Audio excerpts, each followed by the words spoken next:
Niu Hong, on the brink of death, found himself reborn in the year 1961. This particular year marked the impending end of a 3-year natural disaster, yet another harrowing journey was about to commence. Life is inherently arduous. Nevertheless, Niu Hong aspired to embrace a life of unparalleled ease and sweetness. In the face of the tribulations experienced in his previous life, he resolved not to bow his head again, nor to succumb. The perils of his past transformed into opportunities for his new existence, while the suffering he endured fueled his relentless pursuit. What others regarded as the pinnacle of perfection was, in his eyes, a treacherous pitfall to be avoided. In this lifetime, Niu Hong, drawing upon his past experiences and unwavering principles, endeavored to assist those in distress and to cultivate virtue with a pure heart. He not only won the affections of beautiful women but also established a new empire of enterprise. Thus, he manifested a life of extraordinary brilliance upon being granted a second chance. Chapter 1: The Formation of Alliances.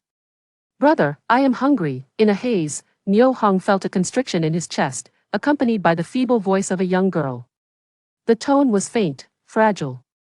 With a gentle effort, Niu Hong opened his eyes to see a small hand pressing against his nostrils.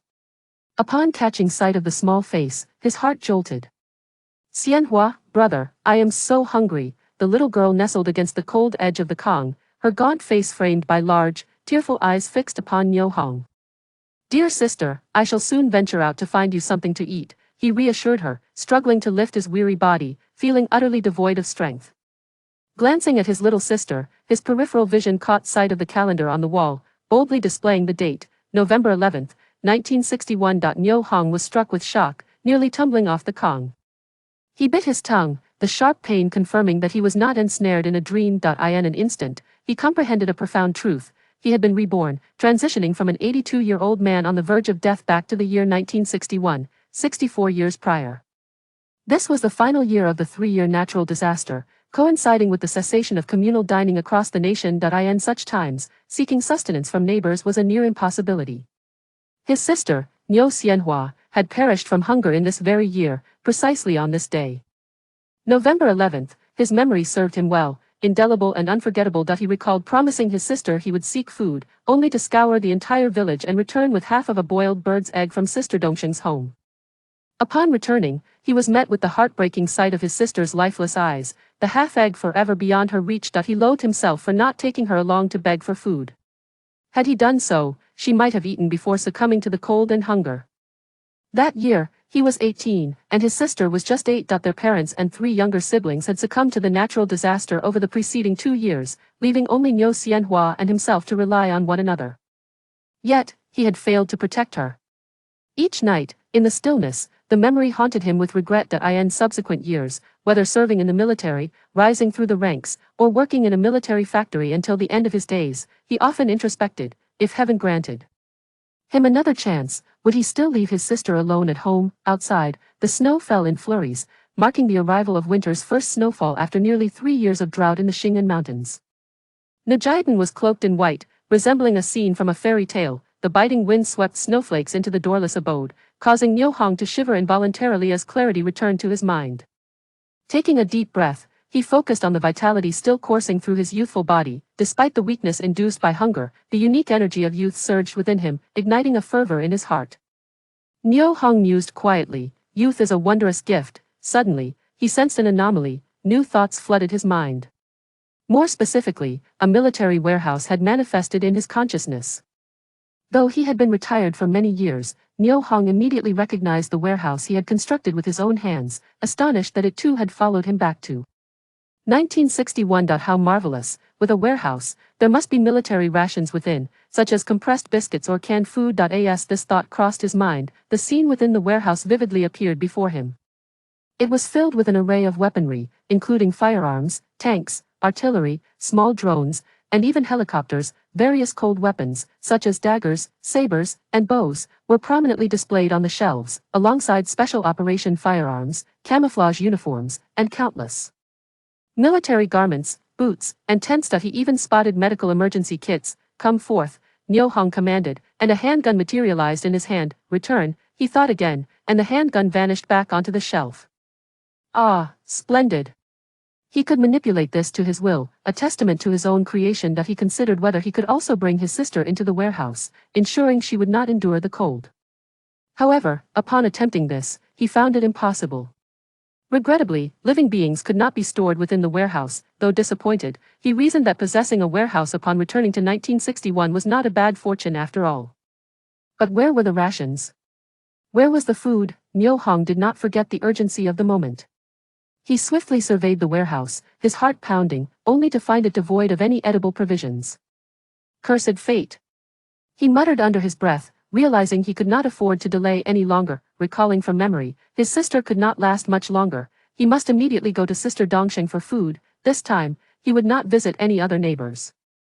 Niu Hong adjusted the wrinkles in his sister's clothing and cradled her in his arms, summoning immense willpower to rise slowly. Xianhua, hold on, I will take you to find food, he urged.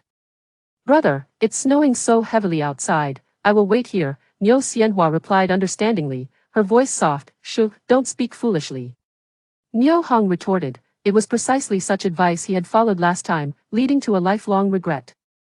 This time, he was determined to take her with him. With that, Niu Hong stepped out of the room and plunged into the swirling snowstorm. November in the northeast brought early darkness, and despite it being just after 3 o'clock, the sky was dim as though it were evening. As the cold wind blew, Niu Xianhua shivered in his embrace. Observing this, Niu Hong quickly opened his coat to envelop her warmly. The snow had fallen for a day and a night. The accumulation reached above his knees, crunching beneath his feet with every step. The short distance to Sister Dongsheng's home, merely a few hundred meters, took Niu Hong over 20 minutes to traverse. Looking down at his sister nestled in his arms, he found her gazing up at him with wide eyes. His anxious heart finally found solace. As long as they lived, there was hope. Knock, knock, knock. Is anyone home? Niu Hong rapped 3 times on the fence gate, raising his voice to call out. A young woman's voice responded from within the house. Indeed, who is it? With that, the door swung open, revealing a slender and handsome young woman stepping forth. Such heavy snow, Hongdi, what brings you here? Come inside quickly, said Dongsheng's sister-in-law, Zhang Qiaoying, as she stepped aside to allow him entry. As Niu Hong approached, Zhang Qiaoying caught sight of the young girl, Niu Xianhua, cradled in his arms, and she gasped in surprise. What happened to Xianhua? Sister, do you have any food? Just a morsel will suffice. I promise to return the favor later, Niu Hong replied, brushing the snow off his clothing. A brief silence enveloped the room. Ingzi, bring the bird eggs from home for Hongdi. Niu Dongsheng, reclining on the kong, glanced at Niu Xianhua in Niu Hong's embrace, gasping heavily.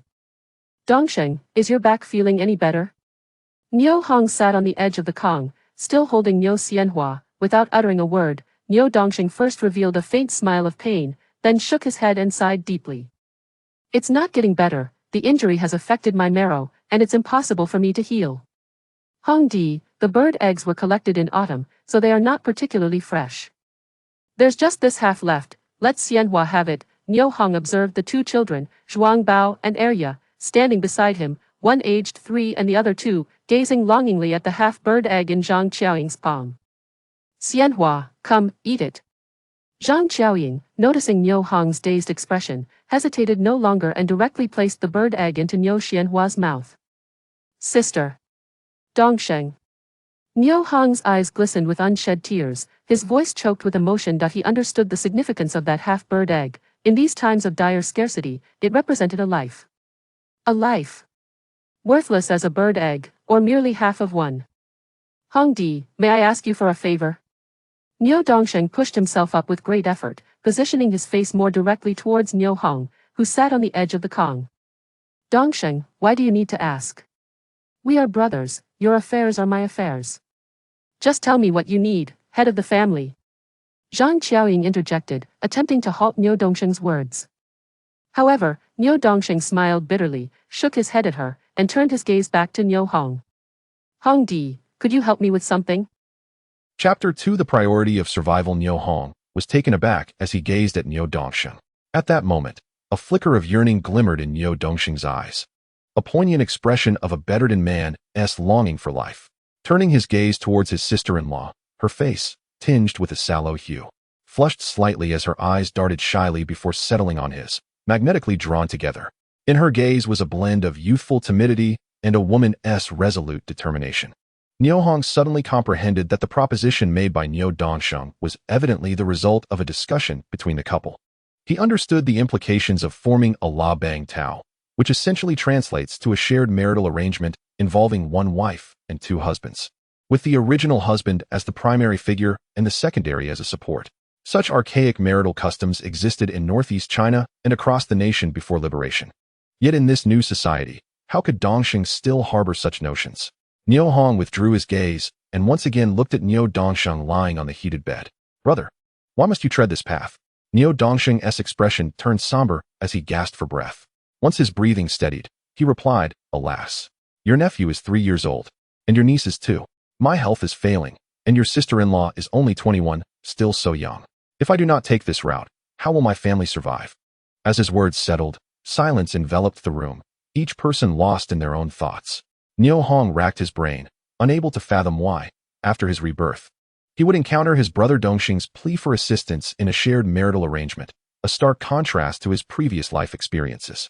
This illuminated the unpredictable shifts that even a rebirth could entail, perhaps underscoring the value and allure of such an occurrence. Moments later, Zhang Qiaoying spoke. Hongdi, according to the rules of La Bang Tao, I should be the one to present this matter. But your brother was concerned you might refuse and insisted on saying it himself. At this juncture, Zhang Qiaoying's emotions had calmed. Since the head of the household had laid the matter bare, she decided to express her own stance openly. The two turned their attention to Niu Hong, hoping to hear his agreement. Faced with the earnest invitation from Niu Dongxing and his wife, Niu Hong envisioned a beautiful figure from his past, his childhood sweetheart, the love he had once missed. By the current timeline, she was still unmarried, having returned from his rebirth. Was he to forsake the pursuit of his lost love to become a secondary husband for another? Niu Hong steeled his resolve and declared, Brother, sister-in-law, I appreciate your kindness, and I will remember it. Wherever I am needed, I will do my utmost to assist you. Please care for my younger sister. I will go find some food and return shortly. Whether it's joining the La Bang Tao or anything else, the foremost priority is to survive. In Niu Hong's view, that half of a bird egg was all that remained of Dongxing's family's provisions. If food could not be procured swiftly, not only would his younger sister continue to suffer from hunger, but Dongxing's family would also fall into dire straits. Hongdi, where will you find food? It's getting dark outside. It's too dangerous, Zhang Qiaoying said, her eyes filled with concern as she looked at the earnest Niu Hong. Do not worry, sister-in-law. I will return soon, Niu Hong replied, forcing a smile at Zhang Qiaoying before casting a reassuring glance at his younger sister, Niu Xianhua. He turned and opened the door, stepping outside. At that moment, the wind and snow had ceased, and night had fallen. The pristine white snow sparkled under the starlight, creating a crystalline spectacle. The external temperature had plummeted further, and Niu Hong felt an intensified chill, a bone-deep cold that sent shivers through him. He could not help but shudder twice. Hastily wrapping his thin clothing tighter around him, crossing his arms against the cold, and hurriedly moving forward. Hongdi, if it's too difficult, come back quickly. Do not overexert yourself, came Zhang Qiaoying's distant, caring voice. Without turning back, Niu Hong waved his hand, fully aware of his own frailty and fatigue. However, he must find food tonight, otherwise he would face the same hunger tomorrow, perhaps even fatal starvation. Once he exited the village and surveyed his surroundings, he found no sign of life. Niu Hong quickly retrieved a brand new snow camouflage combat suit and boots from the warehouse. With a thought, the attire seamlessly clad his body, and the boots fit snugly on his feet. The clothing was lightweight, form-fitting, and warm, while the boots provided both comfort and warmth. Oh, this feels wonderfully warm and comfortable. Niu Hong inwardly marveled at modern technology. For some inexplicable reason, thoughts of the impending decade of horror flooded his mind, sending shivers down his spine. He resolved immediately that no information about the warehouse's contents or any details could be divulged to the outside world, not even to his own sister, Niu Xianhua. Otherwise, it would invite peril unto himself. With this decision made, he scanned his surroundings once more, confirming no one was near. Niu Hong hastily donned a snow ghillie suit from the warehouse to better camouflage himself, blending seamlessly into the vast wilderness. He then retrieved a military helmet equipped with thermal imaging night vision capabilities, instantly clarifying the landscape around him. Equipped with snowboards, he glided swiftly towards the mountains behind Niu family village, guided by memory. The heavy snowfall obscured all traces, including those left by roaming animals. However, for Niu Hong, adorned with the thermal imaging helmet, no warm-blooded creature could escape his gaze. As he maneuvered slowly through the forest on his snowboard, Niu Hong focused intently on the leeward slopes and the snow accumulating beneath the trees, places where the fei long, also known as the flower-tailed hazelhen, often burrowed to take refuge overnight. The fei long, weighing half a kilogram, boasted tender meat and exquisite flavor, especially in a broth simmered in clear water, leaving a unique taste that lingered on the palate. For his younger sister's frail body, it was a rare and nourishing delicacy. As the saying goes, diligence pays off. After a thorough search, a red thermal source appeared in Niu Hong's vision, nestled beneath the snow at the base of a white birch tree, approximately 5 meters ahead. Judging by its size, it was undoubtedly a fei long. Ah, just what I need, he thought, conjuring a high-precision sniper rifle with night vision capabilities into his hands. To avoid startling other animals, he meticulously attached a silencer. Aiming carefully, just as he was about to pull the trigger, Niu Hong's mind shifted, and he instead wielded a specialized crossbow designed for elite forces, complete with 3 arrows. At this close range, using a crossbow to take down a fei long was more than sufficient. Loading an arrow and taking aim, he released it with a swift motion. The arrow flew in a straight line, its force penetrating the snow and striking the fei long's neck with unerring precision. Excellent start, Niu Hong exclaimed in delight as he glided closer to his quarry, bending down to extract the lifeless fei long from its snowy burrow. It felt heavy in his hands. Upon rough estimation, it weighed not less than 8 taels. He retrieved the arrow, wiped it clean in the snow, and set it aside. With a dagger, he made a deep incision at the fei long's neck, and its warm blood gushed forth, melting the snow into a small pit, which promptly froze into a blood-colored ice block. As the blood from the chicken flowed nearly dry, Niu Hong relocated to another spot to discard the entrails of the flying dragon. After completing this arduous task, he felt as though his strength had been utterly drained. His gaze fell upon the ice block of chicken blood on the snow and, with great caution, he picked it up, gently tapping a piece off with his knife to place it in his mouth, though it was icy and far from delectable, as the blood clots settled in his stomach. Niu Hong sensed a gradual restoration of his vitality, and his spirits lifted slightly. After a brief respite, an idea struck him, and he stored the blood clot along with the flying dragon in the munitions warehouse. Stowing away his crossbow, he resumed his slow search on the snowmobile. In the following hour, he captured 3 more flying dragons. With 4 flying dragons in his possession, Niu Hong had lost interest in smaller games such as wild chickens and hares, unwilling to waste precious time. His current objective was to hunt larger prey like wild boars or foolish roe deer, and ideally, an elk. Such substantial game would yield sustenance for several days. A true return on effort. Niu Hong's eyes darted in all directions, continuously searching, muttering to himself, "It's all due to the 3-year drought. Why is it so difficult to hunt a wild boar?" Suddenly, he felt a chill creep up his spine. Whipping around, he was taken aback. Chapter 3. A Beautiful Night. After Niu Hong's departure, Zhang Qiaoying remained restless, seated on the edge of the calm, observing Niu Xianhua playing with Xuanbao and Arya. She spoke softly. "Is he going to agree with us or not?" Niu Dongsheng braced himself, catching his breath, and replied intermittently, "Hong is an honest man. If you take the initiative, he will certainly agree." "Take the initiative?" Zhang Qiaoying echoed, pondering for a moment before adding, "When Hong comes to our home and life improves a bit, I will take you to the county hospital to see a doctor." Under the dim light of the kerosene lamp, she looked at Niu Dongsheng's ashen face, her heart aching. Once a robust man, he had been reduced to this frail state in just a year due to a lumbering accident. "Alas, I have burdened you." Feeling his wife's affection, Niu Dongsheng sighed deeply, solidifying his resolve to bring Niu Hong into their home. "Dear, it's so late. Will Hong be safe out there alone? What if something happens to him?" Ultimately, Zhang Qiaoying could not suppress her concern for Niu Hong, voicing her fears. Niu Dongsheng took deep breaths, glancing outside. Meanwhile, Niu Hong, glancing back over his shoulder, noticed 3 dog-like creatures standing on a snow-free rock about 10 meters away, staring at him motionless. A chill ran down his spine, and his heart raced as he muttered, "Wolves? 3 of them." The scent of the flying dragon's entrails had undoubtedly drawn them in. The 3 wolves, equally surprised to be discovered, stood frozen, fixated on the oddly dressed figure before them. Niu Hong had no time to ponder. With a swift thought, he readied his sniper rifle, aiming and shooting in one fluid motion. The bullets swiftly pierced the skulls of 2 wolves, bringing them down into the snow. The remaining wolf, sensing danger, leapt off the rock and fled down the snowy path in a panic. Niu Hong aimed, but ultimately refrained from pulling the trigger, allowing the wolf to escape. The mountain wind swept through the treetops, snow cascading onto Niu Hong's head and shoulders. Although he had not succeeded in hunting a roe deer or a wild boar that night, capturing 2 wolves was still a commendable feat. The meat of the wolves was edible, and their pelts would prove invaluable in the harsh winter, suitable for making clothes, bedding, or scarves. Observing the two wolves before him, Niu Hong noted their size, far exceeding that of ordinary domestic dogs. Even a single paw was larger than his younger sister Niu Xianhua's hand. After draining the blood and processing the entrails, he stored the wolves in the munitions warehouse. It was time to return. While his sister and Dongsheng's wife had yet to retire, he could prepare a hearty meal by mixing the meat of the flying dragons with that of the wolves. The thought of a meal made his stomach rumble, as he realized he had not enjoyed a satisfying feast in quite some time. After discerning the direction, Niu Hong glided swiftly back toward Niu Jiaoduan. The village was eerily quiet that night, hunger prompting the villagers to retire early, leaving the streets devoid of even a single dog. With no food, there was no surplus to feed them. To avoid revealing his movements, Niu Hong first returned to his own home. Standing outside the courtyard, the sight before him made his eyes widen, and his body trembled slightly.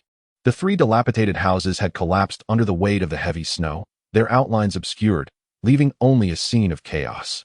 The old house had long outlived its years. After the passing of his parents, his uncle, under the pretense of dividing the family estate, had taken the property meant for him and his sister. The new home built by their parents had been callously seized by his uncle's family. In a twist of fate, he and his sister had been at Dongsheng's house, where they would surely have been buried beneath the ruins, the consequences unimaginable. Everything within the house, furniture, clothing, and daily necessities, had been buried beneath the rubble. With nightfall upon him, he realized he could only wait until dawn to salvage the buried items. With no time to linger, Niu Hong sped towards Dongsheng's house on his snowboards. Approaching the courtyard, he had a sudden impulse to change back into his original clothes and shoes. Meanwhile, the 4 flying dragons and 2 wolves lay in the snow. The cold enveloped him in an instant, causing him to shiver uncontrollably as he hurriedly opened the fence gate and dashed inside. "Dongsheng's sister-in-law, I'm back," he called out, placing the 2 wolves and the 4 flying dragons on the empty ground inside, quickly closing the door behind him to keep the cold at bay. "Brother, why have you returned so late?" Niu Xianhua, rubbing her sleepy eyes, murmured in mild reproach. "Xianhua, look what I brought back." Niu Hong gestured toward the 4 flying dragons piled on the ground. "Wow, wild chickens." Niu Xianhua was instantly invigorated, jumping off the Kong to stroke the beautiful feathers of the flying dragons, unable to contain her delight. Observing the bounty laid out before them, Zhang Xiaoying and Niu Dongsheng exchanged glances, a mix of shock and joy in their hearts.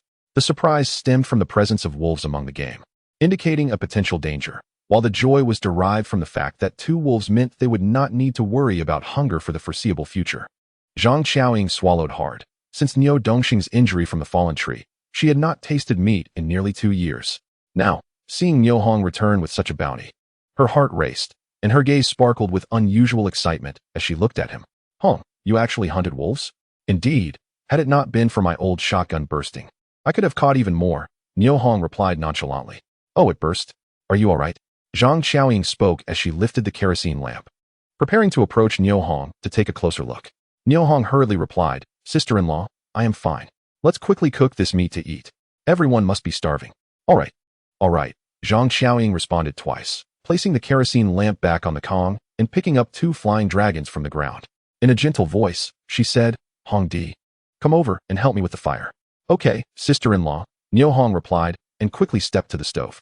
He picked up a small stick and stirred the ashes in the stove, clearing the air passage. Instantly, the flames within the stove flared up.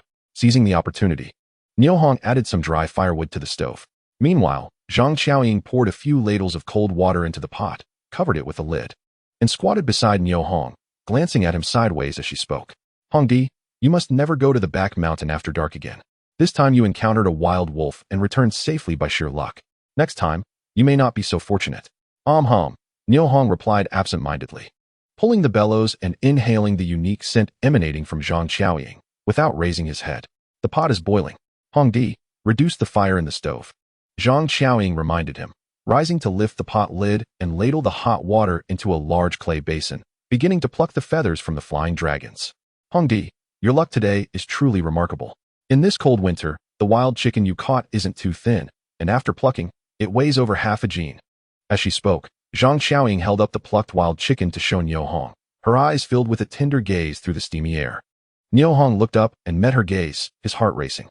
As someone who had been reborn, he understood the meaning behind Zhang Xiaoying's eyes, an honest invitation from a mature woman to a man.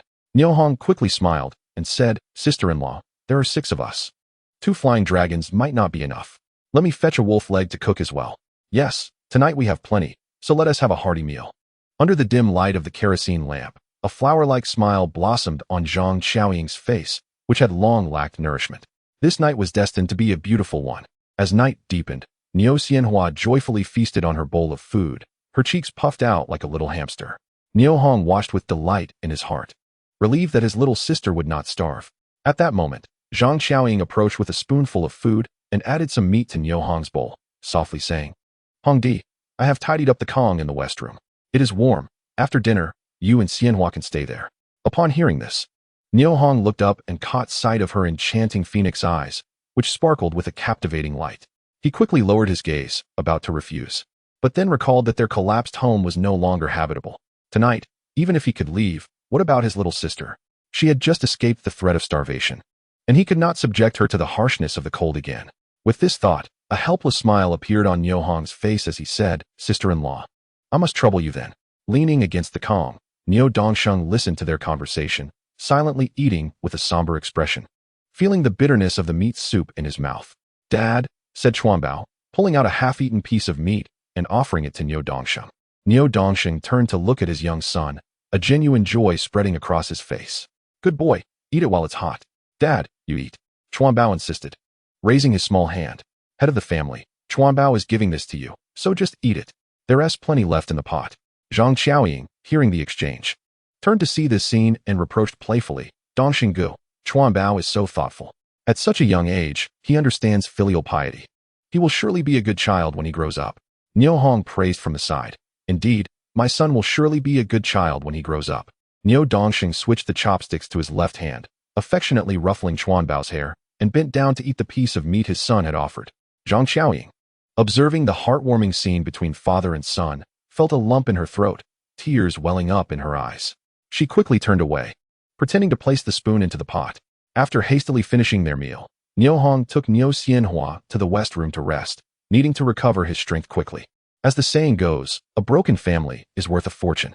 The collapsed house, the old furniture buried beneath the rubble, along with the clothes, bedding, pots, and daily necessities belonging to him and his sister still needed to be salvaged for future use. Niu Hong leaned against the Kong, his thoughts drifting. He recalled many people and events, among which a beautiful figure lingered in his mind, difficult to forget. Ma Lanhua, a childhood companion, now married to another. Such an ending elicited a profound sense of nostalgia. Now, as time rewinds, he wondered if things could change, if he could realize his dream of pursuing her. Night deepened further. In his dreams, Niu Hong felt someone slip into his blanket. A soft, familiar scent wafted through the air. He jolted awake and whispered, "Dongsheng Sa? Shu, Hongdi, I'm here to keep you company tonight." "No," Niu Hong said, pressing down Zhang Xiaoying's hand, which sought to continue. Today, Dongsheng Sa had saved his sister's life with half a bird's egg and later provided warmth for him and his sister. In one day, she had extended him 2 tremendous acts of kindness. How could he take advantage of this woman in her vulnerable moment and disrupt this kind-hearted and benevolent family? "What's wrong? Hongdi, do you find me too old?" Zhang Xiaoying, sensing Niu Hong's rejection, had to cease her actions, curling up in his blanket and quietly lamenting. She was a woman, a very young woman, with the normal joys and sorrows of life. Since her husband, Niu Dongsheng, had become bedridden, she had long forgotten herself. Today, her husband encouraged her to be proactive, to seize Niu Hong's heart and company, and the long-closed door to her desires began to open. In her actions, she sought to prove her sincerity in inviting Niu Hong to help them. She cast aside the modesty and dignity expected of a woman, daring to be bold for once. Yet, she received no anticipated response. In surprise, a hint of sorrow surged in her heart. Niu Hong gently patted Zhang Xiaoying's back, wishing to comfort her. Discovering that she was unclad, he instantly understood Dongsheng Sa's intentions. She was determined to have him support their family. How could that be permissible? He hurriedly donned his clothes and sat up, covering Zhang Xiaoying with the blanket. "Sister, you are my sister-in-law. We cannot proceed like this. Hongdi, you have seen our family situation. If you do not help us, our family will not survive this winter. It is a dead end for us." Zhang Xiaoying spoke in a faint voice, her words accompanied by quiet sobs. For nearly 2 years, she had been the sole pillar supporting this family, and now they had reached a point of utter desperation. In a household devoid of any provisions and with heavy snow falling outside, The quest for sustenance proves to be a formidable challenge. The unfolding events are so predictable that even a fool could foresee them. Fortunately, the game brought back by Niu Hong allows the family to relish a long-awaited meal, with surplus provisions serving as reserves, rekindling a flicker of hope in their lives. Niu Hong is no longer the naive individual he once was. His hunting prowess and fearless courage astonish both her and the man Niu Dongsheng, intensifying their desire for him to join their family and assist them through their tribulations. Sensing Zhang Qiaoying's sorrow, Niu Hong offers comfort, saying, "Sister-in-law, how could I not help you? Both you and Dongsheng are good people. Your family's difficulties are merely temporary. Once Xuanbao and area grow up, life will surely improve. Listen to me and return to Dongsheng." Upon hearing his words, Zhang Qiaoying cannot help but weep softly, as if seeking to pour out all her grievances. Niu Hong sits silently, lost in contemplation. Having been reborn at the tender age of 18, he finds himself in the bloom of youth, with a long road ahead filled with infinite possibilities. In the past, he had refrained from becoming a helper due to his family's poverty. Yet now, armed with over 80 years of life experience and a keen insight into society, he would never willingly degrade himself to serve as a mere helper. He would assist when busy and repay kindness with gratitude, but he would never stoop to being a helper. With this thought in mind, Niu Hong proposes, "Sister-in-law, let Xuanbao and area acknowledge me as their godfather. I will treat them as my own children. What do you think?" After a moment's reflection, Zhang Qiaoying responds softly, "Hongdi, do you wish to help us by forming this bond?" "Exactly. This way both you and Dongsheng can rest easy." Upon hearing this, Zhang Qiaoying falls silent, momentarily forgetting her tears. "Sister-in-law, do you think this is feasible? Do you and Dongsheng agree?" Faced with Niu Hong's insistence, Zhang Qiaoying suddenly realizes and quickly replies, "Yes." Sister agrees. "Hongdi, then tonight, you should not stay with me. Hurry back and discuss it with Dongsheng to see if he consents." As Niu Hong speaks, he shivers slightly, feeling the cold even in his clothing. He yearns to retreat immediately to the warmth of his bed. Zhang Qiaoying, filled with joy, wipes her tears, hastily dresses, and rushes back to the east room. Listening to her fading footsteps, Niu Hong burrows back under the covers, savoring the warmth she left behind, while reflecting on the recent events with mixed emotions. The following day, Niu Hong rises early, neglecting to assist in clearing the snow from Dongsheng's yard, and hurries home. The quiet street is deserted, blanketed with thick snow. Approaching his own yard, he notices a trail of fresh footprints in the snow, indicating that someone had entered the courtyard but had not yet departed. Who could have come to his home at such an early hour? Chapter 5. Do you believe I will beat you? Could it be a neighbor coming to rescue him after witnessing the house collapse? This thought stirs a wave of inexplicable emotion within Niu Hong. Since the death of his parents, it is the first time he feels that he and his younger sister have not been abandoned by the Niu family community, as there are still good people like Dongsheng and his wife willing to help. With a heart full of gratitude, Niu Hong quickens his pace. Upon entering the courtyard, he spots an individual bent over, diligently excavating the ruins as if searching for something. To avoid disturbing this person, Niu Hong deliberately slows his approach. The excavator senses movement behind and quickly stands upright, turning to look, his eyes widening in shock. "Niu Hong, are you a human or a ghost? Is it really you?" Upon recognizing the person, Niu Hong's surprise is swiftly eclipsed by a surge of anger. Before him stands Niu Chun, a notorious well in the village, aged 29. A solitary man skilled in all sorts of misdeeds. He has taken advantage of Niu Hong's previous honesty and has harassed him relentlessly. Niu Hong harbors no good feelings towards him. "What are you doing in my home? Please leave." Niu Hong's tone is curt. "I'm here to save you. Why this attitude towards me?" After the initial shock, Niu Chun regains his composure upon realizing Niu Hong is not a ghost. "My home does not welcome you. Please leave." Niu Hong replies, gesturing towards the gate, issuing an eviction order. He cannot fathom that a petty criminal like Niu Chun would come to his aid. "Huh. If you want me to leave, pay me a rescue fee first. 20 yuan will suffice." Niu Chun extends his palm towards Niu Hong. "Get lost. Keep talking nonsense. And do you believe I will beat you?" "I don't believe it. Come and try." Niu Chun taunts, pointing to his own nose with a disdainful look. At that moment, a mysterious smile crosses Niu Hong's face as he scoops up a handful of snow and hurls it at Niu Chun's face. Taking advantage of his distraction, a baseball bat materializes from the armory, striking Niu Chun squarely on the rear. "Ouch! That hurts. Damn you, Niu Hong." Niu Chun yells, clutching his backside, while Niu Hong swiftly switches to a wooden stick to deliver another blow. "Ouch!" Niu Chun, having received another strike, hops out of the courtyard, shouting help. "Niu Hong is killing me." Standing at his own door, Niu Hong watches Niu Chun frantically yelling in the street, unfazed by the commotion. His screams echo through the stillness of the morning, resonating throughout the village. Before long, villagers emerge from their homes, gathering to witness the scene, including Niu Chun's parents, Niu Lianqing and Hu Lijing. Upon seeing his son being beaten, Niu Lianqing bellows, "Niu Hong, I'll fight you." Without regard for the slippery snow, he rushes towards Niu Hong, lunging at him. Niu Hong sidesteps, causing Niu Lianqing to stumble and crash into the fence post. Feeling a ringing in his head and seeing stars, before he can recover, a young woman's voice cuts through, "You old fool, have you no shame? You bully someone right at their doorstep." The reprimand brings joy to Niu Hong's heart as he wonders how she arrived so early. "Who are you?" Niu Lianqing asks, his eyes lighting up as he beholds the beautiful young woman emerging from the crowd.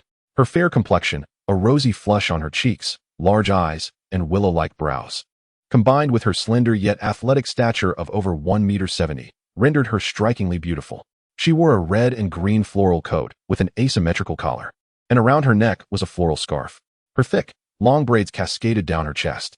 Standing quietly, she resembled a beauty emerging from a traditional Chinese painting, distinctly standing out amidst a crowd that looked gaunt and emaciated. "Who cares who she is?" Ma Lanhua retorted sharply.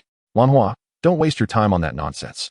Come here quickly," Niu Hong cautioned, concerned for her well-being.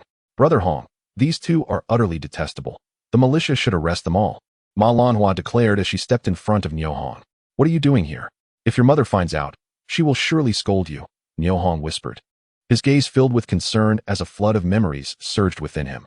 Ma Lanhua was a neighbor of his second aunt, and her father was a renowned hunter in the village. Before the liberation, her parents operated a fur business in the county, leaving her to live with her grandparents due to their demanding work. In their childhood, Niu Hong often visited his second aunt's home, and through their playful interactions, they forged a deep friendship that lasted into adulthood. After the liberation, Ma Lanhua's parents returned to their hometown, Ma Jiazhuang, becoming aware of the bond between the two. Her mother vehemently opposed their friendship, causing them to meet in secret to avoid her wrath. It seemed that today, Ma Lanhua had sneaked out once again. "I have a small matter to discuss with you," she said, a hint of shyness crossing her face, her cheeks flushed with a delicate hue, her gaze sparkling like a tranquil spring, captivating Niu Hong's heart. "Oh, is there something you need? We can talk later," he began, but his words were interrupted by a woman's wailing. At that moment, Niu Lianqing lay sprawled in the snow, while his wife, Hu Lijing, wept and lamented over him. Hu Lijing hailed from Hujiazhuang and was the youngest of 6 siblings, doted upon by her parents and brothers. Growing up spoiled, she developed a domineering personality. As she matured, her family expanded with numerous nephews and nieces, many of whom held jobs in various government offices. Relying on her family's influence, Hu Lijing remained haughty in Niu Jiatuan, disregarding everyone. Witnessing her husband and son suffer humiliation at the hands of Niu Hong, she was determined to retaliate. With a knowing glance at Niu Lianqing, he understood her intent and fell to the ground, joining in her act. Niu Chun, realizing their plan, rushed to his parents. Feigning distress, "Mother, did you see? Niu Hong is bullying us," he cried. "He bruised my backside. It hurts." Hu Lijing's brows furrowed with fury as she approached Niu Hong, demanding an explanation. "Niu Hong, unless you give me a satisfactory answer today, this matter will not end well," she shouted, hands on her hips, glaring at him. Niu Hong regarded the short-statured Hu Lijing, whose voice echoed like thunder, and chuckled. "What kind of explanation do you seek?" Her eyes widened in disbelief as she shouted. "You struck my husband and my son. We cannot let this go. You owe us 30 yuan, or I will report you to the commune and have you arrested." The onlookers exchanged knowing glances, recognizing Hu Lijing's familiar tactics. Niu Hong was in a predicament, as 30 yuan was a significant amount, equivalent to nearly 2 months' salary for an office worker. Refusing to pay Hu Lijing could lead to further trouble. Just as the crowd held their breath in anticipation for Niu Hong's response, he boldly declared, "You want to report me? Do you know what your son did early this morning? He came to my house to extort me for 20 yuan. Now you demand 30 and threaten me? Have you no shame? I will tell you plainly, I have no money for you. Now, you can leave." "Oh, Niu Hong, you refuse to pay, do you? If you won't, I'll fight you. If I die, someone will avenge me," Hu Lijing shouted defiantly, emboldened by her 5 brothers and numerous nephews. Suddenly, a voice rang out nearby. "What are you all doing? Are you bored? Can't you see the thick snow in the village that needs clearing? Get to work." With that, 7 or 8 people approached, led by Niu Tiankai, the production team leader, and Niu Shengli, the militia leader, flanked by armed militia members. The crowd sighed in relief at their arrival. Leader, you must intervene. Look at what Niu Hong has done to Lianqing and Chun. Hu Lijing rushed to Niu Tiankai, tears streaming down her face, eager to cast blame first. Niu Tiankai glanced at her coolly, raising his voice, enough crying. Hurry back and prepare to clear the snow, otherwise. Don't expect to earn any work points today. Work points were crucial for rural families, serving as proof for grain distribution at the end of the year. Typically, male members earned only 8 or 9 points per day, with 10 being nearly unattainable. Female members rarely earned more than 8. Without sufficient work points, families would struggle to receive adequate grain, determining whether they would face hunger the following year. Thus, work points were tantamount to life itself for rural workers. Hu Lijing's face paled at the mention of work points. She knew her family's influence would not help her here. Continuing to argue would only bring her harm. Niu Lianqing, realizing the futility of the situation, stood up from the snow, shot Niu Hong an angry glare, muttered a threat, and hurriedly left with Hu Lijing and Niu Chun. The onlookers returned to their homes to prepare for the snow-clearing task. Satisfied that the situation had been defused, Niu Tiankai turned away with Niu Xingli and the others, never once casting a glance at Niu Hong. If not for his niece's sake, he would have cared little for Niu Hong's troubles. Niu Hong watched the scene unfold, a bitter smile creeping across his face. The benevolent horse is ridden by others, while the kind-hearted person is subjected to deceit. Before his rebirth, he was exceedingly honest and straightforward, to the point of being somewhat naive, which led to his underestimation and mistreatment by others. Little did he know, even greater humiliation and affront awaited him. As the saying goes, a dog that bites does not bark. This perfectly describes the cunning nature of certain individuals. Suddenly, a familiar figure caught Niu Hong's eye. Dongsheng saw. What brought her here? Could it be that his younger sister, Niu Xianhua, needed him for something? With this thought, Niu Hong hastily approached with Ma Lanhua. Sister, what brings you here? Is something wrong with Xianhua? No, Xianhua is still asleep. I heard you arguing with someone on the street and came to see what was happening. Did Tian Kai Shu and Sheng Ligu arrive on time? Niu Hong felt a stir in his heart as he noticed the concern in Zhang Xiaoying's gaze. Tentatively, he inquired, Sister, they were called by you, weren't they? Yes. When I left, I saw Niu Lianqing and his wife walking this way, cursing. Fearing you might be in trouble, I went to the brigade to summon Tian Kai Shu and Sheng Ligu for assistance. As Zhang Xiaoying spoke, she noticed a girl standing silently beside Niu Hong, unwavering in her presence, which piqued her curiosity. Hongdi, who is this young lady? This is Ma Lanhua, my neighbor from my second aunt's family. Lanhua. This is Dongsheng Sa, call her sister. Niu Hong introduced the two women. Upon hearing this, Zhang Xiaoying quickly approached Ma Lanhua, warmly taking her hand and smilingly complimenting. Lanhua, you are quite charming. How old are you this year? Sister, I am 17. Hongdi, since you have a friend here, why not invite Lanhua to your home for a meal? It wouldn't be too late to clean the snow after breakfast. As Zhang Xiaoying spoke, Ma Lanhua, sensing the tone of her words, glanced at Niu Hong and tactfully declined. Thank you, sister, but I came today to discuss something with Honggu, and I'll leave after that. As a woman with experience, Zhang Xiaoying quickly sought an excuse to leave the scene. Watching her retreat, Ma Lanhua's sensitive heart became alert. She and Niu Hong had grown up together, yet he had never mentioned Dongsheng Sa. Just moments ago, this unfamiliar woman had spoken to Honggu in a familial tone and even invited her to dinner as if she were the host. Had something transpired between them that she was unaware of? If so, what significance did her visit hold? Furrowing her brow, Ma Lanhua felt a tinge of melancholy. At that moment, Niu Hong, oblivious to her unease, glanced around to ensure they were alone and softly asked, Lanhua, why did you come to see me this early? In his memory, today was supposed to be the day of Lanhua's blind date. Her visit must pertain to seeking his opinion. Would she go to this meeting or not? He recalled advising her to attend, for the young man's qualifications were indeed impressive. After that day, he had not seen Ma Lanhua again. Years later, he would awaken to the realization of what he had lost. If Lanhua sought his counsel again today, how would he respond? Chapter 7. The Season of Blossoms. Seeing Niu Hong's seemingly unfazed demeanor, Ma Lanhua pondered whether she had merely misinterpreted the situation. Her thoughts became chaotic, and her spirits dampened. She swept her hair from her forehead, striving to dispel the unrealistic notions swirling in her mind. Blinking her eyes, she said, Honggu, Wang Popo mentioned a match for me. The boy has served in the military, and after his discharge, he became a militia leader in their village. His father is the secretary of Xiangyang Commune, and his mother is the head of the grain station. Wang Popo intends for both families to meet and chat. I lack experience in blind dates, so Honggu, should I go or not? Don't go, heed my advice. Niu Hong responded without hesitation.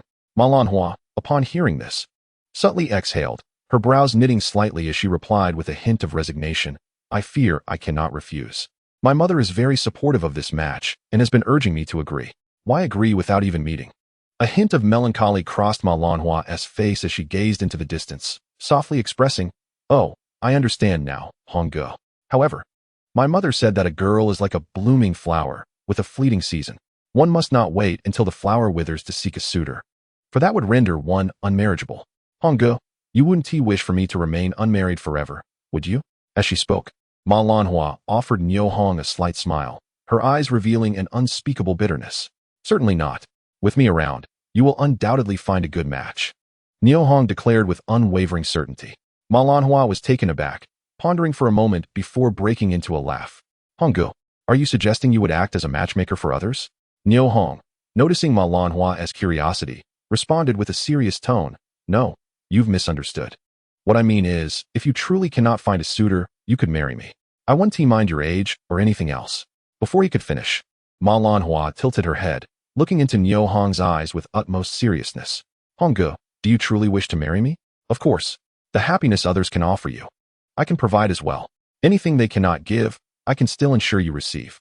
I possess both the means and ability. Niu Hong spoke slowly, his tone filled with gravity. The sincerity in his expression felt as if it transcended time, marking a precious moment of confession that one would cherish deeply. Seeing this, Ma Lanhua's heart blossomed with joy, casting aside her earlier turmoil and despondency. With a hopeful glimmer in her eyes, she eagerly asked, Hong Ge, are you truly sincere in what you say? Indeed, I speak only the truth. All right, I now know what my course of action shall be. I will decline this marriage proposal. But, Hong Ge, when will you visit my home to propose? Observing the mixture of urgency and anticipation on Ma Lanhua's face, Niu Hong smiled slightly and whispered into her ear. As she occasionally frowned and then beamed with surprise, she eventually nodded vigorously, her excitement spilling forth. Hong Ge, I will wait for you. You must come. Niu Hong looked at Ma Lanhua, his heart blooming like a flower in the morning light, vibrant and colorful. Meanwhile, Zhang Qiaoying walked home, her mind flooded with images of Ma Lanhua's youthful visage, leaving her with a tinge of disappointment. Although Niu Hong had not claimed her last night, in her heart, she had already regarded him as her other half. Now, with such a beautiful girl suddenly appearing beside him, an inexplicable jealousy stirred within her. Reason told her this feeling was unwarranted, yet she found it impossible to suppress. A subtle ache formed in her heart, and her spirit felt adrift, until she nearly slipped and fell. Zhang Qiaoying had to retract her thoughts and concentrate on the path beneath her feet. As she approached her home, she noticed Niu Xianhua peering curiously out towards the gate and quickly greeted her with a smile. Xianhua, have you woken up? Yes, sister-in-law. Where's my brother? He has gone to your house to pack some things and will return shortly. Hurry and wash your hands for dinner. All right. Niu Xianhua, acting like a little adult, agreed and responsibly fetched a basin, filled it with water, and began to wash her hands and face. After sending off Malin, Niu Hong could no longer focus on tidying up the wreckage of the house. He needed to prepare for the significant occasion of marrying Lanhua. Seizing the moment when no one was paying attention, he gathered all the usable items from the debris and stashed them in the armory. Just as Niu Hong was about to return to Zhang Qiaoying's home for breakfast, the loudspeaker in the village abruptly blared with the voice of Captain Niu Tiankai. Attention, comrades! A crucial announcement is being made. Each household must send one laborer to the brigade warehouse to collect tools for clearing the snow in the village. Failure to comply will result in a deduction of 10 work points per household. The announcement was a command that left no room for negligence. And Niu Hong was no exception. It wasn't long before the area in front of the brigade's warehouse was filled with villagers. Captain, it seems the people are nearly gathered. Shall we begin? Niu Xiangdong, the accountant of Niu family village, glanced at the long line of villagers and inquired. Let's start, Niu Tiankai replied indifferently. Niu Erdang, take a shovel and clear the snow from Niu Erga's door to Lao Kuei's. Niu Tiankai assigned tasks while Niu Xiangdong recorded them. Niu Dashan, take a broom and... As each villager received their tools and left the brigade, it was soon Niu Hong's turn. Niu Hong, take a wooden shovel and clear the snow from the big locust tree to the mountain god temple, creating a path about 2 meters wide. Niu Tiankai called out slowly. Ah! Niu Hong exclaimed in surprise. Others received iron shovels, yet he was given a wooden one, which was of little consequence. However, the path from the big locust tree to the mountain god temple was at least 1,000 meters long. Was it reasonable to expect him to clear a 2-meter-wide path in a single day? Was this not an apparent attempt to make things difficult for him? What was Niu Tiansai's true intention? Even if he wanted to bully an honest person, such blatant intimidation was unwarranted. Just as Niu Hong's resentment boiled within him, a familiar voice called from behind. "Hey, you up front, are you going to accept the task? If not, step aside and don't hold up others. It will be dark soon." Without needing to turn around, Niu Hong knew it was Niu Lianxing, that scoundrel. He glanced at Niu Tiankai, who was smirking at him. Suddenly, Niu Hong understood the reason behind the unfair treatment. Niu Tiankai was merely trying to curry favor with Niu Lianxing, who was indirectly supported by his brother-in-law, Hu Jianxi, the accountant at the commune. Understanding the convoluted dynamics at play, Niu Hong ceased to argue and accepted the wooden shovel handed to him. As he turned to leave, he heard Zhang Xiaoying's voice calling him. "Hongdi, wait a moment, eat before you go to work," Zhang Xiaoying said, leading Niu Hong to a less crowded spot. She set down her basket, unwrapped layers of coverings, and presented a steaming bowl of wild chicken meat to Niu Hong. "Hongdi, it's very cold outside, eat while it's hot," Zhang Xiaoying urged, rubbing her frozen hands and stamping her feet. "Wow, where's that savory smell of meat coming from?" murmured one villager in line for tools. "Look, the scent is coming from over there." Someone pointed to Niu Hong and Zhang Xiaoying. In no time, more villagers, having caught wind of the situation, instinctively turned their gazes toward Niu Hong. The aroma of the wild chicken soup quickly filled the air above the warehouse courtyard, striking every villager's taste buds like a heavy hammer. In these lean times of scarcity, how could Niu Hong, a seemingly unremarkable individual, be enjoying meat? The villagers were astonished. While a significant question loomed in their minds, how could Niu Hong, who had no hunting skills, obtain such meat? Especially considering that Niu Dongsheng was bedridden and Zhang Xiaoying was a woman? Why was she going out of her way to bring a bowl of meat to Niu Hong? What story lay behind such generosity? Chapter 8 Shock. Kaya Weingzi Niu Tiankai shouted, his tone unmistakably accusatory. He was well aware of Niu Dongxing's family situation. Seeing Zhang Xiaoying freely offering a bowl of meat to Niu Hong filled him with disapproval. Zhang Xiaoying understood Niu Tiansai's sentiments and quickly approached to explain softly, "Uncle Tiankai, this wild chicken and wolf meat were given to me by Niu Hong. I cooked it, and it's only right to bring him a bowl of rice." Her voice, though soft, clearly resonated with everyone present. Witnessing Niu Hong being bullied unsettled Zhang Xiaoying, and seizing the opportunity to deliver food. She sought to restore Niu Hong's dignity by sharing his remarkable deeds. There were many skilled hunters in Niu family village, but no one had ever managed to hunt a flying dragon and kill 2 wolves on a freezing night. Wolf meat? Niu Tiankai looked at Zhang Xiaoying in disbelief. He could not accept that Niu Hong had single-handedly killed wolves in such harsh conditions. "Uncle Tiankai, not only is there wolf meat, but also flying dragon meat." Zhang Xiaoying did not shy away from amplifying the intrigue surrounding Niu Hong's feats, aiming to elevate his image further. Niu Tiankai was utterly astonished by Zhang Xiaoying's words. Gazing at Niu Hong as if he were an alien, confusion etched upon his face.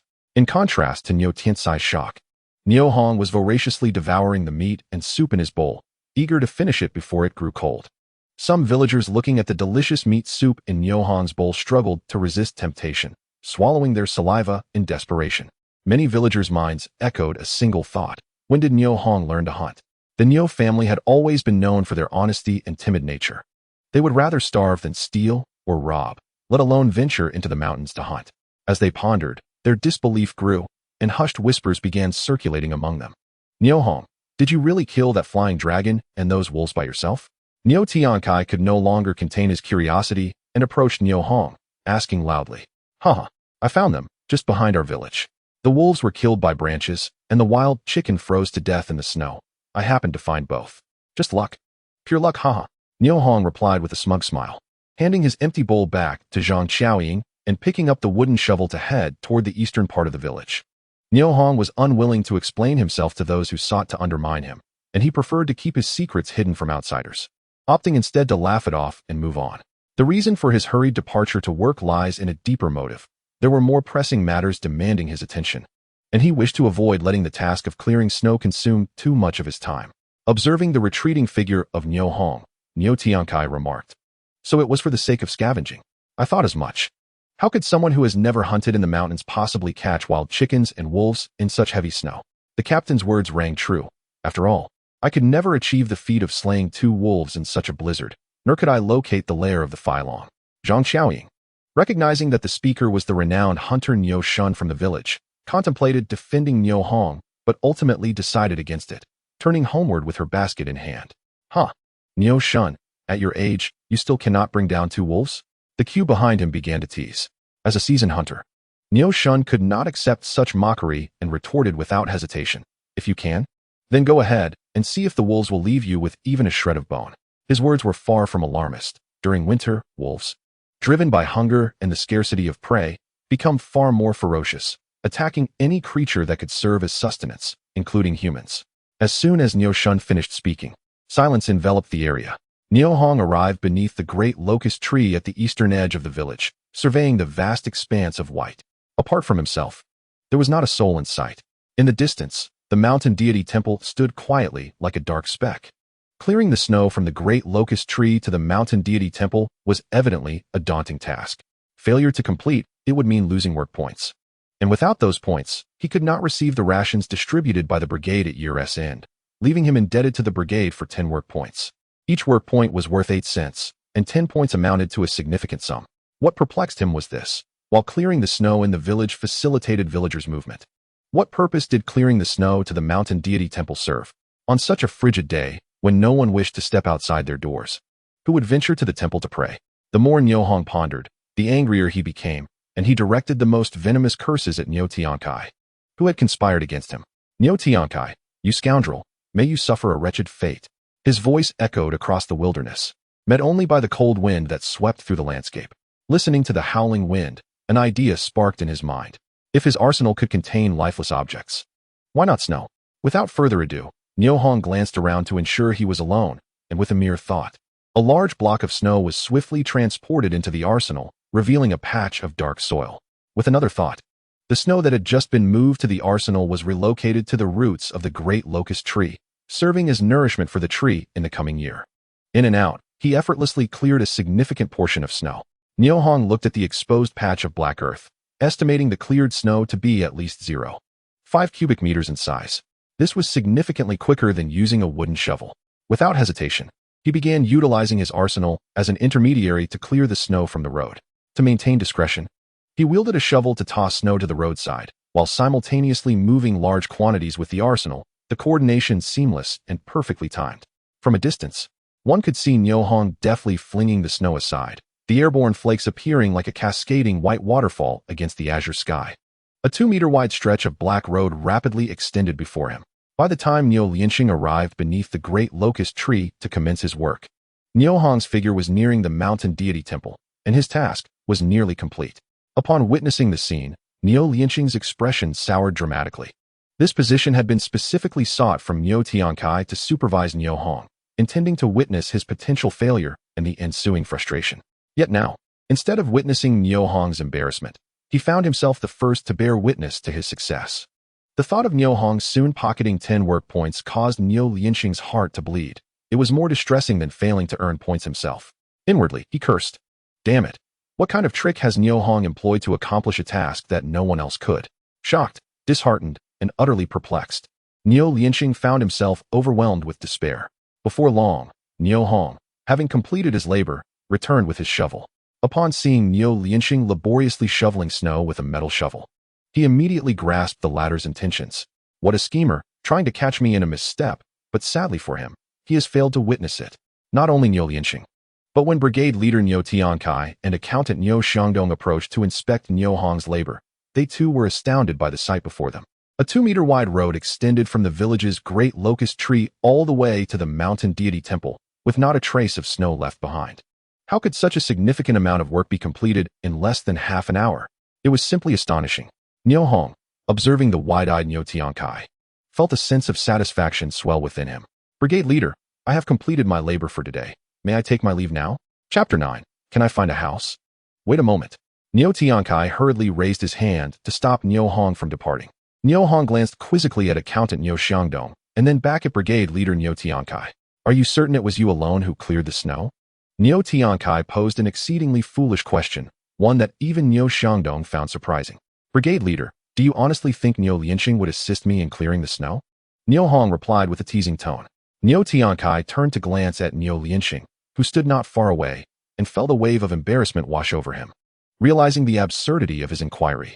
He understood all too well Niu Lianxing's purpose in requesting that labor position. It was to observe Niu Hong's potential failure, not to lend a helping hand. Moreover, given that Niu Lianxing had yet to complete his own labor, he was hardly in a position to selflessly assist another. At that moment, Zhang Xiaoying approached, carrying a thermos and an enamel mug. Uncle Tiankai, Uncle Xiangdong, you are here too. In Niu Jiatan, 99% of the population bore the surname Niu. The rare few who did not were usually sons-in-law of Niu families. In terms of kinship, Niu Dongsheng was a distant nephew to Niu Tiankai. Thus, it was natural for Zhang Xiaoying, from her husband's perspective, to address Niu Tiankai as uncle. Thanks to the support of her uncle-in-law, Niu Dongsheng, despite being bedridden, Zhang Xiaoying's family managed to scrape by. Otherwise, among the families that faced starvation in Niu Jiatan, her family would surely have been among them. Niu Tiankai observed the thermos and enamel mug in Zhang Xiaoying's hands, his mind racing with questions about what she was doing out here in the frigid weather and slippery roads. Xiaoyingzi, are you heading to the mountain god temple? Niu Xiangdong inquired with a smile. No, Uncle Xiangdong. I came to bring some hot water for the children's godfather, Zhang Xiaoying replied, pointing with her hand holding an enamel jar towards Niu Hong, who stood nearby. Xuanbao and Arya have recognized Niu Hong as their godfather? When did this happen? Both Niu Xiangdong and Niu Tiankai looked at Zhang Xiaoying with surprise. Typically, one recognizes a godfather who is married, has a wife and children, and is a man of high moral standing. Yet, Zhang Xiaoying and Niu Dongsheng have allowed their children to recognize Niu Hong, a man who is neither married nor particularly distinguished, as their godfather, which is rather intriguing. Facing their confusion, Zhang Xiaoying candidly admitted, it was decided yesterday. Dongsheng's illness won't improve in the short term, and it's impractical to manage the household without a man's assistance. We discussed it and decided to have the children recognize Niu Hong as their godfather. Although there was no formal ceremony to acknowledge the godfather, the idea was initiated by Niu Hong himself. At this juncture, Zhang Xiaoying brought the matter to light, making her visit to bring water to Niu Hong appear entirely reasonable. Otherwise, a married woman delivering food and water to a single man in the village would swiftly give rise to gossip. Upon learning that Zhang Xiaoying had specifically come to deliver water to him, Niu Hong felt deeply touched. In less than a day, she had helped him 3 times. First, by saving his younger sister Niu Xianhua's life with half a bird egg, then providing warm shelter for him and his sister during the night, and this morning. She called the team leader to mediate during a dispute involving him and the Niu Lianxing family, and now she brought hot water to the worksite. Niu Hong looked at Zhang Xiaoying, a wave of gratitude swelling within him. As for the matter of recognizing a godfather that Zhang Xiaoying was discussing, he did not refute it. He silently acquiesced. Niu Tiankai, who had remained silent, suddenly had a thought as he observed Zhang Xiaoying speaking and said, Xiaoyingzi, did you help Niu Hong clear the snow today? I helped. Help Niu Hong clear the snow? Zhang Xiaoying was momentarily taken aback by Niu Tiansai's unexpected question and turned to look at the section assigned to Niu Hong, gasping in astonishment. From the big locust tree to the mountain god temple, the path was completely free of snow, meticulously cleared by Niu Hong. It dawned on her why Niu Tiankai had posed such a question, as such a considerable amount of labor could not be accomplished by one person in a short span of time. Yet, Niu Hong had managed to complete it in a remarkably brief period. Realizing the crux of the matter, Zhang Xiaoying felt a similar shock and inquired with wide-eyed astonishment. Hongdi, did you truly clear all this by yourself? What else could it be? Niu Hong replied with a smile, turning to Niu Tiankai and Niu Xiangdong. Team leader. Accountant Niu, I've completed my labor tasks for today. May I return home to rest now? Upon hearing this, Niu Xiangdong glanced at Niu Tiankai beside him. Tiankai go. This matter is quite simple. Having completed the labor task, of course he can go home. Otherwise, is he to wait for the team to provide him with meals? Niu Tiankai responded in a half-joking manner to Niu Xiangdong's question. Niu Hong, after a moment of contemplation, said, Team leader, Accountant Niu, while both of you are present, I would like to request your assistance with something. Niu Tiankai frowned slightly upon hearing this, remaining silent. He had little interest in the straightforward Niu Hong, and even harbored some disdain towards him. So now, hearing him request assistance, he felt even more contemptuous and chose to respond with silence.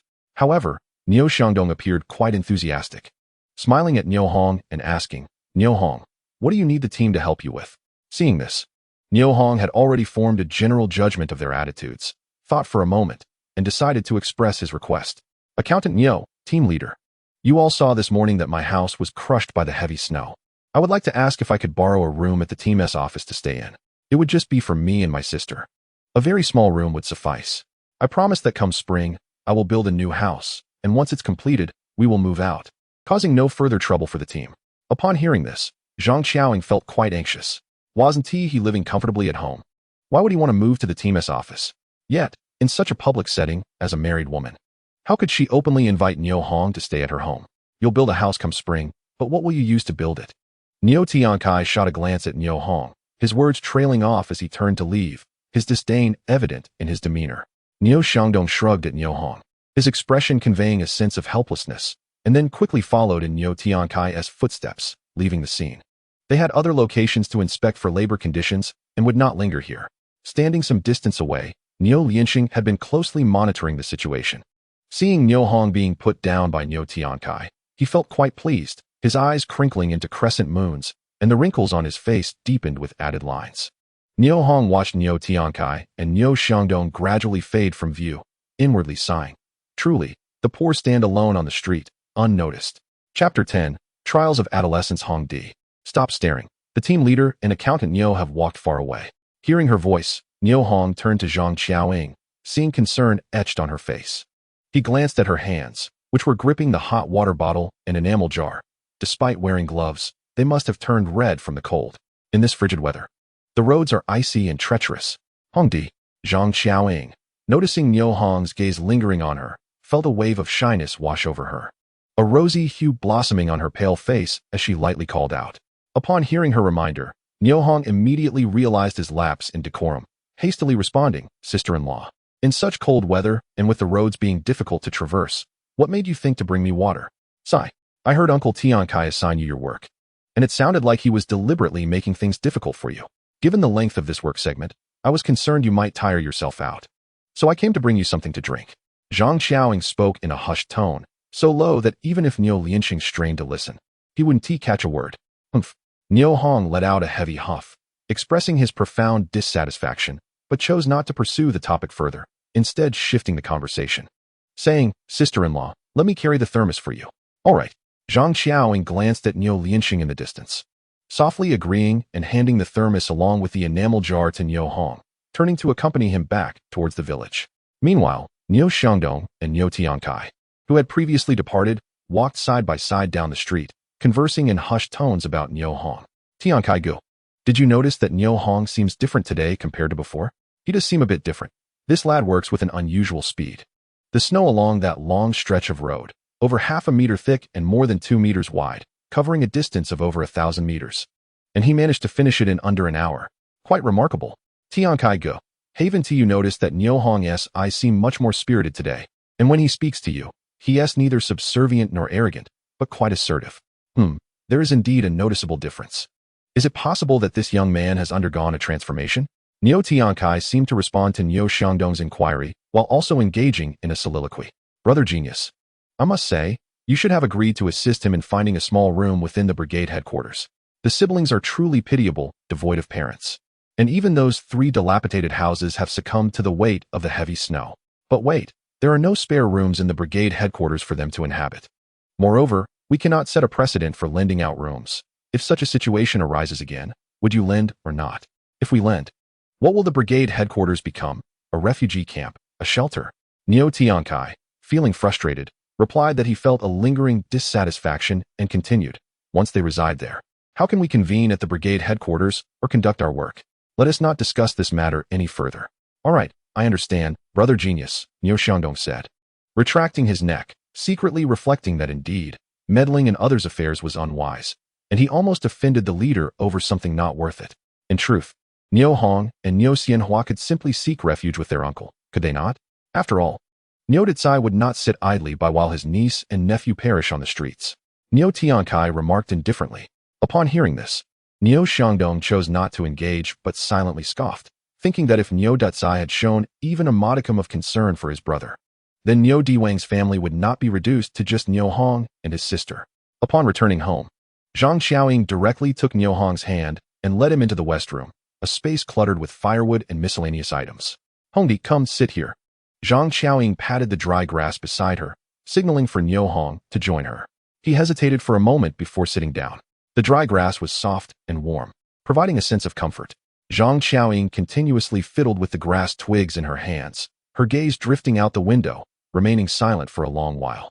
Not knowing how to initiate a conversation, Niu Hong found himself enveloped in a mutual silence with her, the atmosphere thick with an unusual and slightly awkward tension. After a while, they both spoke simultaneously, sister-in-law, Hongdi, and immediately fell silent again. Breaking the brief silence, Zhang Qiaoying spoke first, Hongdi. Is it that the Kong at sister-in-law's house is not warm enough, prompting you to consider moving to the brigade headquarters? Niu Hong was taken aback and quickly replied, Sister, please don't misunderstand. I have no other intention. I simply feel bad about constantly troubling you and Dongxingji. Zhang Qiaoying fell silent, burying her head between her legs. Beginning to sob softly, her shoulders shaking with each cry, revealing her deep sorrow. Niu Hong, witnessing this, felt at a loss, unsure what he had said to provoke such sadness in Dongxing's sister-in-law. After a spell of tears, Zhang Qiaoying collected herself, gazing at Niu Hong with tear-filled eyes. Her voice choked as she said, Hongdi, if I were to give myself to you, would you then choose not to leave this home? And would you care for me and your Dongxingji? Niu Hong was startled, realizing that Zhang Qiaoying had misconstrued her intentions, and hastily clarified, Sister. I merely intended to move out with my sister, but I remain the godfather to Xuanbao and Area. How could I neglect you and Dongxingji? As soon as Niu Hong finished speaking, Zhang Qiaoying's tears began to flow again. Sister, please don't cry. I want to move out. I will stay here with you, all right? Niu Hong quickly retracted his previous statement. However, Zhang Qiaoying, still sobbing, said, Hongdi, if you move out, who will look after Xianhua when you go hunting or working in the brigade? She is just a young girl. Can you leave her alone at home? Soon, she will grow into a young lady, and leaving her alone is not something you can be at ease with. And what about the matters of women? Will you teach her? Will you communicate with her? Niu Hong was taken aback by her words. Dongxing's sister made a valid point. His sister was growing up and needed a mature woman to guide her through adolescence. Moreover, Malinois was only 17, still a year shy of the legal age for marriage. During this transitional period, staying at Dongxing's sister-in-law's home might indeed be a prudent choice. After a long moment of contemplation, Niu Hong softly replied, Sister, you speak wisely. From now on, my sister and I will reside in your home and go nowhere else. However, if we fall short in any regard, please be understanding with us. Based on his recollections, Niu Dongsheng would pass away the following spring due to a sudden deterioration in his health, and Zhang Qiaoying would remarry and relocate with her 2 children in the subsequent years. Living in such a household, Niu Hong was uncertain how long they would stay, only hoping that with his involvement, the fate of Dongxing's family could improve. Hongdi, I feel a bit cold. Could you hold me for a moment? Upon hearing this, Niu Hong felt a wave of confusion wash over him. It is said that a man pursues a woman across mountains, while a woman pursues a man through a thin veil. Now, Dongxing's sister's every word and action indicated her eagerness to lift this veil and become an integral part of this family. The allure of a young woman posed a significant test to his youthful heart. Whether to become an integral part of this household was a decision he had already made. Now, faced with Dongxing's sister-in-law's request for a hug, he pondered whether he should comply or refrain. In that moment, Niu Hong found himself embroiled in an intense internal conflict. Chapter 11. A turbulent heart. Life is not easy. Had it not been for Dongxingji urging Dongxing's sister to present that half of a bird's egg at a critical moment, perhaps his little sister Xianhua would have long since departed this world. If not for Dongxingji's family taking them in, he and his sister might have already found themselves on the streets, succumbing to hunger and cold. Their family had bestowed great kindness upon him and his sister. Although Dongxing's sister harbored intentions of progressing their relationship, she had received Dongxingji's consent. Nevertheless, he must remain steadfast in his principles, never straying even a step beyond the bounds of propriety. Not even a mere hug should be entertained. Contemplating this, Niu Hong softly inquired, Sister, do you have a hunting rifle? May I borrow it for a while? I wish to venture into the mountains while there is daylight to procure some game. Upon hearing Niu Hong's intention to hunt for food, Zhang Qiaoying wisely ceased to press the issue of the hug, tidying her disheveled hair. Yes, it is the one Dongxingji used before, and it still has 4 bullets. I'll bring it to you. But, Niu Hong paused, but what? After a moment of hesitation, Zhang Qiaoying replied, Hongdi, it will soon be noon. Let us eat before you head into the mountains. Niu Hong instantly understood Zhang Qiaoying's concerns.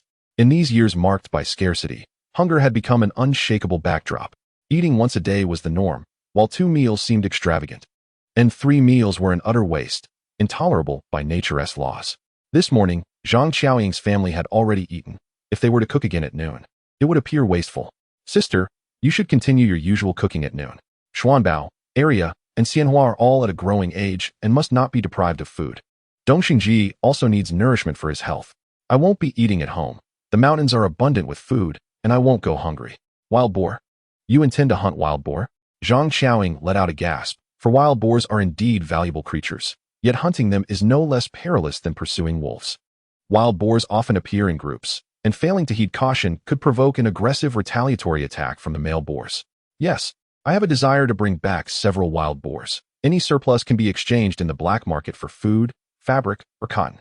As she listened to Niu Hong's plan, a glimmer of hope shone in Zhang Xiaoying's eyes, as if her life, which seemed on the brink of plunging into endless darkness, had suddenly been illuminated by the sun, offering a renewed sense of hope. She hastily reminded him, Hongdi, I've heard that hunting wild boars is quite dangerous. You must exercise caution. If you encounter difficulties, return promptly and do not act recklessly. Rest assured, sister-in-law, I won't be foolish enough to stand around waiting for a boar to charge at me. Upon hearing Niu Hong's assurance, Zhang Xiaoying's anxious expression finally relaxed, and she hurried back into the house to retrieve a hunting rifle, which she handed to Niu Hong. Ma Lanhua departed from Nijiatan, slowly making her way towards Mijiakan along a familiar path. Since she had already resolved not to attend the matchmaking, she decided to leisurely stroll home, admiring the snowy scenery around her.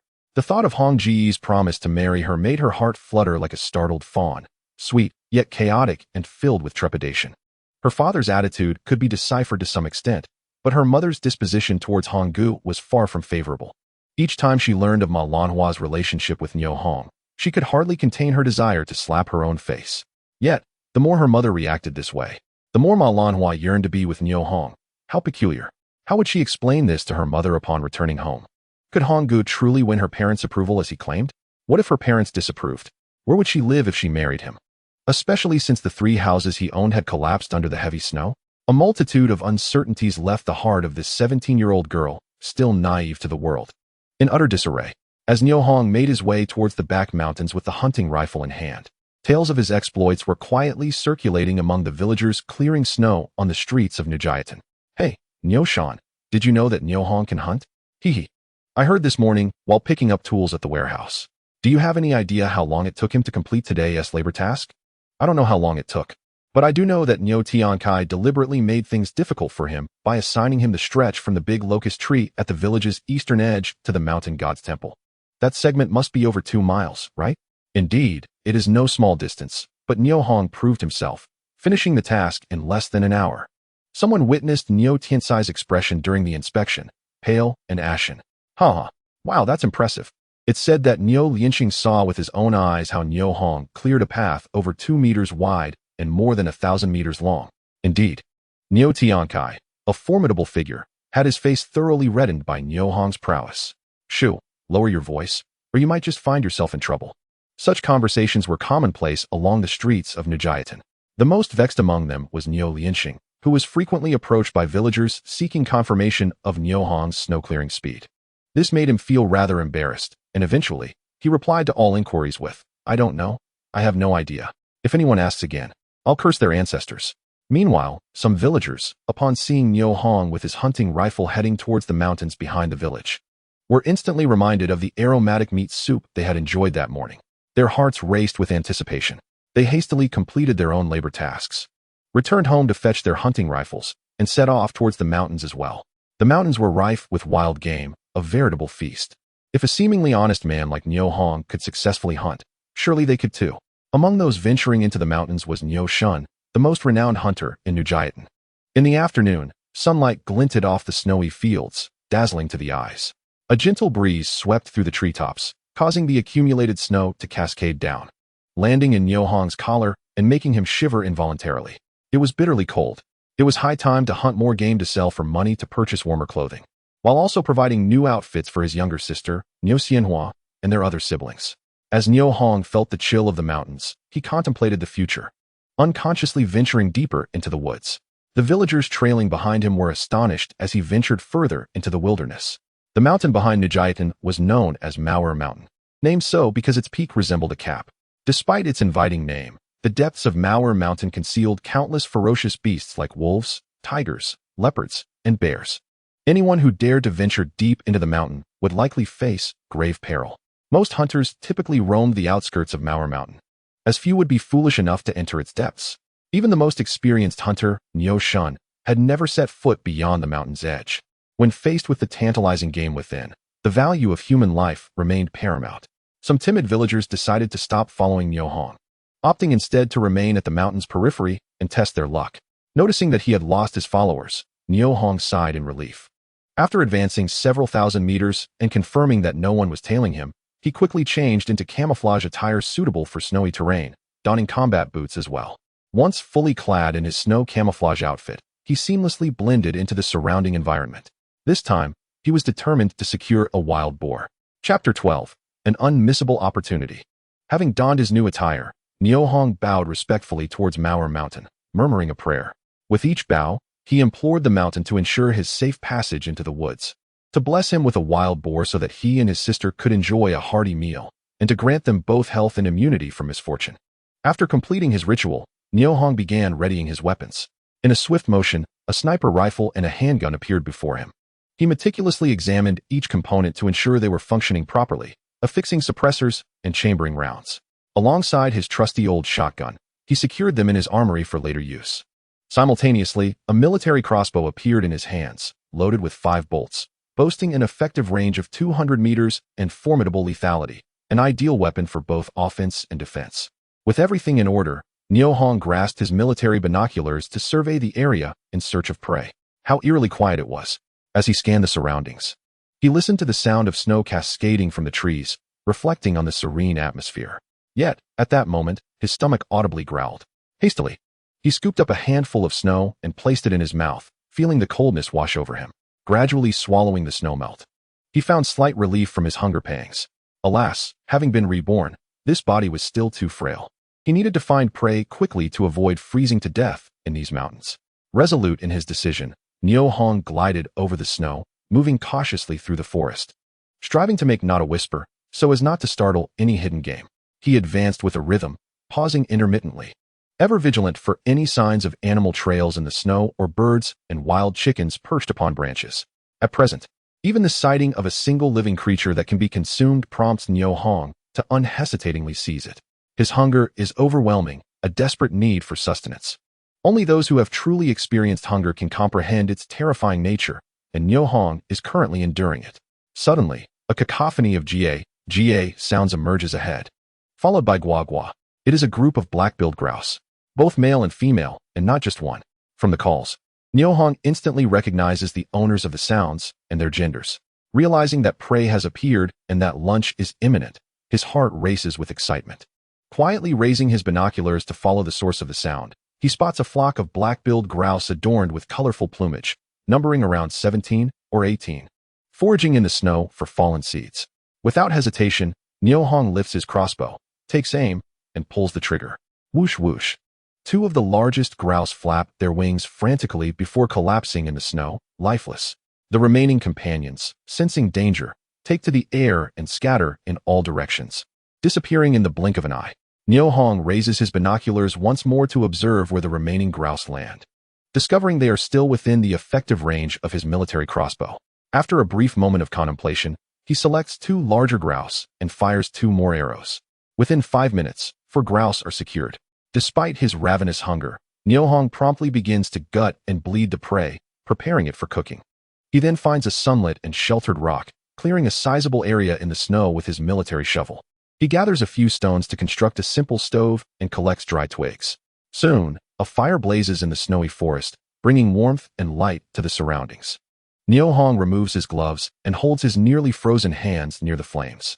Once his body feels a bit warmer, he retrieves a military pressure cooker from his supplies, fills it with snow, and places it over the fire. Before long, a plume of white steam bursts from the vent, accompanied by a hissing sound. The water boils. Niu Hong hurriedly removes the pressure cooker from the fire, releases the pressure, and opens the lid. He gently places a grouse inside, quickly covering it again and shaking the cooker to ensure the hot water thoroughly soaks the bird. A few minutes later, upon reopening the lid, a cloud of white steam rises. Niu Hong swiftly uses a stick to remove the feathers from the grouse. Before long, a perfectly plucked bird lies before him. Delighted with his handiwork, Niu Hong hears his stomach grumble once more. Without delay, he cleans the pressure cooker with snow, cuts the grouse into small pieces, adds a pinch of salt, and begins to boil it with snow water over a high flame. Watching the flames beneath the stove, Niu Hong envisions the delicious meal that awaits him. As white steam begins to escape from the pressure cooker's relief valve, he knows his lunch is ready. He glances at the sky.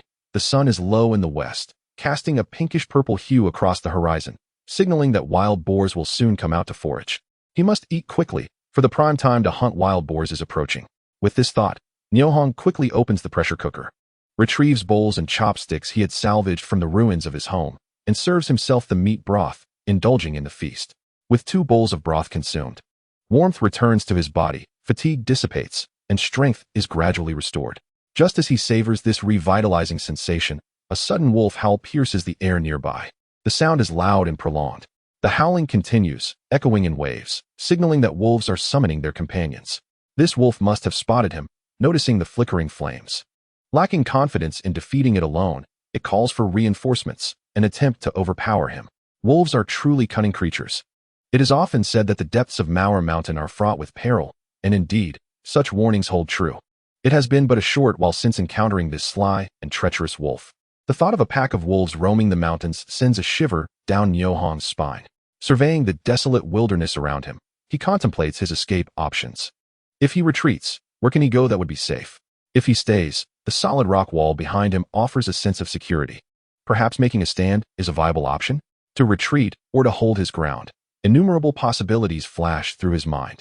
Simultaneously, an image of a vast military arsenal materializes in his thoughts. A plan forms. He possesses numerous firearms and ammunition. By summoning its companions, this wolf inadvertently provides him with an opportunity for carnage, sparing him the time and effort of searching for them. His arsenal can accommodate a significant stockpile of wolf pelts and meat. Inside, time stands still, ensuring the meat does not spoil. Once he sells the pelts and meat, a substantial profit awaits him. Moreover, wolf meat is quite palatable, comparable to that of dogs. Even if he cannot sell it, it serves as excellent sustenance. Such a rare opportunity must not be missed. Yes, this is how it shall be done. Fortune favors the bold, the timid perish. Wealth is found in risk. Tonight, it will be revealed whether the wolves strike faster than his trigger. With this resolution, Niu Hong's previously anxious heart gradually calms. He leisurely finishes the broth and meat, cleans the pressure cooker and utensils, and stows them away in the arsenal. He then retrieves his sniper rifle and handgun, positioning them prominently in the snow before him. To prepare for extreme circumstances, he opens a box of grenades stored in the arsenal, placing them in an easily accessible position on the shelf. These are vital for emergencies and must be readily available. Finally, Niu Hong dons his military night vision helmet. All preparations are complete. Everything is in place. Awaiting the arrival of the wolves. No, he awaits the arrival of fortune. Chapter 13. Profound Affection. Not long after, the wolf's howls are met with responses from its companions. The chorus of howls reverberates in all directions, creating a haunting and terrifying symphony that echoes through the silent mountain fields. The snow atop the tree branches trembles and falls, forming clouds of snow mist that obscure Niu Hong's view. A sense of foreboding washes over him. In battle, failing to see the enemy is the gravest danger, especially in foggy conditions, as one cannot predict when or from where a lethal attack may come. Niu Hong quickly dons his thermal imaging helmet, and his vision sharpens instantly. Ahead, 100 meters away, a rock stands with a wolf proudly perched atop, howling towards the heavens. Suddenly, it appeared to sense that someone was lurking in the shadows, promptly closing its mouth, turning its head toward the rock wall where Niu Hong was situated, and leaping behind the stone. The howl of wolves echoed once more. Damn! How cunning! Niu Hong chuckled to himself, recalling how he once wished to take up his rifle and eliminate this culprit with a single shot. Now, however, this very culprit appeared to him as a stack of thick banknotes, listening to the howls of wolves in the wilderness drawing ever closer. A joyful smile spread across Niu Hong's face. Come on, hurry up, he murmured while caressing the sniper rifle in his hands, his gaze constantly scanning the surroundings. The sky gradually dimmed, and the howls of wolves in the forest began to subside, yet the number of wild wolves ahead was steadily increasing. Roughly estimating, there were at least 30 wolves gathered 200 meters ahead, some standing still while others paced nearby, awaiting the signal to launch a full-scale assault.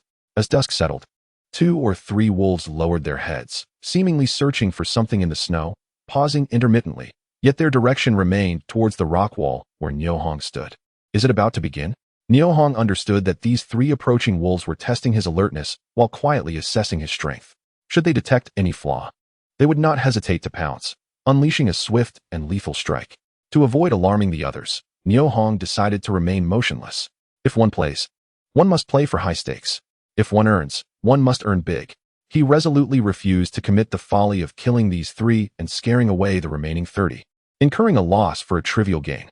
Holding the sniper rifle, Niu Hong stood still, patiently awaiting the most favorable moment. The contest unfolded silently, resting on who could ultimately emerge victorious. Observing that the three lead wolves approached without encountering any danger, the vigilance of the other wolves significantly diminished, prompting them into action. Some wolves swiftly flanked to the sides, seizing advantageous positions to completely block Niu Hong's escape route. Meanwhile, more wolves opted for a frontal breakthrough, intent on capturing Niu Hong. The delectable prey. The full-scale attack finally commenced. Niu Hong also sprang into action. To be precise, it was his gun that moved. With a soft pop, each subtle sound would claim a wolf's life. Niu Hong was confident in his marksmanship. Years of military experience had honed his skills, and his management experience in a military factory instilled a calm demeanor. Even with a reborn body, his memories remained intact, and his qualities were undiminished. The wolves attacked with remarkable speed, although the thick snow impeded their movement. Nevertheless, compared to the allure of Niu Hong as a meal, these hindrances were negligible. One by one, they rushed toward Niu Hong, emitting low growls. With each pull of the trigger, the bullets flew from the sniper rifle like long-lost lovers, eagerly aiming for the heads of the charging wolves, collapsing together upon the snow, love intertwined with death. Niu Hong targeted the last wolf in line, ensuring that those rushing forward remained oblivious to the danger lurking behind them. At that moment, their eyes were solely focused on Niu Hong, filled with an intense longing. Such a splendid meal could not be shared with their companions. As for those who had come with them, they could perish.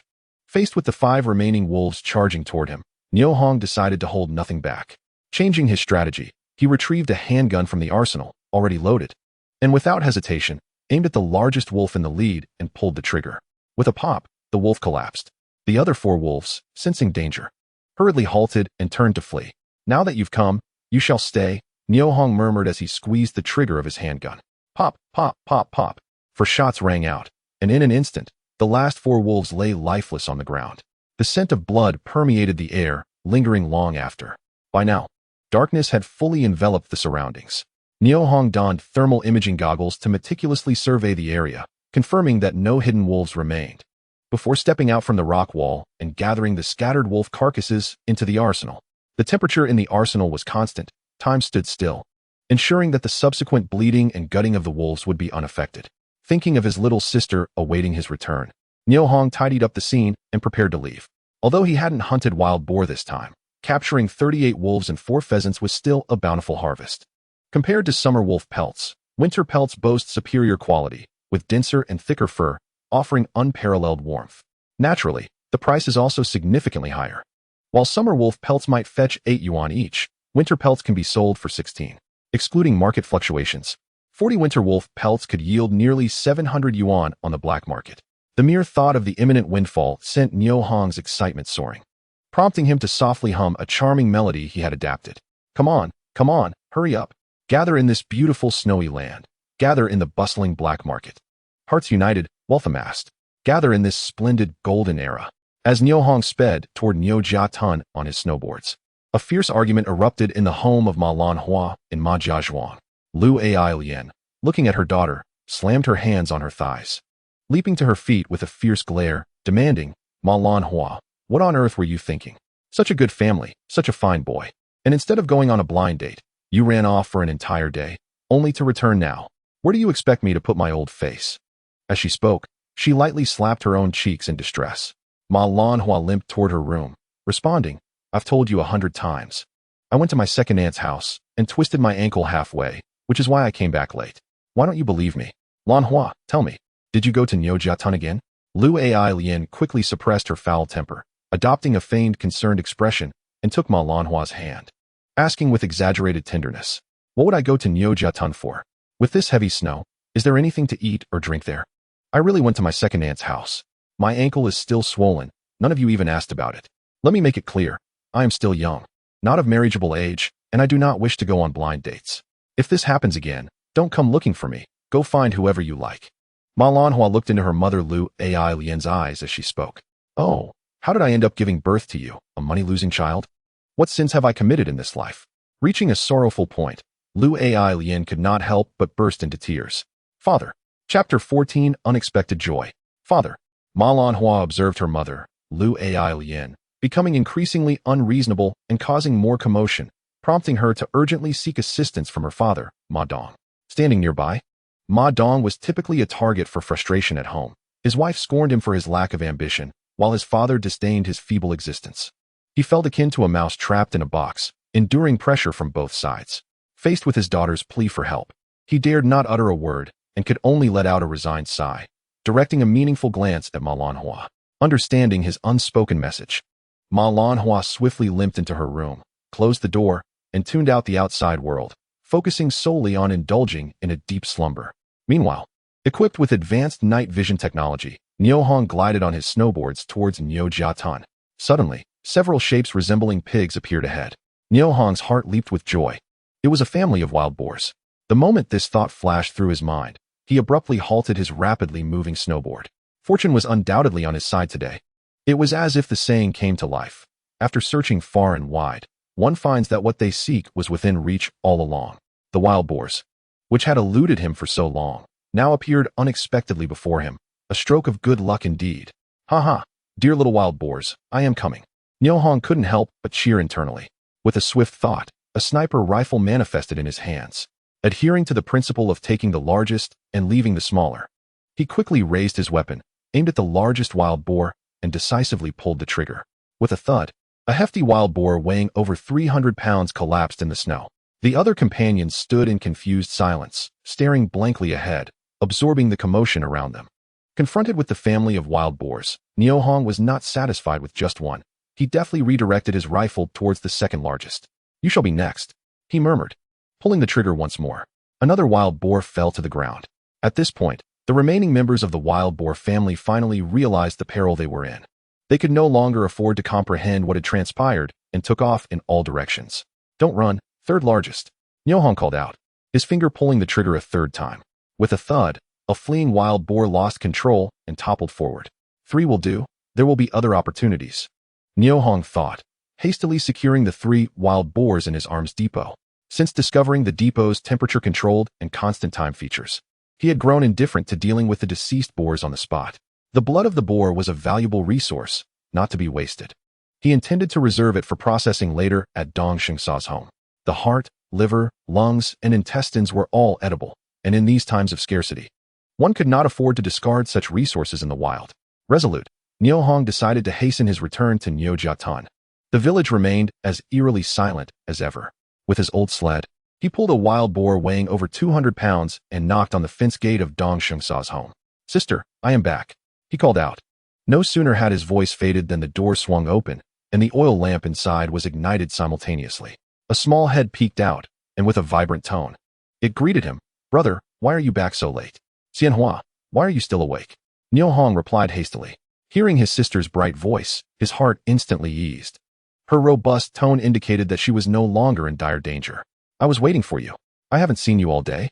Oh, it's a wild boar. Brother, you are amazing. As Niu Hong approached, aided by the bright moonlight, Niu Xianhua recognized the creature on the sled, clapping her tiny hands in excitement. Ignoring the cold outside, she gathered around the wild boar, curiously examining it from all angles. Xianhua, come inside. It's cold out here. All right, she reluctantly agreed, retreating into the room. Oh, Hongdi, did you really hunt a wild boar? Upon hearing Niu Xianhua's voice, Zhang Qiaoing hurried outside, her eyes widening in astonishment at the sight of the massive wild boar on the sled. Sister, quickly bring a basin. I need to drain the boar's blood. Niu Hong panted, releasing the sled's tow rope. After only a short distance, he was nearly exhausted. The sled was cumbersome, and the boar was heavy, making the task quite challenging. All right. Noticing Niu Hong's condition, Zhang Qiaoing said nothing further and rushed back inside, returning with an empty ceramic basin to hand to him. As the warm blood flowed into the basin, Zhang Qiaoying's eyes sparkled, her gaze towards Niu Hong brimming with affection. This wild boar weighed at least 200 pounds. Combined with the 2 wolves and 4 flying dragons he had caught the previous night, they would not face hunger for at least 2 months. Such a life was utterly enchanting. Sister, do we have any salt? Add some in.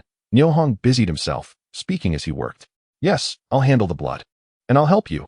Zhang Qiaoying snapped out of her trance, responding promptly. Good.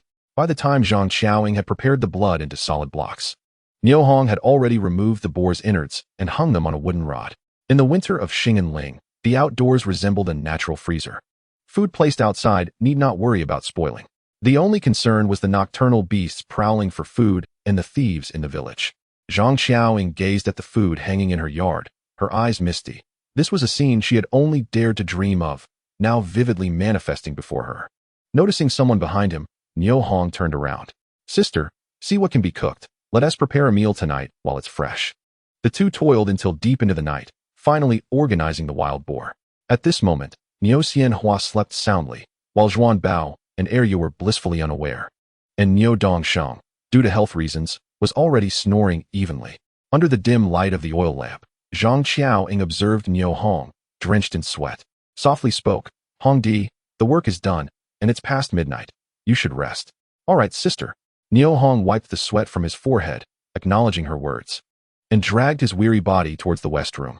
However, he heard a faint sound behind him. Chapter 15. Unconventional. Hearing the unusual noise, Niu Hong abruptly halted, turning around. Zhang Qiaoying, who had been following closely, unexpectedly stumbled into his embrace, instinctively wrapping her arms around his waist. Sister, Niu Hong whispered in a low voice, cautioning her in his ear. This was the main room. Any sudden movement could awaken others, and Zhang Qiaoying's audacious action was undeniably bold and abrupt. Hong Di, you stopped without a word, and I almost fell. Zhang Qiaoying straightened up, lightly tapping his chest, her tone playfully reproachful. Niu Hong thought to himself, well then. Despite being at a disadvantage, the reality twisted against him, leaving him with no avenue to seek justice in this vast world.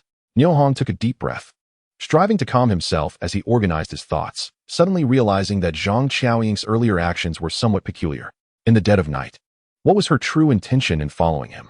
With that thought, he spoke up, Sister-in-law, is there something you wish to discuss? Of course there is. What else could it be?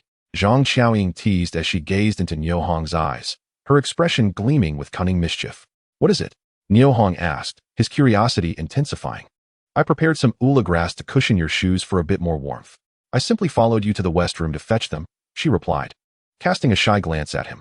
Her youthful visage, illuminated by the dim kerosene lamp, resembled a flower poised to bloom. Niu Hong felt his heart flutter. Despite his rebirth, he was still trapped in the body of an 18-year-old, filled with primal desires. Let us hurry, Zhang Qiaoying said, her lips curling into a meaningful smile as she sensed Niu Hong's demeanor. As someone with experience, she understood the thoughts swirling in his mind. Niu Hong, slightly embarrassed, quickly nodded and made his way back to the west room, taking off his shoes and holding them in his hands. Sister-in-law? The shoes are a bit before he could finish. Zhang Qiaoying snatched them away and turned to leave. Dongxing's sister treats me like family, he mused as he lay back on the warm Kong, falling into a deep slumber the moment his head met the pillow. The next morning's breakfast was the same as the previous night, pig offal soup. Everyone relished it heartily. After the meal, Niu Hong set down his bowl and addressed Niu Dongsheng and Zhang Qiaoying. Brother, sister-in-law, I wish to discuss something with you. Go ahead, Zhang Qiaoying replied readily. I plan to sell this wild boar at the supply and marketing cooperative to exchange for some grain and cloth tickets, and perhaps buy some ammunition and other necessities. Upon hearing Niu Hong's intention to sell the freshly hunted wild boar, Niu Dongsheng and Zhang Qiaoying found it difficult to part with it. But that is pork. Delicious pork. If we sell it, how will we eat later?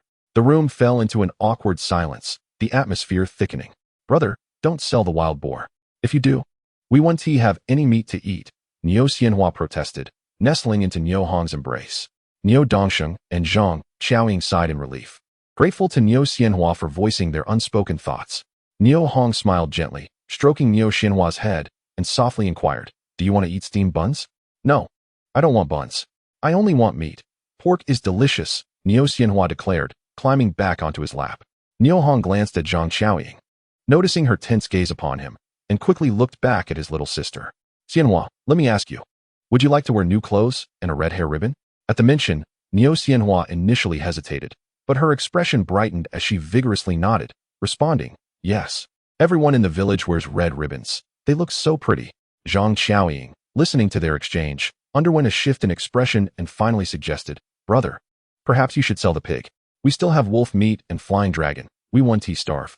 We can also sell the wolf pelt. Indeed. Let us not eat this wild boar.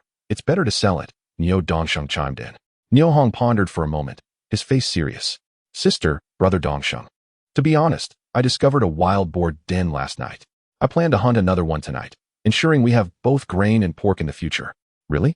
Zhang Xiaoying's face lit up with surprise. Of course, Niu Hong confirmed. After a moment's thought, she said, Brother, wait here. I will borrow a horse cart from Uncle Xiangdo. Sister, there's no need to borrow a cart. I can manage with the sleigh, Niu Hong quickly interjected, stopping her from getting up. The roads outside the village were covered in snow, and a single person could easily pull a wild boar on a sleigh without much effort. Moreover, with the assistance of his armory, taking a cart to the cooperative would only be a burden. Are you sure you can handle it alone? Zhang Xiaoying asked, her concern evident. Of course I can. Just last night, I brought the wild boar back from the back mountain alone, Niu Hong replied, standing up and heading toward the door, with Zhang Xiaoying following closely behind. Together, they lifted the now frozen wild boar onto the sleigh. At that moment, the sun shone brightly. It was another beautiful day. After breakfast, the Niu family village regained some vitality. Villagers spotted Niu Hong pulling a sleigh with a large wild boar. Their curiosity piqued as they gathered around to watch. What a massive wild boar. Did you hunt it all by yourself? Someone in the crowd questioned. Yes, I hunted it last night, Niu Hong replied nonchalantly. Niu Hong, you're impressive. Someone exclaimed, giving him a thumbs up. Hee, it's nothing special, Niu Hong humbly responded. Niu Hong, having caught such a large wild boar, you can't keep it all to yourself. You should share some with every household in the village. A voice from the crowd rang out, instantly capturing everyone's interest. This was a genuine wild boar. And such a size was enough to provide every family with 2 pounds of meat.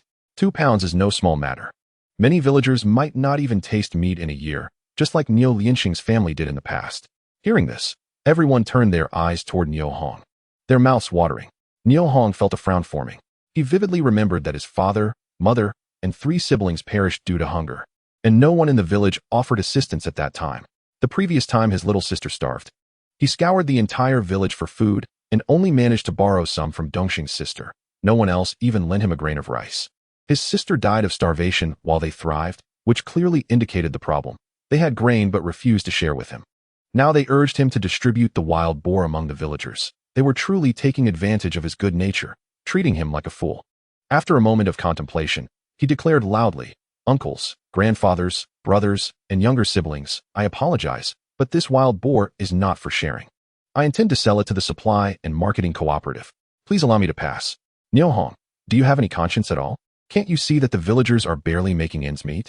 Yet you want to sell the wild boar? The speaker was Niu Shun, a well-known hunter in the village, igniting a surge of indignation within Niu Hong. Niu Shun Shu, your words cannot be so callous. Our home has collapsed, and we possess not a grain of rice. I traded a wild boar for funds to rebuild our house and procure food. Is there something wrong with that? I cannot sacrifice my life and that of my younger sister just for you to have a morsel of meat. Niu Shun opened his mouth, but found himself at a loss for words. Those standing nearby expressed their strong agreement with Niu Hong's sentiments. 2 orphaned children struggling for survival. And when they finally manage to catch some game, they are compelled to share it with the entire community. Is this not a case of the strong oppressing the weak? The gazes of the onlookers turned towards Niu Shun with disdain. Oblivious to the thoughts of the crowd, Niu Hong continued speaking to Niu Shun. Uncle Niu Shun, you are renowned as the village's expert hunter. You hold a higher status and age than I do. Seeing the hardships faced by the villagers, why do you not hunt a few more wild boars or other game to share with everyone? Humph. Niu Shun snorted in discontent and turned to leave. But a man who had long harbored resentment could no longer contain himself. Niu He, did you not also venture to the back mountain yesterday? Where is the wild boar you caught? Hurry and bring it out to share with everyone. Humph. Niu He, you speak as if you know no pain. Do you truly believe that wild boars lie still as your wife does in this heavy snow? I will curse you. How dare you speak to me like that? Niu He shouted, rolling up his sleeves and charging at Niu Shun without reservation. Bang. Ouch, damn it. The two were instantly locked in a fierce struggle. Niu Hong, witnessing the chaos, hurriedly pushed through the crowd, pulling the sled towards Hongxing. Hongxing is located 8 li away from Niu Jiatun, typically a 30-minute walk. Now, with the heavy sled in tow, Niu Hong found himself straining to move. In winter, the daylight in the Xing'an Mountains is brief. To return to Niu Jiatun before sunset, Niu Hong had to grit his teeth and summon all his strength to advance swiftly. When no one was paying attention, He quickly concealed the sled, the wild boar, and the 2 wolf pelts in the arms depot. The supply and marketing cooperative is situated on the main street of Hongxing Gongxi, with a large red 5-pointed star above the entrance. Flanked by the words Hongxing Supply and Marketing Cooperative, it is highly recognizable. The man responsible for receiving Niu Hong was a middle-aged man with thick glasses, standing at about 165 meters, slightly hunchbacked and perpetually smiling. Young brother, the wild boar you delivered weighs a total of 226 gene and is of good quality. I will accept it at the price for first-class pigs. Is that acceptable to you? Brother, what is the price for first-class pigs? Being his first time selling pigs, Niu Hong was unfamiliar with the current market rates. The price for first-class pork is 34 cents per gene, and for second class, it is 31 cents per gene, and so on. Do you find my offer acceptable? Lin Zhongjuan adjusted his glasses while speaking. Yes, brother, may I exchange some food stamps and cloth tickets here? Upon hearing this, Lin Zhongjuan observed Niu Hong's thin clothing and nodded thoughtfully, saying, yes, please wait a moment while I calculate the total. For 226 gene of pork, I owe you 76.84 yuan. I will pay 16 yuan for each wolf pelt, totaling 32 yuan for the 2. In total, I should pay you 108.84 yuan. Lin Zhongjuan pushed the abacus towards Niu Hong. Young brother, please verify my calculations. Yes, I would like 60 yuan in cash, 10 yuan in food stamps, 10 yuan in cloth tickets, 10 yuan for oil tickets, and for the remaining 4 cents, please give me a foot of red string and a few boxes of matches. Niu Hong, without even glancing at the abacus, recited his premeditated plan. All right, young brother, matches are 2 cents per box, and each box contains 100 matches. The red string is 1 cent for 3 feet. How would you like to order? Then I shall have 6 feet of red string and 1 box of matches. I also want to buy some salt, corn flour, wheat flour, a ceramic basin, and some patterned cloth. Following this, Niu Hong entered a frenzied shopping mode, swiftly spending a large portion of his newly acquired funds. Lin Zhongjuan watched Niu Hong with interest, patiently instructing the sales clerk to assist him in packing his purchases, placing all the goods onto the sled. Upon returning to Niu Jiatan, as Niu Xianhua celebrated with the red string, Zhang Xiaoying gazed at the 2 bags of flour before her with mixed emotions. She touched them, opened the bags, and repeatedly looked inside, her eyes seemingly glued to the bags. Niu Hong stood quietly beside her, waiting for Zhang Xiaoying to regain her composure before hurriedly offering the remaining 20 yuan he held. Sister, this is the leftover money from selling the pig and wolf pelts. We shall split it evenly. This is yours, please accept it. Why are you giving money to your sister? You earned it through your hard work in the mountains, and I did not contribute. How can I accept your money? Zhang Xiaoying protested, pushing Niu Hong's hand aside. Sister, did you not help me look after Xianhua? Without your assistance, I would not have had the opportunity to hunt. Please take it. Niu Hong insisted, forcefully placing the money into Zhang Xiaoying's hand. She attempted to refuse again, but Niu Dongsheng, reclining on the Kong, interjected. Child's mother, if Hongdi offered it, you should accept.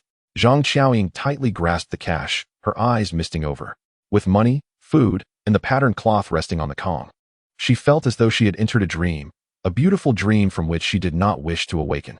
However, Niu Hong's voice pulled her back to reality. Sister, I inquired about the dimensions for the cloth. Based on the sales clerk's suggestion, I selected enough for you, me, and Xianhua. When you have time, please make the clothes. Yes, I will start tomorrow. Zhang Xiaoying wiped her eyes and replied with a beaming smile. Sister, please keep the remaining cloth tickets. You can decide what clothing to make in the future. All right, I will not be polite about this. Zhang Xiaoying said joyfully as she pocketed the cloth tickets. Child's mother, it is time to prepare a meal for Hongdi. Niu Dongsheng breathed heavily, reminding her with a weak voice. Hongdi, have you not eaten lunch yet? Yes. Fearing that it would be difficult to walk in the dark, I did not dare to eat outside. Niu Hong thought to himself that dining at the state-run canteen would cost several dimes. He needed to save money to build a house in spring and to wed Lan Hua. All right, sister will make you meat soup and golden pancakes. Sister, let us have 3 meals a day from now on. With me around, we need not worry about food. Ah, Zhang Xiaoying gasped in surprise. During these times of uncertainty, where one meal was often followed by another without assurance of survival, Niu Hong's request for 3 meals a day left her unable to maintain her composure. Rest assured, sister, with your brother here, no one will go hungry. Our future will be ever brighter. Zhang Xiaoying looked at Niu Hong, then at the 2 bags of flour on the ground. Envisioning a future as lush as the leaves on a tree, her heart inclined towards a steady and enduring life. After a moment's contemplation, Niu Hong solemnly addressed his brother. Brother Hong, let us dine together tonight, but starting tomorrow, we shall revert to 2 meals a day. Although 2 bags of flour may seem ample, the days ahead are long. Sister-in-law, if the days are long, shall we not also have more flour? Niu Hong responded. Once we finish these 2 bags, I will purchase another 2, then 3 more, and we shall eat 3 meals a day as I suggested. Good health is the foundation of revolution. Only with a robust body can we achieve everything. Cough, cough, cough. Hong, you speak wisely, Niu Dongsheng, lying on the Kong, wholeheartedly agreed with Niu Hong's words. Zhang Xiaoying sighed softly, feeling helpless. Alas, I cannot argue with you. So let us follow Brother Hong's suggestion and have 3 meals from now on. After speaking, she muttered to herself, this life is becoming unbearable. Little did she know. Before her thoughts were fully formed, Niu Hong produced 2 large white rabbit candies from his pocket and handed them to Niu Xianhua and Xuanbao, while Arya received a box of biscuits adorned with the images of the grassland heroine sisters. Zhang Xiaoying observed this with mixed feelings, although her heart swelled with joy. She also worried about Niu Hong's reckless spending, fearing he did not grasp the realities of life. Xianhua, come here, let me tie your hair up. You won't look like a little wild child anymore. Humph, you are the wild child. My sister-in-law has already styled my hair. It looks lovely. Niu Xianhua pouted and, with a huff, obediently handed her red hair tied to Niu Hong. Niu Xianhua, do you wish to attend school? Niu Hong inquired gently, as he tied her hair into braids. Yes, Goeji says the school teachers are very beautiful and their voices are lovely. I want to go to school too, she responded earnestly, as if discussing a matter of great significance. Hearing this, Niu Hong felt a heaviness in his heart. Their family had been too impoverished in the past. Despite the school waiving tuition fees, they could not afford the nominal cost of books. He vividly remembered how, whenever his little sister saw her peers heading to school, she would linger at the doorway for a long time, reluctant to return home no matter how much they called her. The sight of her small figure was heart-wrenching. Now that he had money and could ensure his sister had enough to eat, it was time for her to step into the realm of education. Niu Hong resolved to support his sister until she became a university student, aspiring for her to graduate and serve as an esteemed state official. With this thought, he softly declared, all right, tomorrow I shall take you to the school in the village. Godfather, I want to go to school too. Xuanbao, standing nearby, exclaimed with wide eyes. Very well, when you grow a bit more, I will also send you to school, but you must promise to study diligently. I will study hard, Xuanbao replied, bouncing over to the stove and looking up at Zhang Xiaoying, saying, Mother, I want to go to school. Zhang Xiaoying smiled at her son and replied gently, when you are as tall as your aunt, you can go to school. Xuanbao nodded, somewhat understanding. Lying on the Kong, Niu Dongsheng observed the scene before him with a mix of emotions, feeling a bittersweet pang. Yet, knowing how Niu Hong treated his children as his own, he suppressed his sorrow, feeling only gratitude. He also silently rejoiced that he had shared half a bird's egg with Niu Xianhua during her time of dire hunger, for it had brought forth such a bountiful return. After dinner, Niu Hong, as was his custom, took his hunting rifle and slipped outside, concealing himself in a secluded corner of the back mountain. This spot was well hidden and spacious enough. As he pondered, he retrieved the wild wolf and wild boar he had shot the previous night from the armory, systematically processing them. He bled them out and removed their internal organs. As he had ample pots and salt bought that day, the edible pig innards were set aside in the pot, while the rest were discarded. However, he retained the largest wild boar, intending to take it back to Dongxing's house as tonight's catch. 4 hours later, 38 wild wolves and 1 wild boar were thoroughly processed. Gazing at the 38 wolf skins and the boar in the armory, Niu Hong began to strategize on how best to sell them quickly. Once he exchanged them for money, he could propose to Lan Hua. As for his future mother-in-law, Lu Ailian, who had been so unkind to him, he had already devised a plan. He had visited the Red Star Supply and Marketing Cooperative once. He could not return too often lest it arouse suspicion. Next time, he would choose a different place to sell. As for the black market, he decided it was time to explore the market conditions, even if just to observe. Resolute in his plan, Niu Hong fetched the pressure cooker used the previous night, along with a set of bowls and chopsticks, and began to enjoy a bowl of the leftover meat soup. The soup retained its exquisite flavor and perfect temperature, making for a delightful meal. Although Dongxing's sister-in-law had agreed to prepare 3 meals a day, the evening meal was noticeably insufficient. If Niu Hong were to eat freely, there would not be enough for him alone. Over time, this cooking method would prove unsustainable, and he must find an opportunity to persuade Dongxing's sister-in-law to change her overly frugal habits. For now, he could indulge in a hearty meal. Niu Hong returned to Dongxing's house well past 10 o'clock at night. Zhang Xiaoying was overjoyed to see that the wild boar he brought back was even larger than the one from the night before. Upon learning that this one would not be sold, Her gaze toward Niu Hong brimmed with affection, as if she wished to consume him whole. Determined, she resolved to win over Niu Hong that night, wanting him to truly become her man. Only in this way could they ensure a continuous supply of wild boar meat, grains, and of course, money. It is often said that wealth is a catalyst for love, and in this moment, Zhang Xiaoying embodied this sentiment perfectly. She leaned closer to Niu Hong, lowering her voice. Brother Hong, you are truly remarkable.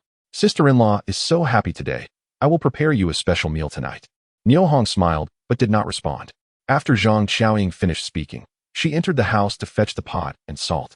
Assisting Niu Hong with the slaughter and processing of the pig, Niu Xianhua and Xuanbao, undeterred by the cold outside, began to circle the wild boar, engaging in play. The joy of childhood is simple and pure. Watching his little sister, Niu Xianhua, frolic beside him, Niu Hong could not help but reflect on the gifts of time, which had allowed him to reclaim this familial bond after his rebirth. Chapter 18. A series of questions. After 2 days of nourishing meat soup, the health of those in the house visibly improved. Niu Dongxing no longer gasped for breath as he had before and could occasionally speak incomplete sentences. When Zhang Xiaoying handed him a bowl of food, he repeatedly said, "Child's mother, I truly cannot drink any more. Let Brother Hong have it." As a disabled man confined to the Kong, his appetite had always been modest, and after dinner, he could consume no more. Seeing this, Zhang Xiaoying ceased her urging and turned to Niu Hong. "Brother Hong, come, drink it." "Sister, I have already had 2 bowls. I cannot have more. Boys must eat more to gain strength. Come, drink it." Zhang Xiaoying, without a moment's hesitation, forcefully thrust the bowl and chopsticks into Niu Hong's hands. Reluctantly, Niu Hong had no choice but to bravely consume the bowl of meat soup, ensuring that even the bits of pork entrails were entirely devoured. After finishing the soup, Niu Hong cast aside any thoughts of persuading Dongxing Sa, realizing that with her culinary fervor, it was absurd to think he needed to do any convincing. "Hong Di, come. Let me serve you another bowl," she insisted. "Sa, I can't drink anymore. I truly cannot," Niu Hong replied, hastily placing his bowl into the water basin and beginning to wash it. Observing this, Zhang Xiaoying hurried over, snatching the bowl from his hands. "Hong Di, you've worked all day. How can I allow you to wash the dishes? Go rest in the room," she urged. "Sa, I am not tired." "Not tired? Spare me the polite talk. Dragging a few 100 pounds of wild boar over such a long distance. How could you not be tired? Quickly go lie down on the Kong," Zhang Xiaoying said, empathetically pulling Niu Hong's arm and guiding him towards the west room. "Dongxing Gu, I want to be chatting with you tonight," Niu Hong said, but before he could wait for Dongxing's response, he was swiftly pushed onto the Kong by Zhang Xiaoying. "Rest well. I will come back shortly to change your shoes to Yula grass," she added, leaning on Niu Hong's shoulder and whispering sweetly in his ear, not forgetting to give him a playful pinch before leaving. What was happening? Such forceful affection was rather unexpected. Why did it seem that Dongxing Sa was becoming increasingly audacious, disregarding the boundaries typically observed between men and women? Niu Hong rubbed the spot where he had been pinched, taking a while to regain his composure. While his mind was left in a state of bewilderment, feeling his stomach swell, he dared not lie down on the Kong, fearing the soup would spill out. Resting against the Kang's edge and looking out at the pitch-black window, he couldn't help but reminisce about the year 2025. Back then, even in his old age, after dinner, lying on the sofa with the television on, watching a web series was quite pleasant. Alternatively, opening his phone to browse the Qimao free novel site to read or listen to his favorite online stories made even dull moments significant. How different it was now, when he could only count sheep legs in his mind. Understanding the poverty of this era was not without reason. Technology was far too backward. Just as Niu Hong was lost in thought, the loudspeaker in the village suddenly broadcast the voice of Captain Niu Tiankai. "Attention, comrades. Please note, we have an urgent announcement. Following the instructions of the commune leaders, tonight, a blizzard is expected.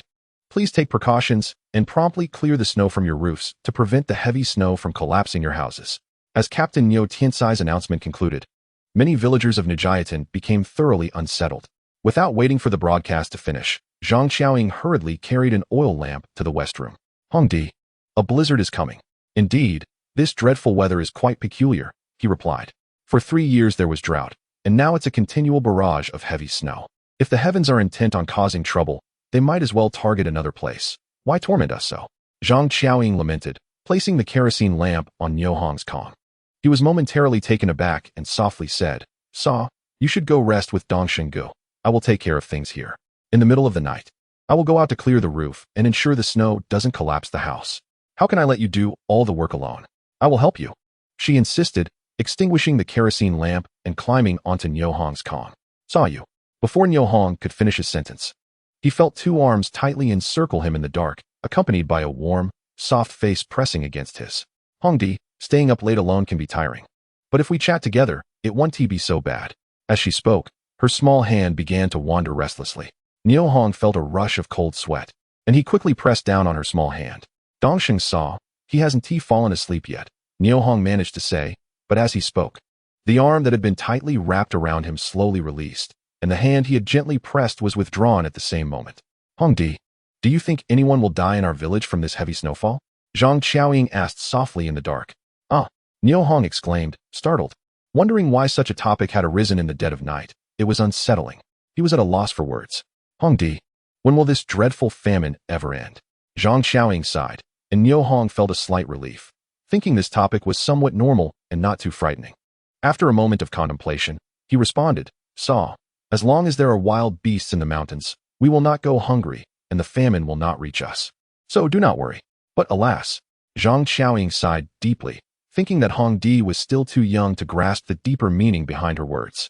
Surely, there would come a day when the calamities would ease, but when would her own suffering see an end? Just thinking about such a wretched existence broke her heart. Saw, the wind is picking up outside, listen. As Niu Hong spoke, a fierce wind began to howl outside, sending ice particles crashing against the window with a series of sharp sounds. The distant mountain winds whispered through the treetops, a mournful lament. Yes, the wind is rising. Hongdi, I feel a bit cold. Could you hold me? Although Zhang Qiaoying's voice was soft, Niu Hong was certain that if Dongxing Gu was still awake in the east room, he would undoubtedly hear. Secretly, he thought that Dongxing Sa was becoming increasingly bold. Little did he know, he had already become a target in Zhang Qiaoying's eyes, who had resolutely decided to seize the opportunity that night. Hongdi, I'm cold. As soon as she finished speaking, she instinctively nestled into Niu Hong's embrace. Saw, Dongxing Gu isn't asleep yet. Are you certain he has no thoughts about this? Shoo. He agreed to it. Zhang Qiaoying replied, quietly leaning into Niu Hong's arms, relishing the rare warmth without further mischief. Alas, Saw, I already promised you. I will be a godfather to your two children and will always assist you. Niu Hong gently patted Zhang Qiaoying's arm, offering comforting words. In his heart, he regarded her family as his sister's saviors. When they faced difficulties, how could he and Lan Hua may remain indifferent? Yet, some sentiments are better left unspoken. He could not articulate his thoughts to Zhang Qiaoying. Hongdi, without your assistance, I would have been at a loss these past few days. If it weren't for your presence, on a day like today, with such inclement weather, our family would be left with no recourse but to stay indoors, waiting helplessly for starvation to claim us. I truly ought to express my gratitude to you. Zhang Qiaoying sighed softly as she spoke. She took hold of Niu Hong's hand and pressed it against her chest. Upon noticing this, Niu Hong hastily withdrew his hand. There are certain actions that one can take, and others that one must refrain from. Once the latter are undertaken, there is no turning back. He did not wish to engage in any act that would betray his own principles, nor did he want to wrong Lan Hua Mei, nor take advantage of the difficulties faced by the Dongxing family. Sister-in-law, I reiterate, your family's troubles are temporary, as are the hardships faced by our nation. Once Xuan Bao and area have matured, and the situation in our country improves, your family's circumstances will undoubtedly brighten, Niu Hong assured her. Zhang Qiaoying remained silent for a long time, lost in thought, enveloped in the darkness. Niu Hong, observing her, fell into silence as well. The wind outside howled with increasing ferocity, causing the door to creak ominously, while the cold air seeped through the cracks, bringing with it a biting chill. Niu Hong covered them both with a blanket, listening to the sound of the wind and the snow falling outside. After a considerable time, Zhang Qiaoying broke the silence. Hongdi, have you proposed to Lan Hua Mei yet? Not yet. I have not prepared the bride price, and her mother has significant reservations about me. Niu Hong replied gently, wrapping his arm around Zhang Qiaoying's slender waist. Did she come looking for you the day before yesterday to urge you to propose? Upon hearing this, Niu Hong shuddered slightly, but did not respond. Zhang Qiaoying, perceptively sensing his reaction, said softly, Hongdi, it is better to propose sooner rather than later. There is a saying, a daughter is sought after by many families. If you delay too long, a good girl may be taken by someone else. Niu Hong sighed inwardly, lamenting that even a modest sum of money can thwart a hero, especially now that his house has collapsed and his finances are strained, making it a challenge to win Lan Hua Mei's hand. Should I go on your behalf to propose? No need, once the snow has ceased. I will visit her family personally and have a good conversation with her mother. Are you sure you can manage without a matchmaker? Zhang Xiaoying inquired with concern. I will. But the time is not yet ripe. Oh, she replied. In the stillness of the night, they fell silent once more. Niu Hong listened to the howling wind outside, attentively monitoring the snowfall, and suddenly became aware of a steady breath emanating from within his embrace. Without needing to look, he knew that Dong Shengsa had fallen asleep against him. A bitter smile crept onto his face as he quietly mused that youth truly has its advantages. Even the gravest of issues cannot hinder a quality sleep. Whatever troubles may loom, a good night's rest can render them trivial. The pull of sleep overtook him, and he felt his eyelids grow heavy, succumbing to slumber. Outside, the frigid wind raged, while the warmth of the Kong within the house remained inviting. Upon awakening, Niu Hong discovered that Dong Shengsa had already left his embrace and was busy preparing breakfast for the family at the stove. The aroma of corn cakes mingled with meat broth filled the room. Hongdi, did you not sleep a little longer? Zhang Xiaoying greeted him with a radiant smile as he stepped out from the west room. Niu Hong's cheeks flushed slightly as he awkwardly replied, I'm awake now. No more sleep for me. I'm going outside to check the roof. As he spoke, he moved to leave, but was halted by Zhang Xiaoying's call. Hongdi, I have already cleared the roof. You needn't go out again. It's quite cold outside. Oh, Niu Hong thought to himself, feeling somewhat embarrassed. Sister, while the snow is light, I will visit the school in the village to inquire about Xian Hua's education. He was somewhat familiar with the primary school in Yozhatan.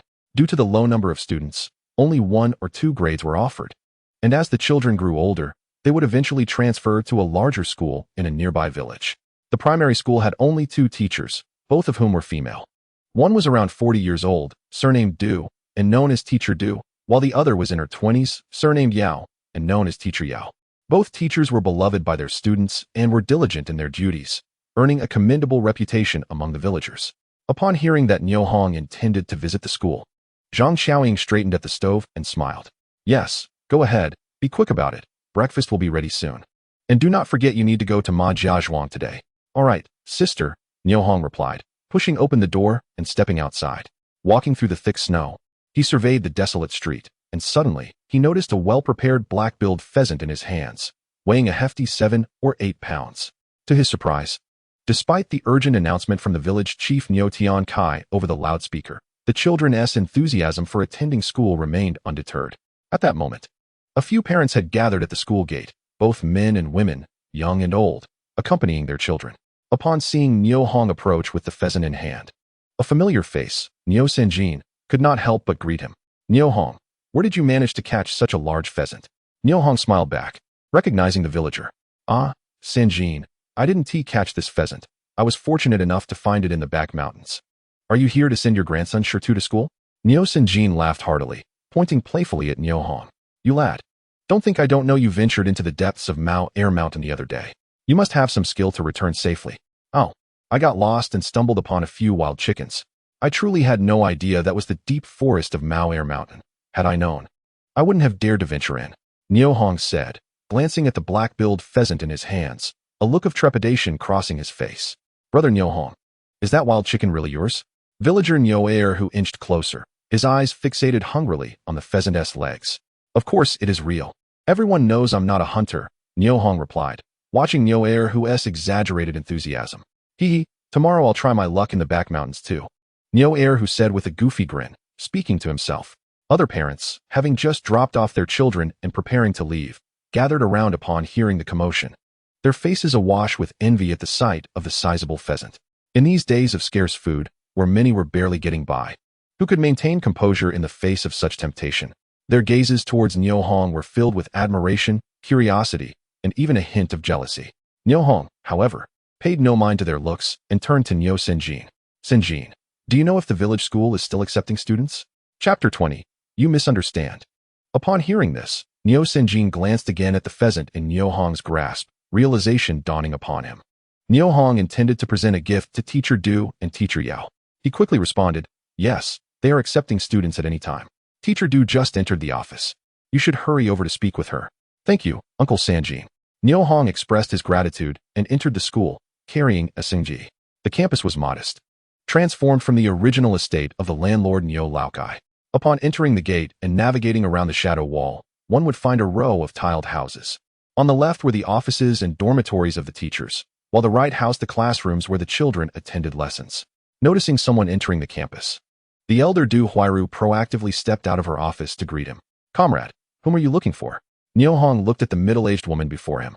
She had short hair that reached her ears, a medium stature, and wore a blue top that had faded with washing. He speculated inwardly that she must be the Du Laosher everyone spoke of, and hurriedly took a couple of steps forward to say, "You're Du Laosher, right? I am Niu Hong from Niu, and my sister's name is Niu Xianhua. She just turned 8. May I ask if our school is still accepting students?" Du Huairu did not immediately respond to Niu Hong's inquiry, but instead scrutinized him from head to toe. Niu Hong stood at just under 1.8 meters tall, his frame slender, and although his clothing was tattered with patches, he exuded vitality with a robust voice. His smiling face radiated warmth and optimism. Observing the large Shengji he held, Du Huairu was taken aback and secretly praised the young man for his politeness. She promptly replied, "Yes. We accept students at any time as long as they are of appropriate age. When do you plan to bring your sister here?" Du Laosher, how much is the tuition for attending school? Niu Hong asked, feeling somewhat anxious. There is no tuition, only a textbook fee of 50 cents, Du Huairu stated, remaining silent afterward. She was well aware that even this modest fee was burdensome for many families. "Understood, Du Laosher, here is the 50 cents. I will take care of the paperwork," Niu Hong said, as he handed over the thongji along with the 50 cents. I can accept the textbook fee, but I cannot accept the songji. Higher authorities have regulations against receiving gifts from locals, Du Huairu insisted, waving her hands in refusal.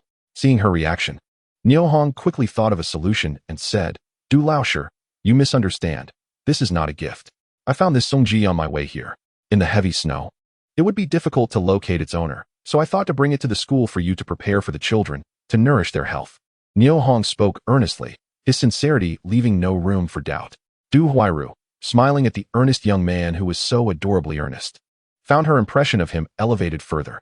"Du Laosher, please be kind and accept it for the children. It will save me from having to search for the owner in this bitter cold," Niu Hong urged, pressing the songji into her slender hand. Du Huairu felt her arm tighten suddenly, nearly losing her balance from the unexpected weight of the songji. Before she could react, Niu Hong had dashed towards the gate. "Goodbye, Du Laosher," he called, his voice lingering even as he vanished from sight. This young man is truly endearing," Du Huairu remarked, gazing appreciatively towards the gate. "Sister Du? Who is so endearing?" Teacher Yao, having heard the commotion, emerged from the office. Upon seeing the songji in Du Huairu's hands, she exclaimed in surprise, "Oh, a wild chicken. Sister Du, do we get to eat meat today?" "Indeed," Du Huairu replied, her expression filled with fondness for the younger teacher Yao, who was 2 years her junior. It was the arrival of teacher Yao that had made her teaching career in Niu much less lonely and isolated. Upon returning to the home of Sister Dongsheng, Niu Hong found everyone waiting for him to eat, and his heart warmed. He quickly said, "Oh, I am starving. Sister, let's eat. Afterward, I need to take Xianhua to school." Hong Di, is the school open for registration?" "Yes," Du Laosher said that as long as they are of appropriate age, they can register any time, but the textbook fee of 50 cents cannot be waived. "Brother, can I go to school like Guiji?" Niu Xianhua asked joyfully, wrapping her arms around Niu Hong's neck. "Of course, I have already paid your textbook fee. After we eat, we'll go, all right?" Niu Hong gently patted her hand. "Yes." Niu Xianhua cheerfully agreed, releasing her embrace. "Come on, Hong Di, eat." Zhang Xiaoying handed 2 cornmeal pancakes and a bowl of meat soup to Niu Hong. "Sister, the food should be served to Dongxing first. As a brother, I cannot eat before him," Niu Hong stated, quickly moving to place the bowl beside Dongsheng. "Dongsheng, you eat first." Feeling Niu Hong's respect, Dongxing's heart felt as refreshing as eating an ice pop on a hot summer day. However, upon seeing the bowl of food and 2 pancakes Niu Hong had brought him, he chuckled and said, "Hong Di, I can't possibly eat this much. Half a pancake and half a bowl of soup are more than enough. This is what your sister-in-law served for you. Please eat." After the meal, "We still need to take Xianhua to school." Niu Hong pondered for a moment and solemnly replied, "All right then, sister, let's leave it at this for now. But please don't serve me first next time." Zhang Xiaoying sighed gently. "Fine, next time I will serve your brother first." "No, first serve sister-in-law." Niu Hong clearly understood his position. He and his sister were merely guests in this home, 2 eternal visitors. As guests, how could they not show respect to their hosts? Zhang Xiaoying chose not to pursue the topic further and calmly said, "Hong Di, may I discuss something with you?" "Sister, what is it?" Niu Hong quickly swallowed the food in his mouth and looked towards Zhang Xiaoying by the stove. "Hong Di, Uncle Niu at the east end of the village is in the same situation as Dongsheng. He was injured by a falling tree, and his family is struggling to find food in this harsh weather. I am a bit worried and would like to send them 2 pancakes and a bowl of meat soup. What do you think? Niu Hong gasped, wondering why Sister Dongsheng would seek his opinion on such matters, as he was merely a guest in this household. Sensing his hesitation, Zhang Xiaoying felt a pang of disappointment and quickly said, "Since Hong Di disagrees, let it be as if I never mentioned it." Upon hearing this, Niu Hong realized the misunderstanding and hastily clarified, Sister, you misunderstood. How could I possibly disagree? I was merely expressing my admiration for you and Dongsheng as truly good people. Whenever you have food, you think of those who are in need. I wholeheartedly support your actions. How could I oppose them?" Zhang Xiaoying gazed intently into Niu Hong's eyes and chuckled, "Hong Di, your words paint us in a light that we do not merit." Chapter 21. Mad for Love. Niu Hong smiled faintly, remaining silent. He pondered that if there truly are selfless individuals in this world, then before him stood Sister Dongsheng and Brother Dongsheng as prime examples. Though they were impoverished, they possessed a wealth of kindness. Despite their hardships, they remained eager to assist those in need. Without their generous assistance, the little sister Niu Xianhua, even upon encountering her reborn self, would inevitably succumb to a tragic fate. In these desperate times, food holds far greater value than any material wealth. The Dongsheng family surely understands this truth. Yet, they willingly offer their meager provisions, even down to the last half of a bird's egg, to aid others and sustain themselves. Such benevolent souls deserve our utmost efforts in return. Contemplating this, I softly inquired, "Sister, when do you plan to visit Uncle Niu's home? I can stay behind to look after Xuanbao and area." "No need," she replied, her tone light yet tinged with pride. "Xuanbao is already over 3 years old and can take care of his sister. Your brother Dongsheng can watch over them both at home. Just focus on your tasks." Zhang Xiaoying's words were imbued with a sense of pride. Her children were her heart's delight, her source of pride, and the very motivation that kept her alive. The mere mention of her 2 children filled her eyes with love. "Very well," Niu Hong responded, sensing her sentiment, and promptly focused on his meal. The fierce winds from the previous night had subsided, and large flakes of snow drifted softly from the boundless sky, cloaking the world in a silvery shroud. After escorting little sister Niu Xianhua to school, Niu Hong resembled a snowman, yet he paid no heed to his appearance. Gazing at the swirling snowflakes, a wild thought took root in his mind.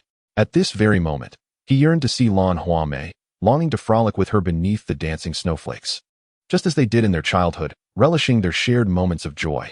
This thought stirred an unquenchable fervor within his heart, as if a voice beckoned him incessantly, "Hurry, Niu Hong Gij." Niu Hong was taken aback. Despite his 80 years of life experience and composure, he could not suppress such a desire. He soon realized this was the essence of youth, a madness fueled by love. Resolute, he disregarded the harsh weather and ventured forth towards Majiakan. Located to the northeast of Nujiatan, less than 5 miles away and nestled at the edge of Maur Mountain.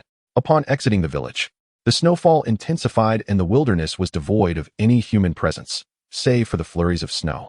What an isolated environment. Niu Hong sighed, his thoughts shifting rapidly as he donned his hunting attire and equipped himself for the snowy terrain. He swiftly glided along the mountain path toward Majiakan. As the snowflakes receded behind him, he called out excitedly, "Lan Huamei, I am on my way."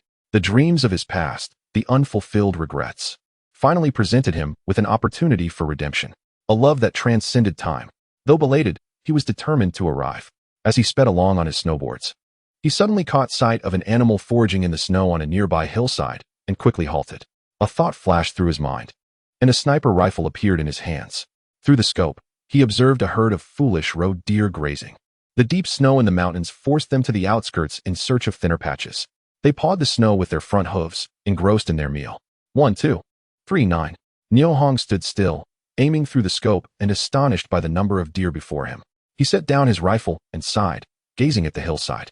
He could not fathom how, surrounded by such abundant game, his own family, his parents and 3 siblings, could perish from hunger. Why? Alas, no wonder the villagers held him in disdain.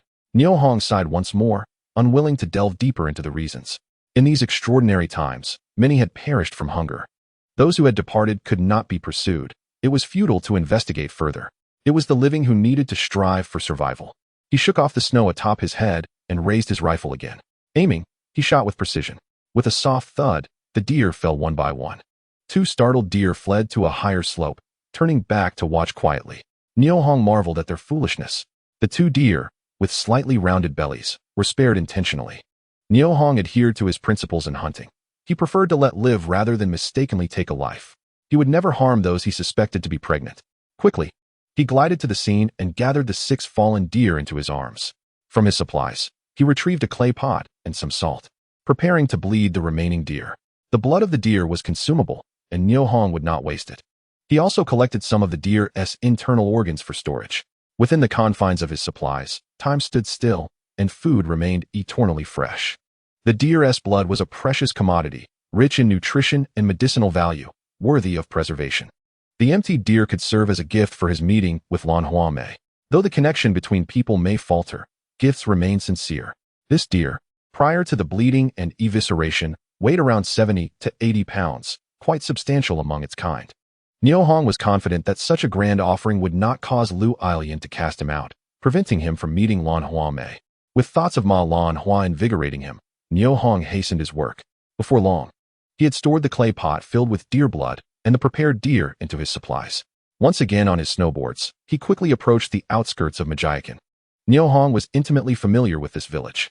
His second aunt had married here, just a wall away from Ma Lan Hua's family. In a secluded spot, he changed back into his original attire. Glancing down at his disheveled appearance, he could not help but chuckle bitterly.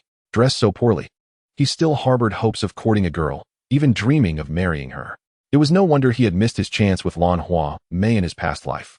The root of the issue lay in his lack of confidence and fortitude. Now, while his exterior remained unchanged, his inner self had undergone a profound transformation. This time, he was determined to marry Lan Huamei. With the now frozen deer slung over his shoulder, Niu Hong strode confidently into the village. The streets of Majiakan lay empty in the snowstorm, an eerie tranquility enveloping the area. However, as he neared the courtyard of Ma Lan Hua's home, a fierce argument pierced through the howling wind, reaching Niu Hong's ears. Chapter 22. Name your price. It was the voice of a mature woman, high-pitched and resonant. Niu Hong instantly recognized the owner of the voice, Lu Ailian, Ma Lan Hua's mother. From the tone, it was evident that she was on the verge of a breakdown.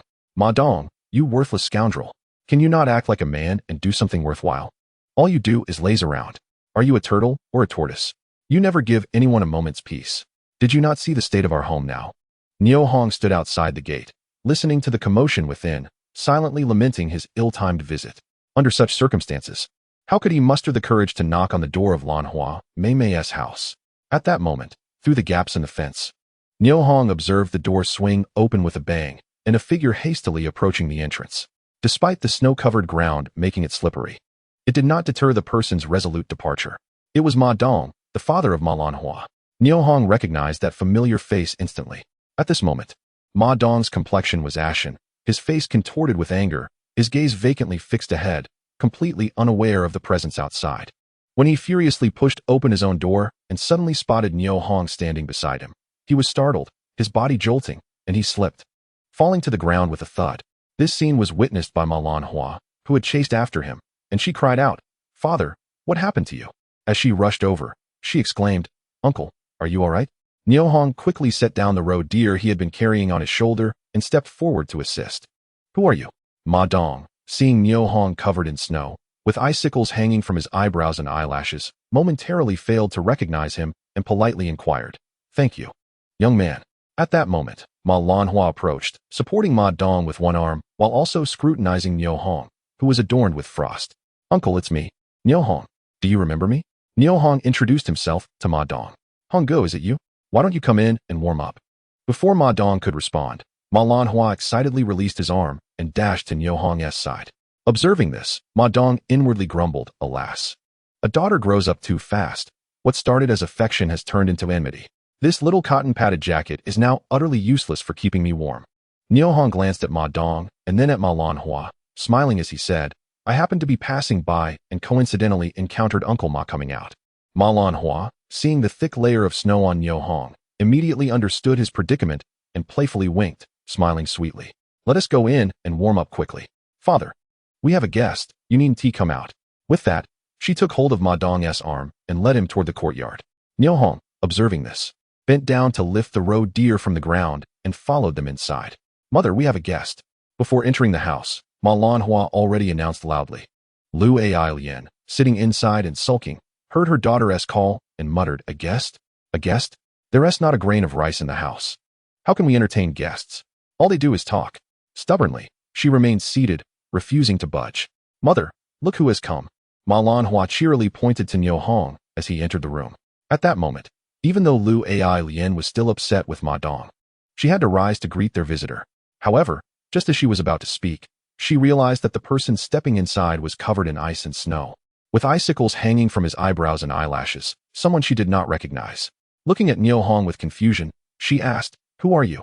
"Aunt, it's me, Niu Hong," Niu Hong said as he set the roe deer down from his shoulder, deliberately slowing his movements before Lu Ai Lian's eyes to fully display his catch.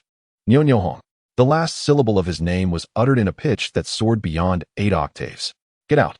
We don't welcome you here," Lu Ai Lian exclaimed, striding toward Niu Hong to push him out, but Ma Lanhua stepped forward to block him. "Mother, how can you treat Hongo like this? He has just entered the house. You wretched girl, what do you want me to do with your Niu Hongo?"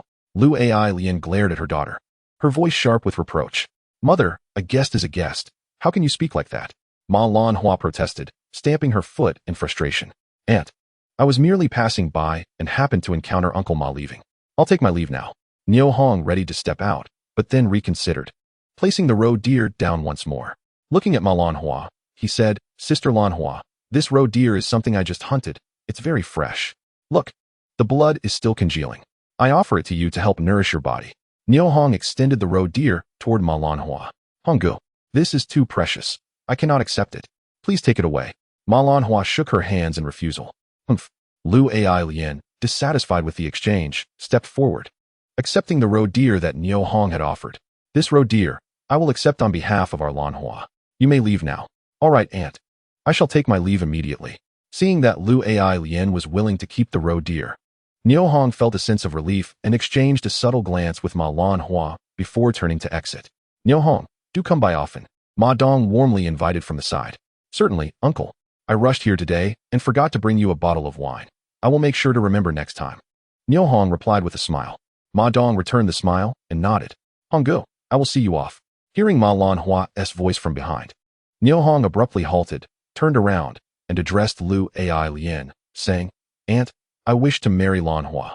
Please state your price." "What?" Lu Ai Lian erupted like a dog whose tail had been stepped on, roaring once more, "You wish to marry our Lanhua? Have you weighed your worth?" Unfazed, Niu Hong approached her steadily and articulated each word with clarity. "Aunt, I wish to marry Sister Lanhua. Please state your price. No matter the amount, I will accept and fulfill it, only asking for your permission to marry her." "Ha ha." Lu Ai Lian, furious yet mocking, inwardly ridiculed Niu Hong for his unrealistic aspirations. "Mother," Ma Lanhua interjected, frowning and raising her voice in warning. Lu Ai Lian glanced at her daughter, quickly suppressing her laughter, and turned her gaze back to Niu Hong, saying, "All right, Niu Hong, you have been someone I have watched grow since childhood, so let me speak frankly to avoid any claims of me taking advantage of you later." "Certainly, aunt, please do." Niu Hong maintained a respectful demeanor. Lu Ai Lian regarded him with a smirk. "Although anyone can come to my door to propose, you, above all, cannot. You, a child without parents, one who has no place to call home, and who has barely enough to eat. What qualifications do you possess to ask for my daughter's hand? How could I ever trust you to marry my daughter? I have spoken my piece. You may abandon this hope now. Depart quickly and do not return. My home does not welcome you." Chapter 23. An opportunity. After Lu Ai Lian finished speaking, she looked at Niu Hong with disdain. He lowered his gaze, appearing deeply affected by her words. She felt a surge of triumph. Though Niu Hong had been her daughter's childhood companion, those were merely the innocent antics of youth and could not be taken seriously. Now, with matters concerning her daughter's marriage at stake, she could not treat it lightly. Caution was of the utmost importance. She is determined to find a wealthy family for her daughter so that her future life will be more blissful. The Niu family, with 7 members, has already suffered the tragic loss of 5 to starvation, and the patriarch himself is a person of little ambition, incapable of achieving even the simplest tasks. It is truly absurd that such a family and such a person would aspire to become a favored son-in-law. If it were not for the fact that Niu Hong had sent a large roe deer, and considering her own family was on the brink of running out of food, she would have expelled him long ago. Seeing Niu Hong standing there unwilling to leave, Lu Ai Lian felt a pang of anxiety. Just as she contemplated urging him to depart, Niu Hong opened his eyes. Aunt, have you finished speaking? May I have a moment to express my thoughts? Upon hearing this, Lu Alian was momentarily taken aback, pondering how Niu Hong could lack even a modicum of self-awareness. Did he not understand his own worth? Did he still wish to speak further? Speak. What nonsense do you have to say? She scoffed coldly. Aunt, I genuinely adore Lan Hua, and I am willing to dedicate everything for her. Do such sweet words hold any weight? They do not feed or clothe you. You should leave quickly, Lu Alian retorted with a disdainful expression. Aunt, may I finish what I have to say? Niu Hong took a deep breath, summoning the commanding presence he once held as a factory director. His tone imbued with confidence and his demeanor exuding authority. The energy he radiated momentarily left Lu Alian dazed, as if she were facing a formidable figure. Without giving her a chance to respond, he continued, Aunt, to marry a wife, one must present a bride price. To demonstrate my sincere affection for Lan Hua and my earnest intent to marry her, I promise to offer 50 yuan as a bride price by this day next year. Regarding your concerns about housing, I will arrange for a house to be built come spring, ensuring it is bright and spacious, so that Lan Hua will never have to wander in search of shelter. As for her sustenance, you have seen my skills in hunting. I will ensure she is never hungry or cold. To show my sincerity, please accept this piece of fabric. As he spoke, Niu Hong reached into his bosom, retrieving a piece of fabric he had previously purchased at the supply and marketing cooperative, which he had discreetly taken from the armory. He had initially intended to gift it to Ma Lan Hua in secret, but now it seemed necessary to assert his capabilities. Lu Alian was utterly taken aback by Niu Hong's declaration. A typical bride price would amount to 5 or 10 yuan, perhaps 20 at most, but 50 yuan was an exorbitant sum. The fact that Niu Hong claimed he would offer 50 yuan was entirely unexpected. After a moment of contemplation, she quickly concluded that he was merely boasting. With a cold smile and a dismissive scoff, she thought to herself, anyone can bluster, even if you shout to the heavens. I will not believe a word you say.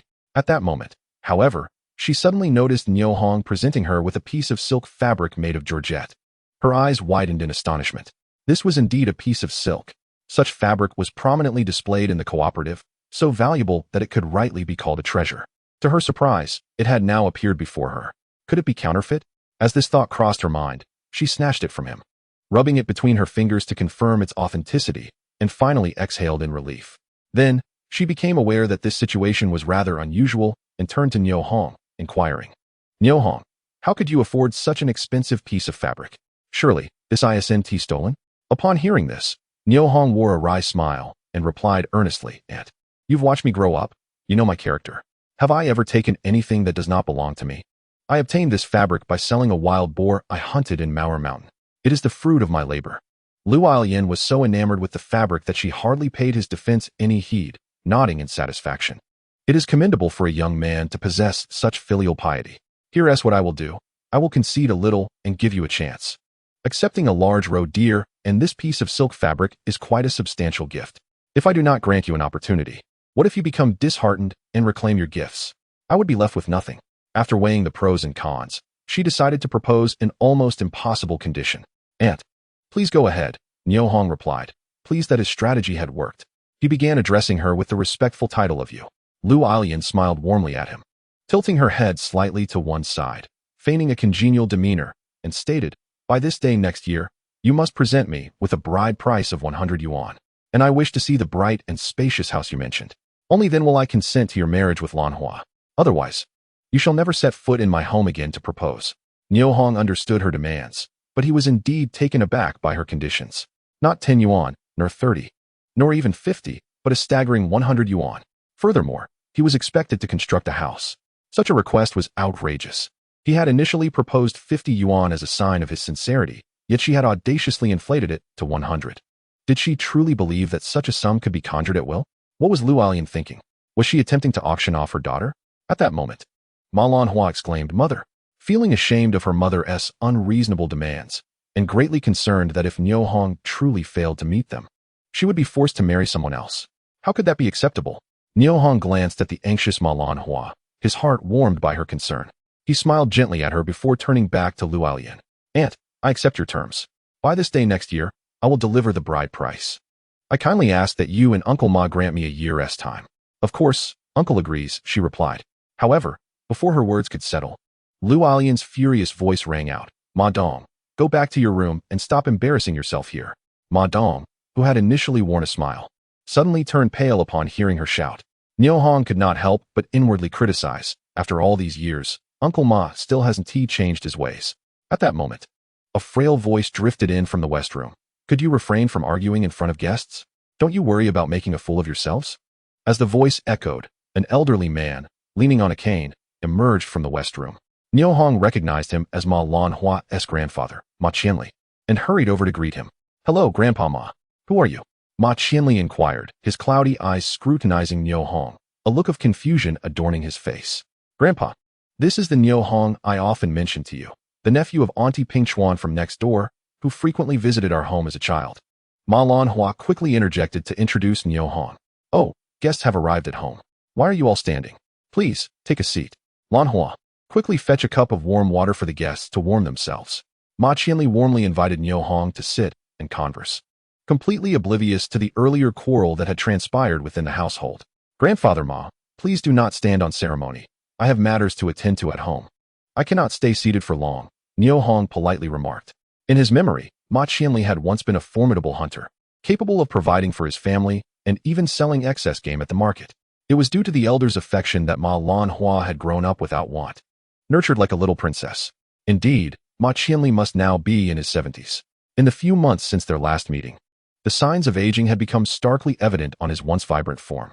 His reactions were sluggish, and he appeared somewhat muddled, relying heavily on his cane. The sight of a once mighty figure now diminished filled Niu Hong with melancholy. Suddenly, within Ma Qianli's cloudy eyes, a spark ignited as he fixated on the roe deer on the ground, murmuring to himself, such a foolish roe deer in this season is truly a treasure. Grandfather, it was brought by brother Niu Hong. He just hunted it, Lanhua interjected. Oh, young man, you hunted this?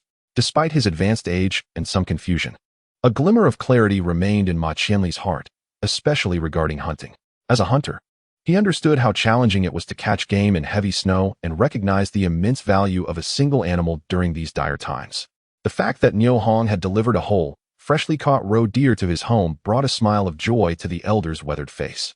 Niu Hong, preoccupied with picking up his sister from school, felt his heart already racing back to Niu Jiatan. Hearing Ma Qianli's inquiry, he paused to respond respectfully, Grandfather, it was I who hunted it. Lvai Lian, observing the seated Ma Qianli, furrowed her brow. Lanhua, the outer room is cold. Hurry, and take your grandfather back to the inner room. Wait, Ma Qianli firmly declined Lvai Lian's suggestion, rising unsteadily from his seat. He shuffled over to the roe deer, trembling as he knelt beside it, caressing the creature on the ground. What a fine shot, swift and clean, without damaging the hide. Excellent marksmanship. The youth is indeed impressive, Ma Qianli remarked, struggling to stand as he gazed at Niu Hong with admiration. Haha, Grandfather Ma, you flatter me. However, I must return home to pick up my sister. I shall chat with you another day. Niu Hong politely declined Lanhua's offer to see him off and quickly exited. Lanhua, assist your grandfather back to his room. In this cold weather, we cannot afford him catching a chill. No need, Ma Qianli waved his hand, halting Lanhua's assistance as he returned to his seat and addressed Lvai Lian. Ai Lian, your father is growing old and becoming less capable. As for Ma Dong, aside from conducting business, he knows little else. Yet, in this current climate, how can he conduct business? This family relies solely on you, and I am well aware of it. If you have grievances, direct them at me. I will not hold it against you. I only ask that you refrain from losing your temper in front of outsiders. It would only invite ridicule. Ma Qianli spoke with a calm demeanor, his voice tinged with resignation. Father, we have no rice or flour at home. We are on the verge of starvation. I spoke out of desperation. Please do not take it to heart. Lvai Lian expressed deep respect for her father-in-law. Alas, if not for your father's age, how could we be in this predicament? Ma Qianli could bear no more and struck the ground with his cane. Lanhua witnessed this, her heart aching as tears welled in her eyes. Father, did you say Niu Hong's marksmanship is commendable? Ma Dong, who had been silent, suddenly broke the tense atmosphere. Upon hearing the mention of marksmanship and hunting, Ma Qianli's spirits lifted, and he eagerly approached the roe deer once more, pointing out the injury. Look, the wound is on the head. A single shot brought it down, minimizing damage to the hide. In such heavy snow, with visibility poor, hitting the head is no small feat. Such marksmanship is indeed rare. Father, are you certain that Niu Hong's marksmanship is that impressive? Ma Dong inquired, still unconvinced. Certain? Who is your father? When it comes to hunting, no one dared claim to be better than your father in our region during his youth. Can your father's judgment be mistaken? Father, do you think this roe deer might have been purchased from another hunter? Lvai Lien quietly suggested, expressing her skepticism about Niu Hong's hunting abilities. Purchased? Ma Qianli stroked his beard and shook his head. Where would he find such fresh game to buy? Moreover, how could he afford such a large roe deer? Father, from what I have gathered, Niu Hong cannot hunt. If he could, how could 5 out of 7 in his family starve? And if he is short on money, why then did he bring Lanhua a piece of silk? Lvai Lien presented the silk fabric to Ma Qianli. Father, look. Ma Qianli's hand, which had been toying with his beard, stilled. After a long pause, he finally spoke. You need not doubt. This game was indeed hunted by this young man. Otherwise, how could he afford to buy silk? A hunter would not lack for money. Upon hearing this, Lvai Lien pondered for a moment before lowering her voice. Father, do you think Niu Hong might be a thief? He could have used stolen money to hire a hunter to catch a roe deer and pretended it was his own kill, then used the stolen money to buy silk. Mother, how can you say that about brother Niu Hong? Lanhua interjected, interrupting Lvai Lien's statement. Oh, are you siding with an outsider now? Is it that you dislike your mother's words? But I speak the truth. A child without parents cannot suddenly become a skilled hunter. And with such remarkable marksmanship, how could it be possible? Who would believe such a tale? Mother, you cannot accuse brother Niu Hong of being a thief. I am merely stating the facts. Lvai Lien crossed her arms defiantly, ready to escalate the argument. Can we not refrain from saying anything further? Does this magnificent roe deer not suffice to silence you? Ma Qianli struck the ground with his cane, his voice a raspy yet forceful growl of frustration. Niu Jiatun, nestled against the periphery of Maoer Mountain, occasionally witnessed golden eagles soaring about, making it perilous for children to venture out alone, particularly in snowy weather when game was scarce. The danger was heightened. Consequently, adults were responsible for escorting children to and from school. Upon returning to Niu Jiatun, Niu Hong made a beeline for the elementary school, his heart racing with anxiety over his sister Niu Xianhua potentially returning alone to Sister Dongxing's home. As he entered the gate and rounded the shadow wall, he spotted a small head peeking from behind the partially open classroom door, eagerly awaiting his arrival. Upon seeing her brother, Niu Xianhua hurriedly pushed the door open and ran towards him. Brother, why did you take so long? Oh, I'm sorry, I had to stop by the commune, so I returned a bit late. I promise I won't be late next time, Niu Hong said as he scooped up Niu Xianhua in his arms. You must be the parent of Niu Xianhua, right? As a melodious young female voice resonated, a beautiful young woman emerged from the classroom behind Niu Xianhua. Their eyes met, and for a moment, Niu Hong was utterly captivated. Chapter 25. Brother, why are you running so fast? The girl, not very tall at around 168 centimeters, was slender to the point that a gust of wind could nearly topple her. Her gaunt face was adorned with a pair of sparkling, large eyes, which were now beaming at him. Niu Hong silently lamented the cruel effects of hunger. Such a young girl, if not deprived of food and drink, would undoubtedly be a stunning beauty. Alas, her beauty was concealed by the shadows of starvation. Yao Ji observed Niu Hong's stunned silence, and, with a charming smile, gently inquired, You are Niu Xianhua's brother, correct? Oh, yes, indeed I am her brother. You must be Teacher Yao? Niu Hong jolted back to reality. Yes, I am Teacher Yao. Today, Xianhua has been very well behaved at school, and she even helped the other children voluntarily. Teacher Yao's affectionate gaze lingered on Niu Xianhua for a moment before shifting to Niu Hong, her face expressing gratitude as she added, Brother Niu, thank you for the wild chickens you brought us. Not at all. I owe a debt of gratitude to Teacher Du. If it weren't for her, I would still be waiting in the freezing cold for the owner to show up, Niu Hong replied earnestly. Teacher Yao regarded him quietly, a hint of surprise flickering in her eyes before a smile broke through. Brother Niu, can you sell us some of the game you catch in the mountains? We will pay a high price. Niu Hong understood Teacher Yao's intention. She was proposing a discreet transaction. In this era of planned economy, purchasing any goods required not only money but also specific permits. Cloth needed cloth tickets, grain required grain tickets, oil necessitated oil tickets, and meat demanded meat tickets. One could not procure the desired items with money alone.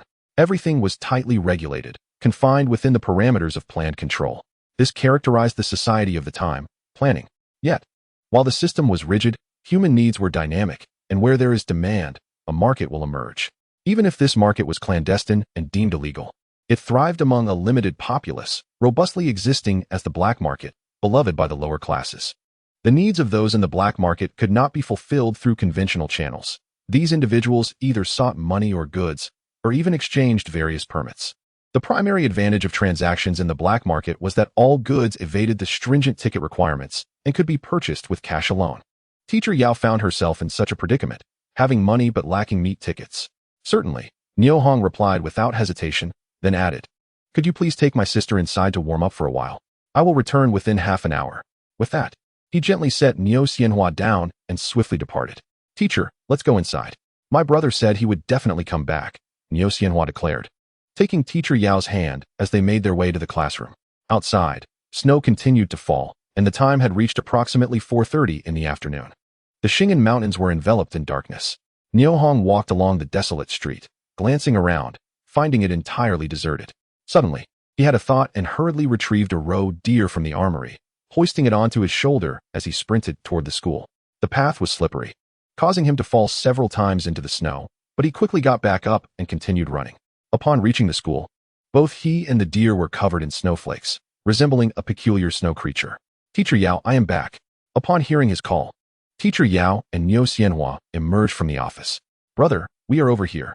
"Ah, Brother Niu, you are so fast," Teacher Yao exclaimed upon noticing the game on Niu Hong's shoulder. "Not fast at all. This is quite slow," Niu Hong quickly explained. "Teacher, where is your kitchen? I can help you butcher it while it is still warm." "Right this way," Teacher Yao said, leading Niu Hong to a nearby room. Du Huairu, who had already been resting on the Kong, had overheard their conversation and hurriedly donned her clothes to greet Niu Hong. "Brother Niu, thank you." "Hello, Teacher Du." Niu Hong noticed the garment draped over Du Huairu, realizing she had likely not had dinner. Teacher Yao lit an oil lamp and asked, "Brother Niu, is this room spacious enough?" "It will suffice. Could you please fetch a basin and some salt? I need to drain the blood from the deer. It is a valuable resource that must not go to waste." "Did you just catch this?" Du Huairu gasped in astonishment, impressed by Niu Hong's hunting prowess. As a teacher, she had a keen sense of time, and she knew that Niu Hong could not have been away from the school for more than 15 minutes. The fact that he could capture a deer in such a short span was astonishing. "Indeed," Niu Hong affirmed, accepting the basin from Teacher Yao. "Please step back. This will be quite bloody." "It's nothing. We are all teachers and unafraid of such things. You can rest assured, Brother Niu." Teacher Yao responded with remarkable composure. "Very well," Niu Hong thought, recognizing that those armed with knowledge indeed become invincible. Without further hesitation, he commenced draining the blood from the deer, skinning it, and removing its entrails. Du Huairu, Teacher Yao, and Niu Xianhua gathered curiously around, occasionally lending a hand. In less than an hour, Niu Hong had butchered the entire deer into various sized pieces, neatly arranged on the kitchen table. "All right, the work is done, Xianhua, and I should be heading back now. Brother Niu, how much do I owe you?" "I will pay you," Du Huairu inquired excitedly, gazing at Niu Hong. "No payment is necessary, not a cent. You two teachers come to our village to share knowledge without charge. How could I accept your money?" Niu Hong said, taking Niu Xianhua's hand and heading for the exit. "Brother Niu, please wait a moment. Teacher Du, I have matters to attend to and must return quickly." Niu Hong did not pause, and after speaking, he bent down to pick up Niu Xianhua and dashed out of the school.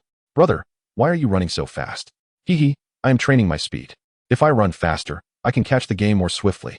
"Yes, I want to run fast like you in the future." "Sister Du, Brother Niu is truly a good person," Teacher Yao remarked, her large eyes sparkling as she looked at Du Huairu. Chapter 26, Conversations on a Snowy Night. "This young man, Niu Hong, is quite remarkable, polite, and skilled in hunting. Should I help you arrange a meeting?" Du Huairu smiled at Teacher Yao. "Du Jia, you jest with me once more. I shall ignore you." As Yao Ji turned to leave, she heard Du Huairu softly say, "Do not depart. The roe deer blood requires immediate attention, or it will be difficult to preserve along with these." With that, Du Huairu began her task. "Sister Du, are we having 2 meals today?" The youthful Yao Ji gazed at Du Huairu with bright, eager eyes. "Tonight, we shall indulge. Let us be a little extravagant, hee. Sister Du, with such a large roe deer, it should suffice for us for half a year, correct?" "Indeed, more than enough. Do not forget, we also have a black-billed grouse."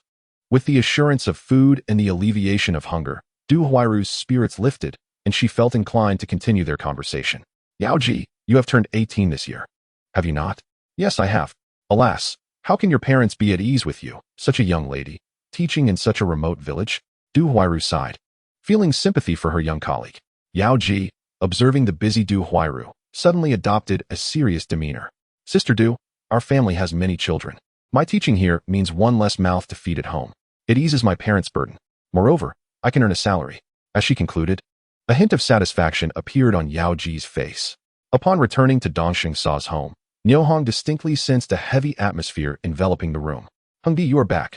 How is Xianhua doing at school? Zhang Xiaoying approached with warm greetings, yet Niu Hong discerned a subtle hint of distress in her demeanor. Dong Xingsa had evidently been weeping. Sister, the school is lively. I shared the flatbreads you gave me with the children. They all said it was delicious, Xianhua replied excitedly. Did you eat enough? Zhang Xiaoying affectionately ruffled Xianhua's hair. I did. They shared their food with me, and the teacher served each of us a bowl of meat soup. Upon hearing this, Zhang Xiaoying felt a pang in her heart, though her face betrayed no sign of her emotions. Sister, how is Uncle Niu's health? Niu Hong swiftly redirected the conversation. Upon hearing the question, tears involuntarily streamed down Zhang Xiaoying's face. Niu Hong's heart sank, realizing the gravity of the situation. Uncle Niu has passed away last night. Oh, was Niu Hong's subdued response, his heart unperturbed, as this was something he had anticipated. Sister, wasn't Uncle Niu still quite young? In rural areas, high seniority does not necessarily correlate with age. Uncle Niu was only 39 this year. It is not about age. He succumbed to starvation, compounded by his injuries. Alas, it is for the best. He will suffer less now, Zhang Xiaoying lamented. Hong Di, you and Xianhua have not eaten yet, have you? Perfect timing. I just finished preparing dinner. Let us all eat together.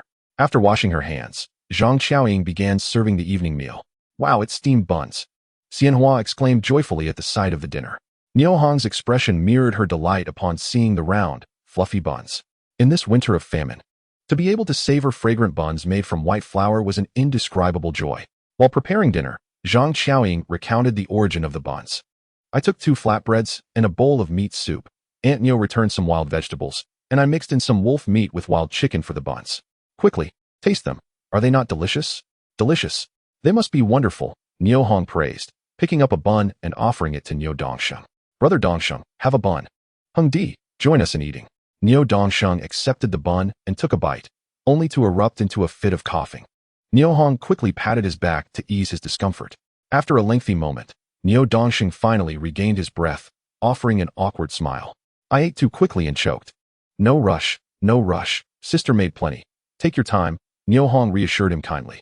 Hong Di, you should eat too. Zhang Xiaoying, overhearing their exchange, sighed inwardly, pondering Uncle Niu while observing her husband, Niu Dongsheng. The same ailment, yet would the conclusions differ? The thought was too burdensome to entertain, and she could not voice her concerns to others. The weight of anxiety settled heavily within her, rendering her uncomfortable. That night, Niu Hong was not hesitant. He consumed 10 substantial buns. Xianhua, having finished one, insisted on having half more, and only when she could eat no more did she reluctantly set down the white bun. Xuanbao and Arya mimicked Xianhua, devouring their food with glee, exclaiming how good it was. In the frigid winter night, with snowflakes swirling outside and the air bitterly cold, the warmth within the home was filled with laughter and hearty consumption. Sister, your culinary skills rival those of chefs in state-run restaurants. Niu Hong complimented during a pause in their meal. Hong Di, if it pleases you, eat your fill. Sister has prepared enough. Dining is a joyous affair. Who wishes to harbor ill feelings while partaking in a meal? As they savored the rare white buns, Zhang Xiaoying's spirits brightened. Niu Hong, immersed in the cheerful atmosphere, could not help but recall Lan Hua Mei from Ma Jia Zhuang, along with the 2 conditions proposed by her mother, Lu Alian. A sense of urgency washed over him, compelling him to strategize how to accumulate sufficient wealth swiftly to marry Lan Hua Mei. However, with the snowstorm raging outside, how could he implement even the best-laid plans? Niu Hong, holding the tea that Dong Xingsa had brought, fell into deep contemplation. Zhang Xiaoying observed him, her heart tightening with concern, silently reflecting. It seems Hong Di is troubled. Does he contemplate leaving this place? No, I cannot allow Hong Di to depart. Tonight, I must seize an opportunity to communicate with him. I cannot permit him to entertain thoughts of leaving. With her worries weighing on her heart, Zhang Xiaoying appeared distracted while cleaning the dishes and utensils. Niu Dongsheng, noticing Niu Hong lost in thought, shared Zhang Xiaoying's sentiments. He cleared his throat and said, Hong Di, are you troubled? Haha, what worries could I possibly have? I was merely reminiscing about the taste of the white buns I just devoured, Niu Hong said with an awkward smile, attempting to deflect Niu Dongsheng's inquiry. How could he casually disclose his aspirations to earn a fortune from marriage to a stranger? Upon hearing this, Zhang Xiaoying understood that Niu Hong had not spoken the truth. Her anxiety deepened, and she gazed at him with a profound sense of reluctance. Chapter 27. The gateway to wealth gradually opens. In times when one can savor white meat buns, who would not yearn for it? and who would willingly relinquish such a splendid life? Zhang Qiaoying glanced at her pair of children and Niu Xianhua, and a peculiar thought suddenly crossed her mind. How wonderful it would be if she and Niu Hong truly were a family. Unfortunately, they were not. As she scrubbed the pots and pans, her heart was heavy with contemplation. The children, having had their fill, were already sprawled on the Kong, indulging in a slumber as serene as that of infants. Niu Dongsheng lay wide-eyed, staring at the pitch-black ceiling, lost in his thoughts. The only sound that pierced the silence of the night was that of Zhang Qiaoying washing the dishes, echoing loudly in the stillness. Observing this, Niu Hong rose quietly and retreated to the west room, lying down on the warm Kong, stretching out his weary body, and experiencing an unprecedented comfort. A wave of drowsiness soon enveloped him, and he drifted into a deep sleep. He could not tell how long he had been asleep when he sensed a disturbance beside him. A chilling breeze swept in, causing him to shiver involuntarily. His mind sharpened at that moment. With the help of the moonlight filtering through the window, he discerned a vague figure climbing onto his Kong. Recognizing the scent of the visitor, he instantly realized it was his sister-in-law, Dongxing's wife, and his heart skipped a beat. What was she planning to do? A large question mark appeared in his mind, quickly followed by an answer. A forceful advance. Such phrasing seemed inappropriate. Perhaps it should be said that the bow was to be drawn tightly on the tyrant. That too seemed somewhat off. Dongsheng, too, was remiss in safeguarding his wife. Preoccupied with seeking alliances, he should be rallying support from the older bachelors in the village, like Niu or Dang, Niu or Zuz, and the like. They would surely be more than willing. Why choose him of all people? Did he not realize that an 18-year-old youth would eventually seek a wife? Furthermore, he was not incapable of finding a partner. Why should he play the role of a matchmaker for them? If not for the collapse of his own home, he would never have stayed here. Alas, it seemed imperative to repair the house swiftly. Come spring, he would start the renovations and move away once it was completed. Niu Hong grumbled inwardly. He turned over, presenting a broad back to the indistinct shape beside him. As time passed, Niu Hong began to sense something was amiss. Why had the movement on the Kong ceased? Wasn't he something supposed to happen next? This situation felt wrong. He quietly turned over and, to his surprise, found Zhang Qiaoying soundly asleep, tightly holding on to her younger sister, Niu Xianhua. He quickly shut his eyes and turned back. Unbeknownst to him, when Zhang Qiaoying climbed onto his Kong, her heart had waged 100 battles, yearning to seize the moment while he was deep in slumber, to bind him to her spirit and heart. Yet, ultimately, she succumbed to the fatigue wrought by her daytime labors, curling up beside Niu Xianhua and drifting into dreams. The following day, after 2 days and nights of relentless snowfall, it finally ceased. Upon waking, Niu Hong discovered breakfast was already prepared, warming his heart. Indeed, the routine of waking up to a meal was something to cherish. The thought of moving away one day brought a tinge of reluctance to his heart. Hongdi, wake up, wash up and eat. Okay, sister-in-law, thank you for your hard work. Haha, it's only right. Zhang Qiaoying tidied her disheveled hair with her hand, casting a fleeting, silent glance at Niu Hong before turning to lift the pot lid and begin tending to breakfast. When they met again, both parties tacitly avoided discussing the events of the previous night. After breakfast, Niu Hong carried Niu Xianhua to school. As he walked down the street, he sensed that more people greeted him than usual. He suddenly understood that his recent changes in demeanor had altered the neighbors' perceptions of him. This was a promising start to reshaping his image. Niu Hong, where are you headed? At the sound of a man's voice, he saw a slender middle-aged man across the street, shouldering a burlap sack and waving at him. He quickly halted and replied, Uncle de Biao, I'm taking my sister to school. Are you off to the commune to sell something? Yes, after the heavy snowfall, there's nothing to eat at home. So I'm taking some mountain goods to trade for food. Uncle de Biao enthusiastically set down the sack, opened it, and showcased its contents to Niu Hong. Wow, wild black fungus. This is truly a mountain delicacy. Uncle de Biao, the black fungus you've foraged is enormous. It must fetch a good price, right? Good eye, Niu Hong. These are indeed premium wild black fungi. If the supply and marketing cooperative buys them, I'd consider it a blessing if these excellent dried fungi fetched $4.50 per pound. Hearing this, Niu Hong sensed a hidden meaning in Uncle de Biao's words and promptly inquired, Uncle de Biao, aside from the supply and marketing cooperative, where else buys black fungus? Before answering Niu Hong's question, Uncle de Biao glanced around to ensure no one could overhear their conversation. Then, leaning in close, he whispered, Niu Hong, I want to hide it from you. I plan to sell them on the black market, where prices are higher. You might even get $5 a pound. Oh, Uncle de Biao, if you're going to the black market today, could you take me along to widen my horizons?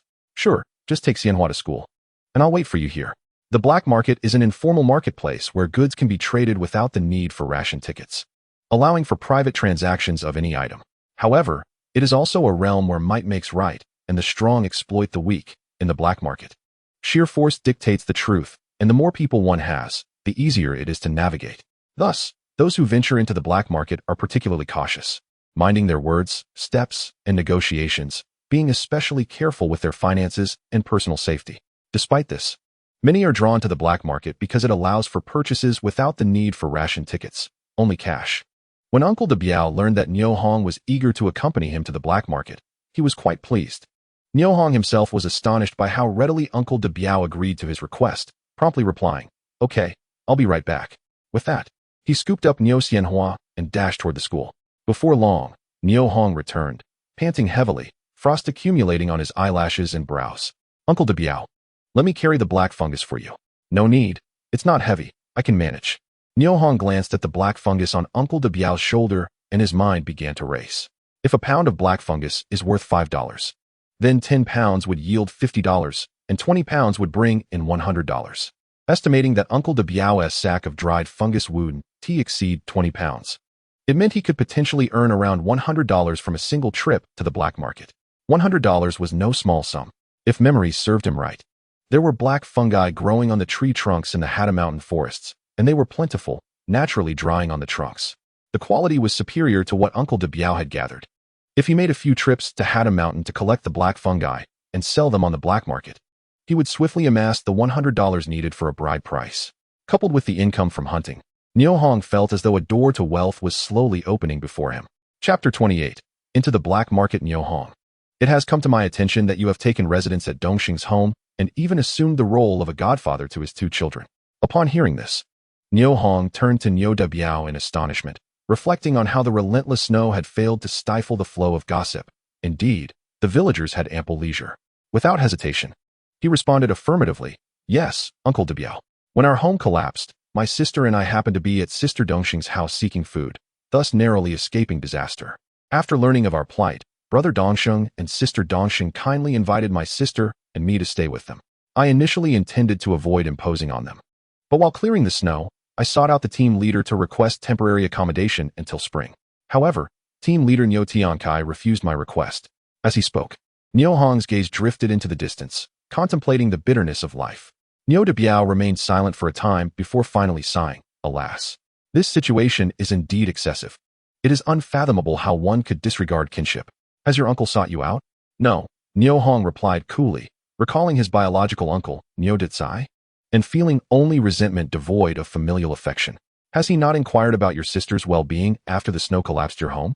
Niu de Biao asked, incredulity etched on his face.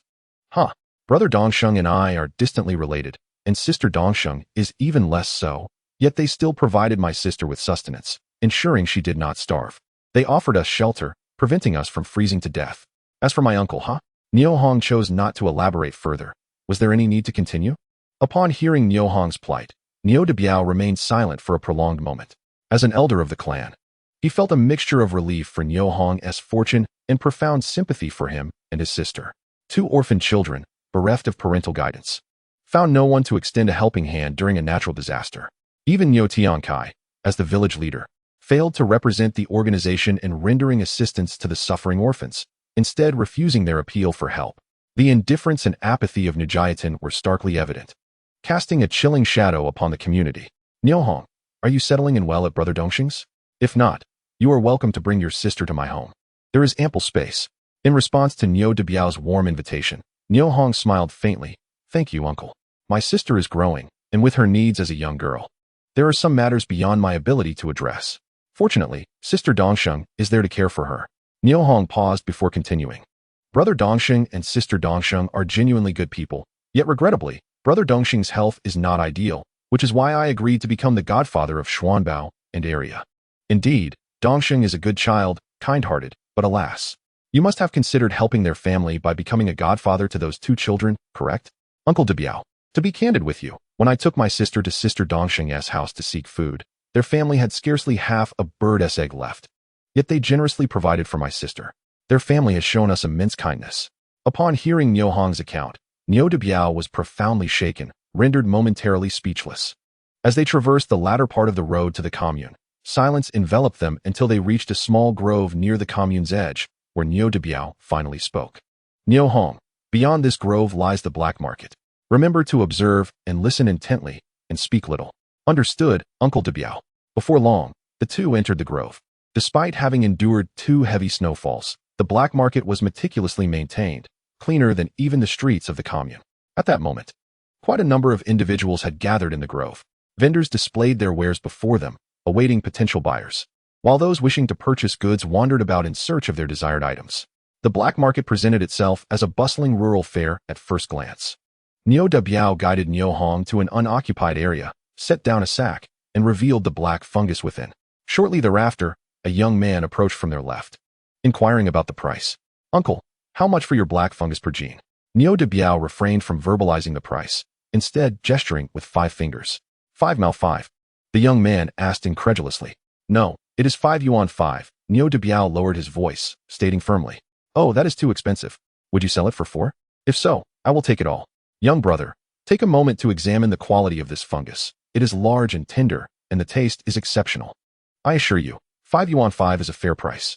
Niu Biao lifted a handful of black fungus from the sack to demonstrate its quality. Too pricey, I'll pass. The young man replied before turning away. Niu Hong watched him depart until the young man's figure disappeared into the crowd. Uncle Biao, please stay here. I will explore the market. Go ahead, but be cautious. Of course.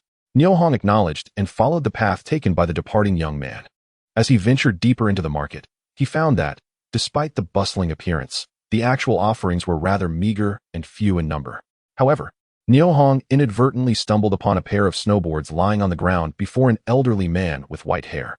The snowboards appeared to be an antiquated wooden design, their surface polished by the passage of time, rendering their material indiscernible. Uncle, may I take a look at your snowboards? Niu Hong crouched down to address the elderly man, who squinted slightly in the sunlight.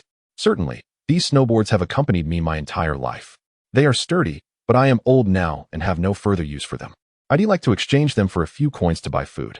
Ah, Niu Hong responded, lifting the snowboard for a closer examination. It felt remarkably smooth, clearly having been utilized frequently for travel. Not a single crack marred its surface, just as the old man had claimed. It was indeed very sturdy. Young brother, these snowboards are crafted from a century-old oak, possessing both elasticity and considerable strength. I would never part with them were it not for my advanced age. The elderly man lamented, his expression tinged with reluctance. In truth, Niu Hong did not require snowboards. The ones stored in the armory were metallic, superior in both quality and craftsmanship compared to the aged wooden pair before him. However, should he bring out the metallic boards, they would undoubtedly attract unwanted attention in this era. Contemplating the tumultuous decade ahead, he deemed it unwise to invite unnecessary trouble over a pair of metal snowboards. Thus, he resolved to purchase a simple wooden pair for camouflage, ensuring convenience in their use. Uncle, how much do you wish to sell your snowboards for? The elderly man, feeling a pang of reluctance, hesitated before finally stating, Young brother, if you truly desire them, I would part with them for 5 yuan. Observing the old man's sentiment, Niu Hong understood the emotional weight behind the sale. The elderly man's decision to sell stemmed from a desire not to take the boards to his grave. The price mattered little to him. Having experienced similar sentiments himself, Niu Hong could empathize deeply. Uncle, this pair of snowboards has accompanied you for the better part of your life.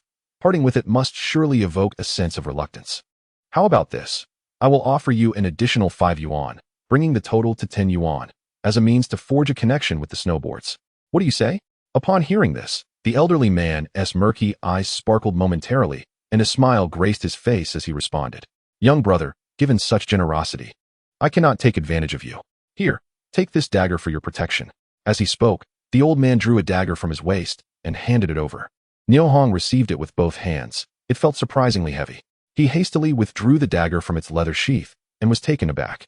Chapter 29. Where are you from? Upon the blade's tang, the inscription Hai Dongqing was visible. If Niu Hong's memory served him correctly, Hai Dongqing was the notorious bandit leader who once roamed the vicinity of Hulan, his gang having been eradicated after the founding of the nation. Could this dagger have once belonged to that bandit leader? If so, how did it end up here, over 300 miles from Hulan? According to rumors, Hai Dongqing had been in his prime when his gang was defeated, and even after 11 or 12 years, he should not have aged to such an extent. Clearly, the white-haired elder was not Hai Dongqing himself, but what connection did he have to him? A barrage of questions flooded Niu Hong's mind, which the old man noticed. With a slight smile, he said, "Young brother, you have an eye for quality. The leather sheath is a rare craftsmanship. Cherish it, and do not lose it." With that, he stood shakily and began to walk toward the exit of the black market. Ah, the money. It was only at this moment that Niu Hong realized he hadn't paid the old man yet. He hurriedly picked up the snowboards and dashed after him, forcefully placing 10 yuan into the old man's hand. The elder was momentarily taken aback, then shook his head with a sigh, exclaiming, "Old age makes one forgetful. Young brother, you are a good person. Good fortune will surely come your way." With that, he turned and continued on his path, gradually disappearing into the woods. What a peculiar old man, Niu Hong murmured to himself, placing the dagger close to his chest. With a shift in thought, he transferred it to the arms depot before hastily carrying the snowboards toward Niu Debiao's location. Navigating through the crowd in the woods, Niu Hong spotted Niu Debiao still standing in his original spot, holding an empty cloth bag as if awaiting someone. He quickly approached and whispered, "Uncle Debiao, the wood ears have all been sold." "Yes, they have all been sold." Niu Debiao responded in a hushed tone, unable to suppress a smile that spread across his face. "Did you buy that?" Niu Debiao gestured toward the snowboards in Niu Hong's hands, inquiring softly. "Indeed, it will make outings on snowy days much more convenient." Niu Hong replied with a grin. "Uncle Debiao, where shall we go next? Come, let us take a stroll and see if there are any grains for sale in the market. Here, one can buy grains without using food coupons." Niu Debiao said mysteriously, leading Niu Hong in another direction. Niu Hong noticed that Niu Debiao was quite familiar with the market, as he seemed to know where to find everything, effortlessly guiding them to a section selling grains. The vendors were lined up, each displaying cloth bags of varying sizes. Niu Hong glanced around and saw that the bags contained rice, wheat flour, cornmeal, and more. After inquiring at several stalls, he realized that, excluding the food coupon factor, the prices were considerably higher than those at the supply and marketing cooperatives. After all, in these years of grain shortages, anyone able to sell grain was likely in urgent need of money. Everyone sought to exchange their grain for much-needed cash in this black market. Nevertheless, Niu Debiao boldly purchased 40 jin of cornmeal and 20 jin of wheat flour, tying the two bags together and slinging them over his shoulder. A look of contentment on his face. Observing this scene, Niu Hong understood that Uncle Debiao had secured a good price for his wood ears today, yielding a substantial profit. This also confirmed that the wild black fungus from the mountains was highly sought after in the market. Thus, he resolved to go foraging for wood ears in the mountains the following day. "Niu Hong, do you have anything else you wish to purchase?" Niu Debiao asked softly. "Nothing else, Uncle Debiao. Since there is nothing, let us return home while it is still light." As Niu Debiao tilted his head to speak with Niu Hong, he felt a gentle bump on his shoulder, causing him to stagger. He quickly steadied himself by gripping the cloth bag on his shoulder. Turning around, he saw that the slender man who had bumped into him seemed unfazed, hurrying forward. "Uncle Debiao, are you all right?" Niu Hong asked, furrowing his brow. "I'm fine. Let us go?" Niu Debiao dismissed the incident, adjusting the bag on his shoulder as he prepared to leave. "Uncle Debiao, please check to see if you have lost anything." Niu Hong felt compelled to be more specific. "Lost what?" Niu Debiao muttered, puzzled, as he felt inside his clothing, his expression suddenly freezing in shock. By his ancestors, that man was a thief. "All the money I had left from buying grains has been stolen," Niu Debiao exclaimed, his face contorting with rage. "Let us go find him," Niu Hong declared, taking the lead as he set off in pursuit of the direction the slender man had gone. The black market was not overly crowded, being quite small. Niu Hong quickly spotted the man he was searching for beneath a tall spruce tree. The slender man, having successfully pilfered the money, was now engaged in lively conversation with several companions, completely unaware of Niu Hong and Niu Debiao trailing behind. Observing that there were 4 or 5 companions with the man, Niu Debiao hesitated, intending to advise Niu Hong to reconsider, but found himself grasping at air as Niu Hong had already proceeded without regard for his caution.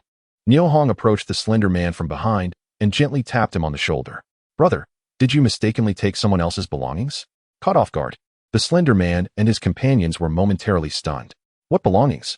the slender man muttered, bewildered, when Niu Hong thrust the dagger forward, the sharp tip penetrating through the cotton clothing and into the man's flesh. Ah! A jolt of pain radiated from his waist, twisting his face in agony as he let out a pained scream. "Do you remember now?" Niu Hong asked with a smile, as if casually chatting with a friend. Yes, I remember, big brother. We are all on the same side, on the same side." As he spoke, he reached into his clothing, producing 4 or 5 cloth bags. "Big brother, Take your pick. Uncle de Biao, come look, that one is yours. Niu Hong called out loudly. Ah, standing not far away. Niu de Biao responded and hurried over, unhesitatingly taking the pale blue cloth bag among the others. Good brother. Keep your eyes peeled in the future and conduct yourself with more decorum. Niu Hong patted the slender man on the shoulder as he retracted the dagger. Ah, I will. I will definitely be more careful next time. The slender man wiped the sweat from his forehead, his face displaying a smile more sorrowful than tears, nodding repeatedly in agreement with Niu Hong. Upon witnessing that Niu Hong had separated from his companions, the diminutive man's associates rose in unison, brandishing daggers in their hands. One notably tall man, adorned with a thick beard, stepped forward to obstruct the path of Niu Hong and Niu de Biao, wielding a formidable machete in his large hand. Which part of the world do you two hail from, daring to act so brazenly here? Chapter 30, The Construction Plan. What do you say? Niu Hong retorted, disdain evident in his gaze. Unbeknownst to the others, a well-loaded old firearm had materialized in his hand, its muzzle pointed directly at the center of the bearded man's forehead. With a mere twitch of his finger on the trigger, a bullet could unhesitatingly pierce the man's skull. The sudden emergence of the shotgun took the bearded man by surprise, instantly disrupting the equilibrium of power in the confrontation. Sensing peril, the bearded man quickly pleaded for mercy. Oh, dear sir, let us speak civilly. Please do not let your hand tremble. A grimace, more sorrowful than any cry, contorted his face as he attempted to push away the gun's muzzle with his hand. Do not move. Any further motion, and I shall fire. Drop all your knives to the ground, Niu Hong commanded, his tone frigid. All right, I shall throw them down, brothers. Drop your weapons. The bearded man's words were barely spoken when the clattering of metal echoed on the ground. Uncle de Biao, collect their weapons, Niu Hong instructed. Understood. Niu de Biao responded, promptly bending down to gather all the daggers and machetes. All collected, Niu de Biao announced. Upon hearing this, Niu Hong lowered his firearm and inquired, do you still wish to fight? No, we absolutely do not. The bearded man stammered, having narrowly escaped death and now too fearful to utter defiance. His head shook like a rattledrum. Moreover, Niu Hong still held the shotgun. This was the ultimate truth. Who would dare to contradict it? Today, consider this a warning. Let us coexist peacefully henceforth. I shall not interfere with your pursuits, and you shall not disturb my life. Your wisdom is noted. We promise we will not impact your way of living, the bearded man assured. Niu Hong smirked, thinking to himself that promises hold little weight when one has a shotgun in hand. Brother, this is the bounty I gathered today. Please accept it, the small man said, hastily retrieving the stolen money from his pocket and presenting it to Niu Hong with both hands. No, I truly cannot accept this. It is not mine. I do not want a single cent. If it were mine, I would not let a single cent escape. Your knives shall not be returned. Uncle de Biao, let us depart. Without waiting for the small man and his companions to respond, Niu Hong turned and left with Niu de Biao. As Niu Hong and his companion faded into the distance, the small man named Zhao Lang turned to his associates and declared, Thank you, brothers. Let's all head to Hongxing restaurant tonight. I shall treat everyone to drinks to ease the tension. Young Lang, do you have enough money from today's earnings to enjoy a night at Hongxing? Given how my brothers just aided me, even if I had to sell an arm, I would ensure everyone has a good time. As they walked home, Niu de Biao, puzzled, asked, Niu Hong, we did not see you carry a shotgun when we arrived. How did you suddenly acquire one? Oh, the shotgun. I bought it along with the snowboards. See, Niu Hong replied, knowing de Biao would surely inquire. He then concealed the shotgun behind the snowboards and demonstrated it to Niu de Biao. Seeing this, Niu de Biao felt an immense relief. Thank goodness Niu Hong had procured the shotgun. Otherwise, not only would they not recover the stolen money, but even the 2 bags of flour he had purchased would be lost.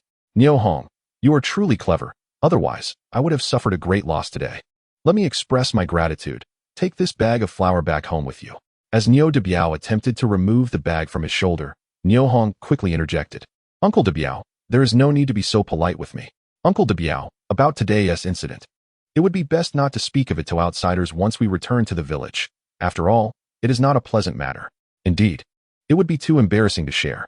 Niu de Biao spoke, still visibly shaken, and suddenly recalling his identity as a mason, he quickly added, Niu Hong, when will you begin building your house? I can help you then. Upon hearing this, Niu Hong felt a spark of inspiration. Uncle de Biao, I wish to construct a large tile-roofed house with 3 rooms. How much would it cost in total, including labor and materials?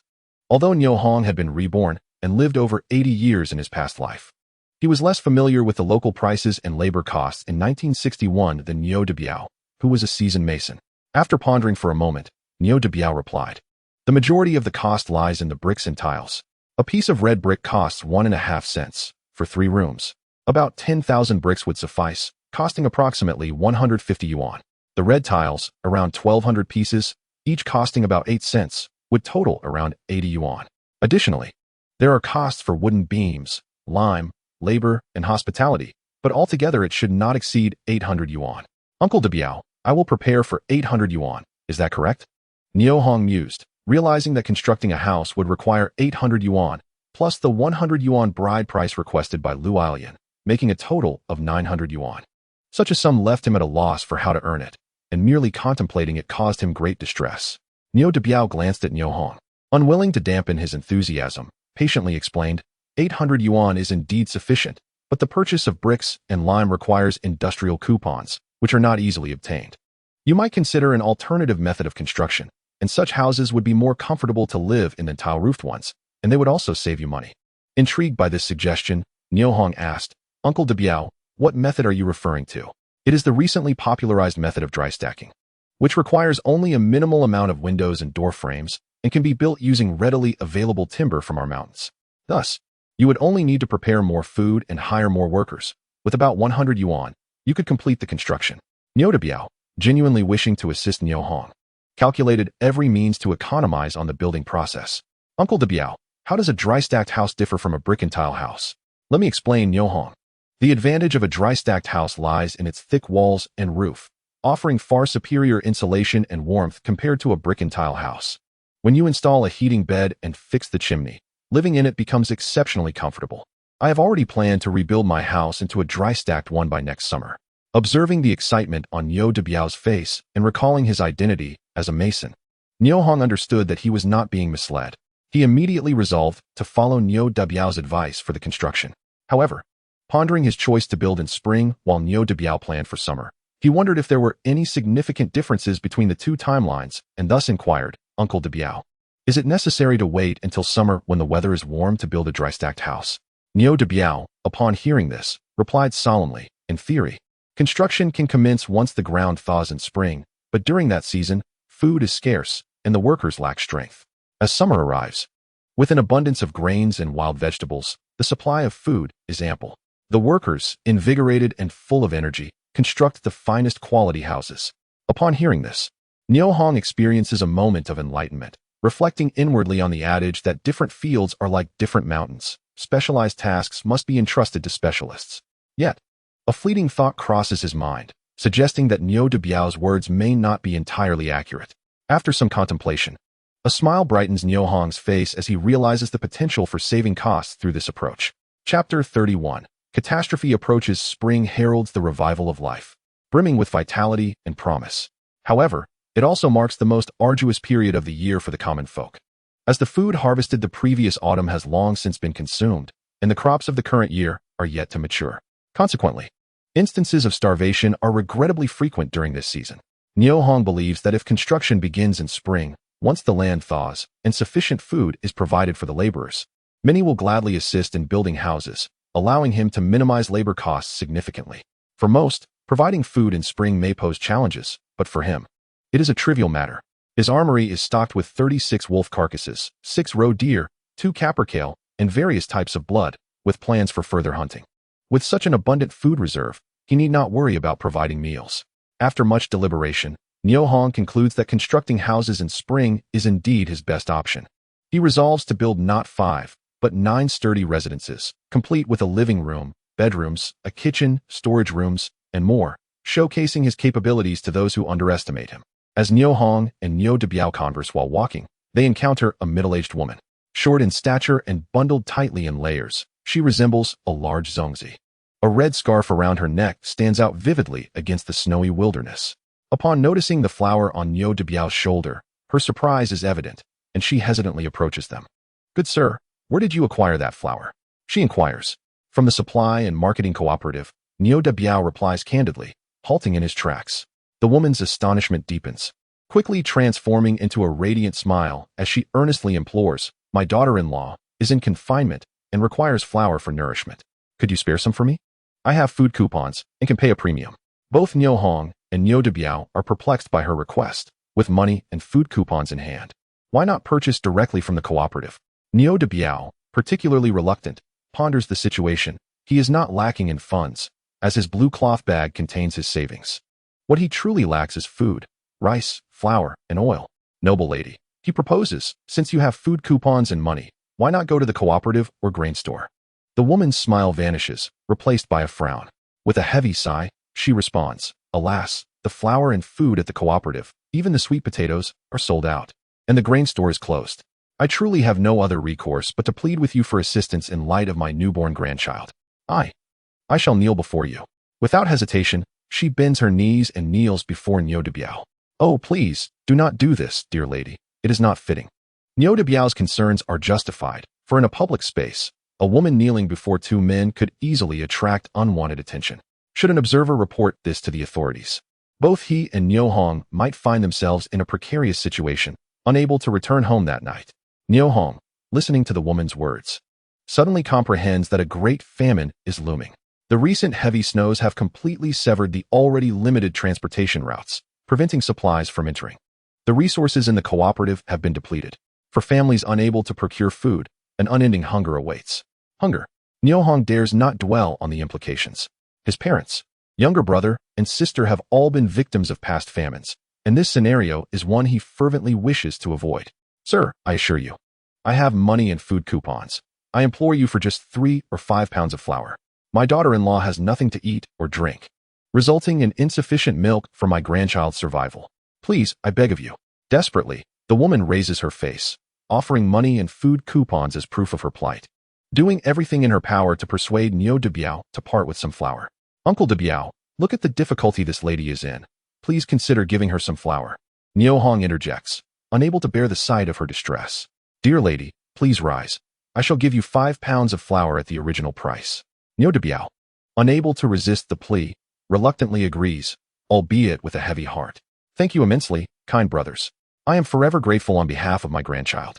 You are truly benevolent souls. After bidding farewell to the middle-aged woman, Niu de Biao lets out a soft sigh and remarks, Niu Hong, it is not that I am unwilling to part with flour. In these times, those who possess food can survive. Grain is life itself. Niu Hong silently nods, fully understanding this truth. De Biao, I regret not purchasing that snow sled. It could have been traded for grain. Niu Hong chuckles, recognizing the irony. Are you still in need of sustenance? Niu de Biao gazes at him knowingly. Come, let us hurry. Do you not need to fetch your sister from school? The snow at the entrance of Niu Jia Tun Primary School has been cleared. From within, the sounds of children reading resonate, their youthful voices filled with enthusiasm. Niu Hong stands outside, quietly listening, knowing that among those voices is his little sister, Niu Xianhua. Children symbolize the future, and education embodies hope. The days spent with his sister are indeed joyful. Lost in thought, Niu Hong remains unaware of the passage of time until the sound of sticks striking a shell echoes from the courtyard. The bell has rung, signaling the end of classes. Niu Hong, come and fetch Xianhua from school. He turns to see Li Xiangxiao, Niu Shulin's wife, greeting him, and he responds promptly. Indeed, Sister Shulin. Are you also here to pick up a child? Niu Hong inquires. I heard rumors that you have taken residence at Niu Dongxing's home. Is that true? Li Xiangxiao whispers conspiratorially, a playful smile dancing on her lips. Niu Hong, noticing her demeanor, smiles slightly and replies, Sister Shulin, your house is quite spacious. Could I stay for a few days? I assure you, Xianhua and I will not impose. I can bring you 2 roe deer and 4 capercailles for a month's stay. What do you think? Initially eager to gossip, Li Xiangxiao's eyes widen in surprise. Her expression fluctuates before she quickly approaches Niu Hong, resting her hand on his shoulder. Very well, not just a month, but 2 months would be acceptable. I shall prepare a warm bed for you tonight. You provide Niu Hong with a warm bed. Where will your family sleep in the woods? Lu Qiaoji, who was also picking up her child, could not let such a rare opportunity for jest pass by. Li Xiangxiao, seemingly unfazed by the commotion around her, fixed her enchanting gaze upon Niu Hong, eagerly awaiting his response. Chapter 32, What do you know? The allure of 2 roe deer and 4 forest chickens was simply too great.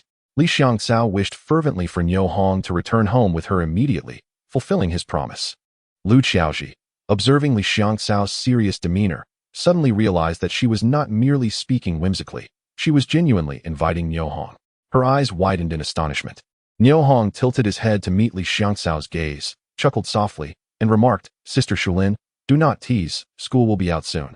And we wouldn't want to frighten the children. No sooner had his words left his lips than Li Xiangcao's entire body leaned toward him, as if she wished to meld into him. Fearing the children's reactions, he acquiesced, saying he would accompany her home, where the Kong would be warm. Faced with such a bold woman, Niu Hong felt somewhat bewildered. He awkwardly smiled and replied, Sister, if I go home with you, I will surely face the wrath of Brother Shulin. It is not feasible for me to accompany you. And what of your stay at Niu Dongxing's home? Are you not afraid of facing consequences?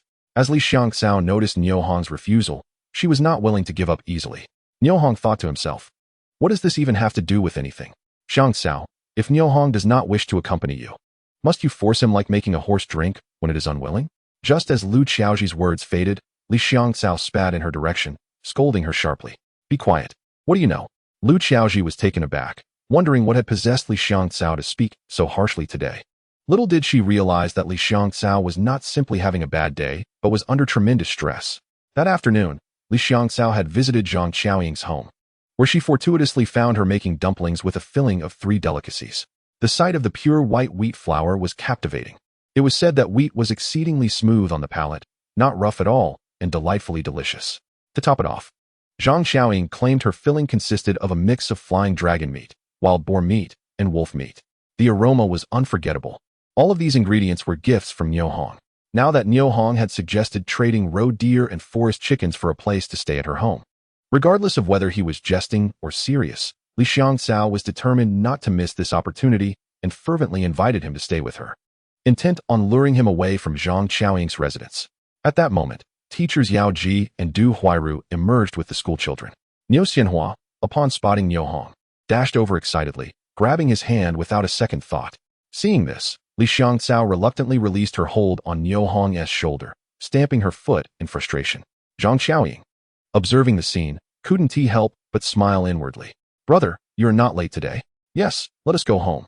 Niu Xianhua, hand in hand with Niu Hong, joyfully ran ahead. Upon hearing the words going home and witnessing Niu Xianhua's cheerful figure, Niu Hong felt a pang in his heart. Home. For him, it was a heavy word. Now, both he and his sister Niu Xianhua were very much people without a home to return to, living under someone else's roof, which always left him feeling unable to hold his head high in front of others. Niu Hong silently resolved that no matter what, he must build his own house come spring. As the winter solstice approached, darkness fell more swiftly. Just as Niu Hong and Niu Xianhua returned to Dongxing's home, the night had enveloped them in impenetrable blackness. Oh, there are dumplings to eat, Niu Xianhua exclaimed, bouncing with delight at the sight of dinner being served by Zhang Qiaoying. Sister, you have worked hard. Brother Hong, did you go to the commune? Zhang Qiaoying asked, astonished at the snowboards Niu Hong had brought back. Yes. I went with Uncle De Biao to the black market and bought them while I was at it. Brother Hong, I also visited the supply and marketing cooperative and exchanged all the grain tickets at home for food, but there were so many people at the cooperative today. It felt like madness.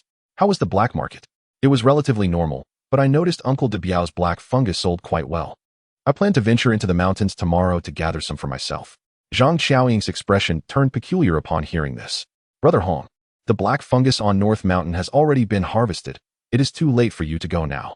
Niu Hong smiled slightly and replied, I intend to venture deep into Mauer Mountain. The black fungus there should still be untouched. You are mad. There are so many wild beasts in there. No one has ever come out alive. You cannot go. Zhang Qiaoying insisted vehemently. Ahem, Brother Hong, your sister is correct. The depths of Mauer Mountain are not places for us humans to tread. You must not venture there. Brother, sister is right. Do not go to dangerous places. Niu Xianhua chimed in earnestly, looking at Niu Hong. Yes, I shall heed my sister's advice and not go. In truth, the places I visit are not dangerous, for I am the most perilous one here. Niu Hong gently patted Niu Xianhua's head, responding softly. Humph, you are the most dangerous one. I do not believe you. Zhang Qiaoying remarked, pouting slightly, her murmurs just audible to Niu Hong. Sister, where are Xuanbao and Arya? Niu Hong asked, lowering his head in embarrassment, pretending he had not heard, then looking around for the 2 children. They went to your Kong after dinner and said they wanted to sleep with their godfather. Zhang Qiaoying said, helplessly bringing a plate of dumplings to Niu Hong. Brother Hong, eat while it's hot. Ah, Niu Hong replied, his mind preoccupied with thoughts of whether Dongxing's sister would once again linger on his Kong under the pretext of watching the children. As a young man, living on a diet of wolf meat and wild boar meat, and then sharing a bed with a woman, this could not end well for him. As he ate, he pondered his worries. unable to even savor the flavor of the three delicacies dumplings. Brother Hong, is it delicious? Zhang Qiaoying inquired, sewing by the dim light, while Niu Dongsheng snored evenly on the Kong nearby. Indeed, sister, your dumplings are truly delectable. Why does it feel like one plate is not enough? Niu Hong remarked, instinctively glancing toward the pot. Brother Hong, there is more in the pot. Feel free to eat. I bought 10 pounds of white flour at the supply and marketing cooperative today, Zhang Qiaoying replied with a tone of generosity. Upon hearing this, Niu Hong pondered for a moment, then set down his chopsticks, looking at Zhang Qiaoying with utmost seriousness. Sister, I fear a famine is imminent. A famine? A hint of panic crossed Zhang Qiaoying's face, quickly masked. Niu Hong chose to ignore her surprise and continued, with 2 heavy snowfalls, all roads are blocked. Without transportation for at least 10 days to half a month, supplies cannot enter. If supplies cannot come in, won't everyone face famine? Hongdi, what shall we do? These past few days, I have been consuming flour excessively, and now our supply is dwindling. Have I been too extravagant? At that moment, Zhang Qiaoying lost her motivation for sewing, gazing at Niu Hong with a pitiful expression, helplessness etched across her face. Niu Hong observed her, secretly amused, thinking to himself that Dongsheng's sister was not one to be easily confused. A little guidance would surely enlighten her. Yet, the question remained, how would he explain the situation to her next? Chapter 33.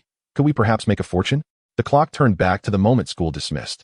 Li Xiangcao watched the retreating figures of Niu Hong and his younger sister, Niu Xianhua, her expression tinged with melancholy. It was only when her son, Niu Xiaotian, called out to her that she snapped out of her reverie, taking his small hand and leading him homeward. Liu Qiaoji, witnessing this, felt a sense of responsibility to counsel her neighbor. Thus she approached with her daughter in tow, saying, Xiangcao, what troubles you today? You seem quite lost. Li Xiangcao turned to look at Liu Qiaoji, halting her steps, and with reluctance replied, Qiaoji, tell me, what stroke of luck has Zhang Qiaoying encountered that has led Niu Hong to stay at her house? Hearing Li Xiangcao's repeated mention of Niu Hong piqued Liu Qiaoji's curiosity. Leaning closer, she whispered, do share, do you possess some insider information? Li Xiangcao glanced at Liu Qiaoji, paused for a moment, and then whispered into her ear about a scene she observed at Zhang Qiaoying's abode. Embellishing the tale, Liu Qiaoji's mouth fell open in shock, her eyes wide as saucers, murmuring, is what you say truly the case? Indeed it is. If you don't believe me, inquire with your daughter, Yazi. Did she not have meat soup at school this afternoon? Before Li Xiangcao could finish, Niu Xiaotian chimed in, Mother, we indeed had meat soup for lunch today. Teacher Yao mentioned it was venison soup, donated by Uncle Niu Hong for us children. She also said that whenever we see Uncle Niu Hong, we must greet him. Yes, yesterday we had pine chicken soup, and today it was venison soup. Both courtesy of Uncle Niu Hong, added Niu Ye, beside her. She concluded with a compliment. The soup was delicious. Upon hearing the children's account, Li Xiangcao was even more astonished. She had never imagined that Niu Hong would donate venison to the school. She exclaimed, Xiaoji, did you hear? The school served pine chicken and venison soup. Let us not forget, the 3-flavor filling made at Zhang Qiaoying's home included flying dragon, wild boar, and wolf meat. All these were hunted by Niu Hong. How is it that the men in our household can't compare to him? Hearing Li Xiangcao's lament, Liu Qiaoji gasped. Feeling regretful, no wonder you acted as you did earlier. If I were in your position, I too would invite Niu Hong to stay at my home. That would be a surefire source of food. Indeed, you just scolded me, and now you're regretting it, are you? Hold on, let me think. I have a cousin who just turned 18, and she is stunningly beautiful. Tomorrow, I shall visit my family to arrange a match between her and Niu Hong. Liu Qiaoji, you scheming woman. You want to set Niu Hong up with a wife, yet you still harbor designs on him? Xiangcao, what nonsense are you speaking in front of the children? If Niu Hong becomes my brother-in-law, it would only be natural for him to reside in our home. A smug expression spread across Liu Qiaoji's face. Mother, do you want Uncle Niu Hong to be my little uncle? That would be wonderful, Niu Ye exclaimed, jumping with joy, causing Niu Xiaotian to look on enviously. Mother, don't I have a little uncle too? Li Xiangcao seemed not to hear her son's question. Her eyes wide in surprise, compelled to admire Liu Qiaoji's cunning strategy. She realized she had a younger sister of similar age to Niu Hong. Seeing this, Liu Qiaoji smiled and said, let us hurry, it is already quite dark. Under the dim light, Niu Hong observed Zhang Qiaoying's expression of regret and smiled faintly, saying, Sister, I have purchased a pair of snowboards. With these, traveling through the snow will be much easier. If the commune lacks grain, I can always go to the county to buy some. Yes, indeed. We should go to the county to purchase supplies. It is hard on you, Hongdi. Upon hearing Niu Hong's comforting words, Zhang Qiaoying's anxious heart settled, her gaze on him brimming with unspoken emotions. Niu Hong felt a tremor within him, realizing that tonight would likely be extraordinary. At just 18, in the prime of his youth, he found himself sleeping each night beside a charming young woman. This could not continue indefinitely.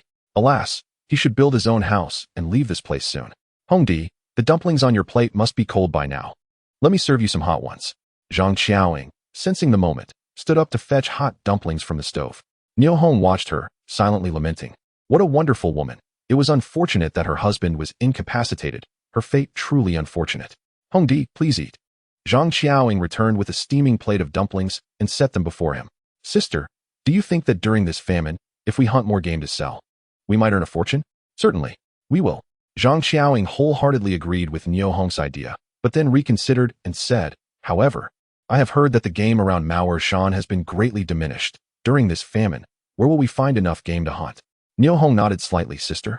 It is true that the game around Shan is scarce, but with a little effort, we can still reap some rewards. As they conversed, Niu Hong quickly finished a plate of dumplings. That night, to his surprise, Zhang Qiaoying did not disturb his rest, allowing him to sleep soundly and comfortably. The next morning, Niu Hong awoke feeling refreshed. After breakfast, he requested several bags from Zhang Qiaoying and took his sister, Niu Xinhua, to school before heading straight to the back mountain on his snowboards. After the heavy snowfall, the temperature in the forest had plummeted. To combat the biting cold, Niu Hong had to exert himself to keep warm, using his arms to slide the snowboards vigorously. However, he dared not slide too quickly. The wind would penetrate his clothing, chilling him to the bone. Thus, he moved slowly, gliding toward the back mountain when suddenly, a familiar figure appeared ahead. Ah, De Biao uncle. Are you also heading into the mountains? Niu De Biao turned upon hearing Niu Hong's voice and greeted him warmly. How could I not? The little flower I bought yesterday won't last long. Ah, that is true. Niu Hong responded, picturing the Niu De Biao family in his mind. There are 6 members in Niu De Biao's family, 4 of whom are sons. The eldest, Niu Hu, is 14, Niu Long, the second, is 13, Niu Bao, the third, is 11, and the youngest, Niu Duan, is 9. The 4 children are at an age where they consume a considerable amount of food, placing a heavy burden on Niu De Biao as the head of the household. Niu De Biao then turned to Niu Hong with a slight smile and said, Niu Hong, yesterday your aunt went to school to pick up Niu Duan and mentioned that the Shulin family wants you to stay at their home. Upon hearing this, Niu Hong pondered. Good fortune rarely travels far from home, while misfortune can spread 1,000 miles. Uncle De Biao's mention of this matter left him questioning its true meaning and how he should respond. Chapter 34. Wealth awaits, wealth awaits.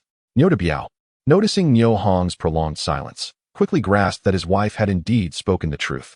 After a moment's contemplation, he advised, Niu Hong, being young, do not let these young wives deceive you.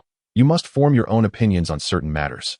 Understanding that Uncle De Biao was expressing concern for him, Niu Hong smiled and nodded, replying, understood, Uncle De Biao. Niu Hong, have you tried out the new snowboards? Yes. They glide swiftly. Do not wait for me, and proceed first. All right, Uncle De Biao, I shall take my leave.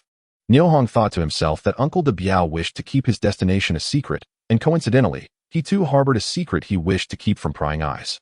He then glided swiftly on his snowboard, soon disappearing into the vast expanse of the snowy forest. This venture into the mountains served 2 purposes for Niu Hong, to gather dried black fungus and to hunt. The intense cold within the mountains spurred him to hasten towards the depths of Mauer Mountain, eager to don the equipment from the munitions depot. The further he traveled into the mountains, the scarcer human presence became. Eventually, in a secluded corner, Niu Hong quietly changed into his gear, blending seamlessly with the snowy landscape in his snow camouflage suit. Deep within Mauer Mountain, an eerie tranquility prevailed, broken only by the whispers of the wind through the treetops and the occasional sound of snow falling. It felt as though he had entered another realm. Yet, the inherent dangers of this place compelled Niu Hong to remain ever vigilant, acutely aware of his surroundings. His silent sniper rifle, handgun, bows, and knives were all strategically placed within the munitions depot for easy access. Once prepared, Niu Hong found a safe vantage point and began scanning the area with his binoculars, meticulously inspecting the trunks of the trees, their roots, and the crevices in the rocks. To his astonishment, he discovered the tree trunks around him were adorned with layers of dried black fungus.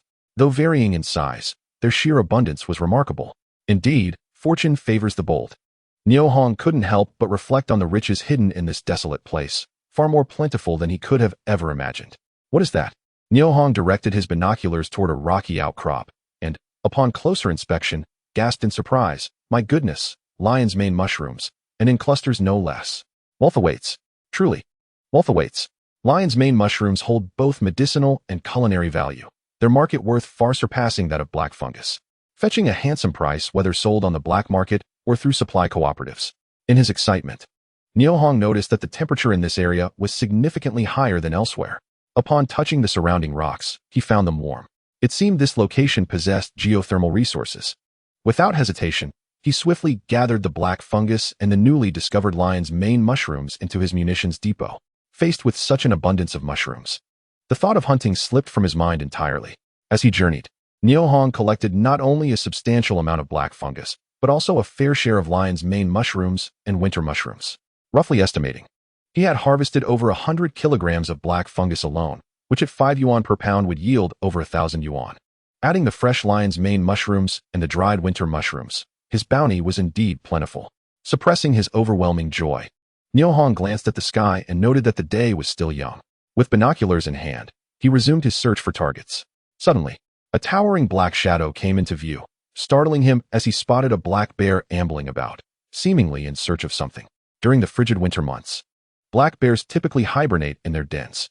To witness one roaming the forest at noon in the dead of winter was an unexpected stroke of luck.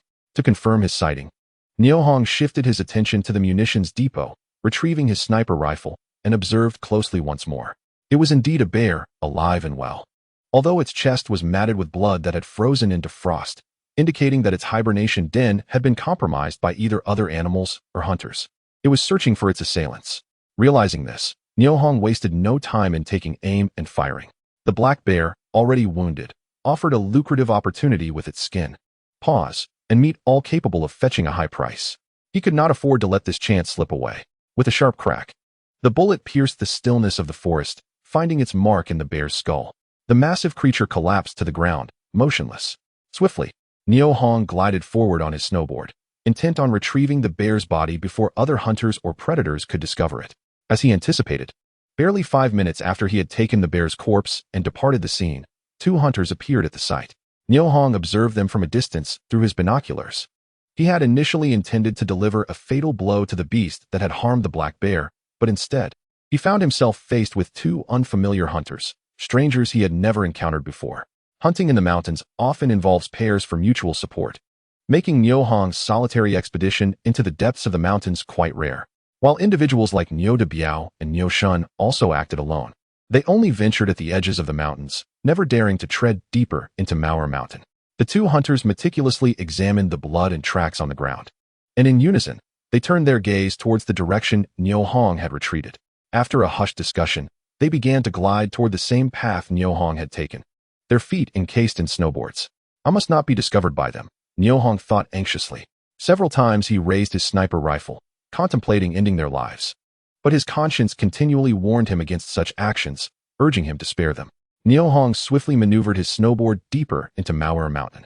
Thanks to the modern technology of his snowboard combined with his skiing skills, he quickly left the 2 hunters far behind. Half an hour later, he paused to catch his breath, only to catch a glimpse of a purple figure darting swiftly ahead. A violet marten. It is famously known that northeast China boasts 3 treasures: ginseng, marten fur, and Ural grass.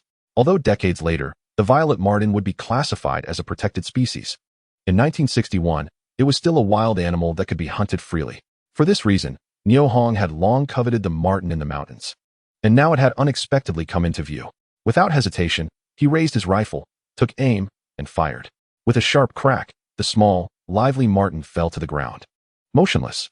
Haha, the marten fur is mine. The fur of the mink from the northeast possesses 3 remarkable characteristics. It retains warmth in the wind. Snowflakes vanish upon contact with its surface, and rain does not dampen its fibers. It is renowned internationally as soft gold. Niu Hong, suppressing his excitement, carefully observed the purple mink by grasping its neck. This particular specimen measured nearly 50 centimeters in body length, extending close to 60 centimeters with the tail included. Its coat was a rich brown hue, soft yet sturdy to the touch, with a plush thickness and a lustrous sheen, making it a truly rare treasure. The monetization of purple mink fur proved to be a straightforward endeavor, leading Niu Hong to decide to store it in the arms depot, awaiting a suitable opportunity to sell. As dusk approached, the night in the Xing'an Mountains was swiftly descending. It was time to return home. Niu Hong murmured to himself, pulling out his compass to ascertain his bearings before gliding on his snowboards towards the direction of Nijiatan. Unbeknownst to him, 2 hunters were stealthily following his snow tracks. Chapter 35. Please save me. In their pursuit of the black bear, brothers Lu Xing and Lu Neng ventured deep into Mauer Mountain for the second time. The first encounter with the bear ended prematurely due to a lack of transportation and preparation, prompting them to temporarily abandon their hunt. This time, however, they were well prepared for their return to Mauer Mountain. To their astonishment, the bear had awakened from hibernation, gazing at them in confusion as they approached its den. In their panic, the brothers hastily fired their guns, wounding the bear and simultaneously inciting its wrath. The enraged creature unleashed its formidable strength, tearing Lu Neng's cotton jacket and nearly capturing his arm. The brothers were compelled to seek refuge from its fury.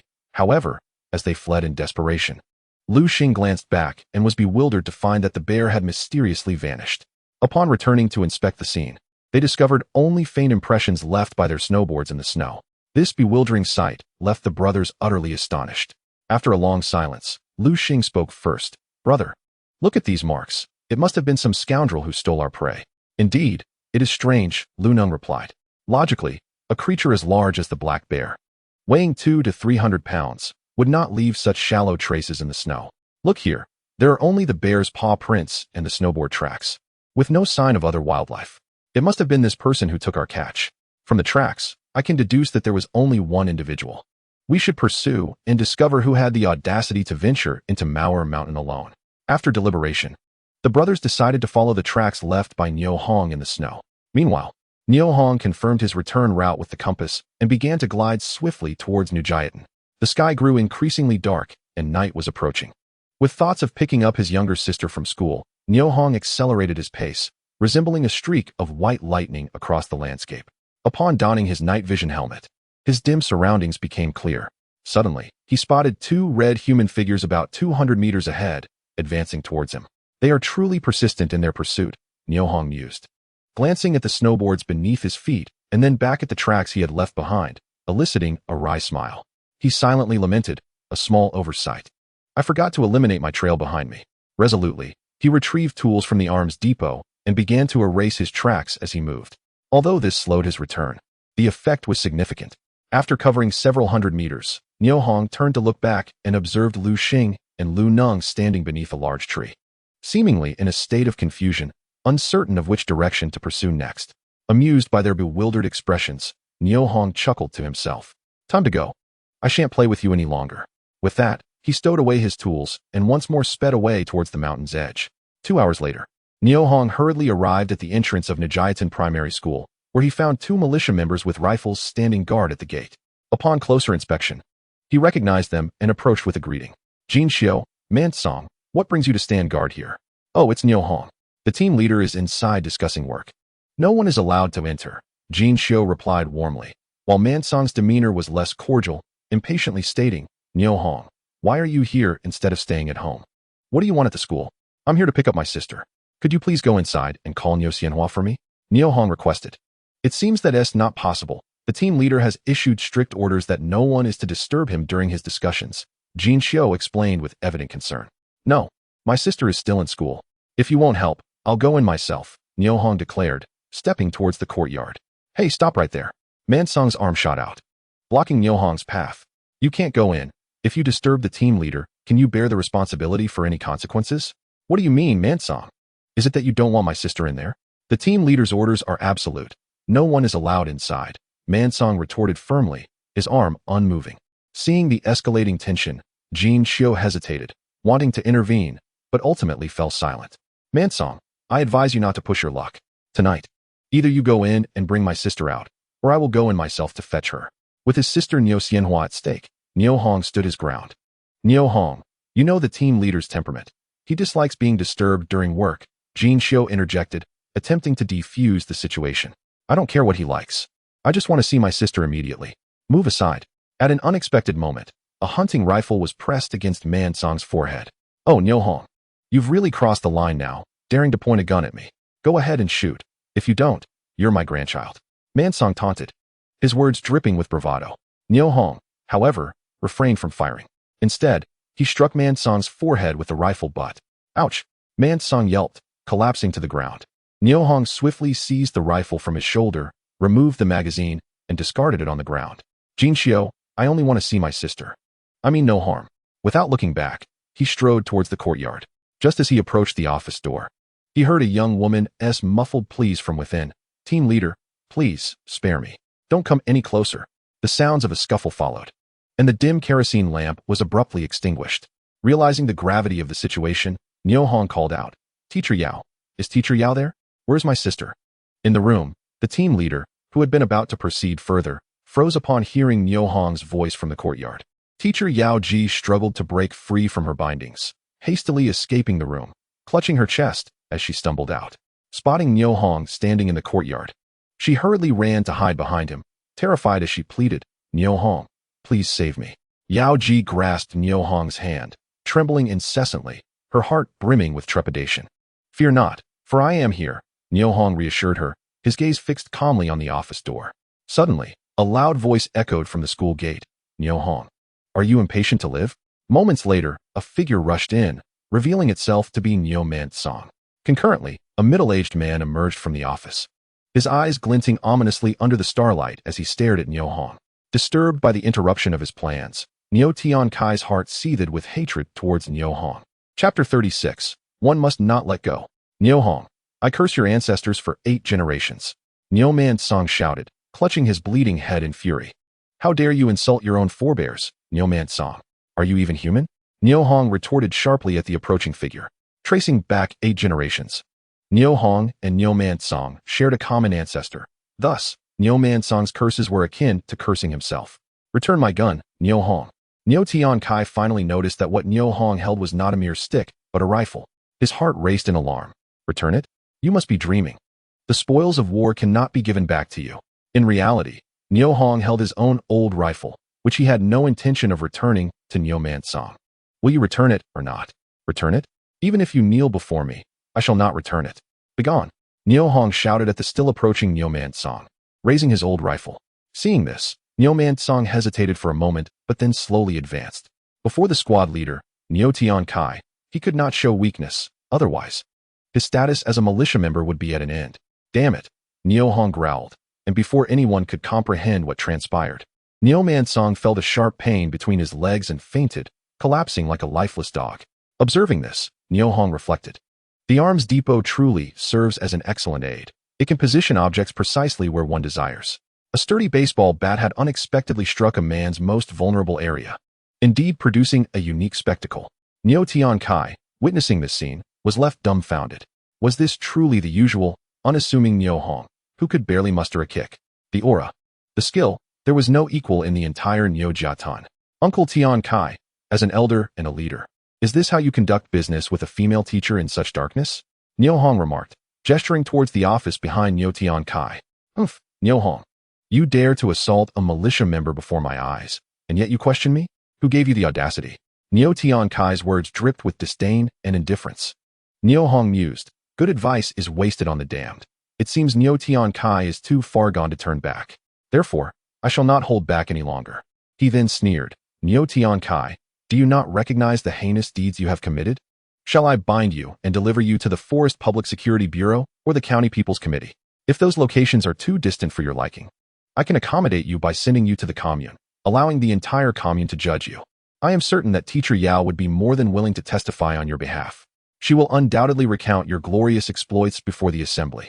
Upon hearing this, the muscles in Niu Tian Kai's face twitched uncontrollably, but he gritted his teeth and forced himself to regain composure, erupting into a mocking laugh. Ha ha ha, Niu Hong. Have you lost your mind? Dare you threaten me? Do you believe I won't have the militia take you to the commune tonight? Is that so? Niu Hong replied, taking a step towards Niu Tian Kai. Tonight, he was prepared to fight, whether it was 1 or 2 adversaries. For the squad leader who had repeatedly bullied him, Niu Hong resolved to make him remember this night. With a sudden shift, a baseball bat appeared without warning between Niu Tian Kai's legs, striking 3 times in quick succession. Each blow was expertly controlled, ensuring that Niu Tian Kai would not lose consciousness while enduring unbearable agony. Caught off guard, Niu Tian Kai felt as if he had severed ties with his own body. After a wave of numbness, intense pain engulfed him, causing his entire body to tremble uncontrollably. His towering figure hunched over in pain. Clenching his teeth, he stifled his cries of anguish. Niu Hong, witnessing this, raised his hand and delivered a series of slaps to Niu Kai's face. The sharp sounds echoed through the silent schoolyard. Yao Ji, observing the unfolding scene, felt her heart gradually settle from its initial panic, her eyes revealing an uncontainable fury directed at Niu Kai. "You beast, Niu Kai! May you suffer a miserable fate," she exclaimed, attempting to lunge at him, but was firmly restrained by Niu Hong. "Teacher Yao, allow me." At this moment, Niu Kai began to recover from his initial pain, slowly straightening up, casting a disdainful glance at Niu Hong. "Niu Hong, do not try this with me. If I do not imprison you tonight, I shall no longer bear the surname Niu." "Very well," Niu Hong declared, and before he could finish speaking, a blow struck Niu Kai's face, rendering him unconscious instantly. Yao Ji, perceptive to the moment, fetched a length of rope. "Here you go, Brother Hong." "Excellent." Niu Hong accepted the rope and swiftly bound Niu Kai. At this moment, a dazed Niu Man Song began to regain consciousness, startled by the scene before him. Silently wishing, "Let me faint again." With that thought, his eyelids fluttered, and he feigned unconsciousness once more.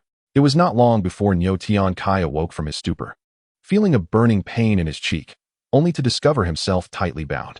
He suddenly understood that Niu Hong's threats of delivering him to the commune, the Forest Public Security Bureau, or the County People's Committee were not mere bluster. He was indeed serious. Whether at the commune's public trial, or the interrogation room of the Forest Public Security Bureau, or the reception area of the County People's Committee, those were places where the truth would be told.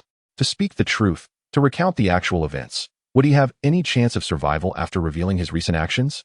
With this thought, darkness clouded Niu Kai's vision, nearly causing him to faint again.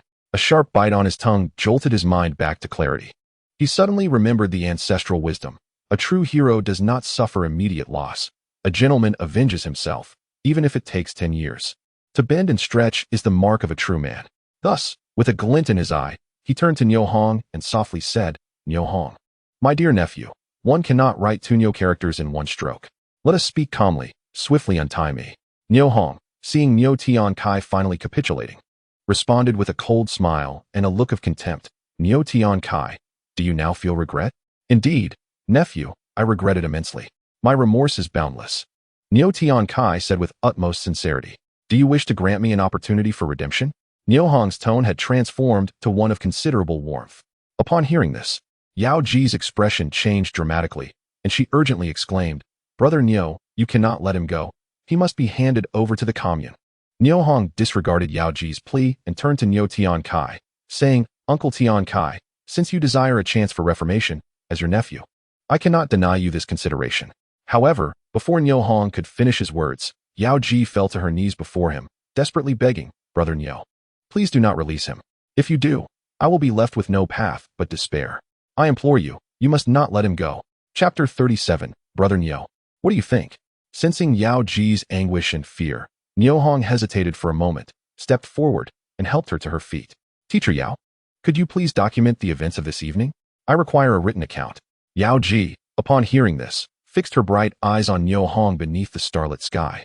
She understood all too well that recording the entire incident would mean exposing her humiliation to the public, which would be a significant blow to her reputation as a young woman. The repercussions for her future would be incalculable.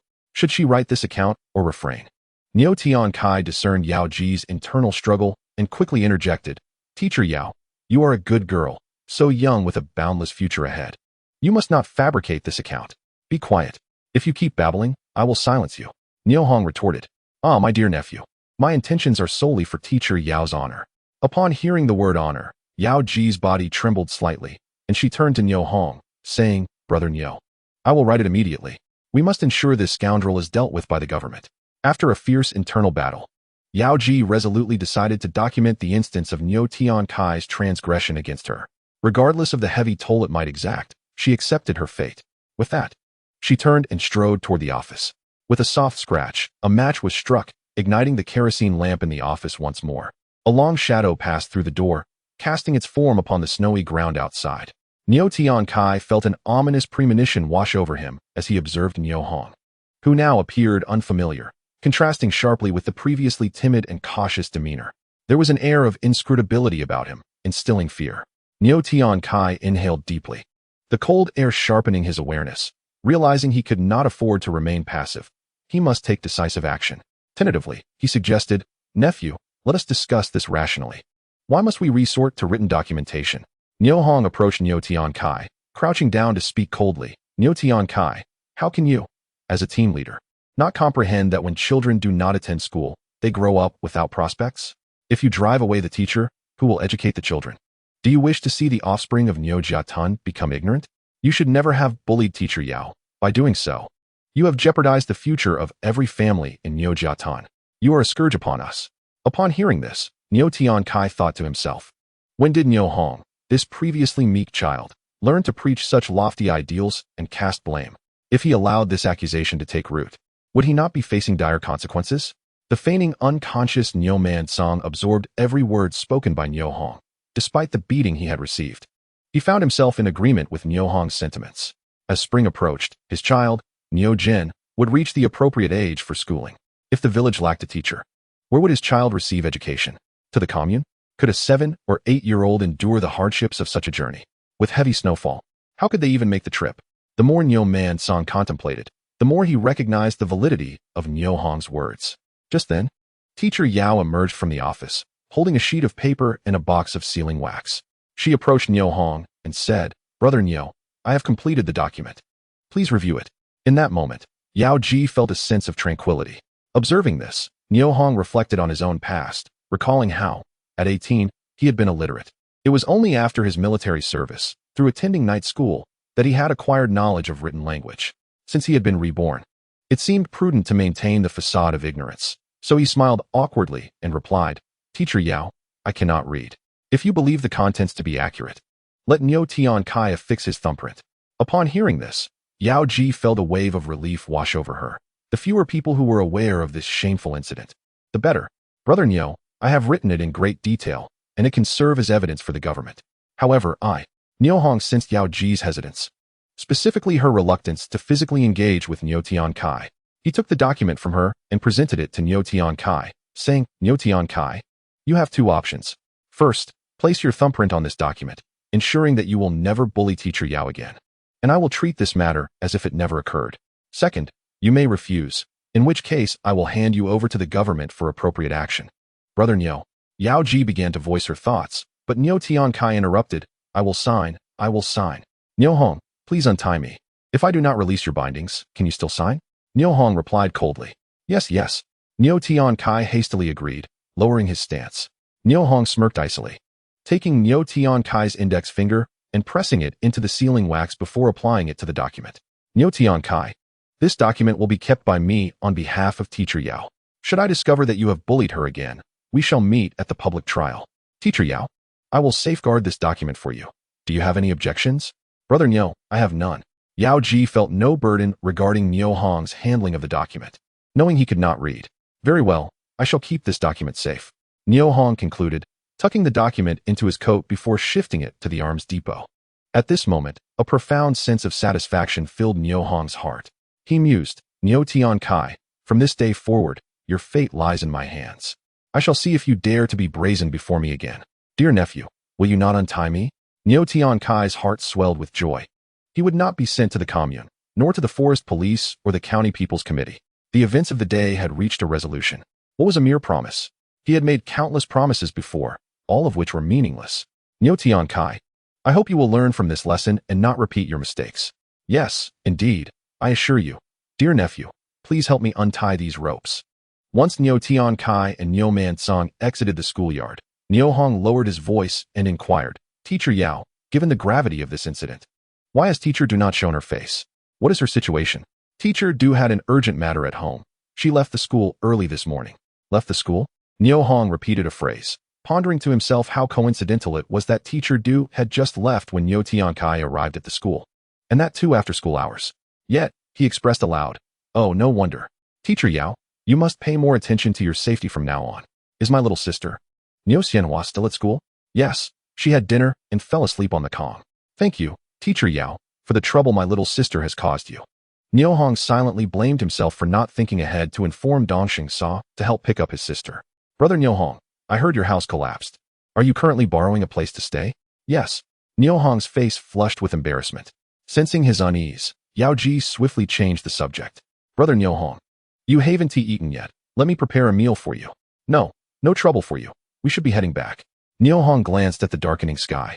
It was late, and taking his sister to Dongxing Sa's home would disturb others' rest, not to mention the awkwardness it would cause him. He led his sister away from the school, but where could they possibly go? At that moment, Niu Hong felt an overwhelming sense of aimlessness and helplessness, as if the world was vast, yet he had no place to call his own.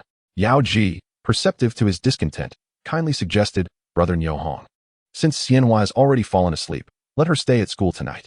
There are spare rooms nearby. If you don't mind, you could spend the night here as well. I truly feel scared being here alone. Brother Niu Hong, what do you think? As she spoke, Yao Ji's bright eyes fixed intently on him, eager for his agreement. Chapter 38. The true nature of Niu Tiankai. While they were conversing, a figure suddenly emerged from behind the shadowy wall. Niu Hong's heart skipped a beat as he regretted forgetting to close the door, and then he heard the figure whispering, Hongdi, are you there?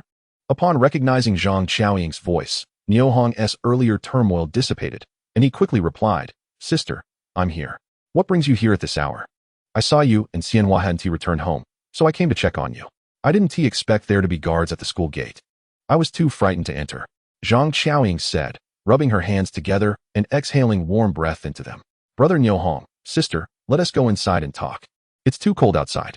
Yao Ji noticed Zhang Qiaoying shivering slightly and realized she must have been outside for quite some time. All right, to Niu Hong's surprise. Zhang Qiaoying readily accepted Yao Ji's invitation and stepped into the office. Inside, the temperature was pleasantly warm, making the cold outside feel a distant memory. Under the dim glow of an oil lamp, the torn fabric of Yao Ji's clothing was clearly visible. Fortunately, her winter layers concealed her skin, preserving some modesty for the young lady. Sister, did that scoundrel Niu Tiankai lay his hands on you? Zhang Qiaoying asked Yao Ji directly, disregarding Niu Hong's presence. Yes. Thankfully, Brother Niu Hong arrived in time, or I would have been at his mercy. Niu Tiankai is truly despicable, lower than a beast. Zhang Qiaoying exclaimed angrily. Clearly well acquainted with Niu Tiansai's character. Hongdi, let me tell you, there are many women in our village who have suffered at his hands, including teacher Du here. Both Yao Ji and Niu Hong were taken aback by such shocking news. Sister, how do you know so much? Upon seeing Zhang Qiaoying come to take him and his sister home, Niu Hong felt a surge of relief and found himself in a playful mood, unknowingly starting to gossip. What kind of look is that? You don't think sister has an affair with him, do you? Zhang Qiaoying teased, noticing Niu Hong's exaggerated expression. Oh, for heaven's sake, how could I ever think that? Sister, Brother Niu Hong, would you like some water? Realizing her surroundings, Yao Ji quickly poured water for Niu Hong and Zhang Qiaoying from a thermos. Niu Hong eagerly drank several large gulps, quenching his thirst. A good friend of sister's has a past with him, so she knows him well. Oh, Niu Hong said, his face lighting up with exaggerated understanding. Stop joking. We're discussing serious matters.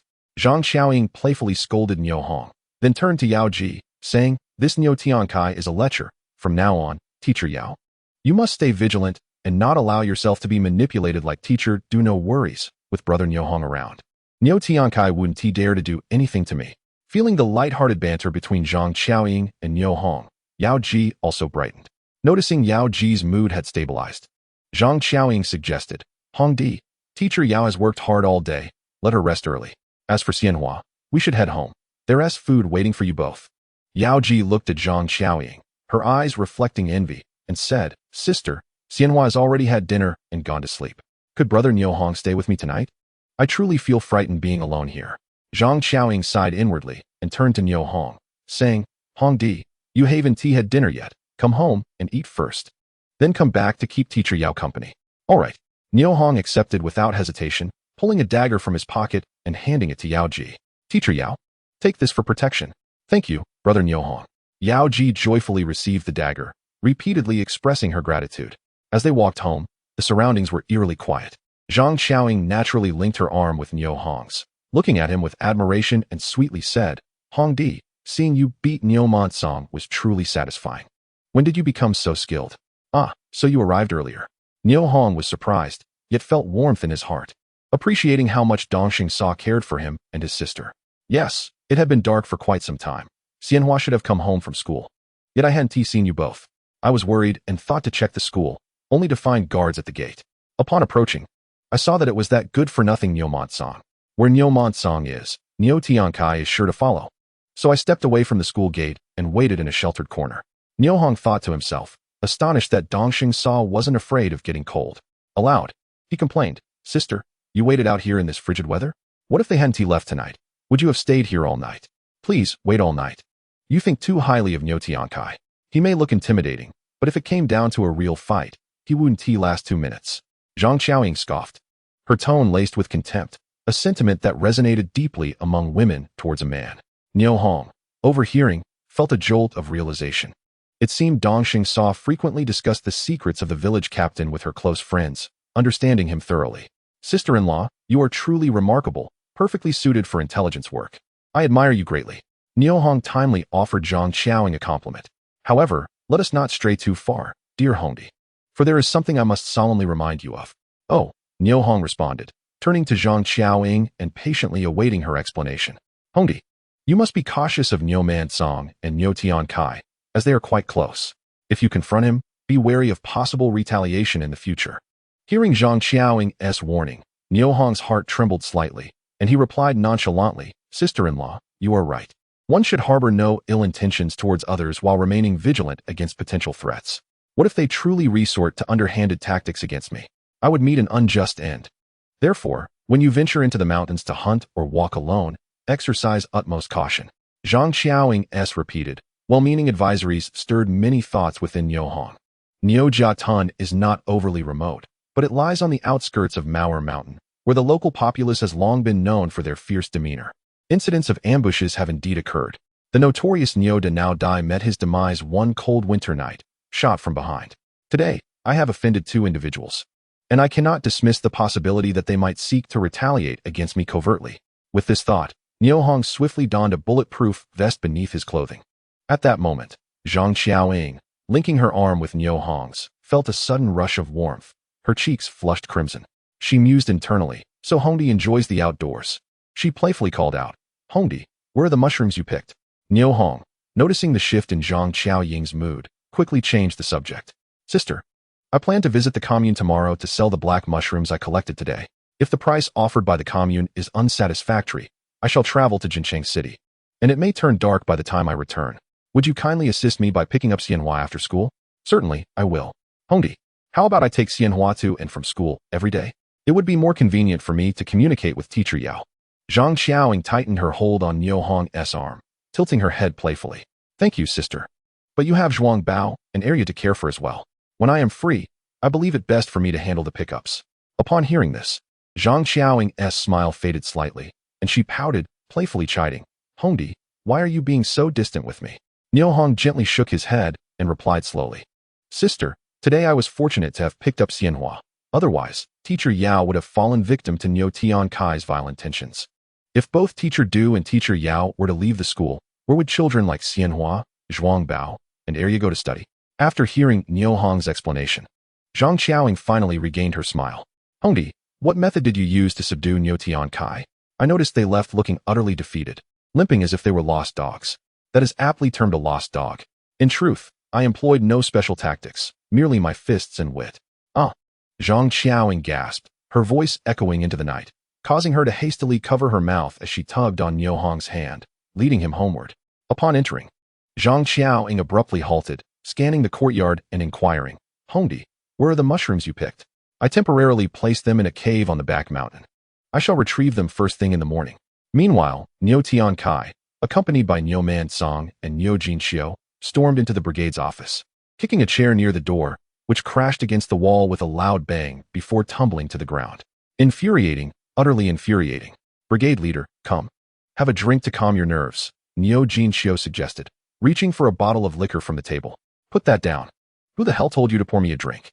Niu Tiankai glared at Niu Jinxiu, his voice laced with disdain. "Brigade leader, anger is harmful to your health. Perhaps you should visit Widow Li to cool down."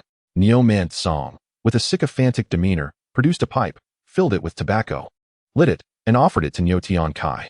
Niu Tiankai inhaled deeply, exhaling a thick smoke ring to gather his composure before addressing Niu Jinxiu. "Jinxiu, I have treated you well in the past. When I encountered trouble in the courtyard, why did you remain outside pretending not to hear? Why didn't you come in to check on me?" "Brigade leader, please calm down. It wasn't that I didn't come. You once stated that no one should disturb you and teacher Yao during discussions, right? Niu Jinxiu stammered defensively. Did I say that? Niu Tian Kai scratched his head, deep in thought. Brigade leader, you did indeed say that.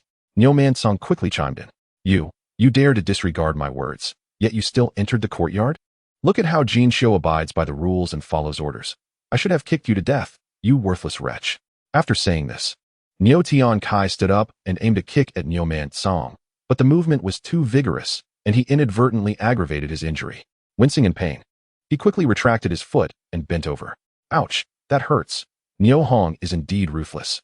Brigade leader, why not visit Widow Li and let her help ease your pain? Niu Mansong suggested nonchalantly as he handed Niu Tian Kai the prepared pipe. Go. Brigade leader, smoke first, you can go afterward. Niu Mansong's suggestion was met with approval, filling him with delight. Go to hell. Did you not see where I was injured? Brigade leader. Isn't that your face? Niu Mansong asked, confused, noticing the swelling on Niu Tian Kai's left cheek. Mansong, has your brain been damaged by Niu Hong? Niu Jinxiu remarked, quickly giving Niu Mansong a knowing look. Understanding the unspoken cue, Niu Mansong tightened his legs, trembling slightly. Leaning closer to Niu Tian Kai, he proposed, Brigade leader, should we gather the team to capture Niu Hong and give him a good thrashing to vent your frustrations? The wound on Niu Mansong's head was still healing, and his groin area was swollen considerably. He worried about whether his wife would even allow him to sleep on the bed tonight. At this moment, he harbored an intense hatred for Niu Hong, fervently urging Niu Tian Kai to take retaliatory action. However, the once arrogant Niu Tian Kai, upon hearing Niu Hong's name, deflated like a punctured balloon, devoid of any temper. After a moment of stunned silence, he finally spoke. Niu Hong, that wretched scoundrel, is becoming increasingly intolerable. We could certainly capture him and give him a beating, but we must ensure he remains unaware of our involvement. Brigade leader, what do you suggest we do? Seeing Niu Tian Kai's lack of resolve, Niu Mansong felt a surge of excitement and lowered his voice to inquire. Niu Tian Kai gazed towards the door, a glint of malice flashing in his eyes as a fierce expression crossed his face. Humph, there are plenty of ways. First, follow me to Widow Li's house for a drink. Once I've healed, just watch how I deal with that scoundrel. Very well, Brigade leader. The following day, as dawn broke, Niu Hong departed from the school, embarking on the road toward Jincheng of Jinshan County. He had heard from Niu Debiao that the black market near the county town was significantly larger, attracting a greater influx of people. However, the distance from Nijiatan to Jincheng was over 30 li, separated by the Xianyang commune, making the journey on foot quite arduous. Niu Hong chose the longer route because he had an overwhelming quantity of goods to sell. In addition to dozens of fresh monkey head mushrooms and a hefty amount of winter mushrooms, he had more than 200 gene of black fungus to offer. He also needed to connect with buyers for black bear and marten pelts. If possible, he wished to scout for those who might be purchasing wolf pelts in bulk. Storing such a large quantity of goods in the small Hongxing commune was simply impractical, as there was no one there capable of consuming so much. Moreover, a more pressing reason lay in his desire to keep his activities concealed, especially from acquaintances in Nijiatan. With the aid of his snowboards, the journey of over 30 li seemed less tiresome. After more than an hour of vigorous gliding, Niu Hong gradually approached Jincheng. As he neared the bustling county town, he came to a halt, halting the motion of his snowboards. He reached for his waist, tightening the cord binding his trousers to suppress the growing pangs of hunger. Surveying his surroundings, he noticed a small grove on the left side of the road, sheltered from the wind and bathed in sunlight. An ideal spot for starting a fire to cook. Without hesitation, he glided toward it. The grove was littered with many dry branches, which he gathered effortlessly into a sizable pile. After clearing a patch of snow, he ignited a campfire. 3 grouse remained in pristine condition within the arms depot. Selecting a slightly smaller one, he severed its neck, allowing the blood to flow into a prepared ceramic bowl. Skewering it with a stick, he began to roast it over the flames. The crackling fire dispelled the surrounding chill, as the feathers of the grouse fell away, revealing its tender flesh beneath. Niu Hong then retrieved some salt from the depot to season the bird.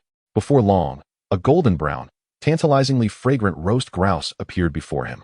Indeed, a testament to the rewards of self-sufficiency. With a sigh of satisfaction, he loosened the cord at his waist, twisted off a leg, and took a gentle bite.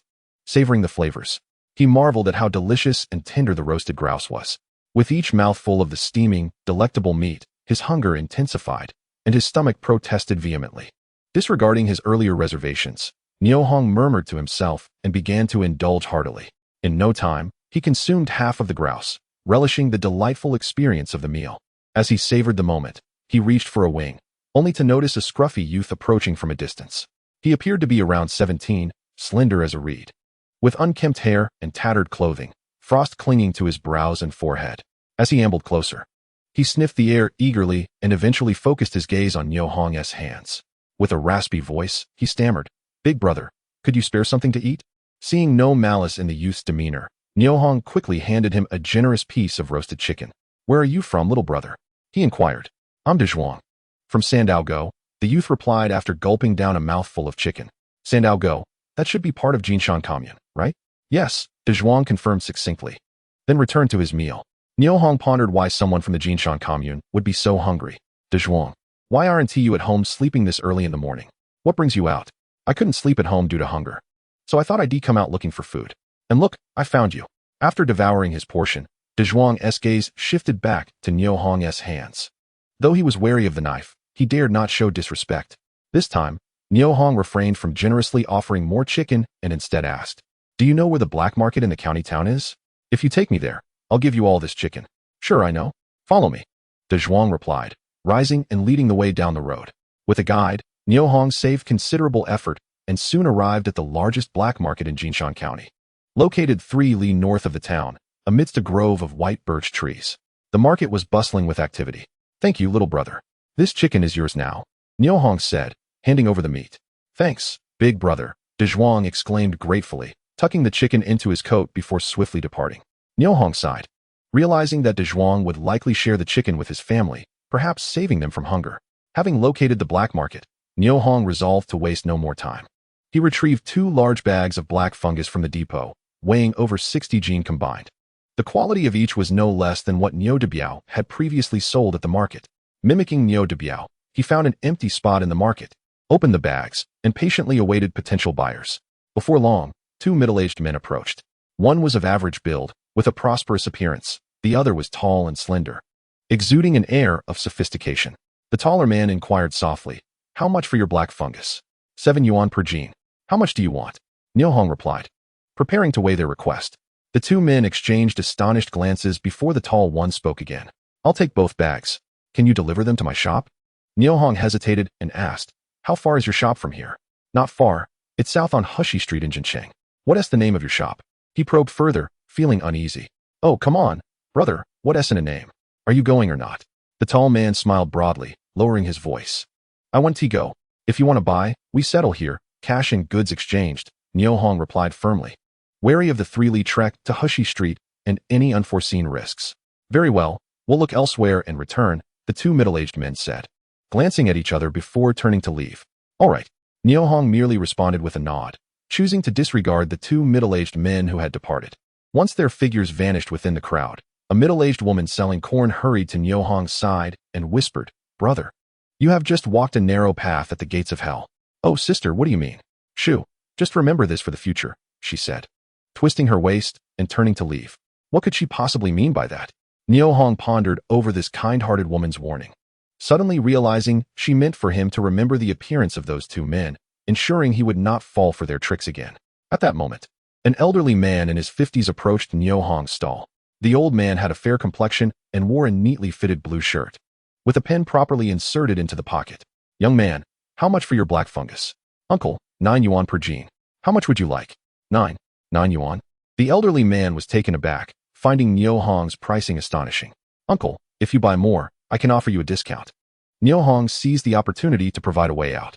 "I'll take both bags of black fungus." "What's the price per jin?" the old man asked with a smile. "You're buying both." Niu Hong was taken aback but quickly regained his composure, replying, "Uncle, look at the quality of my black fungus, large and tender. Genuine wild mountain treasures from the Xing'an Mountains. If you take them all, I can give you a further discount of 30 cents, making it 87 yuan per jin." Upon hearing this, the old man shook his head and smiled. "Young brother, your price leaves me with no profit. You must leave me some margin for my efforts. How about 85 yuan per jin? I'll take it all. Is that agreeable?" Niu Hong lowered his eyelids, pondering for a moment before lifting his gaze with curiosity. "Uncle, do you have enough money with you?" "Haha, you are quite amusing, young man. If I didn't have enough money, why would I come to buy your goods?" "Rest assured, The old man gestured to three young men in military green shirts who approached from a distance, all appearing lean yet spirited. Uncle Xiao. One of them greeted the elderly man. Weizai, help this young brother weigh his goods. Of course, Uncle Xiao. Weizai responded and came to Niu Hong, presenting a scale. Young brother, please check the scale. Niu Hong took it, examined the balance, and weighed the weights in his hand, finding no discrepancies. He returned the scale, declaring, the scale is accurate. Weizai took the scale back and instructed his companions to transfer the black fungus from Niu Hong's bags into their own, while also checking the contents at the bottom of the bags to ensure they matched the top.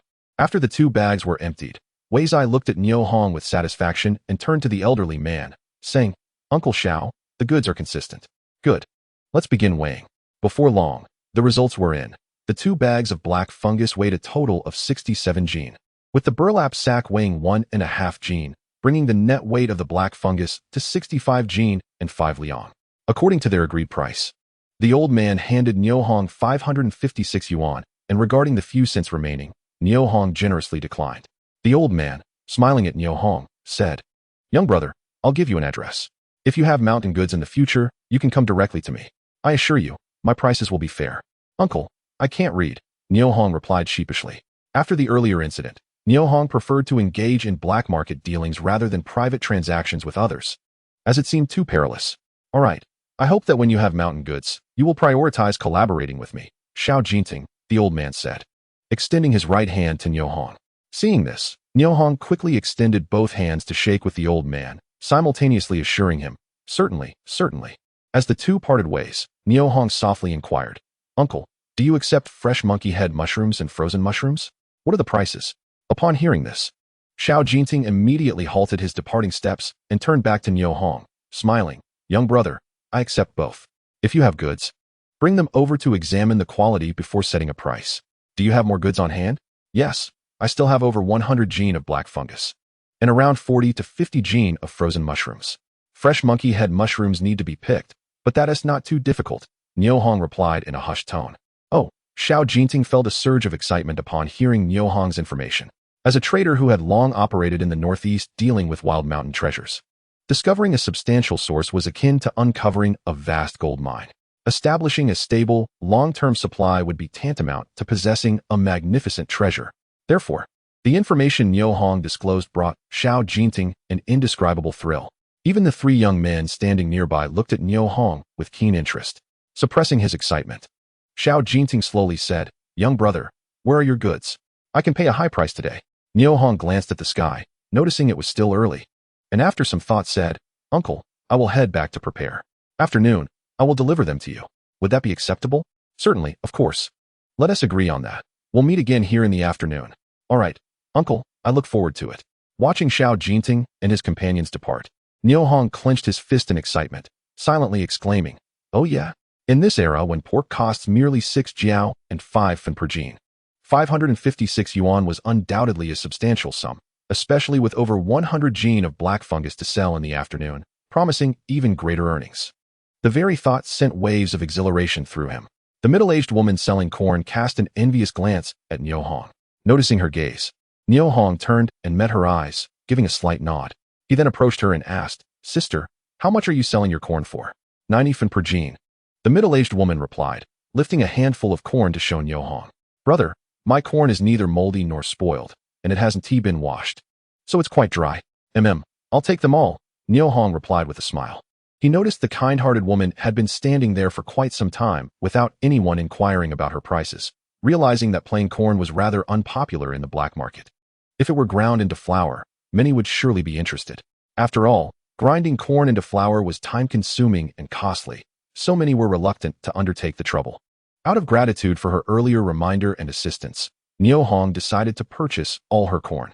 Upon hearing that Niu Hong wished to buy everything, the middle-aged woman felt immense joy and sincerely said, Brother, I want to take advantage of you. If you buy it all, let us settle on 80 fen per jin. No, let's stick to 9 cents per pound. Will you weigh it or shall I?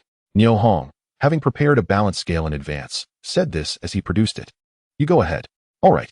Niu Hong deftly hung the bag on the hook of the scale, skillfully adjusting the weights to begin the weighing process. Sister, look. The total is 34 pounds and 6 ounces. I'll round it to 35 pounds for you. That won't do. You haven't deducted the weight of the bag yet. The middle-aged woman replied, an honest person who didn't wish to take advantage of Niu Hong. Niu Hong picked up a stick and began to draw in the dirt. 35 pounds at 9 cents per pound comes to $3.15. Sister, I'll give you $3.20. Please keep the change. As he spoke, Niu Hong extended the money towards her. Oh dear, brother, you're giving too much, the middle-aged woman said as she reached out to accept the money. Niu Hong poured the corn into his cloth bag, exchanged pleasantries, and walked towards the market exit, preparing for the afternoon's transactions. Unbeknownst to him, several pairs of eyes were closely observing him from behind, following his every move like shadows. Chapter 42. A gentleman has no guilt, yet bearing wealth invites trouble. Having exited the black market, Niu Hong traversed a snow-covered, narrow path. The snow nearly reached his knees, leading straight to the mountains behind the county town. At the edge of the black market, a pair of eyes watched this scene in astonishment, yet they did not pursue further, hastily turning back to rejoin their companions. After trudging through some distance, Niu Hong entered a dense forest. Looking back, he realized the thicket had completely obscured his view, allowing him to exhale a sigh of relief. Having made over $500 in a single transaction at the black market, it was impossible not to attract attention. Niu Hong, with over 80 years of life experience, understood deeply that a gentleman has no guilt, yet bearing wealth invites trouble. In simpler terms, it is not the thief one fears, but the thief's fixation. Swiftly shifting his thoughts, he retrieved a pair of snowshoes from the weapons depot and strapped them onto his feet. The best strategy is to retreat. With the aid of the snowshoes, Niu Hong moved forward as if a dragon returning to the sea or a bird soaring in the sky, his speed escalating to its utmost. In the blink of an eye, he had distanced himself several miles from the black market, simultaneously erasing potential threats. The peril of the mountains now transformed into his protective charm. In a secluded corner, Niu Hong paused, scooping up a handful of snow and placing it in his mouth. At that moment, he felt his throat parched and dry. Having consumed roasted meat that morning without a drop of water since, coupled with the recent vigorous activity, he was severely dehydrated and unbearably thirsty. A few handfuls of snow eased his hunger and thirst, dissipating the discomfort brought on by his dehydration in an instant. Niu Hong skillfully cleared a patch of ground, placed several stones, and chopped some dry twigs, constructing a rudimentary kitchen. With snow, a pressure cooker, and fresh pine chickens from the weapons depot, all that remained was a pile of firewood. Matches were a rarity in this era, needing to be purchased, and many households were loath to spend money, opting instead for flint. This time, Niu Hong forwent the matches and instead procured a military windproof lighter from the weapons depot. With a snap, a blue flame burst forth, igniting the dry twigs and quickly starting a fire. Feeling the thrill of modern technology in his hands, Niu Hong reflected on how fortunate he was, having been granted a second chance, along with the weapons depot he had built, returning to the hardships of the past. Such opportunities were rare, and such favorable conditions even rarer. He resolved not to lament the hardships of life, but to cherish this chance. To truly live and embrace the vibrant life that had eluded him in his previous existence. As Niu Hong pondered these thoughts, the pressure cooker emitted a hissing sound, pulling him back to reality. Glancing at a military quartz watch he had moved from the depot, he saw that it was already 11:30 a.m., and the delivery time for the afternoon was fast approaching. There was no time to delay. Niu Hong removed the pressure cooker from the makeshift stove, opened the lid, and a delicious aroma wafted into his nostrils, igniting his appetite. He set the tableware, and with a clatter of utensils, he dove into the meal, savoring the long-awaited satisfaction and delight of the feast. Once satiated, he extinguished the fire with snow, packed all utensils into the weapons depot, then strapped on his snowshoes, hastening towards Jinshan County from a different direction. At 1 o'clock in the afternoon, a young man approached from the direction of Jinshan County, dragging a heavy sled behind him, moving quickly towards the black market nestled within the birch forest. The sled was laden with 3 bags of varying sizes, topped with a thick layer of dry grass. The young man occasionally stopped to shift the pulling strap from one shoulder to the other, taking the opportunity to regain his strength. This man was none other than Niu Hong. Upon reaching Jinshan County, he hurried into a secluded alley, retrieving the sled, wood ears, frozen mushrooms, fresh lion's mane mushrooms, and the pre-prepared dry grass from the weapons depot. He rushed towards the black market. The journey of over 3 miles took him more than half an hour to complete. Not far from the designated meeting point, Niu Hong paused, crouching down to quietly await the arrival of Xiao Jinting and Wei Zai. Looking around, he observed that there were significantly fewer people at the black market in the afternoon compared to the morning, with many empty spots throughout the market. The few people wandering around seemed disinterested, rarely inquiring about prices from vendors. Conversely, he, with his sled full of goods, attracted considerable attention, with many coming over to investigate. Due to a prior agreement with Xiao Jinting, Niu Hong refrained from displaying his goods, compelling many curious onlookers to leave in disappointment. He remained unfazed by this. Just then, a familiar voice called out from behind him. "Little brother, what mountain goods have you brought this time?" Niu Hong turned to see the speaker was the tall, thin middle-aged man who had first inquired about prices earlier that morning, accompanied by his portly companion. Alarm bells rang in Niu Hong's mind as he regarded the two. Responding coolly, "Oh, it's just you two brothers. I've merely brought some wood ears and frozen mushrooms. Little brother, do you know the rules here?" The thin middle-aged man raised his chin, looking down at Niu Hong with disdain. Niu Hong's heart sank, and he squinted his eyes, slowly shaking his head. "Pang, why don't you introduce our little brother?" The thin man gestured to his companion. However, before the stout man could speak, Niu Hong interjected, "Brothers, I'm waiting for someone. I'm sorry, but please step aside a bit so I can conduct my business." Niu Hong thought to himself, "To hell with your rules. I'm only selling some wood ears. A fair exchange of money for goods doesn't require you to dictate the terms. What can you possibly add to such a simple transaction?" Just as he finished speaking, he noticed the thin middle-aged man's expression darken, his tone dripping with sarcasm as he replied, "Little brother, we are merely being kind. How can you speak to us like that? Yes, how can you be so ungrateful? You have provoked me today, and I find myself in quite a displeased state." The lean, tall middle-aged man pointed one finger at Niu Hong and the other at his own nose, adopting an accusatory stance. As soon as he finished speaking, the crowd that had been watching dispersed in an instant, retreating to a safe distance. 4 men remained on site, their expressions malevolent as they fixed their gaze upon Niu Hong. His eyes narrowed almost to slits. At this moment, he understood all too well that he had drawn unwanted attention, and the two individuals before him were the primary culprits. Seeing Niu Hong standing there, dumbfounded and silent, the tall man assumed he had been rendered speechless by his imposing presence. He then waved his hand in the air. The 4 men left behind began to advance slowly towards Niu Hong. Chapter 43, We Shall See.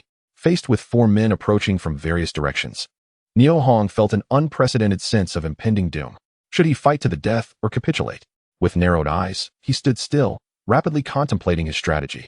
The tall middle-aged man, known as Lu Si, was a notorious figure in the black market of Jincheng County.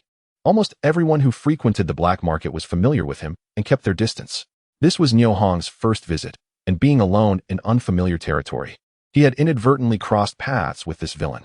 Seeing the stupefied expression on Niu Hong's face, Lu Si wore a smirk of satisfaction. "Look at that cowardly boy. In 2 minutes, he'll surely wet his pants," scoffed a hefty man named Pang. "Humph, how dare he conduct business on our turf without paying tribute? Such opportunities are rarely so favorable," Lu Si remarked. "As you said, let's take this opportunity to establish our authority and teach him a lesson about the rules." However, at that moment, the atmosphere shifted dramatically. Lu Si observed one of his subordinates, Ma Shan, frozen in place with a gun pointed at his head by Niu Hong. Paralyzed by fear, "Step back, all of you. If anyone dares to stay put, I will shoot him." Niu Hong growled menacingly. After much deliberation, Niu Hong resolved to strike back. A few petty thugs thought they could bully him simply because they outnumbered him, but they failed to consider who they were dealing with. He was armed with an extensive arsenal. It would not matter if there were 4 or 40 of them. He had the means to eliminate them all.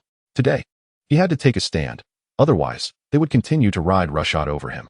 As Ma Shan and his companions stood before the cocked firearm in Niu Hong's grip, they instinctively halted their advance.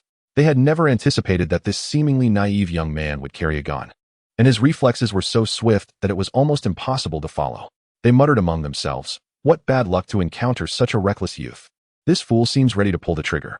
If he gets too excited and accidentally shoots himself, my life could end right here." Their fears were not unfounded, for typically, the children of honest families did not carry firearms. Niu Hong was clearly no ordinary child. He was someone willing to gamble with his life. With this realization, expressions of terror spread across Ma Shan and his companions, and they cast pleading glances toward Lu Si. They feared for their lives and did not wish to perish over a trivial matter. At this moment, Lu Si furrowed his brow, his expression darkening as he silently assessed whether Niu Hong would dare to fire. Bang! The gunshot shattered the tense silence. Ma Shan and the others trembled uncontrollably, one of them even soiling himself in fright. The pungent odor permeated the air, rendering it unbearable. Simultaneously, Lu Si felt a sudden sharp pain in his left foot and looked down to see a deep bullet crater. Before he could react, he heard a furious roar. "Get out of here! If you don't move, I will take your lives. With that, Niu Hong delivered a powerful kick to Ma Shan's side. Ouch! My waist. Oh, my poor waist. Ma Shan wailed on the ground, unable to rise. The Niu Hong of today was not the frail figure of a few days ago. In recent days, he had either feasted on meat or hunted in the mountains, either dragging a sled or carrying game. His body had received ample nourishment and rigorous training, brimming with muscular strength. His furious kick carried tremendous force, and Ma Shan would be bettered in for at least 10 days, if not longer. Realizing that continuing this standoff would only result in greater losses for his side, Lucy gritted his teeth and proclaimed loudly, "You're a tough one, kid. We shall see." With those words, he turned to leave the black market. The others, sensing the imminent danger, hastily helped the beleaguered Ma Shan and followed suit. Retreating from the market, Niu Hong slowly lowered his firearm, exhaling a sigh of relief as he thought to himself, "The bold fear the reckless, and the reckless fear those who have nothing to lose. Just a bunch of spineless cowards." The onlookers gazed at Niu Hong, standing resolute with his weapon, their eyes filled with admiration, even as they silently wished him well. Those who had suffered at the hands of Lucy's gang knew just how ruthless and unscrupulous they could be, though they had retreated this time. Who could guarantee they wouldn't set their sights on Niu Hong again in the future? Niu Hong put away his firearm and glanced at the sky, realizing he had surpassed the time agreed upon with Xiao Jinting. He estimated that in half an hour, darkness would envelop the land. Surveying his surroundings, he found no sign of his awaited companion. Anxiety crept into his heart as he wondered if he had been stood up. Resolute, he decided to wait another 10 minutes. If Xiao Jinting did not appear, he would take his leave. The journey from Jincheng County to Nujiadan would take over an hour at the very least. With less than 20 days until the winter solstice, the days were growing shorter, and even if he hurried back to Nujiadan, night would fall before he arrived. While he waited, he stood in place, stamping his feet to ward off the cold. Following the earlier commotion, most of the patrons of the black market had left for home, leaving only a sparse few behind. A stooped old man passing by stopped next to Niu Hong and whispered, "Young man, why are you still here? The people you've offended are quite wicked. While it's still light, you should return home." "Thank you, sir. I shall be leaving now," Niu Hong replied, turning to gather his belongings from the sled in preparation for departure. Just as Niu Hong concluded that Xiao Jinting would not be coming, a familiar figure emerged from the birch forest. Before the person arrived, their voice carried through the air, "Little brother, are you all right?" Niu Hong turned to find it was indeed Xiao Jinting, followed by 6 young men, each wielding a club. "Uncle, you've arrived. I've brought the goods," Niu Hong said, patting the cargo on the sled. "Apologies, young brother. I came by earlier and observed a conflict between you and others. I hurried back to call for help, but I hope I haven't arrived too late," said Xiao Jinting with an apologetic expression. Niu Hong felt warmth in his heart upon hearing this, realizing he had misunderstood the other party. He quickly replied, "It's nothing. They are merely bullies who fear the strong. When confronted, they will scurry away like rats." "Oh," Xiao Jinting took a couple of steps back, casting a curious glance at Niu Hong.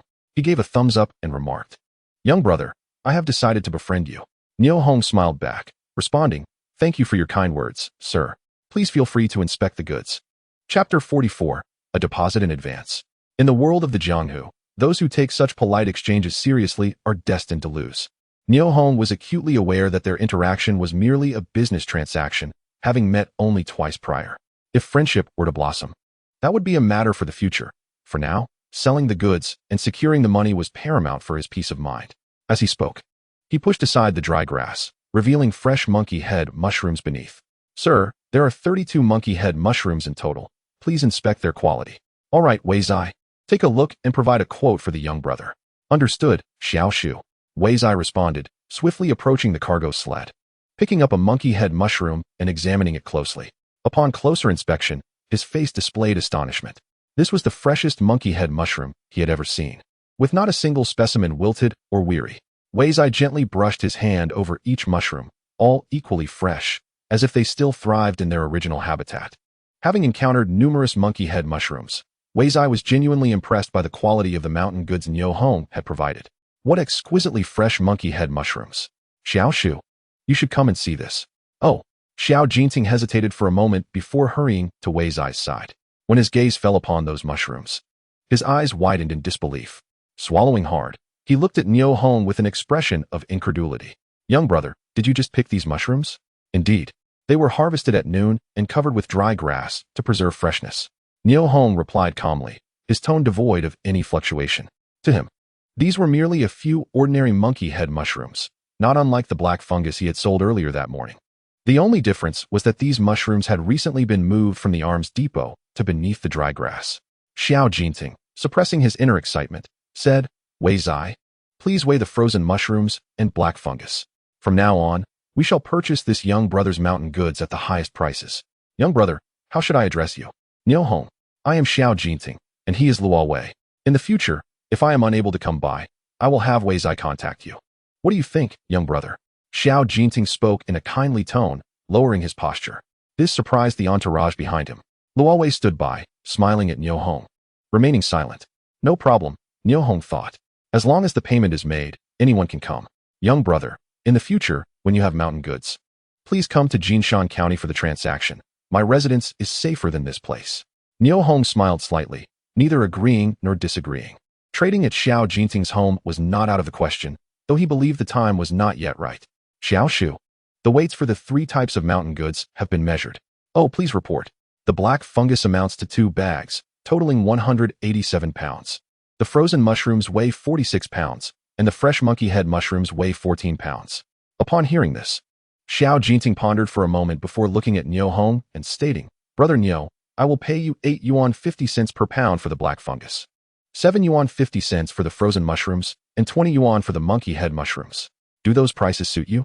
Niu Hong nodded slightly. "They are acceptable, but..." "Xiao Dashu, do you have enough cash on hand?" Price is one concern. Niu Hong was more interested in whether the other party could afford such a substantial payment. Seeing Niu Hong ask the same question again, Xiao Jinting burst into hearty laughter, finding the young man amusing. "Brother Niu, rest assured, I will not owe you a single cent. On the contrary, I wish to pay you a deposit in advance, hoping that in the future, you will prioritize selling your mountain goods to me." "A deposit in advance? Are you not afraid I will take the money and run?" Niu Hong replied nonchalantly. Haha. "Brother Niu, you are a straightforward man. If anyone else said that, I would indeed have to consider whether to give them a deposit, but you, I do not worry about. You would not forsake the opportunity to earn more for a trivial sum." Xiao Jinting looked at Niu Hong with confidence, a warm smile adorning his face. "Very well, I agree to your method of cooperation. However, let us settle the payment for the mountain goods first. It will soon be dark." As the sky gradually dimmed, apart from a few individuals still waiting for clients in the white birch forest, it became increasingly rare to see others. "All right, Wei Zai, please settle the payment with Brother Niu." "Understood, Xiao Shu," Wei Zai replied, taking a branch to begin calculating on the muddy ground. Before long, Luo Wei tallied the total payment for the 3 types of mountain goods. "Brother Niu, does this amount seem correct?" Luo Wei pointed to a line of numbers on the ground. Niu Hong's heart trembled as he looked at the figure 22,145. That amounted to 2,214 yuan and 50 cents. Adding the 556 yuan earned from selling black fungus earlier, he had nearly 3,000 yuan in income that day. In an era where a box of matches cost 2 cents and a pound of white flour was 1 dime and 6 cents, 3,000 yuan was indeed a significant sum. Unexpectedly, he had earned such a windfall. Niu Hong realized that even in this impoverished and backward era, making money was not an insurmountable task. Thus, he responded, "Right?" Luo Wei looked at Xiao Jinting, saying, "Xiao Shu, if you have no objections, I will settle the payment with Brother Niu now. Wei Zai, please add an additional 200 yuan as an advance payment on top of this amount." "All right, Xiao Shu." Ultimately, Niu Hong received 2,214 yuan for the goods along with an advance of 200 yuan for the next batch of mountain goods. As he walked home, Niu Hong's thoughts fluttered, unable to conceal his excitement and joy. Although he had encountered conflict with others in the black market today and had offended a supposedly formidable opponent, he could not deny that he had finally earned his first pot of gold since his rebirth. With money, he and his younger sister could enjoy a better life, affording her a better education. Moreover, he must not neglect his godson, Xuan Bao, and goddaughter, Ya, as their education was equally important. With money, the prospect of courting Lan Hua seemed more feasible. In this moment, Niu Hong felt his masculine spirit swell, though he still lacked a house. Acquiring one would make everything perfect. He was no longer daunted by the idea of building a house, as he had enough funds at his disposal. Furthermore, following Uncle De Biao's suggestion to construct a rammed earth house would not cost much. At most 300 yuan would suffice. This time, he was determined to construct 9 houses, showcasing his prowess to the inhabitants of Nujiatan. He also wished to demonstrate to his uncle's family that he, Niu Hong, could reside in a bright and spacious dwelling through his own abilities, rather than relying on underhanded tactics. However, matters concerning the houses could not be rushed. The winter in Xinyanling was bitterly cold, making construction impossible. He would have to wait until the warmth of spring thawed the earth the following year. As he walked home, Niu Hong contemplated many things and many people. Unbeknownst to him, a pair of eyes lurked in the darkness, watching him intently, akin to a predatory wolf awaiting its unsuspecting prey. Chapter 45, Peril on the Return Journey. Ahead, after turning a T-junction, Niu Hong would find himself on the main road back to Nujaitan. At that moment, an inexplicable chill coursed through him, causing an involuntary shiver. Could it be that, having been reborn, his sixth sense had heightened, enabling him to foresee impending danger? Or was it merely an illusion conjured by the cold? Niu Hong halted, his mind racing as he analyzed the situation. Regardless of the cause, this sensation left him profoundly uneasy, intensifying with each passing moment. Cursing under his breath, he abruptly turned and sprinted back the way he came, striving to distance himself from the T-junction with utmost speed. Simultaneously, a thought flashed through his mind, and he donned a bulletproof vest. To his right lay a dense thicket, but the path was blanketed in snow. With little regard for caution, he dashed toward the woods. Suddenly, he felt a jarring impact against his back, sending him sprawling forward into the thick snow, creating a deep impression in the frozen ground. Damn those ancestors! Daring to shoot at me with a hidden gun. Despite the protection of the vest, the tremendous force of the bullet inflicted a sharp pain across his back. He lay motionless in the snow, his body concealed beneath the knee-deep accumulation, perfectly evading a second shot from his assailant. Remaining still also created the illusion that he had been fatally struck. The light was dimming, and although it was only a little past 3 in the afternoon, dusk was fast approaching, narrowing the range of visibility. Thank goodness he had donned the bulletproof vest beforehand. Otherwise, he might have fallen victim to a surprise attack today. It was evident that the individuals he had clashed with earlier that afternoon were behind this. The warning from the kind old man had proven prophetic. These ruffians were indeed audacious and unscrupulous in their misdeeds. As he assessed the situation, Niu Hong retrieved a military helmet equipped with infrared night vision from his armory and donned it, wrapping himself in a snow camouflage suit. He then crept forward quietly, leaving a distinct trail in the snow. Within mere minutes, the sound of hurried, chaotic footsteps drew closer. Though they were running, their pace was not much faster than walking. Accompanying the footsteps were hushed voices deliberately lowered. "Fourth brother, I see he hasn't moved since he fell. He must be dead." "Yes, I see it too. As per our usual arrangement, if we find anything of value on him, you can take 20%. Fourth brother, Ma Lu's marksmanship is getting better. He hit him from such a distance. Damn you all. It truly was you beasts who shot at me." The familiar voices confirmed Niu Hong's suspicions, prompting him to curse again. He ceased crawling forward and carefully peered out. Through the lens of the infrared night vision, 3 figures materialized in his view. One wielding a rifle, a relic once used by the Japanese invaders, the Type 38 rifle. Reciprocation was in order. Niu Hong murmured to himself as he raised his sniper rifle, aiming at the armed man's arm and pulling the trigger. A faint sound echoed, followed by a scream reminiscent of a slaughtered pig. "Ah, my hand." Lucy, fixated on the scene ahead, was startled by Ma Lu's sudden cry, causing him to flinch. Just as he was about to scold, he noticed Ma Lu's rifle tumble into the snow, while his left hand pressed firmly against his right wrist, blood dripping from his fingers. "Fourth brother, that kid isn't dead.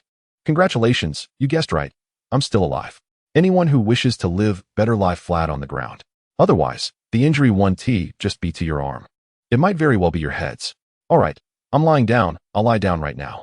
Without a second thought, Pang dropped to the snowy ground, the cold seeping into his bones, but he cared little at that moment. "Fourth brother, Ma Lu, quickly lie down." Lucy, closing his eyes in anguish, realized he had once again fallen into Niu Hong's trap. The situation was dire, so he slowly lowered himself to the snow. Ma Lu pressed down hard on the bleeding wound and immediately lay in the snow pit. Niu Hong surveyed the surroundings and, upon confirming no other threats within the infrared night vision's range, stood up and approached Lucy and the others. He then thought to return his camouflage suit and helmet to the armory while still holding onto the old rifle. "You 3 have some audacity. Trying to kill me and silence me. Do you also seek to rob me of my belongings? Big brother, we will never dare again. Please let us go."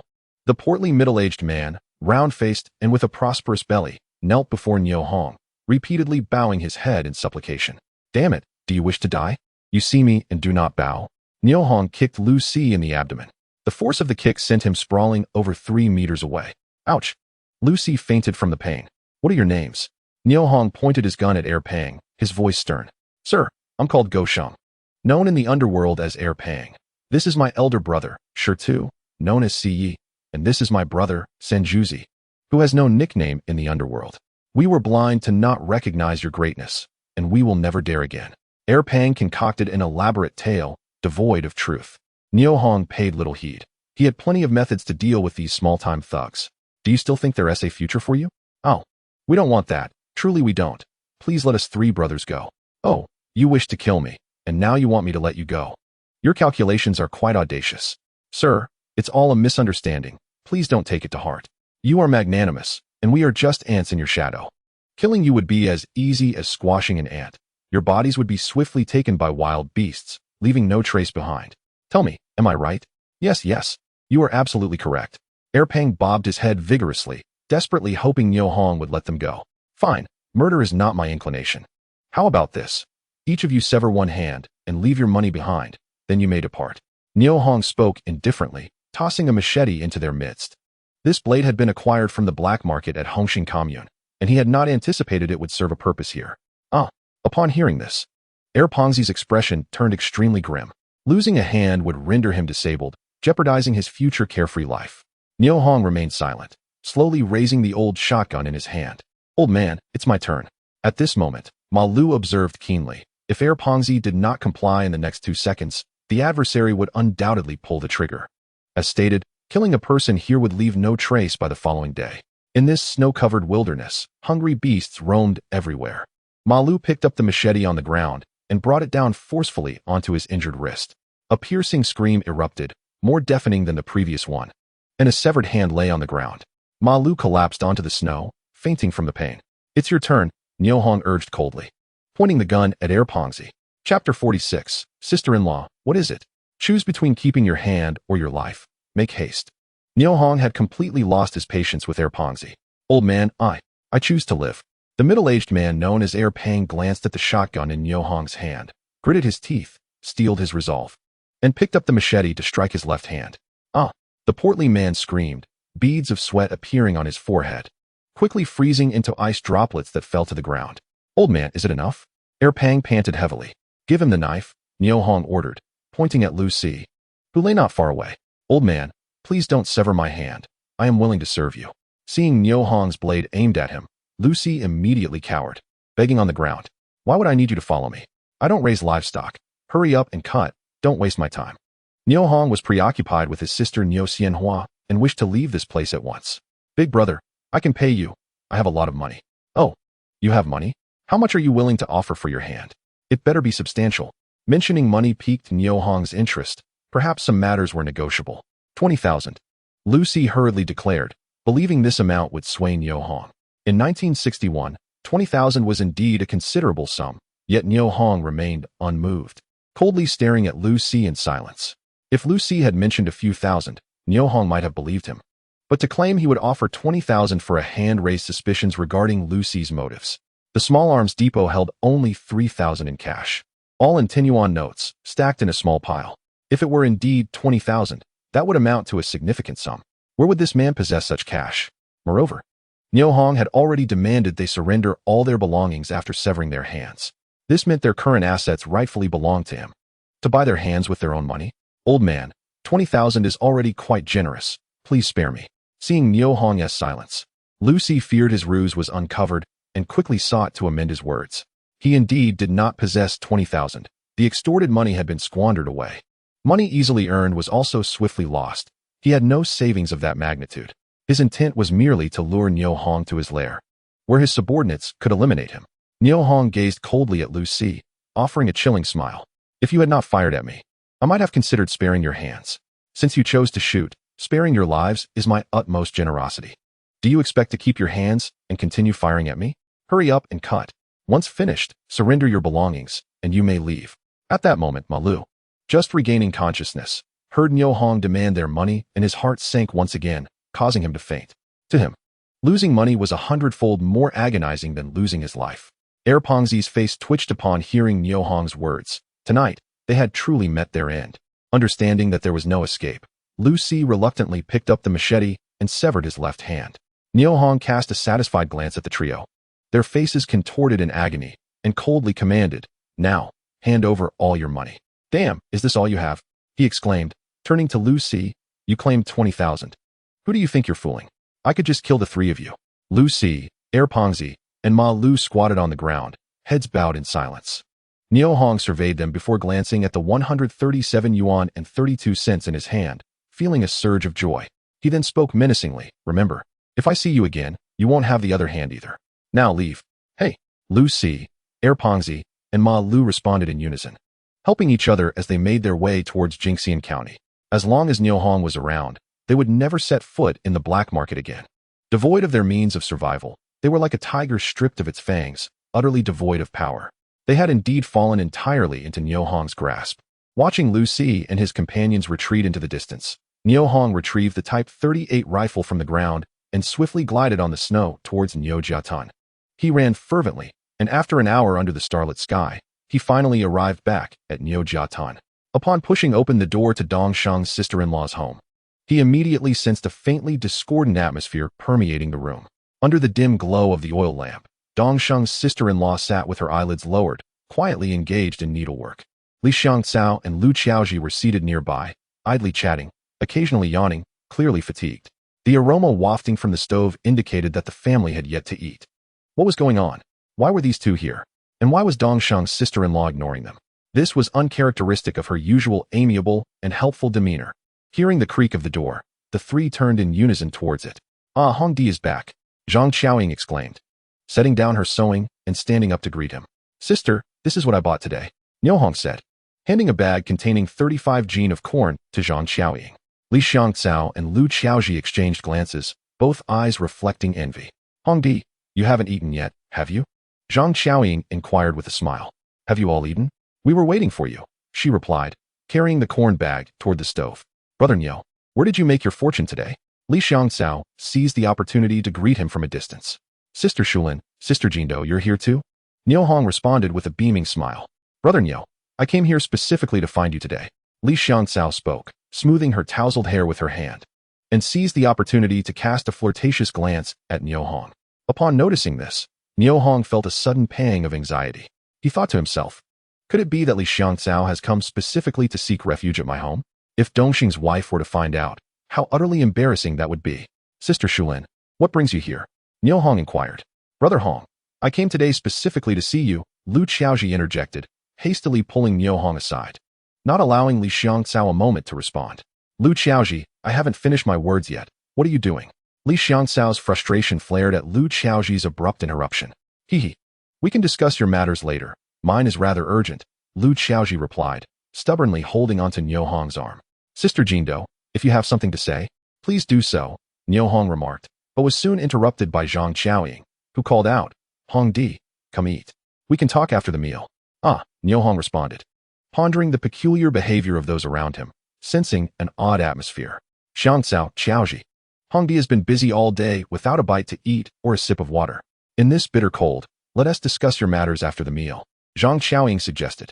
Brother Hong, Qiaoying is right. You should eat first, and then we can talk, Lu Qiaoji agreed. Reluctantly releasing Niu Hong's arm and returning to her previous spot, Li Xiangcao regarded Lu Qiaoji with a smirk of schadenfreude, taking her seat with decorum.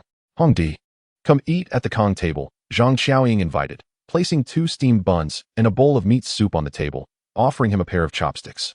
Sister, are we having steamed buns today? Niu Hong mused, not pondering the reason behind Dongxing's wife's insistence on him eating at the Kong table. Upon seeing the 2 steamed buns, a wave of nostalgia washed over him. The ordinary white buns of his previous life had transformed into a luxury in this era, evoking a sense of melancholy at the passage of time.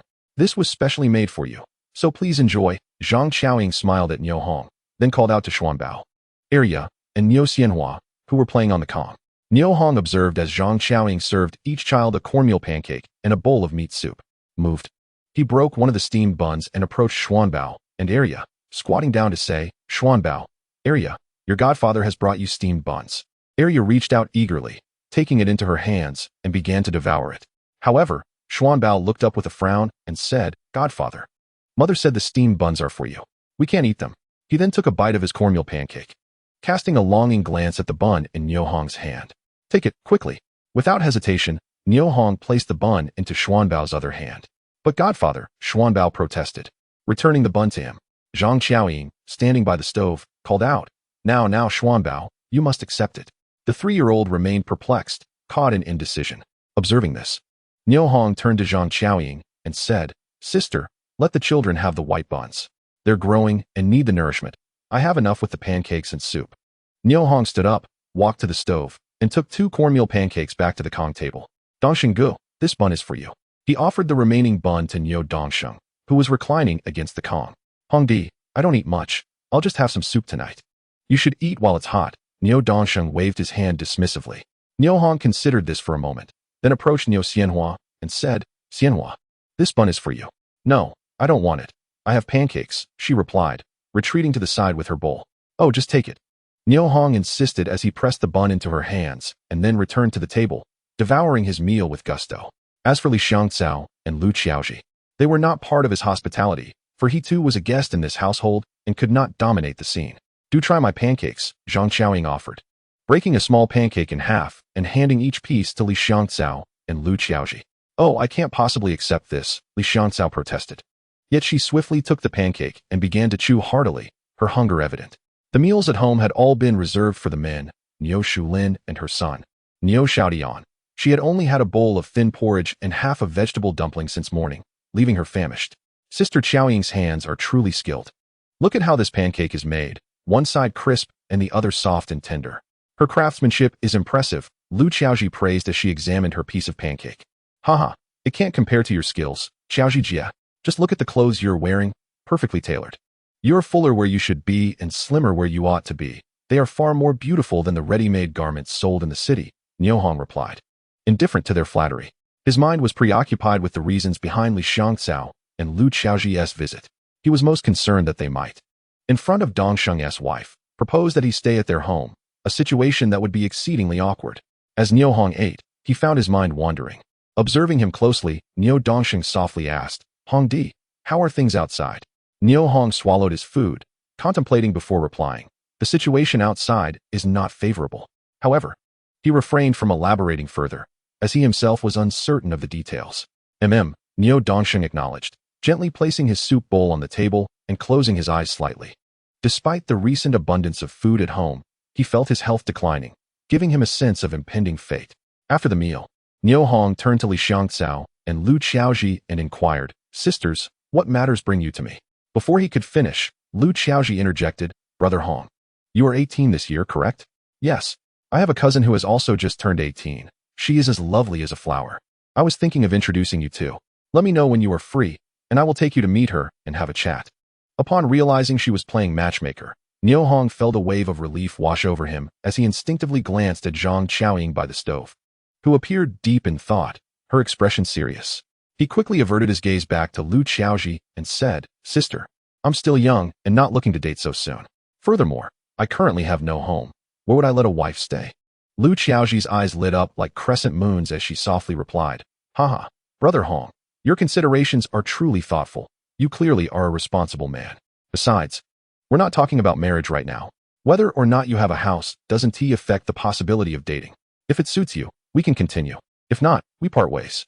Brother Hong, trust your sister, find a time to meet her, and I assure you will find her to your liking, Lu Qiaoji urged. Her eyes filled with hope for his agreement. Ah, my dear brother Niu Hong, I too have a cousin who just celebrated her 18th birthday yesterday. She is not only blessed with a beautiful visage, but also possesses an admirable figure, tall and slender. The most delightful aspect is her amiable personality, which makes her quite the catch. When time allows, I shall arrange for you to meet her, dear sister-in-law. Without waiting for Niu Hong to respond, Li Xiangcao hastily seized the opportunity to showcase her cousin, casting a smug glance at Lu Qiaoji, her heart swelling with a sense of vindication. Zhang Qiaoying observed the incessant chatter of Li Xiangcao and Lu Qiaoji surrounding Niu Hong, her heart brimming with resentment. Even Niu Lianxing, lying on the Kong, opened his mouth several times, almost uttering words to drive them away. At that moment, the loudspeaker at the edge of the village crackled to life, announcing the voice of Niu Tiankai. Attention, comrades! We have an urgent announcement to make. Following directives from higher authorities, in light of the recent snow disaster, all villages and communities are required to actively engage in self-rescue efforts to prevent any incidents of starvation. In response to this call, The Nujiatan militia has decided to hunt in the mountains at dawn tomorrow. All comrades are instructed not to venture out independently, but to assist the militia in gathering and transporting the game. Anyone found absent will not only have 10 work points deducted, but their family will also be excluded from the distribution of the catch.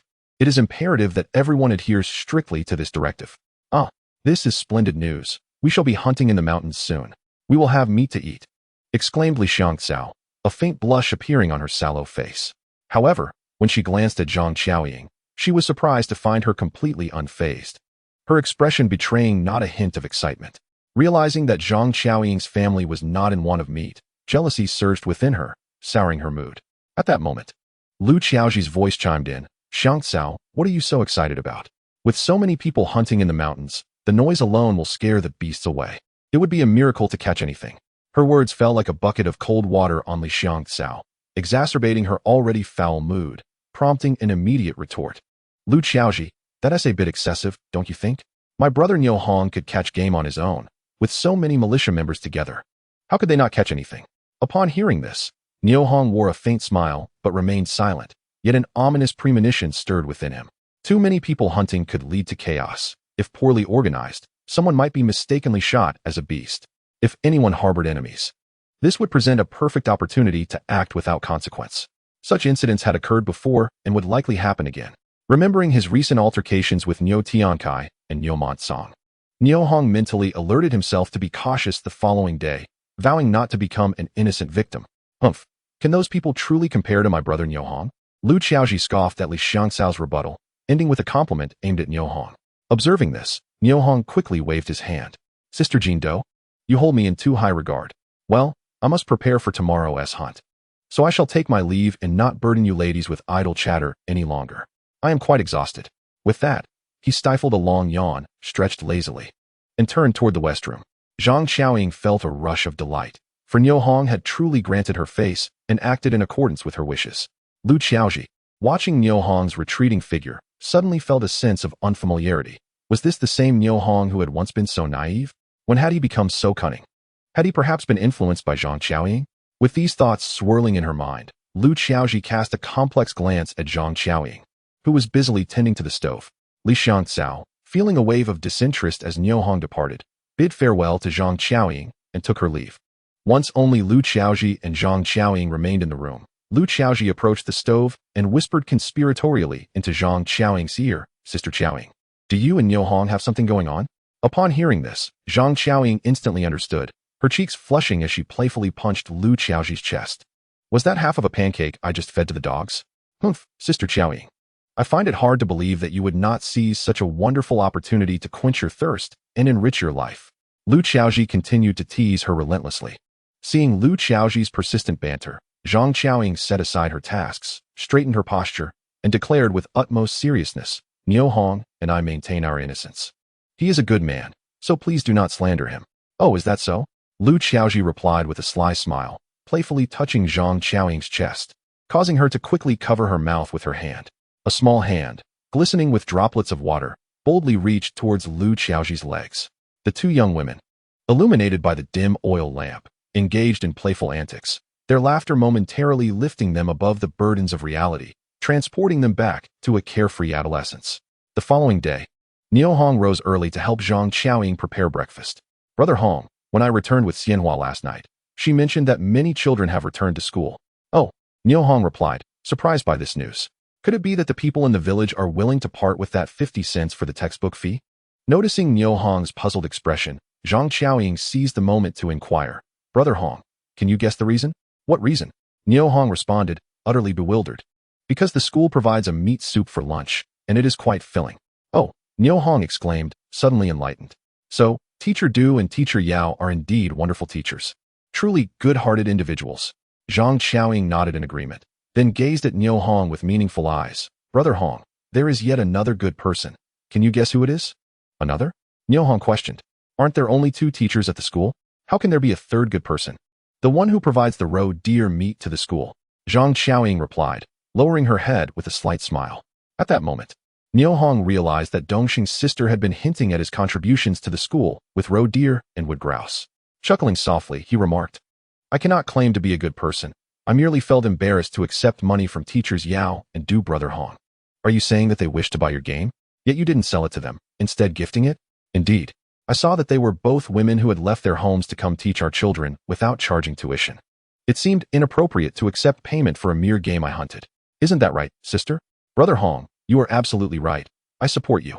That is why teachers Du and Yao provide meat soup for the children every lunchtime. Just look at how Xianhua has put on weight. Haha.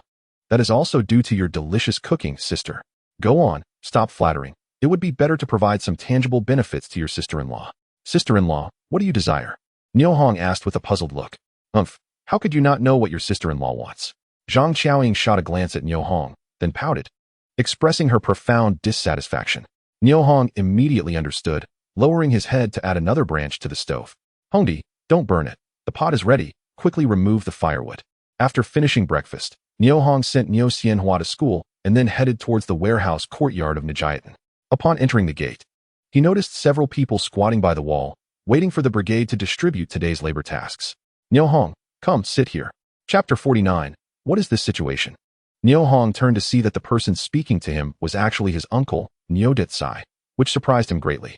The two families had not been in contact for many years, and today, he was unexpectedly called over. What could this mean?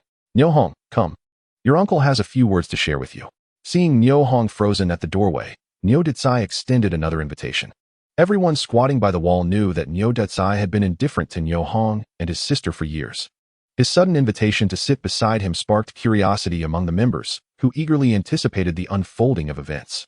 Niu Hong hesitated for a moment, then strode directly to Niu Detsai, coldly stating, "What do you want from me? Have you become so bold that you dare to hit the brigade leader, Niu Tiankai, and the militia, Niu Montsong?" Niu Detsai instantly adopted an accusatory tone, completely shedding his previous amiability. The members present were accustomed to Niu Detsai's demeanor, yet they were shocked by his words. All eyes now focused on Niu Hong. Niu Hong was known as an honest child in Nijiatan, his family, including his father Niu Duong, being straightforward and uncontentious. Now, Niu Detsai claimed that Niu Hong had assaulted brigade leader Niu Tiankai and militia member Niu Montsong. 1 against 2? Who would believe that? When had Niu Hong ever possessed the capability to harm others? It was utterly impossible. They unanimously believed that Niu Detsai was seeking an excuse to trouble the honest Niu Hong, perhaps harboring some ulterior motives. Upon hearing this, Niu Hong's eyelids drooped, and he smirked disdainfully. What does it matter to you whom I strike? Are you meddling in matters that do not concern you? I am your uncle. Complaints have reached me. If you continue this nonsense and end up in prison, do not say I did not warn you. Niu Hong's expression darkened as he glared at Niu Detsai.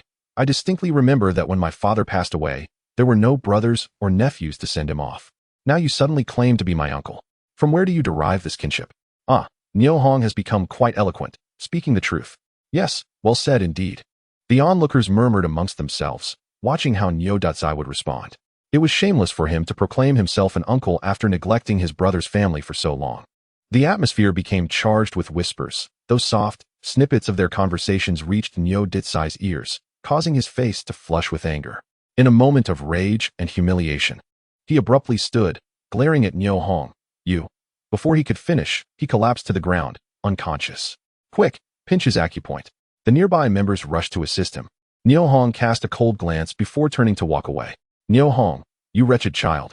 What have you done to my father? Niu Mantang, still squatting, yelled at Niu Hong. Are you blind? Can't you see I am standing here, doing nothing? Your father's fate is of no concern to me. Niu Hong retorted with a frosty demeanor. Do you want to die? Niu Detsai's second son, Niu Yutong, rose, rolling up his sleeves and advancing towards Niu Hong. I will beat you to death, you wretched child. Niu Mantang screamed as he charged at Niu Hong. The atmosphere in the courtyard became tense with the impending fight. Just as the members were worried for Niu Hong's safety, a voice suddenly boomed from the entrance of the warehouse courtyard. Niu Xiangdong, the brigade accountant. Are you all trying to rebel? Are you so full that you have nothing better to do? Hearing this, Niu Mantang quickly approached his father to assess the situation. Niu Yutong remained standing, fuming silently at Niu Hong.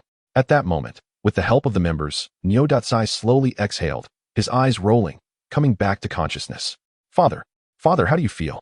Niu Mantang asked, his voice trembling. Hearing his son's voice, Niu Detsai responded incoherently, struggling to rise. The members noticed that half of his body was unresponsive, and they saw his mouth and eyes drooping. Goodness, has Dekai's soul been taken by the king of hell? What has happened to him? Someone gasped.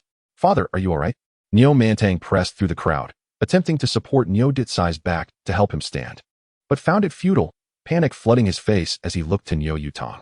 Brother, what has happened to our father? Niu Yutong glanced at their father's condition and bluntly stated, he must have been angered by Niu Hong. Your father has had a stroke.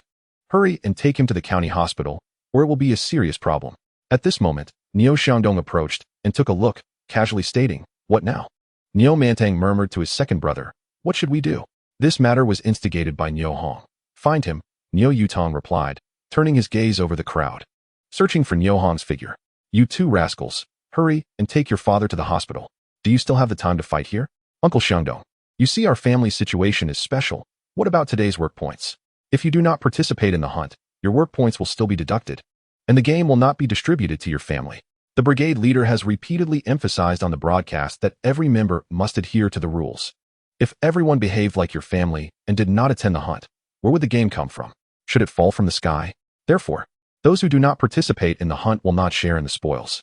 Niu Xiangdong coldly explained to the two brothers before him. Niu Mantang and Niu Yutong were furious, glaring at Niu Hong, secretly blaming his father for meddling in affairs. Now, not only would they miss out on meat, but they would also have points deducted and have to pay for medical expenses. They were at a loss for words. At that moment, a crowd of members flooded into the courtyard, urging, what are you two still dawdling for? Hurry and take your father to the hospital. Niu Yutong and Niu Mantang exchanged a glance and reluctantly hoisted Niu Ditsai on their backs as they made their way out of the warehouse courtyard. Just as he reached the entrance, Niu Tiankai encountered Niu Mantang. Yutong, what has your father done? Niu Mantang swallowed hard and replied, Uncle Tiankai. My father confronted Niu Hong and was so enraged that he suffered a stroke. Confronted Niu Hong on my behalf? A look of confusion crossed Niu Tiantsai's swollen face as he turned to Niu Montsong, who quickly lowered his head, feigning disinterest. Niu Tiankai blinked, pondering for a moment before reprimanding them sharply. You two brothers, stop spouting nonsense here. Niu Hong has not offended me. Do I need your father to teach him a lesson? Get lost, just get the hell out. His booming voice echoed, reaching the ears of every member within the courtyard. What on earth is happening? Chapter 50, Niu Tiantsai's thoughts. Faced with the overwhelming fury of Niu Tiankai, Niu Mantang quickly pulled his second brother away, hastily retreating. You two useless scoundrels, in the future, keep your affairs away from me. Niu Tiantsai's anger was still not quelled as he shouted at the retreating figures of the Mantang brothers. Once they had distanced themselves from the warehouse courtyard, Niu Mantang whispered to Niu Yutong, Brother, why does it seem like the squad leader is a bit afraid of Niu Hong today? Not just a bit, but extremely afraid. Did you not notice how his voice trembled at the mere mention of Niu Hong? Niu Mantang was perplexed. Squad leader, please calm down. Those two blind fools have walked far away. Niu Xingli, the malicious squad leader, offered in a soothing tone. He was fully aware of the situation between Niu Tiankai and Niu Montsong and understood Niu Tiantsai's feelings at this moment. Having one's vulnerabilities exposed is indeed quite uncomfortable.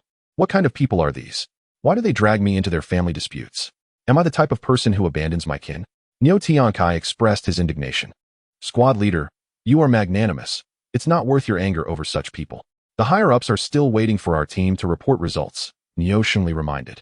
Recalling the upper management's directive, each villager must receive 2 pounds of meat, and incidents of starvation must be strictly prevented. Upon hearing the mention of the higher-ups, Niu Tiankai finally subdued his emotions, turning away with unresolved resentment as he headed towards the warehouse courtyard.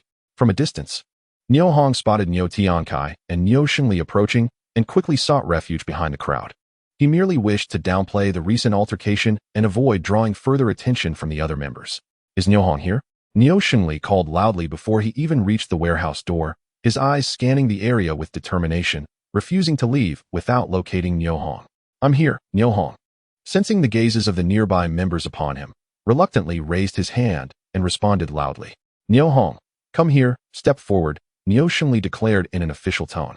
Niu Hong thought to himself, now that Niu Mantang and Niu Yutong have left, why is this malicious squad leader still fixated on this matter? As he parted the crowd and slowly approached the warehouse entrance, Niu Tiankai hurried to meet him, wearing an exaggeratedly friendly smile, almost to the point of sycophancy. Niu Hong, my dear nephew, Niu Ditsai has acted in my name to trouble you, and I have scolded him thoroughly for it. I had no prior knowledge of this and bear no responsibility. His demeanor was in stark contrast to the harshness he had previously shown towards Niu Mantang and Niu Yutong. The members present were astounded by this sudden transformation in Niu Tiansai's attitude. What is happening with Niu Tiankai? He seems like a complete sycophant. Who doesn't know that he usually does not behave this way in front of Niu Hong? Niu Hong was also taken aback by Niu Tiansai's demeanor, and as he processed this, he quickly responded in kind. Squad leader, Niu Montong's family has falsely accused me, attributing the cause of his father Niu Ditsai's sudden illness to me, claiming I was responsible. The entire assembly is watching. I haven't even laid a finger on him. It is utterly wrong to unjustly frame an innocent person. Niu Tiankai listened attentively, occasionally nodding, while internally he was delighted. Niu Hong, my dear nephew, I completely understand your feelings. Rest assured, I will stand by your side in this matter. Then, abruptly changing his tone, he smiled at Niu Hong and continued, Niu Hong, my dear nephew, I have already discussed it with Shengli and Xiangdong. This time, the militia will go hunting in the mountains, and I want you to lead the team. Do not refuse. Niu Hong was taken aback by this news. At the same time, alarm bells rang in his mind, raising his alertness to the highest level.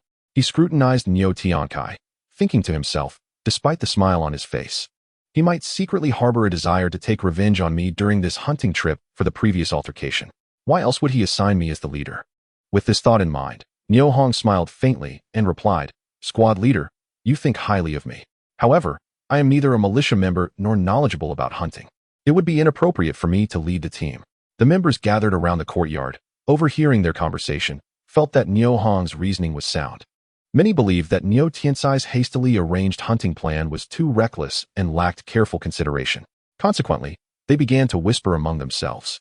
Seeing this, Niu Tiankai did not attempt to silence them, but rather smirked inwardly as he looked at Niu Hong and said seriously, Niu Hong, my dear nephew, I have heard from Niu Shun and several other hunters that you are the only one in Nujiatan who can enter the Hatter Mountains primitive forest and return unscathed after decades.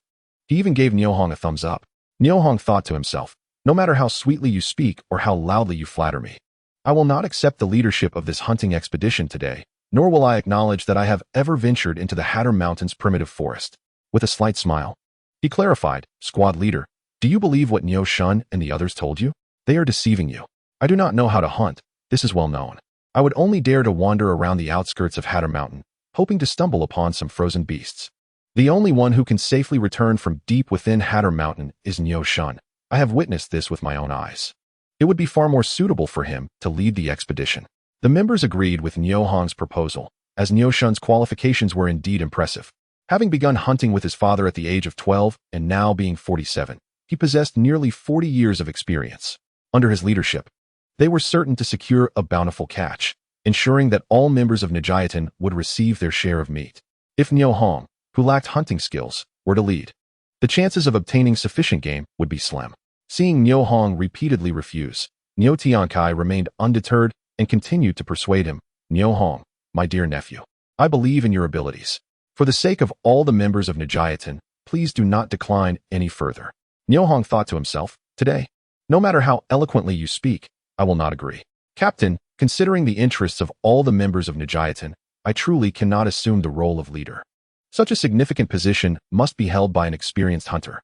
For someone like me, who knows nothing of hunting, to take on this responsibility would surely be a hindrance. Niu Tiankai wished to continue persuading, but Niu Shengli approached softly, saying, Captain, please do not insist.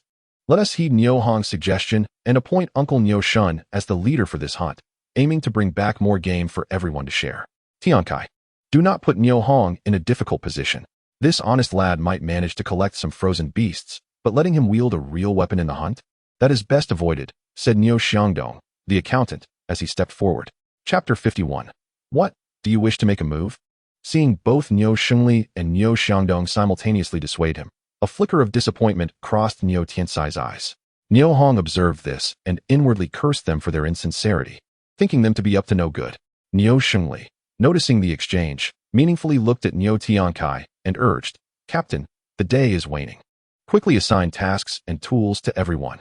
Niu Tiankai turned to Niu Shengli, nodded, and then addressed Niu Hong, saying, Nephew Niu Hong, do not squander this opportunity to shine. Do not blame your uncle for not considering you for future benefits.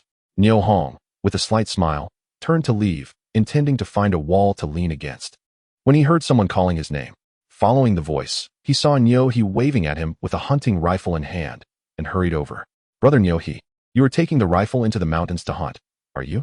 Niu Hong whispered as he squatted beside him. The rifle is for self-defense. Recently, heavy snowfall has left the mountain beasts starving and aggressive. Once we enter the woods, follow my lead. All right, then I shall trouble you, brother Niu He.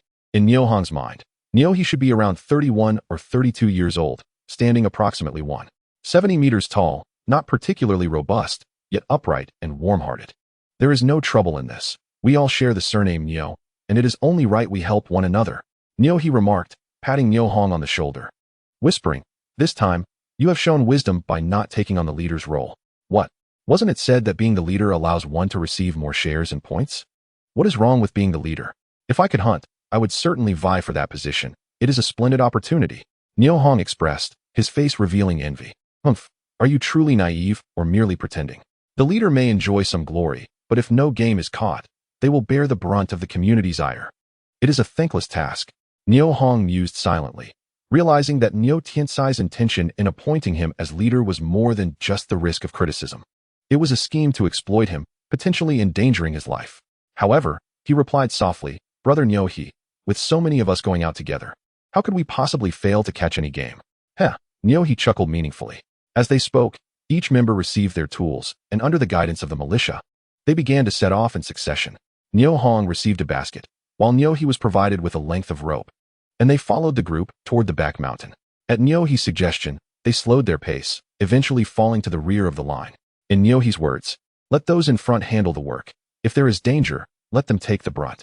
If the leader calls for the hunt to end, the rear will become the front, allowing us to return home ahead of the others. From any perspective, trailing behind ensured no one faced loss. It was a strategy with numerous advantages and no drawbacks. Niu Hong was not inclined to seek attention and gladly followed Niu He to the back of the line. The accumulated snow in the forest had shown no sign of melting after 2 days of wind and sun, still crunching underfoot. Fortunately, others had already trodden a small path in the snow, allowing them to proceed easily. Niu Hong, it appears we have ventured into the heart of Mauer Mountain. Niu He halted and pointed toward the distant peaks. Niu Hong raised his gaze, and, as Niu He had said, all those participating in the hunt had indeed entered the foreboding depths of Mauer Mountain.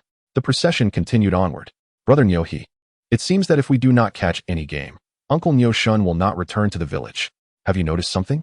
Niu He asked mysteriously. What issue? Niu Hong responded, puzzled. In theory, hunting only requires experienced hunters to venture into the mountains and return with beasts for the village. Why then? Are we mobilizing the militia and summoning all members to join the hunt? Niu He, what do you think? Heh, if I knew, I would have told you already. Niu Hong grinned, suddenly struck by a thought. Could it be that our venture into the mountains is not solely for hunting, but has ulterior motives? Perhaps to capture spies, bandits, or criminals? Hey, Niu Hong, when did you become so astute? It is possible that this expedition is indeed for apprehending fugitives. Brother Niu He, I was merely speculating. Why take it seriously? Besides, in today's society, how could there be spies or bandits?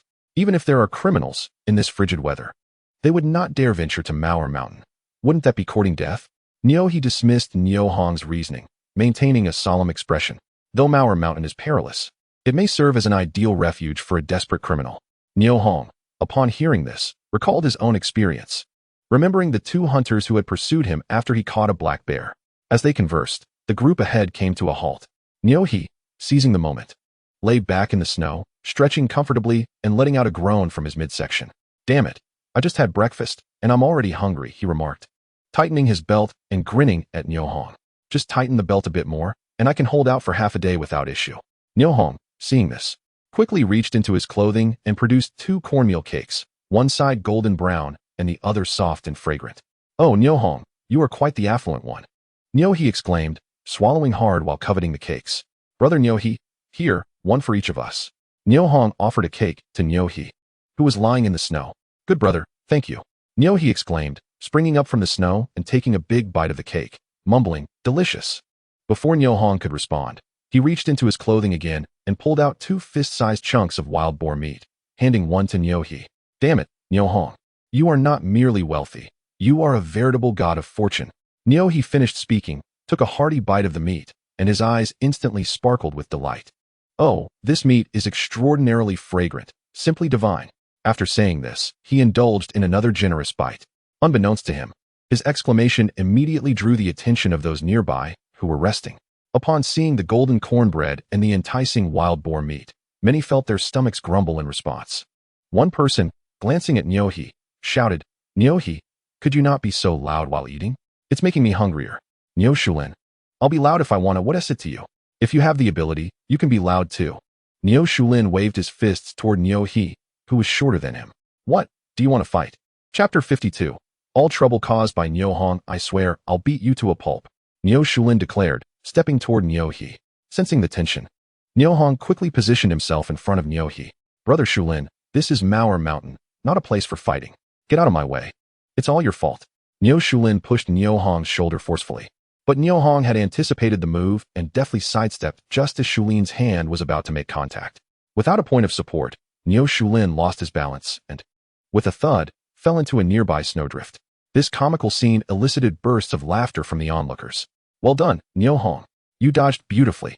Niu Shulin, "Where's your strength gone? Did you give it all to your wife?" "Shut up," Niu Shulin bellowed, hastily rising from the snow to charge at Niu Hong again. "Don't move. If you take another step, I'll shoot you." A cold hunting rifle was pressed against Niu Shulin's forehead. No matter how fierce Niu Shulin was, he understood that a mere twitch of the finger from the other could end his life in an instant. He froze in fear, unable to move. "Brother Niu Hong, let us discuss this calmly. Don't use the gun," Niu Hong said as he gently pushed Niu Hong's rifle aside. Then turned to Niu Shulin with a cold gaze. "Niu Shulin, we were merely eating and chatting. Was it necessary for you to curse and raise your fists? Why are you showing off with your food?" Niu Shulin muttered, unwilling to back down. "When did I show off? The meat is fragrant, undeniably so. What is wrong with that? Can you silence my words?" Niu Shulin, with a defiant neck, attempted to argue, but upon seeing the rifle in Niu Hong's hand, he instinctively wilted. "Brother Niu Hong, let us not stoop to his level. Let us go rest a bit further back," Niu Hong said, pulling Niu Hong's arm and leading him back over 5 meters to sit on a rock. Niu Shulin stood dumbfounded for a moment before dejectedly squatting down, burying his head between his knees. This fool really thought he could silence others, yet he blamed them for his troubles. What kind of absurd logic was this? "Brother Niu Hong, let us keep our comments to a minimum." Niu Hong recalled the kind-hearted intentions of Li Xiangzhao from last night at Sister Dongxing's home regarding matchmaking. Being Niu Shulin's partner, he could not afford to offend him too much out of respect for Li Xiangzhao. After a brief pause, he walked back to Niu Shulin, squatted down, and pulled out a piece of cornbread along with a slightly smaller piece of meat, handing them over. "Brother Shulin, I didn't bring much food. Please take this." Niu Hong placed the cornbread and meat into Niu Shulin's hand, who looked astonished at the food, then quickly raised his head to meet Niu Hong's gaze, his face turning awkward. "Brother Niu Hong, this is too much. Last night Sister Xiangzhao mentioned matchmaking for me. So please enjoy," Niu Hong said, standing up and returning to Niu Hong's side. "Ah, thank you, brother," Niu Shulin called out from a distance, then, without hesitation, began to eat heartily. "Hey, this meat is truly delicious," Niu Shulin exclaimed, realizing too late that he had let slip his enthusiasm, and he panicked, glancing around. He noticed many amused eyes upon him, and, glaring, shouted, "What are you looking at? The meat given by Brother Niu Hong is genuinely exquisite." Laughter erupted among the group, and they averted their eyes, pretending nothing had transpired.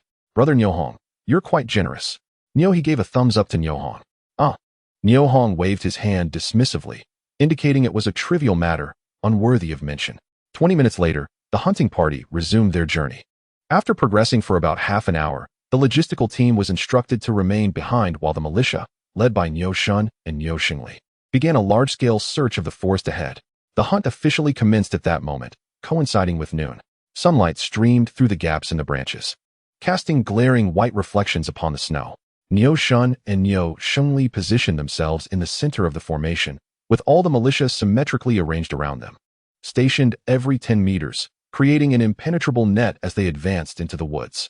Niu Hong observed this from afar and thought that while such a hunting method might be simple and crude, it would likely yield the best results. More people meant greater strength. He silently hoped that the militia from Niu Jiaduan would secure plenty of game to share among all families. As the logistical personnel eagerly awaited the results of Niu Shun and the others, Niu Hong turned around to carefully examine the terrain behind him, seeking any signs of potential danger. "What are you looking at, Brother Niu Hong?" He noticed Niu Hong's unusual behavior and leaned closer, whispering an inquiry. "Shoo, it's nothing," Niu Hong replied, maintaining his vigilance towards the rear, heightening his alertness. Niu He observed for a while before coming to a realization. Niu Shun and Niu Shengli had concentrated all their efforts forward, completely overlooking the dangers behind. If a wild beast were to suddenly appear and launch an attack from behind, it could result in irreparable losses. Niu Hong was concerned about this. Niu He couldn't help but admire Niu Hong's attentiveness and caution. At that moment, Niu Hong walked directly to a sturdy tree, cleared the snow around it, and sat down, leaning against the trunk. The deep snow concealed his body, leaving only his head exposed. The thick trunk of the tree perfectly shielded him. On either side, Niu Hong had ensured his own safety, and any attack from behind would require piercing through the entire trunk. Seeing this, Niu He quickly followed, sitting beside Niu Hong, leaning against the tree as he gently closed his eyes to rest. In contrast to Niu He, who relaxed, Niu Hong remained vigilant, his eyes wide open, scanning for any unusual activity from the forest. Time passed minute by minute, and soon, Niu He's rhythmic snoring filled the air. Niu Hong's thoughts shifted, and he quietly donned a bulletproof vest while taking the hunting rifle from Niu He's grasp. After carefully inspecting the weapon and confirming its good condition, he felt a sense of relief. At that moment, Niu Shun and Niu Shengli were leading all the militia from Niu Jiatan in a sweeping search. It was rather embarrassing that, despite their efforts, they had encountered not a single large beast like wolves, bears, tigers, or leopards, nor even a small animal such as a hare or a capercaillie. If they had mobilized such a large force and returned without even a single hair from a wild animal, the news would surely make them the laughingstock of the Hongxing commune. Chapter 53. This sound seems amiss. The further Niu Shengli advanced, the more uncertain he felt. The thought of the task assigned by superiors only heightened his anxiety. Turning to Niu Shun, he whispered, "Uncle Niu Shun, do you think we can catch any prey this way?" Upon hearing Niu Shengli's question, Niu Shun halted, responding with a hint of confusion. At the outset, I surveyed the terrain nearby and found fresh tracks and droppings from a herd of wild boars in the snow. There were also some from roe deer and elk. Thus, I chose this area as our hunting ground. After a brief pause, Niu Shun continued, "Whether wild boars or elk, once we locate them, with our numbers and rifles, taking down a dozen or so should not pose a significant challenge. The real issue is that we've traveled this far without seeing any signs of them." Upon hearing Niu Shun mention the presence of wild boars and elk, and the notion that they could easily take down dozens, Niu Shengli's confidence surged anew. He secretly admired Niu Shun, recognizing him as an experienced hunter who could effortlessly identify such abundant and high-quality game. Wild boars and elk are indeed large beasts. Particularly, elk can weigh anywhere from 100 to 500 kilograms. More importantly, they are social animals.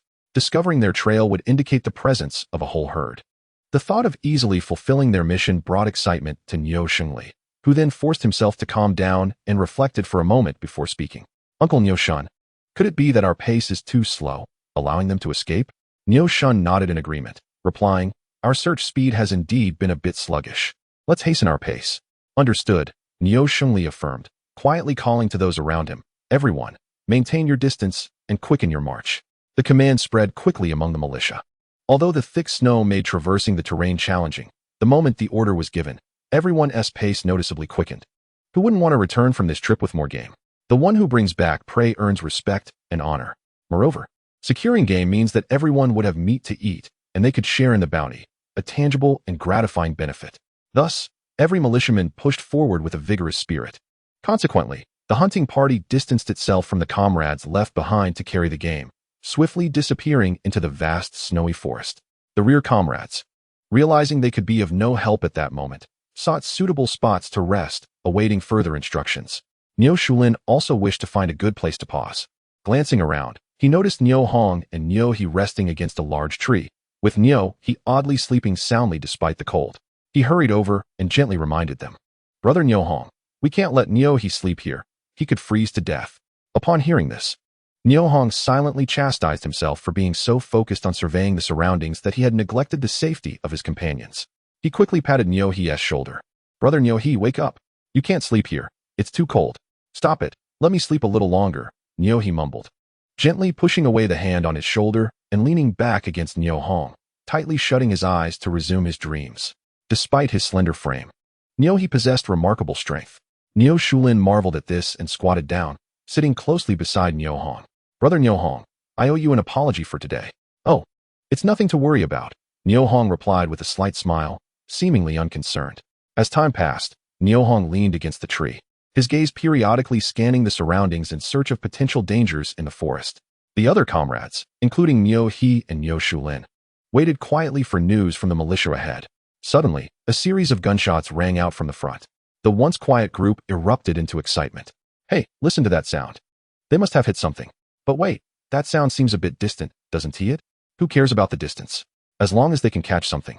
We all get meat to share." Anticipation filled the air as they hoped the militia would secure more game. Just as everyone was craning their necks towards the direction of the gunfire, a pack of over 20 wolves stealthily encircled them from behind. Leading the pack was a formidable wolf with a tuft of white fur on its head, exuding a commanding presence.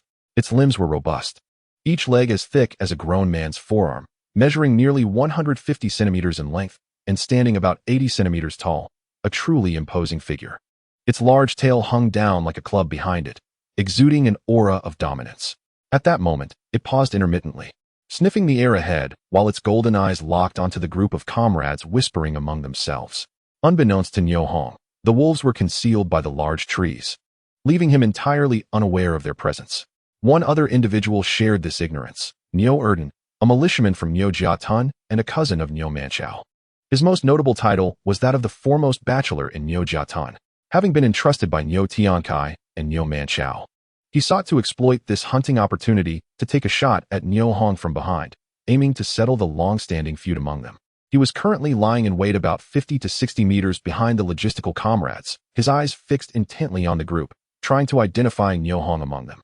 So engrossed was he in his focus that he failed to notice the white-furred wolf silently approach from behind. Suddenly, Niu Erden felt a gentle tap on his shoulder from behind. He turned quickly, only to find a mouth full of sharp teeth lunging towards his neck. A piercing scream echoed throughout the mountains and fields.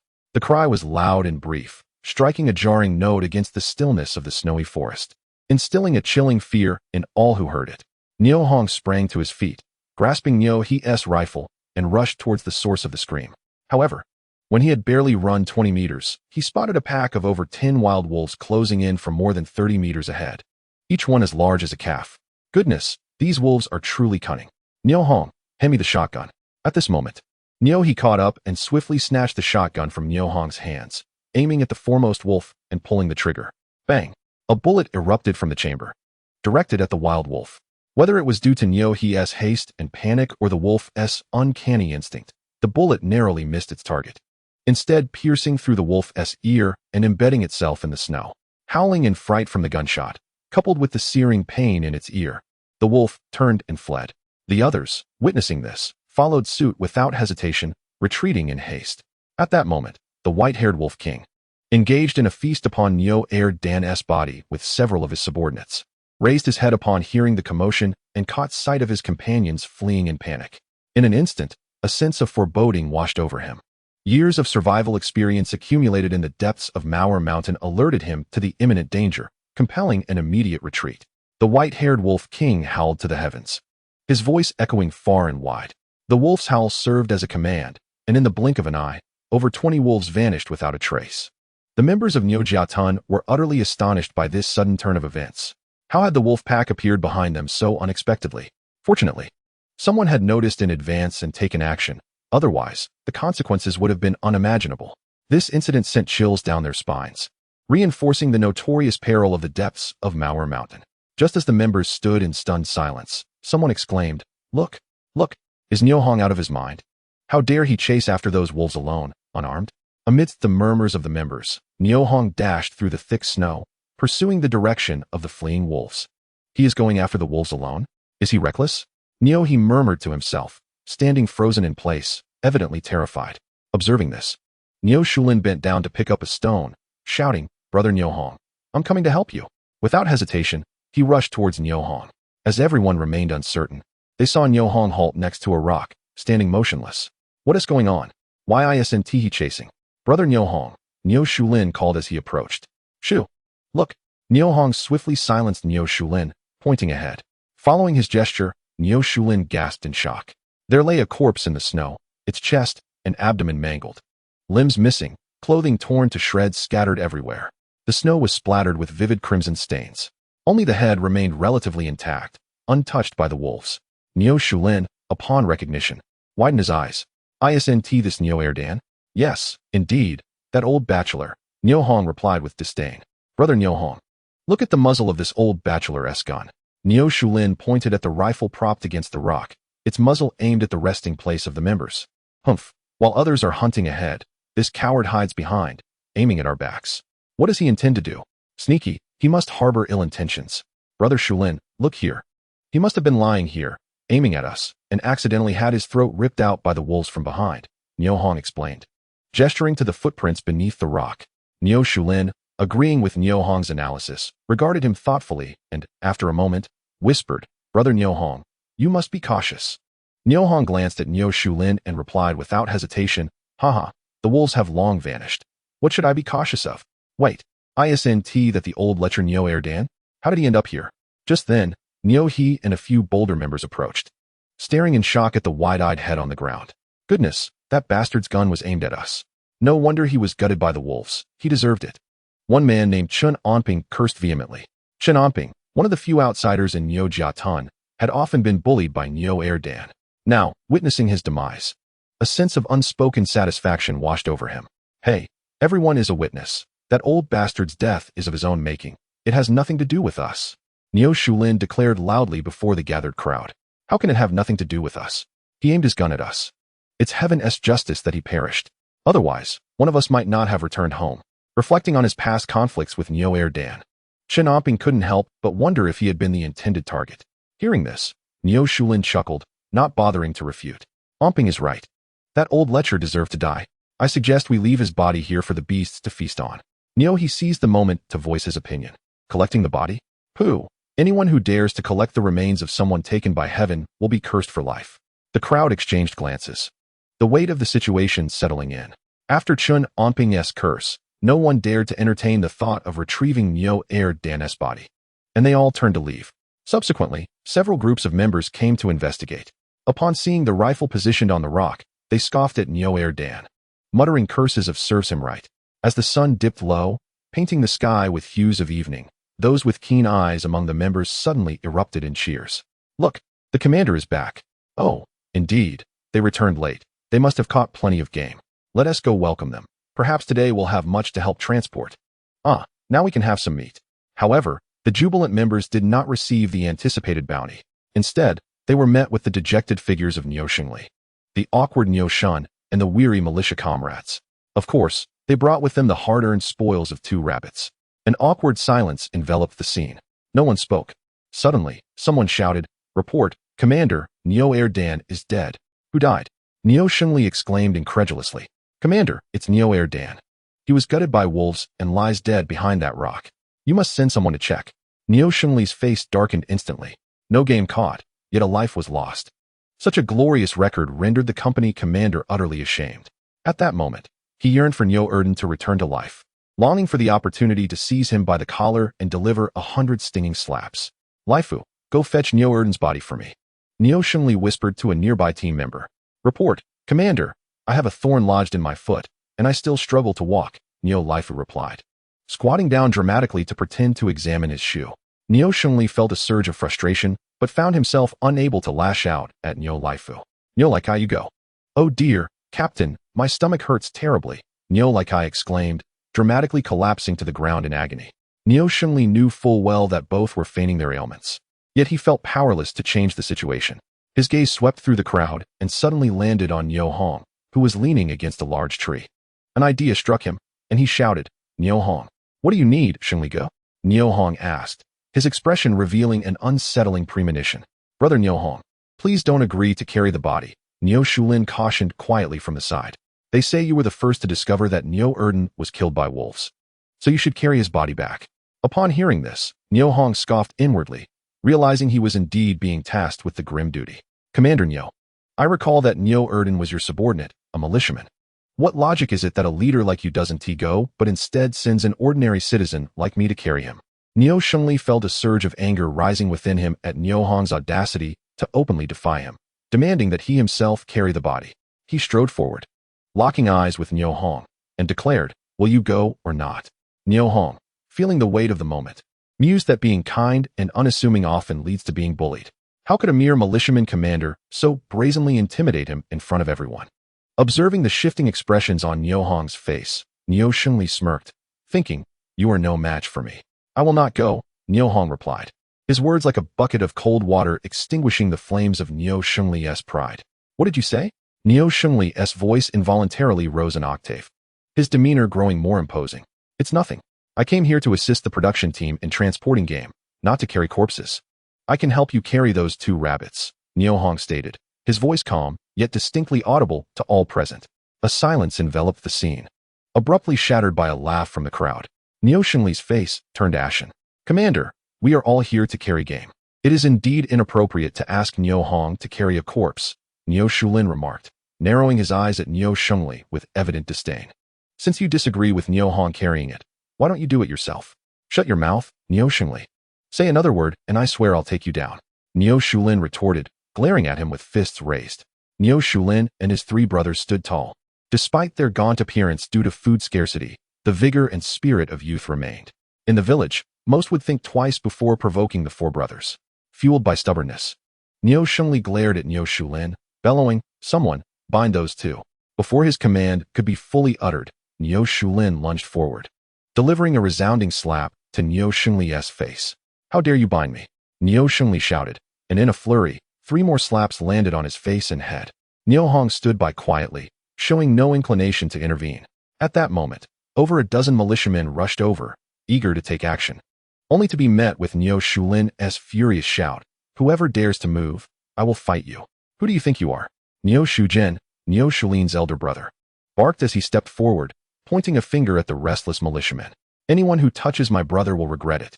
Niu Shusin, the 2nd brother, joined in, while the 4th, Niu Ditsao, stood silently to the side, rolling a stone between his hands. Niu Shengli, clutching his cheek, glared at Niu Shulin and suddenly seized a rifle from a nearby militiaman. With a sharp click, he chambered a round, aiming it at Niu Shulin. Niu Shun, witnessing the scene, clamped down on the rifle with a firm grip. "Shengli, what are you doing in front of all these people?" he exclaimed. "Humph." Niu Shengli huffed, relinquishing his struggle and turning to the militiamen behind him, declaring loudly, "Let us all go collect Niu Erden's body." He then marched off towards the rocky area, and the militiamen hastily followed. After covering about 20 meters, a gunshot rang out. Niu Shengli felt a jolt in his arm and looked down to see blood dripping from it. "Something's happening. Protect the commander," the militiamen shouted, dropping to the ground. Disregarding Niu Shengli's safety. "What are you all lying down for?" "That was Niu Erden's rifle," Niu Shulin called out, intentionally raising his voice. The satisfaction he felt was akin to a refreshing summer rain washing over him. "Niu Erden's rifle?" One brave militiaman, Niu Bin, murmured, sensing something was amiss. He quickly got up and boldly approached the rocky area, only to see a squirrel dart away from the stone to a nearby pine tree. Upon reaching the rock, he found a rifle lying quietly, with fresh marks from a recently fired bullet at the muzzle. The stock was propped against a protruding rock, preventing it from falling to the ground. "Commander, it truly was Niu Erden's rifle," Niu Bin called out to Niu Shengli, who was now tending to his wound. "Damn it, Niu Erden is dead. How could it be his rifle?" Niu Shengli swore as he approached the rock, stunned into silence. "Commander, look. There are fresh marks from a bullet that was just fired," Niu Bin insisted. "It was a squirrel. I don't know how it pulled the trigger," he added, candidly recounting what he saw. "Humph." Niu Shengli scoffed and turned to leave. Niu Bin, seeing this, picked up the rifle and hurried after him. "Commander, about Erden's body, get lost. Don't mention any corpse to me. It's bad luck." Niu Bin quickly shrank back, slowing his pace, creating distance from Niu Shengli. "Chen Opping's curse has come to pass," someone whispered. By the time Niu Hong and the others returned to Niu Jiatsuan, it was already 4:30 in the afternoon, and darkness had fully descended. The bright moon hung high in the sky, surrounded by twinkling stars. At the village entrance, Niu Tiankai, basking in the celestial glow of countless stars, finally spotted the returning party from the mountains. He eagerly called out to the women's director, "They have returned. Quickly, let us ring the gongs and beat the drums to welcome our heroic comrades back, laden with bounty." "Certainly, Captain," replied the women's director, Li Guofu, as she turned to Zhang Qiaoying, Li Xiangcao, and others behind her, urging, "Sisters, strike the gongs and sway to the yanga to welcome our heroes back from their successful expedition." The rhythmic sounds of gongs and drums filled the air beneath the ancient locust tree leading to the Shanshan Miao. Torches ignited, illuminating the expansive village path. Two teams of young women, forming a yanga troop, danced, and sang in joyous celebration as they approached the hunting party returning from the woods.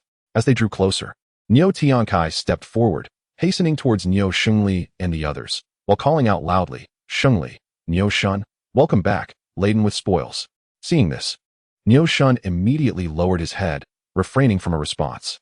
Niu Shengli, feeling the pressure, reluctantly approached Niu Tiankai and quietly remarked, "Captain, why have you organized a welcome ceremony?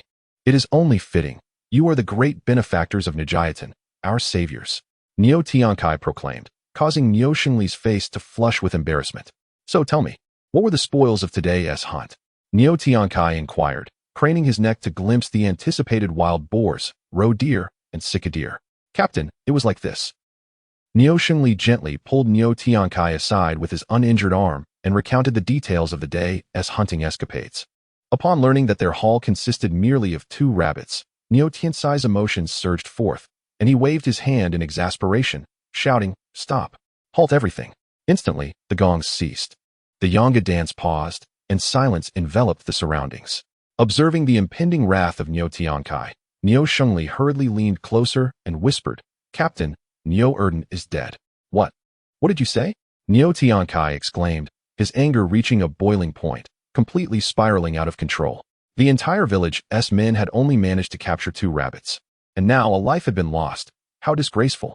Such news, once it spread throughout the Hongxing commune, would render him unable to attend meetings or face the community leaders and fellow villagers. Moreover, he was acutely aware of the critical task assigned to Niu Erden. Now that a life had been lost, it signified a catastrophic failure. This plan had been meticulously devised, yet the individual entrusted with its execution had perished.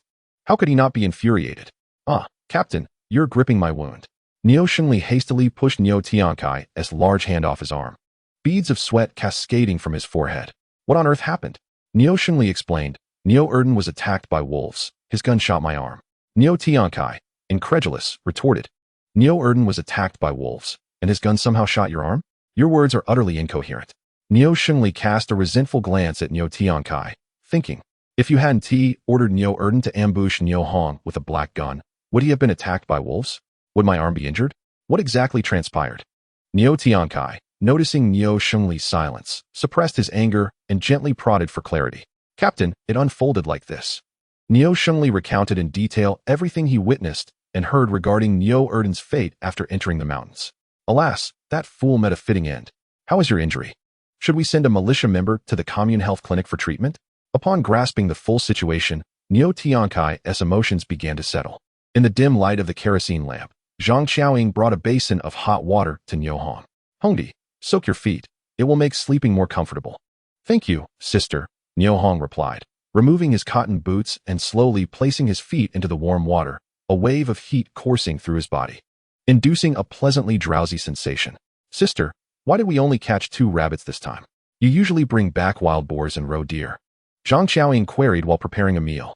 "With so many of us in the mountains, the timid beasts fled in fear, the bolder ones hid away. It's a miracle we caught anything at all." Niu Erden was torn apart by a pack of wolves and met a grisly end. Niu Erden is dead. Good riddance. He deserved it. "Finally, heaven has opened its eyes," she added. "Sister, I saw that pack of wolves. Their size was remarkable, the largest I've ever laid eyes on. Their wolf king must be even larger. If I get the chance, I will surely skin it for a blanket," Niu Hong remarked, his eyes glinting with hopeful ambition. However, this glimmer of hope caused Zhang Xiaoying's heart to tremble, prompting her to caution him. "Do not. If those wolves could take down Niu Erden, they are formidable foes. You must not take risks. What would happen if something were to befall you?" "Do not worry, sister. I shall not take unnecessary risks." "Why is Dongxing sleeping so early tonight?" Niu Hong queried, noticing the distant sound of steady snoring. "Alas, my back pain flared up last night, and I did not sleep well, so I retired early," she explained. "Oh," Niu Hong acknowledged, choosing not to pursue the topic further. "Brother, this is a bottle of wine that teacher Yao asked me to bring back for you. Do you like it?" Niu Xianhua said, offering the bottle of Huayuan wine to Niu Hong. "Haha, of course I like it. How could I not?" Niu Hong replied, affectionately ruffling Niu Xianhua's hair. "Brother, this was specially purchased for you by teacher Yao. She insisted I bring it back as a token of gratitude for the last incident," Niu Hong mused, caressing the bottle. Savoring the texture of the glass and reminiscing about the delightful flavor of Huayuan wine, feeling a wave of nostalgia wash over him. In the blink of an eye, over 80 years had passed. Who would have thought that upon returning to life, he would once again grasp the bottle of Huayuan wine and relive its exquisite taste? Life is indeed wondrous. Observing Niu Hong lost in thought, Zhang Qiaoying's eyes sparkled as she asked, "Hongdi, is this wine good?" Niu Hong nodded quietly, his gaze still fixed on the bottle. "Tonight, why not let me have a taste too?" "Of course. I was just lamenting the lack of company to drink with," Niu Hong exclaimed, his spirits instantly lifted at the mention of drinking. Zhang Qiaoying smiled, playfully flicking her braid as she hurriedly tossed another piece of wood into the stove. Before long, steaming dishes were served on the Kong table in the west room. As the wine bottle opened, the distinctive aroma of Huayuan wine filled the entire room.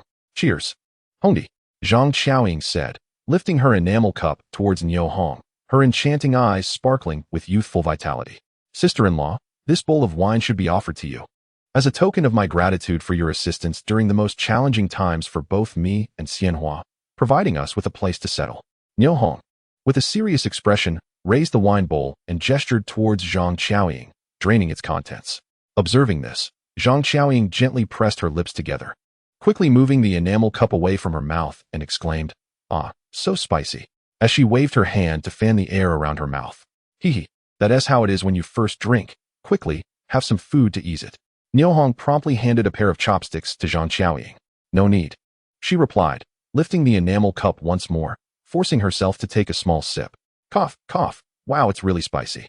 Niu Hong couldn't help but smile at Zhang Qiaoying's stubborn yet endearing face. "Sister-in-law, a bite of food will surely help. Drinking should not be rushed. One must savor the wine to appreciate its aroma." "Oh," Zhang Qiaoying acknowledged, placing a piece of wolf meat into her mouth and chewing. Indeed, as Niu Hong suggested, the spiciness became more bearable. After swallowing some food, Zhang Qiaoying felt her mouth was once again her own. After a moment's contemplation, she spoke, "Hongdi, I discovered something new when I went to pick up Xianhua from school today." Upon hearing it was related to school matters, Niu Hong, taking it seriously, set down his wine bowl. "Sister, what new situation? There are quite a few more children at school, and some of them are even over 12 or 13 years old." "Oh, that's wonderful. It indicates that the parents in our village are beginning to value their children's education." Upon hearing Niu Hong's response, Zhang Qiaoying let out a cold smile, saying meaningfully, "Hongdi, you are too naive. You have too rosy a view of them. This is not about valuing education, but rather the meat soup provided at school during lunch."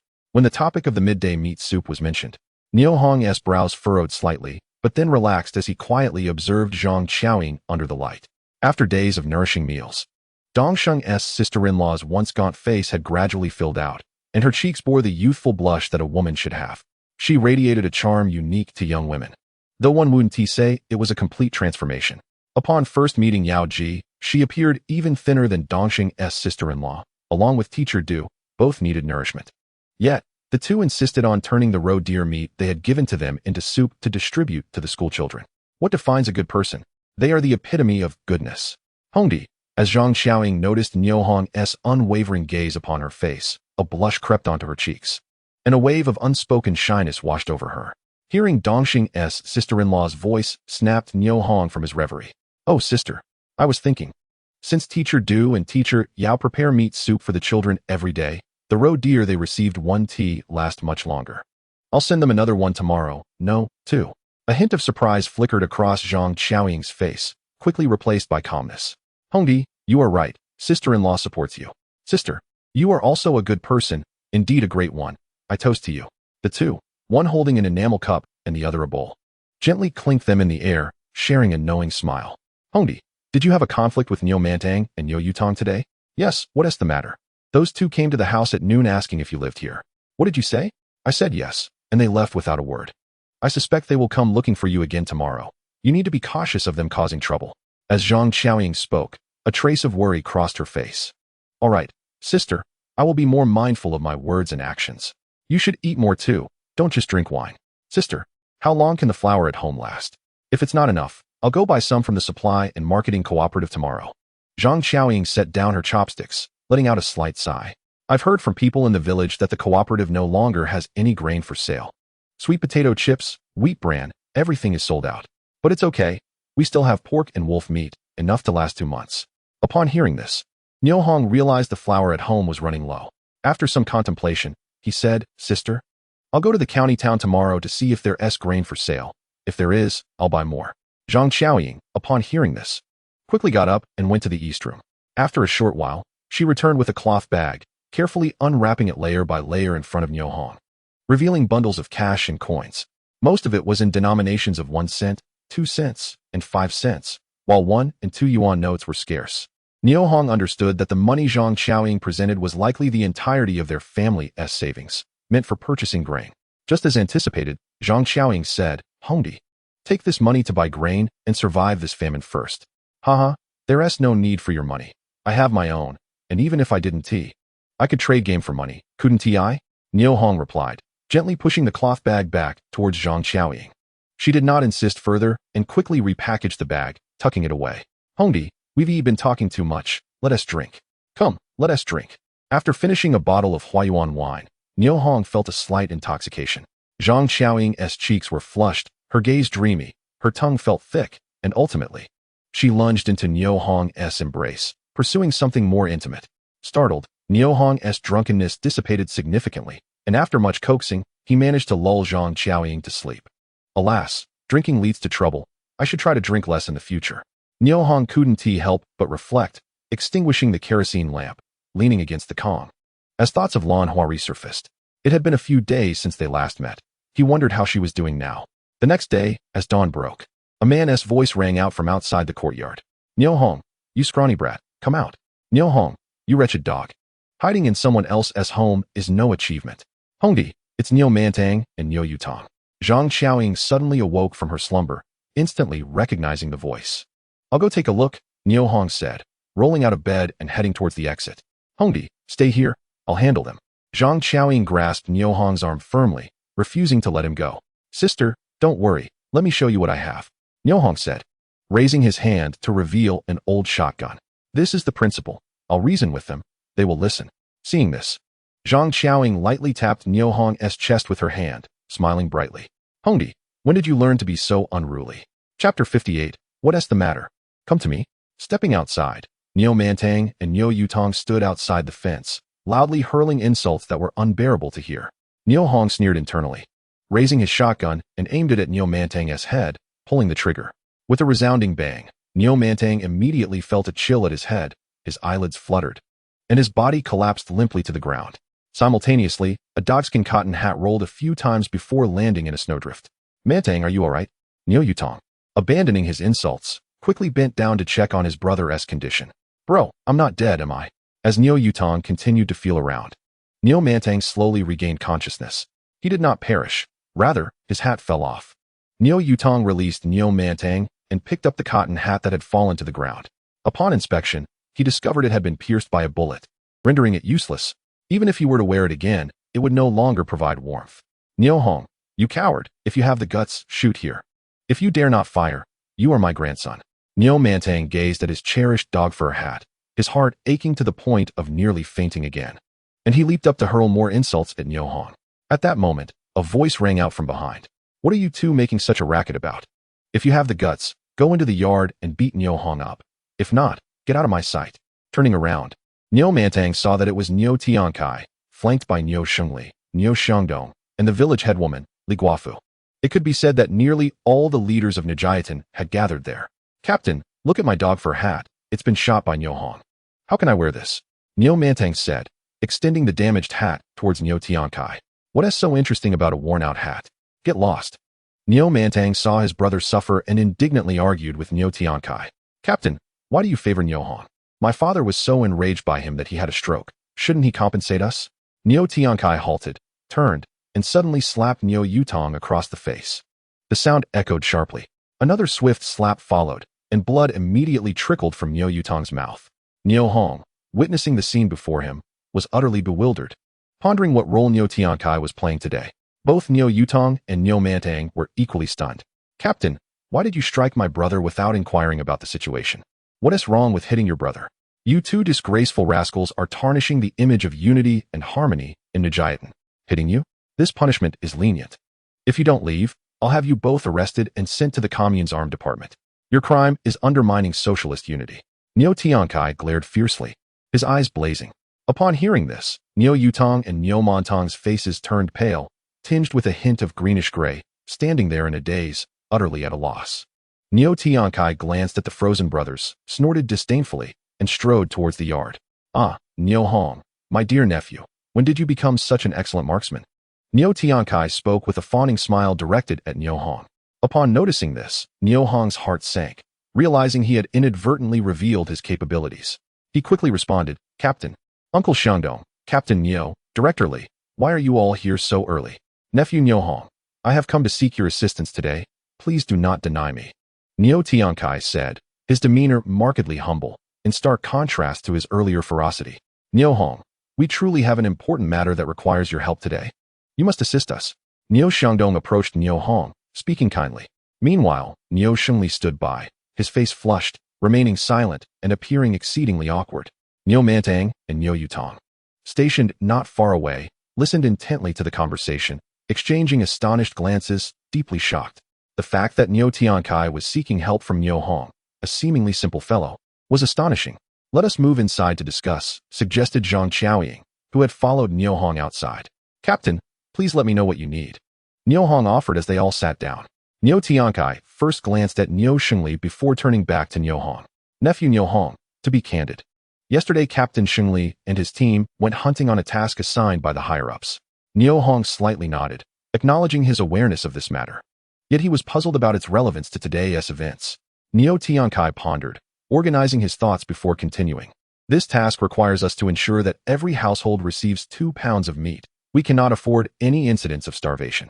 Moreover, we must complete this within 3 days. As you saw, we only caught 2 hares yesterday, and now we have just 2 days left. The pressure on our team is immense. Ah, Nephew Niu Hong, I have heard that the meat used for the soup provided to the elementary school daily is supplied by you. You are indeed a hidden talent. Even Niu Shun greatly admires you.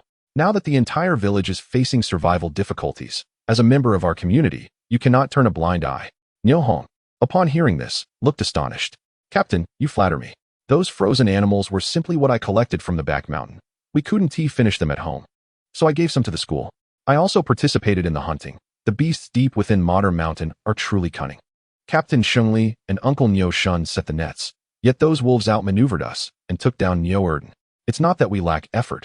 Rather, the animals in Modern Mountain are too clever, and it is entirely reasonable that our militia could not catch any prey. Hearing this, Niu Shengli cast a grateful glance at Niu Hong, gravely continuing, Captain, indeed, Niu Hong speaks the truth.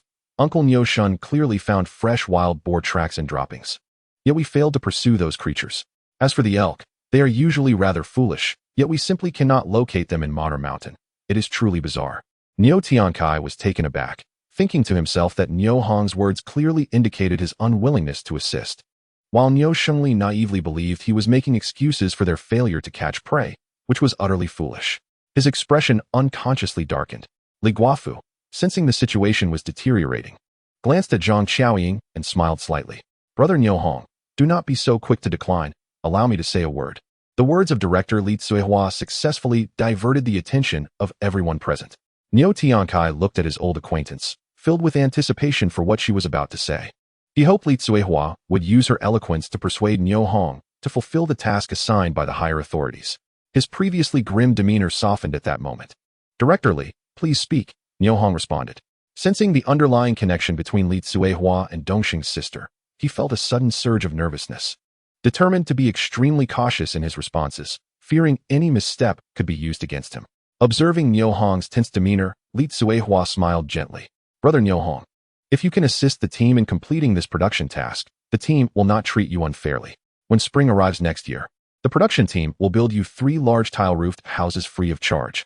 After finishing her statement, she quietly watched Niu Hong, knowing that the bait she had thrown was substantial enough to sway the young man before her. Upon hearing this, Niu Hong could not help but smile inwardly. If he had not undergone a rebirth and remained the same naive young man from before, he might have been moved by such an unrealistic promise. Now, however, he could only respond with a chuckle at such a proposition. Niu Hong's nephew, what Director Li said represents the consensus of our team. Your house will be constructed for you free of charge by the production team after the spring. Niu Hong hastily aligned himself with Li Tsuehua's intentions and continued to paint a rosy picture for Niu Hong. Upon hearing Niu Hong echo this sentiment, Niu Hong's eyes flickered with thought, and a genuine smile illuminated his face. Director Li, I do not require your assistance in repairing any houses. I only need you to agree to 3 conditions, and I will assist the production team in completing the task.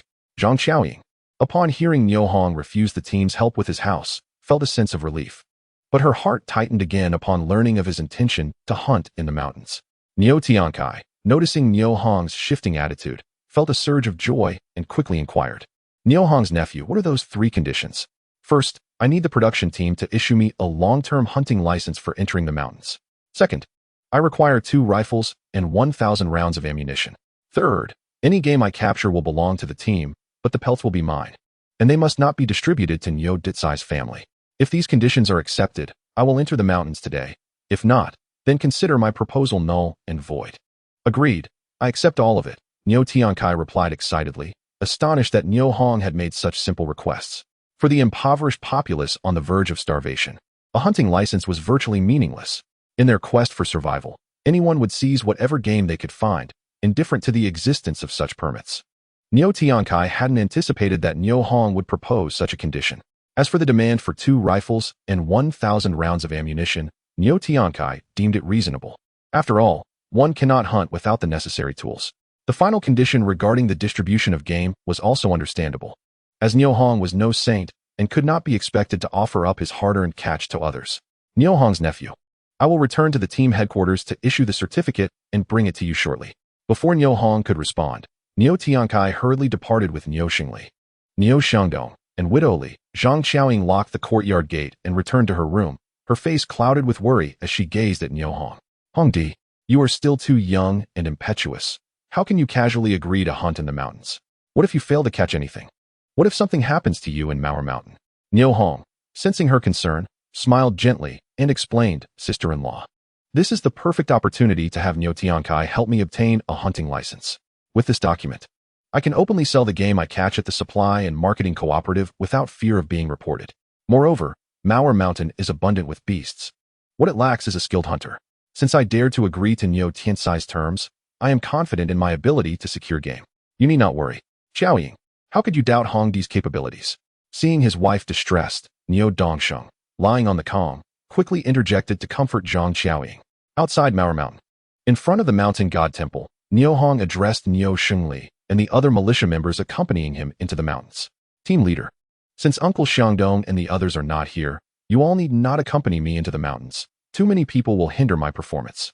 I will return to this spot with game by 10 o'clock tonight at the latest. Niu Hong, you intend to enter Mauer Mountain alone? Niu Xingli was taken aback by Niu Hong's sudden declaration, who was unaware of the dangers that lurked in Mauer Mountain. It was truly astonishing that Niu Hong would venture in alone. Indeed, there are advantages to entering alone. You all can wait here for my return. Niu Hong, is there anything you wish to convey to me? Bah, Niu Xingli, are you wishing for my demise? No, I harbor no ill intentions. Do not misconstrue my words. Niu Xingli hastily clarified, wary of offending Niu Hong, who was favored by the team leader. Niu Hong cast a glance at Niu Xingli, disregarding his trivial remarks, and, taking advantage of the early light, donned his snowshoes and slung 2 rifles over his back, swiftly gliding into the depths of the forest. The morning breeze swept across the vast snowy expanse, and a dark figure quickly vanished from the sight of Niu Xingli and the others. Hey, does anyone know when Niu Hong learned to ski? Not just skiing. Does anyone know when he learned to shoot? The mountain god temple remained eerily silent. Many of these militia members were childhood playmates of Niu Hong, and they exchanged glances, perplexed by his recent astonishing transformation. Meanwhile, Niu Hong arrived at a secluded corner of the mountain, his thoughts shifting. He had retrieved camouflage snow gear, combat boots, and anti-snow blindness goggles from the armory, fully equipping himself to blend seamlessly with the surrounding snowy terrain. After checking his tactical watch, he noted the time was 9:45. Raising his binoculars to survey the area, he confirmed the absence of large game nearby before selecting a remote route into the mountains and swiftly gliding deeper into Mauer Mountain. The deeper he ventured into Mauer Mountain, the more profound and desolate the mountains appeared. A fallen tree ahead caught Niu Hong's attention. Black fungus. Snow that had accumulated on a section of the trunk had been blown away by the mountain wind, revealing a large growth of black fungus glistening in the sunlight. This was indeed a valuable find. Niu Hong's heart soared with joy as he recalled having taken a deposit of 200 yuan from Xiao Jinting and had been pondering when to deliver the goods. Here it was. Once a dead tree has one spot with black fungus, it typically means the entire trunk will yield a substantial amount. This fallen tree was at least 30 to 40 meters long and as thick as several people could embrace. The black fungus growing on it would surely not be a small quantity. Realizing this, Niu Hong eagerly cleared the snow from the tree, and as expected, the entire trunk was covered with dried black fungus. Thanks to the cold weather, the quality of the dried fungus had not been compromised by the snow. Time to harvest. With a shift of thought, a spade appeared in Niu Hong's hand, and with the aid of the armory, he began collecting the harvested black fungus. Mauer Mountain truly was a treasure trove. Niu Hong marveled as he rapidly gathered the fungus. Half an hour later, nearly all the black fungus on the tree was stored in the armory, and upon rough estimation, it weighed not less than 400 jin. Likely around 370 to 80 jin. Satisfied with the remaining few pieces of black fungus on the trunk, Niu Hong nodded in approval, making a mental note to return next year. Suddenly, a series of creaking sounds echoed from a distance, causing Niu Hong's heart to race. In an instant, a silenced pistol appeared in his hand as he swiftly turned around. 30 meters away, 3 roe deer ambled towards him, glancing curiously at the fallen giant tree, evidently drawn by the alluring scent of fresh hay moo air. Just as they caught sight of Niu Hong, momentarily distracted, he pulled the trigger. The sound echoed. Pop, pop, pop. The 3 roe deer collapsed into pools of blood almost simultaneously, their lives extinguished in that fleeting moment, with Niu Hong swiftly transferring them to the armory. Time stood still in the armory, forever capturing the 3 deer in their final breath. Observing the scattered blood on the ground, Niu Hong pondered for a moment before continuing deeper into Mao Shan. The mountain breeze rustled through the treetops, creating a symphony of pine whispers. As the sun dipped lower in the sky, Niu Hong realized his luck had waned. Aside from the over 100 jin of hay moo air and frozen mushrooms he had collected, he had only managed to hunt 2 snow hares and 3 spruce hens. Even with the 3 roe deer, his haul fell significantly short of the production team's requirements. With less than 2 hours until darkness, it was time to make a change. Niu Hong paused, scanning his surroundings and closely examining the slope beneath his feet, where the snow had thinned due to the mountain winds, revealing patches of bare rock. Stepping on it provided a reassuring sense of solidity. This spot seemed promising. He retrieved the roe deer blood, pig's blood, and some entrails stored in a ceramic pot from the armory and placed them as bait on 3 nearby rocks. Thanks to the armory's unique property of time standing still, the blood and entrails retained their freshness, exuding a strong metallic scent. With the bait set, Niu Hong leaned against a massive rock, quietly crouching with his rifle in hand. Half an hour passed, and at last, the forest ahead stirred. Niu Hong cautiously raised his gaze, only to be surprised. What was that? A nearly 1-meter-long marten bear sauntered towards the bait, sniffing the ground as it walked, exuding an air of confidence and grandeur.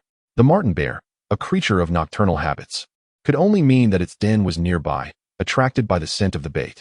Admiring the crescent-shaped white fur on its chest and its lazy gait, Niu Hong felt an affinity for the creature. Remembering that in the year 1989, the marten bear would be designated as a first-class protected species, he decided to spare it, allowing it to feast on the bait. Strapping on his snowboards, he left the hunting site. 15 minutes later, Niu Hong found himself on a ridge, looking down from above, carefully searching for traces of animal paths in the snow through the gaps in the trees. Where there were animal paths, there were likely herds. Discovering a larger herd would better enable him to fulfill the tasks assigned by the production team. With over 300 households in Jiatan and an estimated total population of about 1,200, the directive from higher authorities mandated 2 jin of meat per person, resulting in a collective target of 2,400 jin. A wild boar typically weighs between 90 to 200 kilograms, with the possibility of reaching 300 kilograms. Therefore, Niu Hong needed to hunt at least 6 wild boars to accomplish his mission. With this in mind, he glided down the slope, meticulously searching for any signs of wild boar or other wildlife. His efforts bore fruit as he discovered an active animal path leading from the ridge to the valley below. Upon closer inspection, he estimated that wild boars had traversed this path within the last 24 hours, and the direction of the footprints clearly pointed towards the valley. Without hesitation, Niu Hong slowly followed the wild boar path downwards. As he descended, fresh wild boar droppings began to sporadically appear on the trail. Nearing the valley, he decided to don his infrared night vision helmet from the armory. The enhanced visibility allowed him to spot any heat-emitting creatures. Wild boars, huh? Finally, I have found them, he murmured, focusing on a thicket about 30 meters ahead where a litter of wild boars lay curled up in slumber. 1, 2, 3, 9, 10, 14, 15, my word. There are 15 of them. What a windfall. Deep within Mao Shan, A place seldom trodden by hunters, the resources were truly abundant, enough to make one's mouth water. Niu Hong couldn't help but feel a surge of emotion. Adhering to the principle of taking the largest while leaving the smaller, he retrieved his silenced sniper rifle and aimed at the largest wild boar, pulling the trigger. The sound was muffled, and the wild boar emitted a pained grunt before collapsing lifelessly. Startled by the commotion, the remaining wild boars awoke and stood up to investigate. Seizing the opportunity, Niu Hong took stock of their sizes. Chapter 61. Intent. This time, he wasted no time. He swiftly aimed at the largest wild boar and squeezed the trigger again. The bullet found its mark, striking the boar's head with precision. It let out a chilling scream as it succumbed instantly. Some wild boars fell without even a sound, collapsing to the ground. Observing their companions drop one after another, the remaining wild boars panicked, emitting frantic grunts as they scattered in all directions. 4, 7, 8, 9. Niu Hong counted 9 before setting down his sniper rifle with a deep sigh. Alas, perhaps he had gone a bit overboard this time.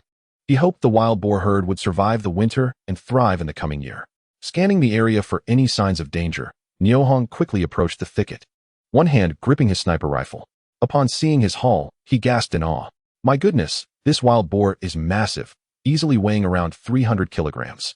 The second largest is no small feat either, estimated at no less than 250 kilograms. The third largest, he continued to assess his catches, estimating their weights and measuring how far he still had to go to meet the production team's quota. The ninth largest, weighing around 100 kilograms, was also quite substantial. Mission accomplished with a significant surplus. Time to return. With that thought, he stored all the wild boars in the armory, carefully determining his direction before gliding back home. The western sky was painted with the crimson hues of sunset. As he walked, he contemplated where to conceal his catch to keep the existence of the armory a secret. On his return journey, aided by the infrared night vision helmet, Niu Hong also managed to hunt 3 patrolling wolves and 4 wild boars that had ventured out at dusk. Today's harvest was indeed a bountiful one. On the outskirts of Shan, along a narrow path leading to the Shanshan Miao, a figure glided swiftly on snowboards, illuminated by the silvery moonlight. As the silhouette of the temple came into view, Niu Hong halted his steps. With a flicker of thought, he relocated 6 sizable wild boars from the arms depot, commencing the process of bleeding them out and removing their entrails. The precious blood was collected meticulously into a ceramic basin, destined for storage in the arms depot for later use. The entrails were laid aside in the snow, where the biting cold of the Xing'anling would soon freeze them into solid blocks. The offal was not to be wasted either. Distributing it among the starving members of the community could indeed save lives.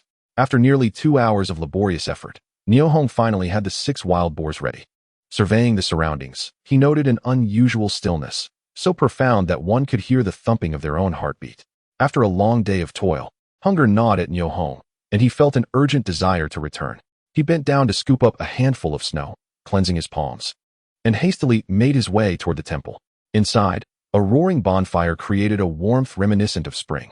The militia members leaned against the walls, listlessly listening to the same ribald tales they had heard countless times, their laughter echoing through the air.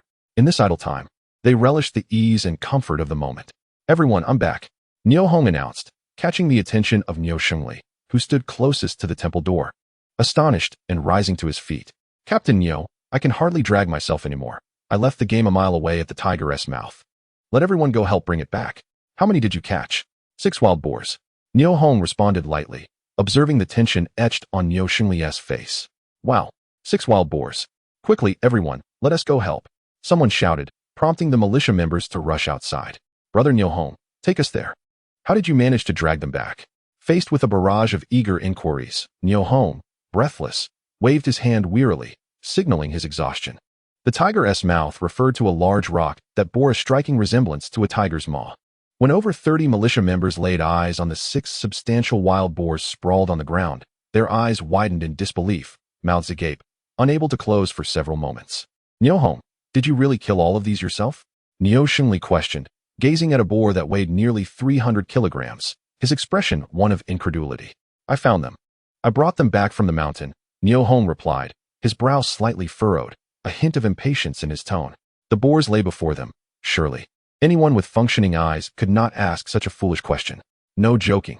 I meant, can we report to the captain that we all hunted them together? Niu Shengli awkwardly revealed his intention. No. Niu Hong's voice was curt and urgent, yet it rang clear in the ears of everyone present. An uproar ensued. You. Faced with Niu Hong's resolute refusal and the ensuing chatter, Niu Shengli found himself at a loss for words. Meanwhile, the militia members who had accompanied him began to lift the wild boars and the frozen entrails, hastily making their way back to the village. Hope shone in everyone's eyes. What? 6 wild boars were caught. Niu Tiansai, drinking at Li Guofu's house, was startled by Niu Laifu's report, causing him to spill his drink. Yes, the game is all at the brigade headquarters, awaiting the captain's instructions on how to distribute it. Tiansai, stop drinking. Let us hurry over. Niu Xiangdong snatched the wine bowl from Niu Tiansai's hands and placed it on the table. Laifu, who caught these wild boars? Li Tsuehua inquired curiously, removing her apron. Director Li, all 6 wild boars were hunted by Niu Hong, and he single-handedly dragged them out from Mao'ershan. Niu Laifu replied, admiration evident on his face. In his eyes, Niu Hong had become an insurmountable mountain. What? Niu Tiansai exclaimed, leaping off the Kong, neglecting to put on his cotton boots. Captain, I assure you, all 6 wild boars were taken down by Niu Hong. He ventured into Mao'ershan alone. What did you say? Niu Tiansai gripped Niu Laifu's shoulders, his eyes wide with shock, a grotesque expression crossing his face. See, Captain, we all stayed at the Shanshan Miao for the day. It was Niu Hong who went into the mountain alone. Niu Laifu stammered, intimidated by Niu Tiansai's fervor. Tiansai, don't frighten Laifu, Li Tsuehua interjected, stepping forward to swat Niu Tiansai's hand aside. Laifu, you're not speaking nonsense, are you? And no, Director Li. Niu Laifu replied timidly, casting a glance at Li Tsuehua and quickly lowering his head, secretly cursing the situation. Niu Xiangdong, the brigade's accountant, spoke with a steadier demeanor, suggesting after a moment of contemplation, let us head to the brigade headquarters and see the situation. Niu Tiansai's eyes were glazed as he stared ahead, lost in thought. Let us go. We must hurry, Li Tsuehua insisted, helping Niu Tiansai with his outer coat. A belch escaped Niu Tiansai's lips as he stumbled, supported by Niu Xiangdong. Just as he was about to step outside, when he suddenly swayed and fell to the ground. Chapter 62. What is the matter? Are you unconvinced? Captain. Niu Xiangdong strained to catch Niu Tiansai, calling out loudly in an attempt to rouse him. Tiansai, what is wrong? Li Guofu inquired anxiously, grasping Niu Tiansai's other arm. Niu Tiansai, bleary-eyed, looked at Li Tsuehua and managed a smile. Xiangdong, you go distribute. Before he could finish, his eyes fluttered shut, and his body went limp, collapsing to the ground. Oh, Li Guofu let out a shriek. Alas, the captain has indeed had a bit too much to drink tonight. Niu Xiangdong remarked sympathetically, but his gaze shifted to Li Tsuehua. Director Li, we should get him onto the Kong to rest. It would be quite inappropriate for others to see him like this. Someone come help. Li Tsuehua called, turning to Niu Laifu, who stood nearby. All right, Director Li, he replied. Niu Xiangdong, Li Tsuehua, and Niu Laifu arrived at the brigade headquarters, where 2 large pots had been set up in the expansive courtyard. The makeshift stove below crackled with flames, and the water in the pots boiled vigorously. Someone scooped out steaming water from the pots and poured it over the wild boars, using tools to remove the bristles, preparing for the butchering. The atmosphere was bustling with activity, yet every face radiated an irrepressible smile. Joyful laughter occasionally erupted, allowing the busy workers to momentarily forget their hunger and fatigue. Xiangdong, Director Li, you've arrived. Where's the captain? Niu Shengli wondered, perplexed that Niu Tiansai, the brigade leader, was absent during such a significant event related to the higher-ups' directives. The captain is feeling a bit unwell and asked for you to take charge of the distribution, Li Tsuehua replied softly. Xiangdong, use the loudspeaker to call the members to come and collect their share of the meat. All right, I will take charge of the registration. Director Li, you will handle the distribution, while Shengli will oversee and maintain order. After Niu Xiangdong finished speaking, he turned and headed towards the broadcasting room. 3 minutes later, the announcement echoed through the tranquil mountain village, a voice calling out to all comrades, proclaiming a delightful news. The Nijayatan production team, in a spirited response to the directives from higher authorities, has decided to distribute 2 pounds of meat to each comrade. You heard it right. Every individual, regardless of age, will receive 2 pounds of meat. Please, representatives from each household come to the team office to collect it. Time is of the essence. The sudden blare of the loudspeaker shattered the silence of the mountain village, rousing many slumbering comrades from their dreams. Those awakened from their peaceful slumber initially felt irritation, but their expressions quickly transformed into elation. In their haste, they barely had time to fasten their buttons before grabbing their clay pots and rushing towards the team office, anxious not to miss out on the prime cuts of meat. Within 5 minutes, a lengthy queue had formed outside the warehouse courtyard of the production team. Li Tsuehua watched the surging crowd with a flash of surprise, soon realizing the underlying reason. In these times of widespread hunger, receiving food, even a moment earlier, could stave off the threat of starvation. Who would not be eager to receive food, especially 2 pounds of meat? Xiangdong. Most people have arrived. Let us begin. Li Tsuehua leaned in and whispered to Niu Xiangdong. All right, let us get started, Niu Xiangdong replied, picking up his pen to begin the registration. Uncle, my family has 8 members. How much should we collect? Niu Dezhu, the eldest son of Niu Yuhao, aged 15, respectfully inquired. 2 times 8 equals 16. Your family should collect 16 pounds of meat. Hurry and go get it, Niu Xiangdong replied with a smile. Many children in the village had never received formal education, unable even to write their names correctly or perform simple arithmetic. Whenever faced with such situations, Niu Xiangdong always patiently provided assistance. Your family has received 16 pounds of pork, Dazhu.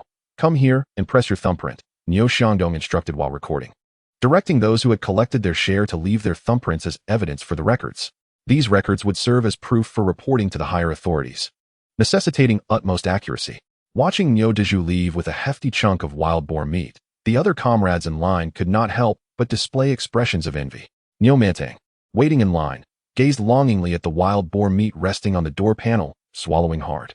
As his turn approached, he hurriedly stepped to the front of Niu Xiangdong's desk, excitedly stating, Uncle, our family has 5 members. We should receive 10 pounds of meat, right? Oh, it's you. Young man, I must inform you that your family is not eligible for distribution. Niu Xiangdong's casual remark fell like a bucket of cold water on Niu Mantang, leaving the 22-year-old dumbfounded. No, that can't be, Uncle Xiangdong. What do you mean? Why can't we receive any meat? As he realized the 10 pounds of pork he had counted on was slipping away, Niu Mantang's heart brimmed with anger. Why are you glaring at me? This wild boar was hunted by Niu Hong. He decided not to share it with your family. What can I do? Next, please step aside, Niu Xiangdong said, his gaze bypassing Niu Mantang and resting on Niu Debiao behind him. Brother Xiangdong, my family consists of 6 members. We should receive 12 pounds of pork, right? Yes. After collecting, don't forget to leave your thumbprint, Niu Xiangdong noted as he recorded. Niu Debiao's family has received 12 pounds of pork. Brother Xiangdong, did Niu Hong hunt all these wild boars? Niu Debiao, glancing at Niu Mantang, quietly asked. Niu Xiangdong gestured towards the 6 large wild boars and exclaimed. These were all hunted by Niu Hong from Mauer Mountain and brought back today. The elders and fellow villagers of Nijiatan owe him a tremendous favor. Hearing this, Niu Mantang's face revealed a hint of disdain. After pondering, he approached Niu Xiangdong and said, Uncle Xiangdong. The announcement stated that the Nijiatan production team is responding to the higher authorities' call to distribute 2 pounds of meat to every comrade. Am I, or is my family, not a member of Nijiatan? Why aren't we receiving any pork? Why are you glaring at me? Let me clarify. These wild boars were hunted by Niu Hong and are being generously offered to all comrades. He has made it clear not to share with your family. What else wrong? Are you unsatisfied? Uncle Xiangdong, where is the team leader? I want to speak with the team leader. We are also members of Nijiatan. Why can't we enjoy the care of the higher authorities? Chapter 63, A Pig's Head. The office area where Niu Xiangdong worked was already the focal point of attention for all comrades, and now the dispute was unfolding before their eyes. Niu Hong, who had been resting behind, approached upon hearing the commotion and coldly stated, The game I hunted is available for all members of Nijiatan except your family. If you wish to enjoy the higher authorities' care, you can go to the Hongxing commune or the Jinsheng county. No one will stop you. Niu Hong, you little brat. What gives you the right to speak here? Get lost. Niu Mantang, already filled with rage, could no longer contain himself and shouted at Niu Hong. Commander Niu, there's a disturbance. Shouldn't you maintain some order here? Niu Hong ignored Niu Mantang's outburst, turning instead to Niu Shengli standing nearby and coolly stating, Humph.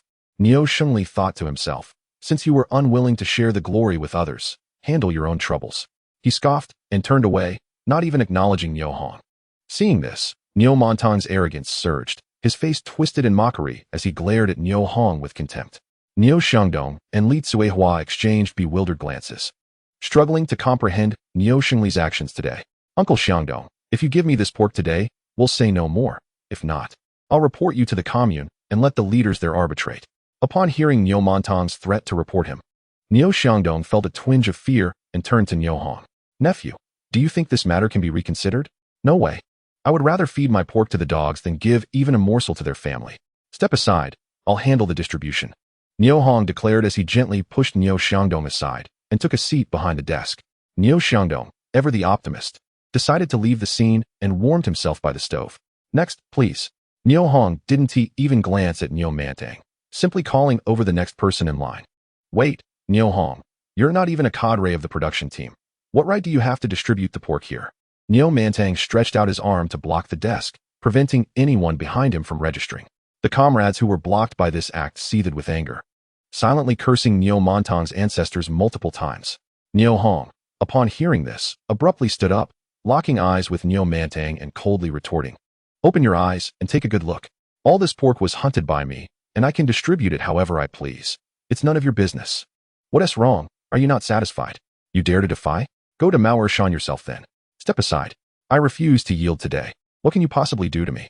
Niu Mantang felt no trepidation towards Niu Hong. "Get lost, you scoundrel." A sudden voice pierced the air, and before the words could fade, Niu Mantang found himself kneeling before Niu Hong. From his elevated position, Niu Hong cast a disdainful glance at Niu Mantang, his gaze unmistakably conveying that even if he bowed and prostrated, not a single morsel of pork would be granted to him. At that moment, Niu Mantang was engulfed in frustration, pondering silently, "Which despicable fiend has caused my legs to buckle? Who dared to kick me?" As he hurled curses, he struggled to rise, turning to look behind him. Good dogs do not obstruct the path. If you do not claim your share of pork, do not impede others. Who are you calling a dog? Niu Mantang shot back at the fellow villagers behind him. What do you intend to do, Niu Mantang? If you want to stir trouble, take it elsewhere. Indeed, on this frigid, dark night, if you wish to freeze here, no one will stop you, but do not disturb others. Have some decency. That was Niu Hong's own catch. If he chooses not to share, how dare you shamelessly demand it? The villagers awaiting their share of meat unleashed a torrent of verbal condemnation upon Niu Mantang, saliva flying in every direction.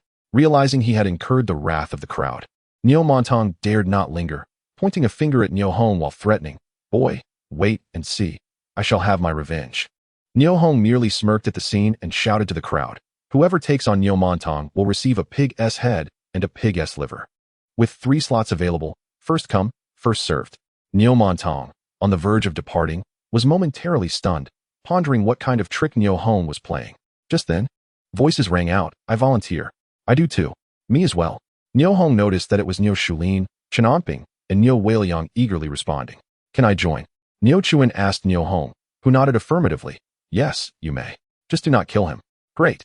Niu Shulin cheerfully agreed and was the first to launch an attack. "What do you intend to do? Do not come near." "Ah, I cannot believe you are truly hitting me." 4 against 1. Within mere seconds, Niu Mantang was brought to the ground, emitting a heart-wrenching wail that echoed into the dark night. Niu Shulin, Niu Chuan, Chenamping, and Niu Weiliang took turns delivering punches and kicks to Niu Mantang. "What on earth are you doing?" Not long after, Niu Yutong arrived at the scene, hastily attempting to pull Niu Chuan and the others apart. "Get lost. Do not hinder my chance to earn that pig's head." Niu Shulin shoved Niu Yutong to the ground. "All right, everyone can stop now, shortly. Each of you may come to me to collect a pig's head and a pig's liver. Niu Hong, do you wish to strike anyone else?" Niu Chuan approached Niu Hong, his gaze lingering on Niu Yutong, who was helping his brother up, looking somewhat unsatisfied. "Let us focus on the important matters first." Seeing that much time had already been squandered due to Niu Mantang, Niu Hong replied, "Uncle Xiangdong, it is clear now.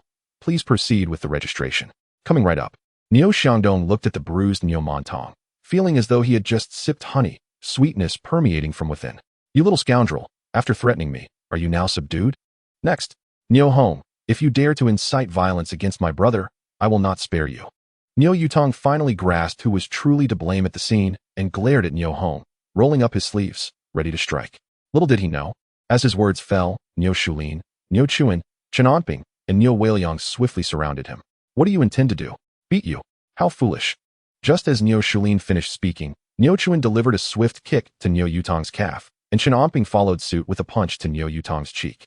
Niu Weiliang was even more direct, sweeping his leg to kick Niu Yutong's knee, sending him crashing to the ground. The tragic scene that had just unfolded with Niu Mantang was now being replayed with Niu Yutong. Chapter 64. A sleepless night awaits. "I will fight you all." Niu Mantang, witnessing his brother being knocked down, disregarded his injuries and lunged at Niu Shulin and the others. "I will deal with you." Niu Hong thought to himself. Now is the moment to act. With a swift kick, Niu Hong sent Niu Mantang sprawling. "Ah, Niu Hong, You little scoundrel, do not be arrogant. I will report you to the commune first thing in the morning. Go ahead, if you dare, find the commune head and secretary now, and let them judge the matter. Niu Hong, if you do not report to the commune tomorrow, you are not a man. Niu Hong pointed angrily towards the direction of Hongxing commune, shouting. In his memories, these two cousins had always bullied him since childhood.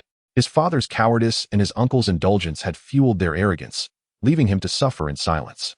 Now reborn, Niu Hong resolved not to tolerate the family of his uncle any longer. Everyone, let us calm down and communicate properly. Li Tsuehua quickly pulled Niu Hong aside, saying, Niu Hong, why stoop to their level? Good shoes should not tread on foul excrement. Director Li, in my lifetime, this is the first time I have encountered someone so brazenly demanding a handout as if I owe him pork by birthright. He even dares to threaten reporting this and that. Shu, speak softly. Xiaoying is coming. Do you not want to greet her? As Li Tsuehua spoke, she subtly gestured towards the front. Niu Hong turned and met Zhang Xiaoying's gaze, quickly composing himself and nodding slightly. With so many eyes around, he could not afford to appear overly familiar with Dongxing's sister. The customs in the mountain village are strict, and words can cause great harm. Niu Hong wished to avoid becoming a subject of gossip. Zhang Xiaoying, understanding, averted her gaze discreetly, pretending as though nothing was amiss. Li Tsuehua observed their interaction, biting her lip to suppress her expression. After a moment of contemplation, Niu Hong turned to Li Tsuehua and said, Director Li, I have calculated that after distributing the wild boar meat among our village, there will still be some remaining. I wish to donate the surplus to our Nijiatan primary school. What do you think? Oh, that sounds wonderful. Of course, that is acceptable. I support you wholeheartedly. Niu Hong, I did not expect you to be such a compassionate young man. It is commendable that you are already considering the children in our village at such a young age. This is a great deed. I will certainly report this to the commune leaders, particularly to Secretary Tsiu, so we can promote such exemplary behavior. Li Tsuehua regarded Niu Hong with admiration as she responded. Director Li, my dear sister, I am not as remarkable as you claim. Please do not report to the higher authorities. I implore you. Do not. Niu Hong gazed at the alluring widow before him, who was not much older than himself, and a trace of helplessness crossed his face. He had no desire to become a typical example, nor did he wish for more people to know or understand him. His only wish was to live quietly and develop silently. As for the reason behind this, perhaps only his reborn heart truly comprehended. Li Tsuehua looked at Niu Hong's youthful and handsome visage, feeling an involuntary stir in her heart. She secretly resolved to speak favorably of Niu Hong in front of Secretary Chu, striving to establish him as an exemplary figure and elevate the image of Niu Jiaoduan, achieving notable results. She wanted Secretary Chu to recognize that she could excel not only in women's work, but also in propaganda and education.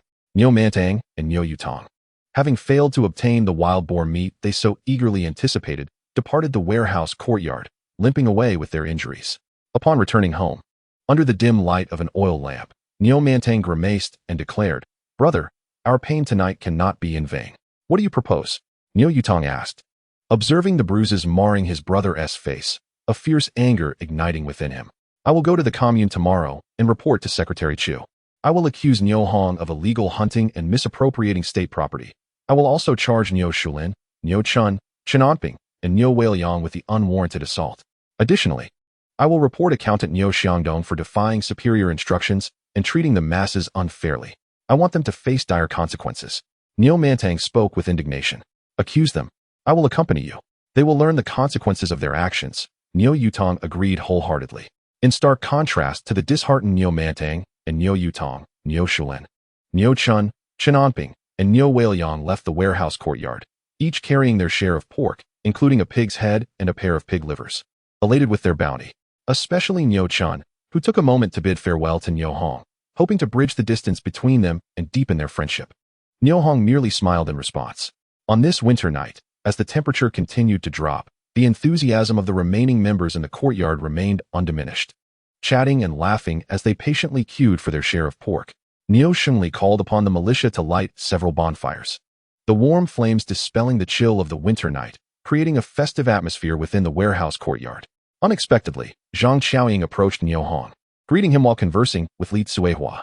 Sister Tsuehua, do come by my home sometime. I will make dumplings for you. Oh, certainly, Li Tsuehua replied, her gaze subtly drifting towards Niu Hong, who appeared as serene as a monk in meditation, showing no signs of disturbance. Hongdi, I have collected your share of pork as well, Zhang Xiaoying continued, clearly not wanting to let Niu Hong off the hook. Moving closer and waving the meat in her hand. The 6 individuals received a total of 12 pounds of wild boar meat. An impressive sight that made some members salivate with envy. Thank you, Sister Dongsheng. Did Xianhua trouble you today? Not at all. Xianhua is quite well behaved and charming. Li Tsuehua listened to their exchange, pondering deeply. A young man of 18 caring for his 8-year-old sister, isolated and alone, yet eager to extend his compassion to more children. The more she thought, the more she felt that establishing Niu Hong as a role model would have a profound impact. Hongdi, do you smell that? It's delightful. Suddenly, Zhang Xiaoying changed the subject, pointing to the night sky, where the aroma of cooked meat wafted through the air, rich and lingering. Indeed, tonight, Niu Jiaowen is destined to be sleepless, Niu Hong remarked, his words tinged with both nostalgia and a response to Zhang Xiaoying. Chapter 65. Compress, compress, and compress again. Whether intentional or not, Zhang Xiaoying accompanied Li Tsuehua in casual conversation until the last member collected their wild boar meat. During this time, Li Tsuehua did not urge Zhang Xiaoying to leave. Instead, she purposefully brought her closer to Niu Hong, occasionally engaging him in conversation. This demonstrated her concern for the members while also fostering a connection between Zhang Xiaoying and Niu Hong. As the clock struck midnight, the bonfire in the courtyard extinguished, and the chill intensified. Observing the remaining wild boar meat, Li Tsuehua turned to Niu Hong. Brother, after distributing the 6 wild boars, there are still 46 pounds of pork, 2 pig heads, and some offal left. How do you plan to handle it? Niu Hong rubbed his weary face and mustered his energy to reply, Directorly. Let us proceed as we discussed earlier. The pork will be donated to Niu Jiaowen Primary School, and the pig heads and offal can be divided between you and Uncle Xiangdong. Ah, Li Tsuehua gasped, taken aback. Niu Hong had not consulted her about dividing the pig heads and offal. After a moment of surprise, she smiled and readily agreed. All right. It seems my brother Niu Hong is quite generous.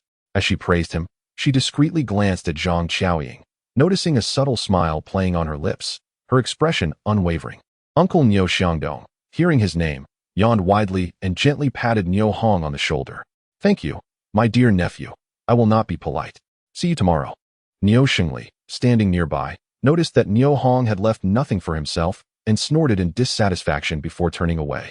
The moon's gentle glow illuminated Niu Jiaowen, where the air was thick with a rich aroma that invigorated the senses. Niu Hong understood that the members who had returned home with their meat were already busy in their kitchens. The moonlight cast long shadows on Niu Hong and Zhang Xiaoying as they walked side by side along the path, their figures elongated. Niu Hong moved forward with a dazed expression, too exhausted to speak.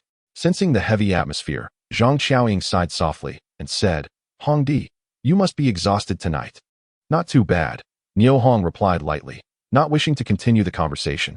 He truly was fatigued. Hongdi, you are remarkable. I admire you. Huh. Niu Hong was momentarily taken aback by Sister Dongxing's sudden compliment, emitting a surprised sound. Sister Tsuehua praised you for daring to hunt alone in Mauer Mountainous forests and managing to bring back 6 wild boars. You truly possess remarkable skills. Niu Hong wearily waved his hand, opting for silence. In contrast to Niu Hong's reticence, Zhang Xiaoying was more talkative, urging him, quickly tell sister how you accomplished that. Niu Hong lightly tapped his forehead, trying to clear his mind, and replied, First, I carried one, then another, inching forward little by little. He stifled a yawn, earnestly fabricating his tale. Zhang Xiaoying gazed at Niu Hong's weary demeanor, her words lingering on the tip of her tongue, only to be swallowed back with great effort. Niu Hong turned to glance at Zhang Xiaoying, who was accompanying him home, and sighed quietly to himself. At that moment, the eastern sky began to reveal a faint blush of dawn. Sister-in-law, daybreak is approaching, he remarked. Indeed, a trace of melancholy surfaced on Zhang Xiaoying's face. By noon the next day, Niu Hong awoke, reached for his cotton boots, and discovered that the ula grass inside had been replaced with fresh ones by Dongxing's sister-in-law. A wave of gratitude surged within him. It was time to venture into Jinsheng County to deliver the black fungus ordered by Xiao Jinting, while also procuring clothing and shoes for himself and every member of his family. Brother Hong, you're awake. Niu Hong noticed the dark circles under Zhang Xiaoying's eyes, indicating she had not rested well the previous night. Sister-in-law, I plan to visit the county this afternoon to explore the black market and the supply and marketing cooperative, hoping to purchase some grain. Zhang Xiaoying blinked and nodded. All right, do take care on the journey. Brother Hong, there is something I forgot to tell you. Oh, what is it? This morning, Lan Hua came looking for you. I informed her that you had been busy all night and had only just fallen asleep. She was worried about disturbing your rest, so she left, saying she would return in a few days. Did she mention what it was about?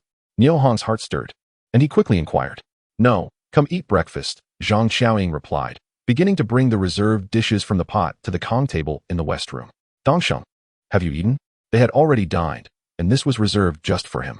As Zhang Xiaoying spoke, she quietly sat beside Niu Hong and began her needlework, gradually shaping a new garment in her hands. Sister-in-law, is this new clothing for Xuan Bao? No, it is for Xianhua. She must not attend school in tattered clothes. Moreover, as the eldest of the 3 children, she should be prioritized. Worn clothes can later be altered for area. As Zhang Xiaoying spoke, she wiped the needle on her hair and began to sew diligently. Niu Hong felt a pang in his heart. In this era of extreme scarcity, all one could do was strive to suppress their material desires. Compress, compress, and compress again. Hurry and eat. You still need to go to the county this afternoon. Zhang Xiaoying noticed Niu Hong's intense gaze on her face, blushing slightly as she urged him. Niu Hong suddenly realized he had lost his composure, nodded in agreement, and focused on his meal. As Zhang Xiaoying watched him eat voraciously, she felt a growing distance between them, a sense of alienation that disturbed her deeply. She paused her work, her expression uneasy as she spoke. Brother Hong, could you tell me how you hunted wild boar in Mauer Mountain? Oh, Niu Hong lifted his head, gazing quietly at Zhang Xiaoying. After a moment's thought, he replied, it's quite simple. You just need to find the path the wild boars take. And by examining the freshness of their tracks, you can trace them back to their lair. Then it's just a matter of firing the gun. Bang, bang, bang. Niu Hong animatedly recounted his experience, vividly illustrating the process of his hunt. Zhang Xiaoying listened with rapt attention, nodding in affirmation of Niu Hong's embellishments, which he took as truth. Language serves as a bridge for communication, a means to dissolve the barriers between individuals, and a powerful tool to draw hearts closer together. As their conversation flowed joyfully, Zhang Xiaoying's anxious heart gradually settled. She had grown accustomed to Niu Hong's presence and considered him half of the man of this household, developing a profound dependence on him. She did not wish to see any rift grow between them. Sister-in-law, if I return late today, it's because I'm out hunting. Please tell Xianhua not to worry. All right, no need to fret, just be cautious outside. As Zhang Xiaoying spoke, she stood up. Brother Hong, I'll get you another bowl of rice. Sister-in-law, I'm full, Niu Hong said, pressing down on the bowl and looking at Zhang Xiaoying. Sister-in-law, what size are your feet? Ah, Zhang Xiaoying gasped, her face instantly flushed with a rosy hue. Chapter 66, a matter of a single sentence. Hearing Niu Hong express interest in her feet, she instinctively felt a twinge of shyness, and a blush emerged on her fair complexion, leaving her momentarily speechless. Niu Hong, realizing he had been misunderstood, quickly clarified, Sister-in-law, when I go into town, I plan to check the supply and marketing cooperative for shoes. I want to buy a pair of leather cotton boots for everyone in the family. Ah, Zhang Xiaoying exclaimed, feeling both ashamed for her earlier misunderstanding and touched by Niu Hong's care for their family, her heart fluttering with excitement. Who doesn't he know that the rubber cotton boots sold at the cooperative are not only lightweight but also warm, providing a snug fit while walking? Since her childhood, she had dreamed of one day running and playing in the snow wearing a pair of leather cotton boots. However, their price was exorbitant. Even city dwellers found them a luxury, let alone Zhang Xiaoying, a rural woman. Her parents' meager earnings would never be spent on such boots, and after marriage, with a husband and children, the situation remained unchanged. Now, hearing that Niu Hong wanted to buy a pair of leather cotton boots for each family member, especially one for herself that she had longed for, excitement sparkled in her eyes. Yet, the thought of the considerable expense made her heart ache, and her expression dimmed as she softly said, Brother Hong, I can make large straw sandals. Why spend so much money? Besides, do you even have that much money? Sister-in-law, what size are your feet? Niu Hong disregarded Zhang Xiaoying's sudden change in demeanor and focused on her feet instead, eager to learn what size Dongxing's sister-in-law wore. Seeing this, Zhang Xiaoying felt a flush of warmth, blinking her eyes and lightly biting her lip as she gently tossed her braid behind her. She set aside her sewing and removed her straw sandals, followed by the cloth socks she had made. A delicate, fair foot was revealed before Niu Hong. Brother Hong, look, Zhang Xiaoying said, intentionally extending her foot towards him, her gaze hinting at a womanly charm. Niu Hong, oblivious to the subtle shifts in Zhang Xiaoying's expression, meticulously measured the size of her foot with his thumb and index finger along her ankle. One span just right, he said, gently placing her foot back down. Brother Hong, there's this one too. Zhang Xiaoying playfully raised her other foot towards him. Haha, sister, measuring 1 foot is sufficient for buying shoes. That won't do. We women must measure both feet when making shoes. Come, let us measure this one as well. Niu Hong was momentarily taken aback, thinking to himself that Dongxing's sister-in-law had a point. In modern society, don't people typically try on both shoes? Without further thought, he quickly took hold of her other ankle. One span again, just right. I always wondered how a person's 2 feet could differ in size. Oh, really? Why not compare them? Zhang Qiaoying exclaimed, playfully placing her recently freed foot on Niu Hong's wrist, her toes mischievously curling. Niu Hong instantly realized he had fallen for Zhang Qiaoying's trickery. He chuckled and gently set both feet on the edge of the Kong. Sister, I am heading to the county town. Could you kindly help pick up Xianhua from school? Sure. Hurry along, and be careful on the road, Zhang Qiaoying replied, her tone laced with a hint of joy and anticipation. The midday sun cast its brilliance upon the snowy expanse, creating a blinding glare. The snow on the ground showed no signs of melting. The cold seemed to have frozen the entire world in time. Niu Hong swiftly glided towards Jinshan County on his snowboards. The hall of the county supply and marketing cooperative was a desolate sight, with a few sales clerks leaning against the counter, yawning and idly chatting. Sister Hong, when will the grain we're lacking arrive? Asked Wang Dandan, a newcomer of 18 years, standing at 1.68 meters tall. She was slightly plump, and whenever she stood behind the counter, the space within seemed to shrink considerably. Tao Hong, the deputy director of the cooperative, known as Sister Hong, glanced at her hefty colleague and then at the empty hall, her brow furrowed as she responded, Dandan, who can say for sure? The cafeteria of our county people's committee hasn't been affected, has it? Tao Hong was aware that Wang Dandan's father, Wang Yaozu, descended from a lineage that produced a royal chef who had passed down exquisite culinary skills. Consequently, Wang Yaozu was employed by the county people's committee as the cafeteria manager and head chef. According to my father, they have also been significantly affected. Some of his signature dishes cannot be prepared due to a lack of ingredients. Alas, this cursed heavy snow. If only it had fallen 2 years earlier. It would have spared so many from the famine. Indeed. Sister Hong, look, someone else coming. Wang Dandan exclaimed, her eyes lighting up as she spotted Niu Hong striding through the entrance. Amidst a sea of pale faces and gaunt figures, a young man with a rosy complexion, standing around 1.80 meters tall, was a rare sight. Young man, what do you need? Niu Hong's arrival seemed to inject a dose of excitement into the dreary cooperative, drawing the attention of all the sales clerks, with Tao Hong warmly greeting him. Sister, do you have any grain for sale? No, not even a sweet potato. Niu Hong frowned slightly upon hearing this, feeling a wave of disappointment wash over him. He pondered that he might have to venture into the black market for a glimmer of hope. Is there anything else you need? Tao Hong inquired thoughtfully. Are there any cotton boots available? Do you have cotton boot coupons? Wang Dandan interjected eagerly. Sister, why would I need a coupon to buy shoes? Niu Hong was familiar with grain coupons, oil coupons, and meat coupons, but he had never heard of a cotton boot coupon. Feeling that the chubby girl beside him was speaking nonsense, he quickly turned to Tao Hong for confirmation. Dandan is right. Nowadays, you need a shoe coupon to buy shoes. Young man, do you have one? Tao Hong cautiously probed, concerned that Niu Hong might leave, taking all the joy out of the cooperative. I truly do not have one. Sister, where can I obtain such a shoe coupon? I can pay for it or trade something. In these times of hunger, the purchasing power of money often paled in comparison to bartering. Trade? What do you have to offer? Wang Dandan seemed particularly intrigued by the idea of exchanging goods. If you want shoe coupons, go to her. You can find other coupons with her, Tao Hong said, pointing to Wang Dandan, indicating a promising avenue for Niu Hong. Upon hearing this, Niu Hong had to reconsider Wang Dandan behind the counter. To his surprise, he sensed something unusual about her. In this era of widespread starvation, a girl with a double chin was indeed a remarkable phenomenon. Moreover, her waist could rival that of 3 ordinary women. Despite her figure exceeding normal bounds, her cherubic face clearly indicated that she was still a youthful girl. Niu Hong turned to Wang Dandan and said earnestly, Young lady, I wish to trade for 5 pairs of cotton boots. Do you have the coupons? Oh, young lady. He referred to me as a lovely young lady. Wang Dandan's face lit up with delight, feeling a kinship with Niu Hong. Tao Hong secretly praised Niu Hong's charm and stepped away to attend to her stock, leaving the conversation to the 2 young people. What will you trade? It cannot be anything ordinary, Wang Dandan said, her youthful face revealing an unexpected shrewdness. Niu Hong, sensing the gravity of the situation, resolutely declared, I will trade 1 fresh bear gallbladder for 5 cotton boot coupons. Will you accept? The chills seeped from his feet, and each time he thought of his younger sister Niu Xianhua's frostbitten feet, an inexplicable pain surged in his heart. The same went for Xuanbao and Arya. Their feet were hardly in better condition. Today, come what may, He was determined to bring home 5 pairs of cotton boots.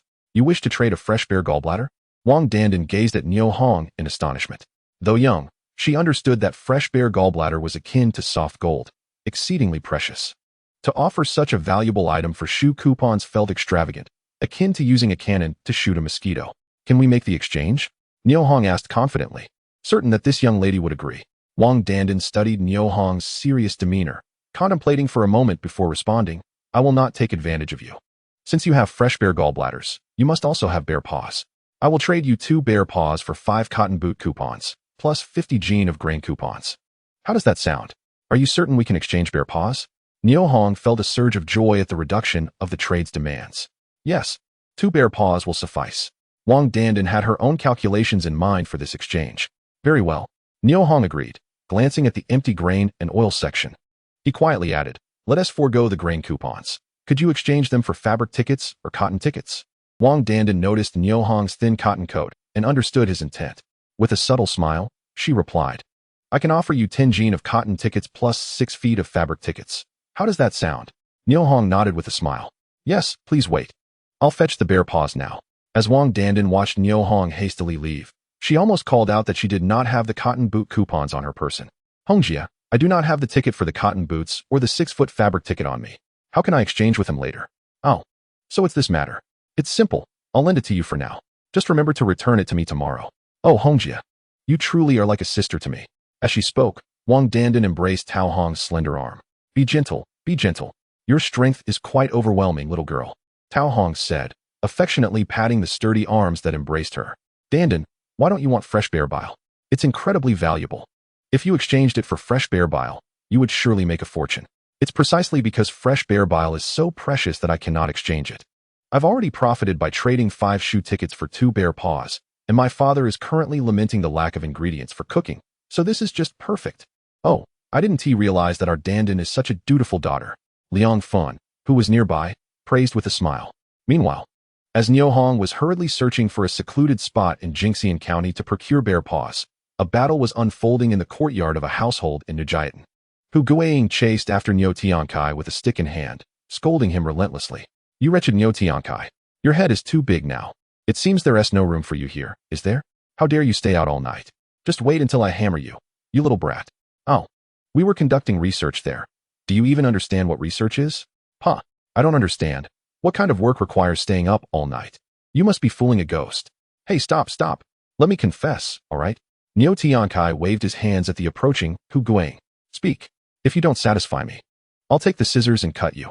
Seeing Hu Guiying's gesture, Niu Tiankai trembled in fear, hurriedly covering his belly and whispering, Mother, here's the situation. Last night, I indeed drank a bit too much, and since Niu Hong said not to share the meat with Niu Ditsai's family, I didn't want to take the blame. So I pretended to be drunk. I let Xiangdong and Cuihua go instead.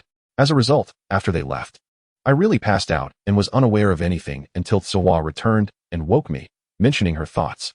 Does that mean she wants to sleep with you? Hu Guiying derisively remarked, her lips curling in disdain. I would like to, but she doesn't look at me at all. Then how come there are rumors about you two outside? Hu Guiying pressed on. How would I know? You interrupted me, and I forgot what I was saying. It was about her thoughts. She mentioned her thoughts to you. TSK, look at your memory. It's a wonder she would like you. It's only because I don't mind you. Niu Tiankai smiled awkwardly and continued.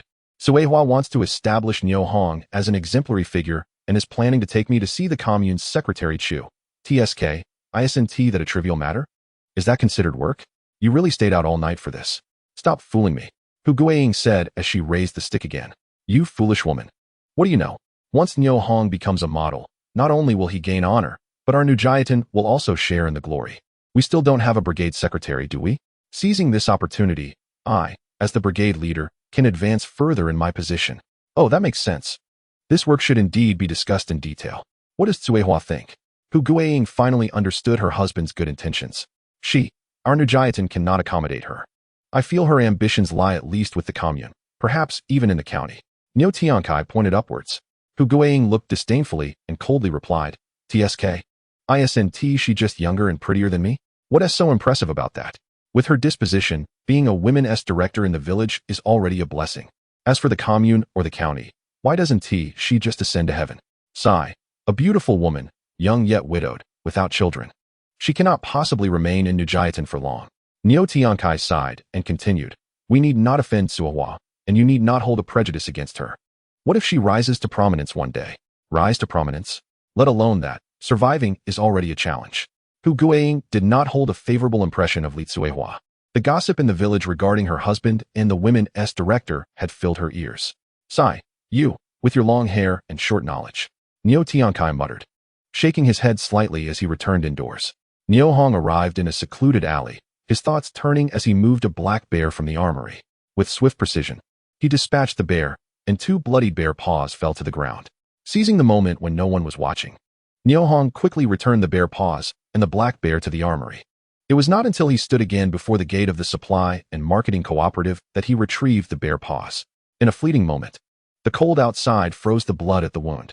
Observing that the bear paws showed no flaws, Niu Hong grasped them resolutely and stepped through the gates of the county supply and marketing cooperative.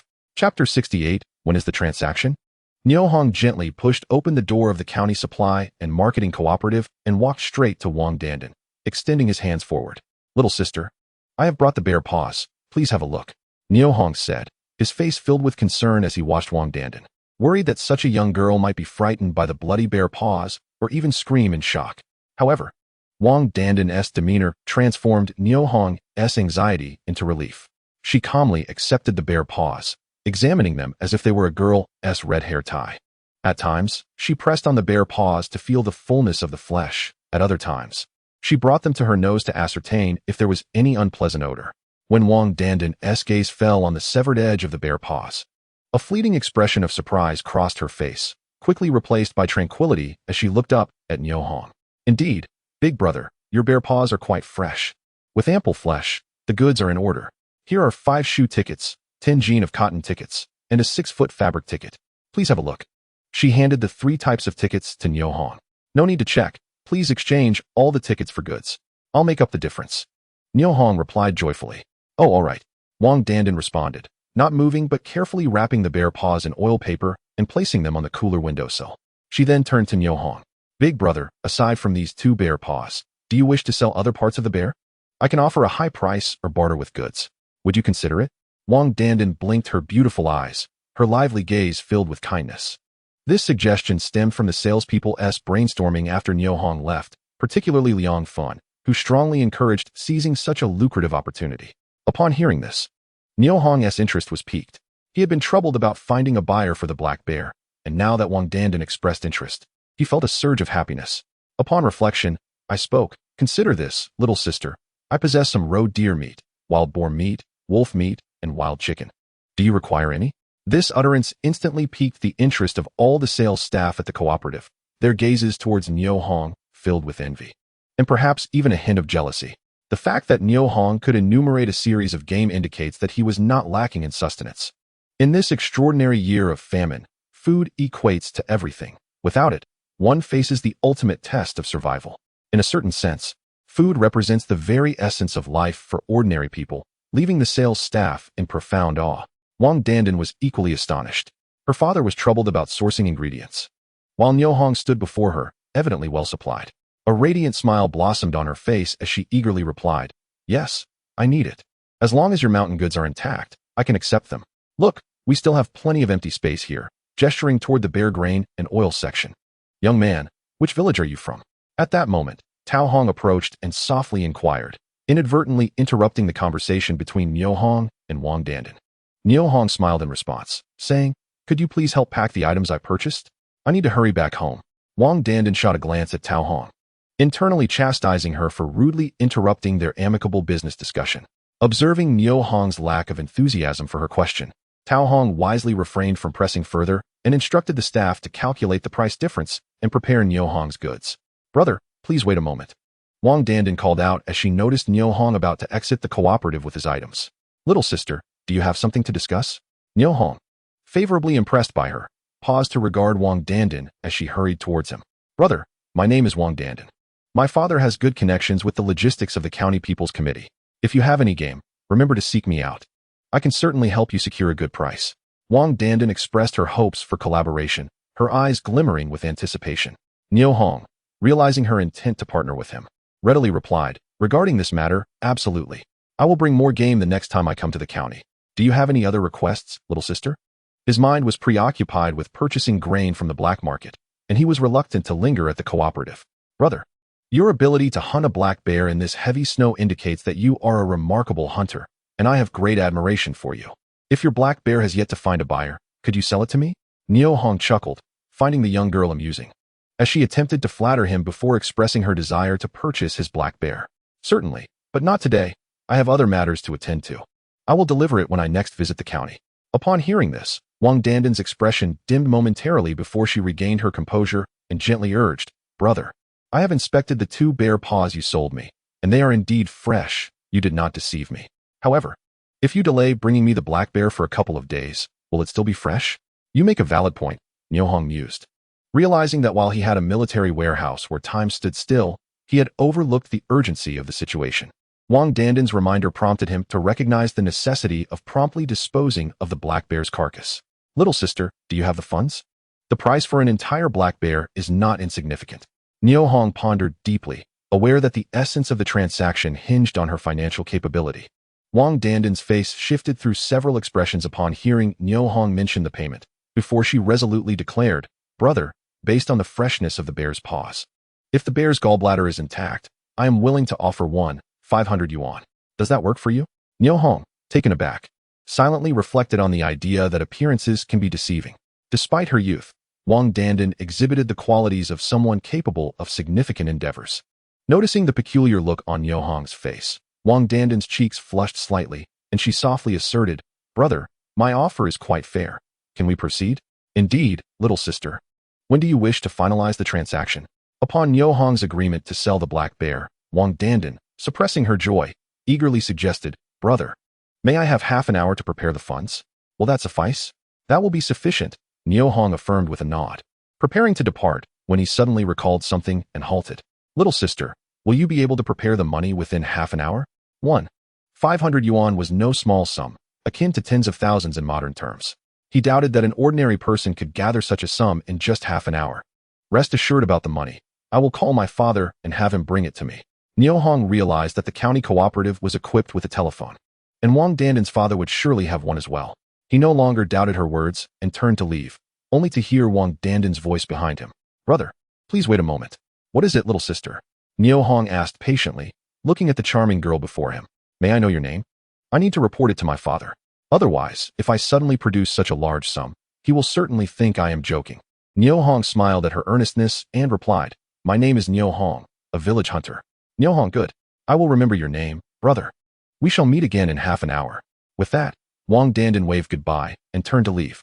At last, I have found a buyer for this black bear, Niu Hong muttered as he exited the county cooperative. Upon glancing at his tactical watch, he realized it was already 1:50 p.m. and darkness would soon fall. It seemed unlikely he would make it to the black market today, and the thought of not acquiring grain caused a flicker of worry to cross his mind. There is no time to linger here. I must find a secluded spot to relocate the black bear from the military warehouse and complete the transaction. With determination, Niu Hong set his feet forward along the street. The streets lay desolate and quiet, nearly devoid of pedestrians. Only the slogans welcoming leaders for inspections fluttered in the wind, whispering tales of the once bustling vibrancy that filled this place. This cursed weather is unbearably cold. Niu Hong could not help but tuck his neck deeper into his collar. With a swift thought, he shifted the burden of 3 pounds of cotton, 6 feet of floral fabric, and 4 pairs of leather cotton boots into the arms depot. Unburdened, his steps instantly grew lighter. Ahead, the chimney of a state-run barber shop was puffing out steam, a sign of its operational hours. With half an hour to spare, Niu Hong felt a stir of excitement, removed his cotton hat, and ran his fingers through his hair, a bittersweet smile touching his lips. His hair was a wild mess, almost resembling that of a savage. It seemed that his life before rebirth had been less than splendid. He quickened his pace and arrived at the barber shop, pushing open the heavy wooden door with determination. Inside, the middle-aged woman Xiao Ju sat diligently stitching a shoe sole, while the young Ma Hongmei swept the floor, preparing for the end of her shift. Both women were taken aback by Niu Hong's unexpected presence on such a frigid day. He was indeed a rare customer. Niu Hong surveyed the two of them, a slight smile gracing his face as he broke the silence. May I inquire, how much does a haircut cost for men? 1 dime per cut. Please have a seat, Xiao Ju replied, setting aside her work to gesture for him to sit in the barber chair. Let me handle this. Ma Hongmei said, flicking her braid behind her as she fetched a kettle to pour hot water into a wooden tub. Brother, come wash your hair first. All right, Niu Hong replied, rising to sit on the wooden stool by the sink, bending forward in anticipation. Is the water too hot? Not at all, it's just right. As soon as Niu Hong's words fell, a rush of warmth enveloped his head. Soon, the wash brush glided over his scalp, producing a soothing sound. As it cleaned his scalp and removed dirt, it also provided an exquisite massage. With the relaxation of his scalp and the acceleration of blood flow, a wave of comfort radiated from his head, sending delightful sensations coursing through his body. This feels marvelous, Niu Hong thought, almost wanting to shout in delight. Before long, as the droplets of water from his hair were wiped away, a melodious voice reached his ears. Brother, you're all set. Please take a seat in the barber chair. Sure, he replied, settling into the chair just as Ma Hongmei asked, what kind of hairstyle would you like? A slick back style, something easy to manage, Niu Hong thought to himself, realizing that they likely wouldn't know any trendy styles. Brother, which unit do you work for? I haven't seen you around before. Ma Hongmei's question interrupted his thoughts. After a moment of reflection, he replied, I'm from the countryside, here to handle some errands, and thought I'd get a haircut while I'm at it. Oh, the countryside is wonderful. You seem like a refined person. How old are you this year? 18. Niu Hong thought to himself how this girl was quite chatty. Couldn't she just focus on cutting hair? Yet, he dared not offend her, fearing she might ruin his hairstyle. He could only respond in a half-hearted manner. What a coincidence, we share the same birth year. Hearing their conversation, Qiu paused her work and glanced over, then returned her gaze, inwardly sighing. The girl was growing up, developing her own little thoughts. But how could someone as high-minded as Ma Hongmei be interested in a lad from the countryside? Oh, what a coincidence, Niu Hong thought, wishing she would refrain from idle chatter and get on with the haircut, as he had important matters to attend to. Which village are you from? Ma Hongmei continued to engage him. Niu Jiatun. Niu Hong had no interest in conversing. What a coincidence. I'm from Ma Jiazhuang. I remember our villages are quite close. Ma Jiazhuang. Do you know Ma Lanhua? Ma Lanhua? I don't know her. I grew up in the county town and rarely return home, so I'm not very familiar with the villagers. By the way, what is your name? Little sister. How much longer until this cut is finished? It's getting dark soon, and I still have to travel home. Noticing Niu Hong's disinterest in her questions, Ma Hongmei's face flushed, her hand inadvertently trembling, resulting in a significant snip to his nearly finished hairstyle. Ah, what's wrong, Hongmei? Upon hearing her exclamation, Qiu felt a pang of dread and quickly set aside her work. Master, look here. Oh no, this hairstyle is surely ruined, Niu Hong thought, lamenting that what was supposed to be a joyous day had turned into a frustrating experience with such an unreliable barber. It's all right. Just a little adjustment to the sideburns will suffice, Qiu reassured him as she took the clippers from Ma Hongmei's trembling hands and began to rectify the situation. Niu Hong watched in the mirror as his hair grew shorter. Before long, a military buzz cut took shape. How does this hairstyle look, brother? Are you satisfied? Niu Hong stared at his reflection, utterly speechless. This was not the slick-back style he had requested. Instead, he had been given a buzz cut. Moreover, such a hairstyle was hardly warm. Brother, this time the haircut will be free. How does that sound? Qiu, noticing his displeased expression, tentatively offered him the ultimate concession, free service. How about this? Once I receive my salary, I'll pay you, Niu Hong proposed. Ma Hongmei, witnessing his silent demeanor, felt a wave of panic wash over her. The mistake she had made today, while not monumental, was significant enough to jeopardize her position as a barber. Chapter 70. Wang Yaozu. Niu Hong observed Ma Hongmei's anxious, awkward expression in the mirror, and his anger dissipated instantly. He spoke softly, no need for compensation. Hair will grow back. Just don't let it happen again. With that, he stood up to leave. Ma Hongmei exhaled in relief and quickly reiterated her apologies. Brother, I am truly sorry. Next time you come for a cut, I'll make it free. As she spoke, her large, glistening eyes fixed on Niu Hong, full of expectation. Brother is a magnanimous man. Come often, and we will always make it free for you, Qiu added, winking at Ma Hongmei. Ma Hongmei's face flushed unexpectedly, and a hint of fluster appeared in her expression. Niu Hong chuckled at their declarations, realizing that those who took such matters seriously would ultimately lose. Stepping out of the barber shop, despite still wearing his hat, Niu Hong felt a chill on his scalp. Remembering his appointment with Wang Dandan, he quickened his pace. The winter in Xingyanling, particularly around the winter solstice, made the days seem fleetingly brief. At this moment, the sky darkened, resembling twilight. As he approached a secluded alley, Niu Hong glanced around to ensure no one was watching before swiftly stepping inside. Upon checking his pocket watch, he was startled to find it was 2:30 in the afternoon. A full 10 minutes past the appointed time. He was running late. With a quick mental shift, he envisioned a sled being drawn away from the munitions depot, carrying the lifeless body of a black bear. Niu Hong grasped the pulling rope and dashed forward. 5 minutes later, he forcefully pushed open the door to the county supply and marketing cooperative, repeatedly apologizing. I'm sorry, I'm late. Upon finishing his sentence, he noticed that everyone was silently staring at him, yet no one responded. A sense of unease washed over him as he became aware of the peculiar atmosphere. What is happening? Is Wang Dandan here? You must be the young man who intends to sell the black bear, right? A woman named Tao Hong approached, scrutinizing Niu Hong from head to toe. Yes, that's me. Is Wang Dandan here?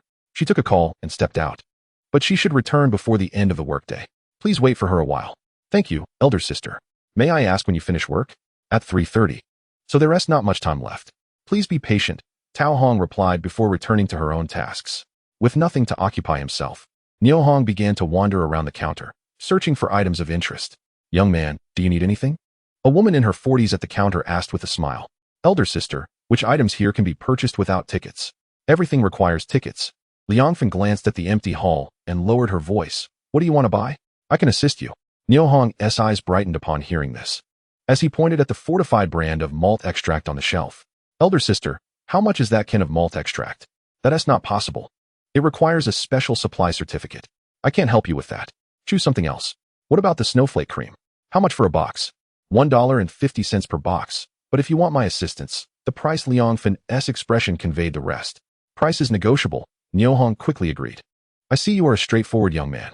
For one box of snowflake cream, using my tickets, I can let you have it for $1.83. Considering my tickets also occupy my family's share, right? Thank you, elder sister. Please give me 3 boxes. Just a moment, Liangfen replied, taking 3 boxes from the counter and quickly tallying the cost on her abacus. Looking up at Niu Hong, she stated, young man, that will be $5.49 in total. Elder sister, no rush. Please also get me 4 boxes of matches, $30 worth of white rabbit candy, 2 bottles of garden wine, 3 boxes of cookies from the Prairie Hero Sisters. And as Niu Hong continued to point at items on the shelf, the sales clerks were once again taken aback. The hall fell into a profound silence, save for Niu Hong's voice. The clerks understood that the total value of the goods he wished to purchase was quite substantial, certainly beyond the means of an ordinary working-class family. How could such a young man from the countryside possess such wealth? Every sales clerk gazed at Niu Hong with a mixture of astonishment, curiosity, and palpable envy. Tao Hong, busy with her tasks, was also shocked by Niu Hong's extravagant purchases. After a moment of contemplation, she decided to caution the young man. Spending excessively isn't wise. You haven't secured the payment for the black bear yet. If Wang Dandan's father disagrees with the transaction and the payment doesn't come through, how will you afford all these items? That could lead to quite an embarrassment. Just as Tao Hong was about to rise and advise Niu Hong, the door swung open once more, and a portly man entered accompanied by a plump girl. It was Wang Dandan and her father, Wang Yaozu. Upon hearing the commotion, Niu Hong turned and saw this scene, instantly feeling that Wang Dandan was indeed reliable. Brother Niu Hong, the black bear on the sled outside is brought by you, right? Yes. Do you have the payment? Niu Hong asked, his gaze inadvertently drifting to the middle-aged man beside Wang Dandan. Brother Niu Hong, this is my father. He'll discuss the black bear with you. Hello, sir, Niu Hong greeted politely. I just checked the bear outside. It's missing 2 front paws. While it's still relatively fresh, I believe the price of $1,500 that Dandan quoted is a bit high, Wang Yaozu remarked with a slight snort, expressing his views on the transaction.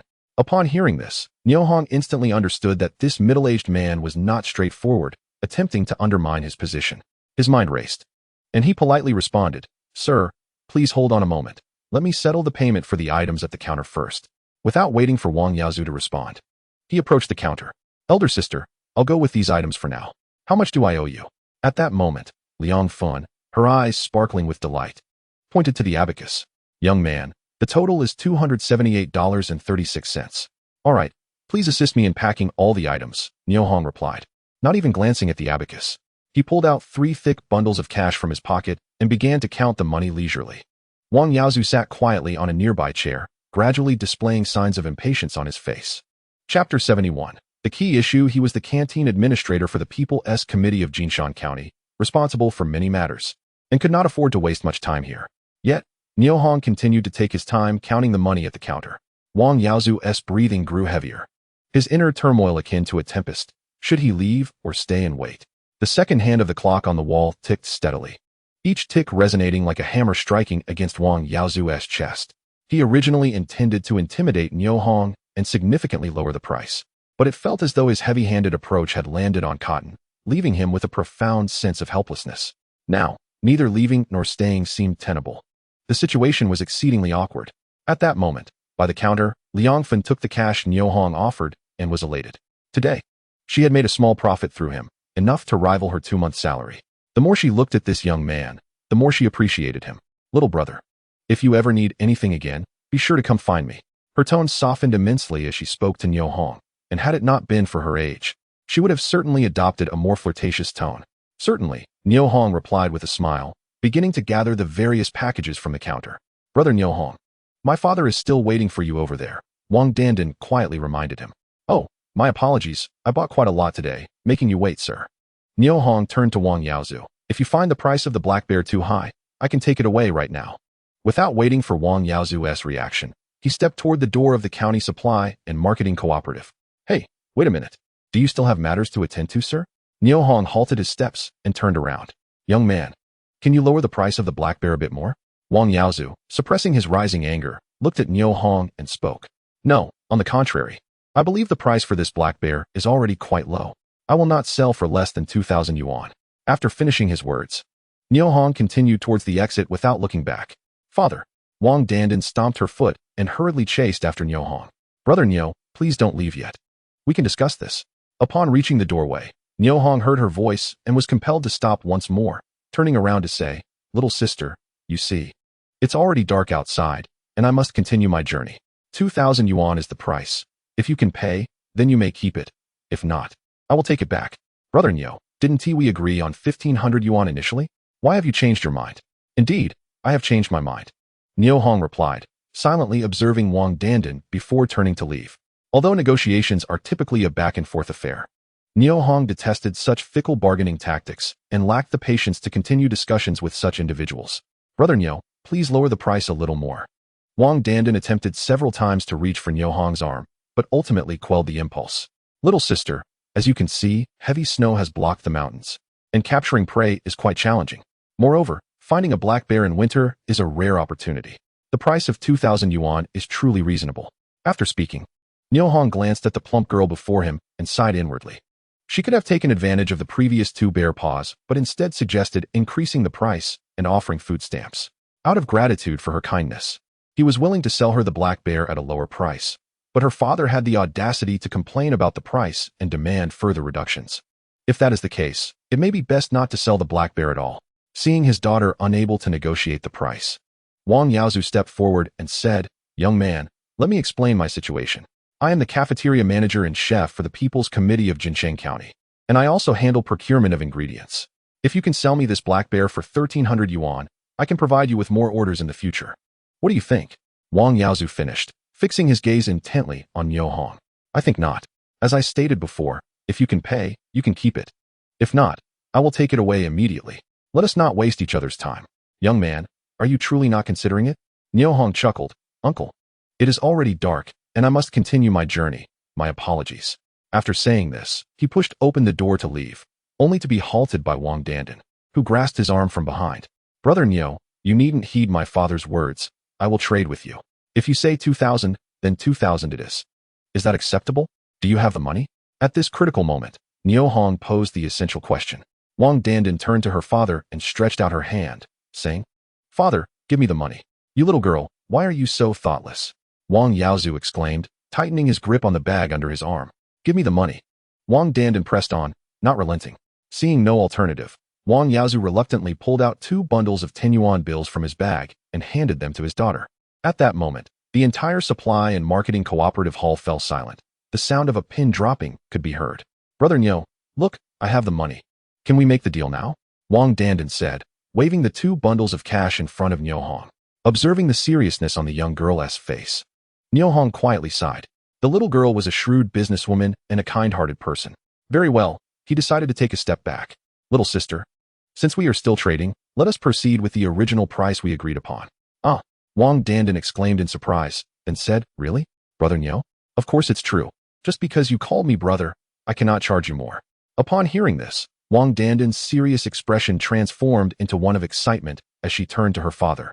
Father, I told you, Brother Niu is trustworthy. Wang Yaozu's face flushed red, and he chuckled awkwardly, saying, You talk too much. Brother Niu must be in a hurry to get home. He, Brother Niu, here is 1,000. Please count it first. Wang Dandan said, handing one bundle of cash to Niu Hong. Niu Hong hastily set down what he was holding, took the cash, and began counting it meticulously, one bill at a time. The sales clerks watched with envy as Niu Hong flipped through the bills. Their expressions were filled with longing.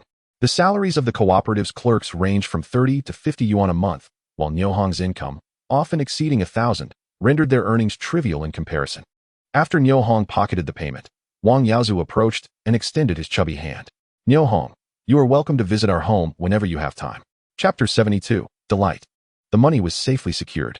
Seeing the other party extend goodwill, Niu Hong quickly reached out, shaking Wang Yaozu's hand gently and responding, Certainly. I will visit you when time permits. Ha, you lad. Wang Yaozu laughed heartily, pulling back his right hand, realizing that Niu Hong was far more astute than his unassuming appearance suggested. In fact, he found himself quite fond of such a clever young man. After a moment of contemplation, he said, You must come. All right, uncle, I shall help you transport the black bear back. Aren't you in a hurry to return home? We have our own horses and sleds, just let us assist you. As night descended and stars filled the sky, the cold wind occasionally whipped up the snowflakes that struck Niu Hong's face, causing him to instinctively lower his head.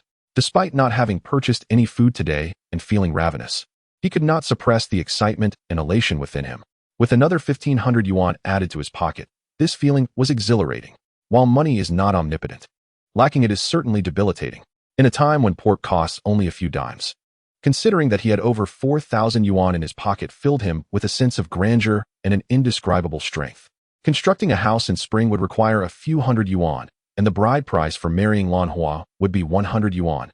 Yet, in light of his substantial 4,000 yuan, these amounts seemed inconsequential. Furthermore, the arms depot still held over 400 pounds of black fungus and 41 wild wolves, which, once sold, would yield a significant sum. The sensation of being reborn felt rather splendid. Amidst the excitement, the realization that he had not secured any food today and would face hunger caused Niu Hong's heart to gradually cool. He became acutely aware that while money may not be everything, food is indeed invaluable. Only when one has food in hand can one remain calm in heart, and thus extend one's lifespan. To live is to embrace endless possibilities. This profound lesson was gleaned by Niu Hong from the stark realities of life, leaving an indelible mark upon his memory. Food. How can one procure more sustenance? As Niu Hong pondered this question on his way home, he found himself at the entrance of Niu Jiatun village. He surveyed the surroundings and listened intently. Niu Jiatun remained as tranquil as ever, devoid of any sign of movement. The occasional sounds of a woman's anguished moans and wails resonated, weaving a poignant melody that breathed a hint of vitality into the lifeless village. Ah, father, why have you left us? A sudden, piercing cry shattered the night's serenity. Something dreadful has occurred.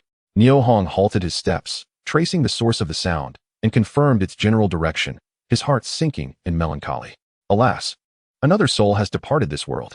Such profoundly sorrowful events have become increasingly frequent in recent years, numbing the hearts of the witnesses. With a heavy sigh, Niu Hong continued on his way to the home of Sister Dongsheng. Approaching the door, he glanced around, finding no one in sight. In a fleeting moment of consideration, a sled carrying a roe deer, 3 pounds of cotton, 6 feet of patterned cloth, and 4 pairs of leather cotton boots appeared behind him.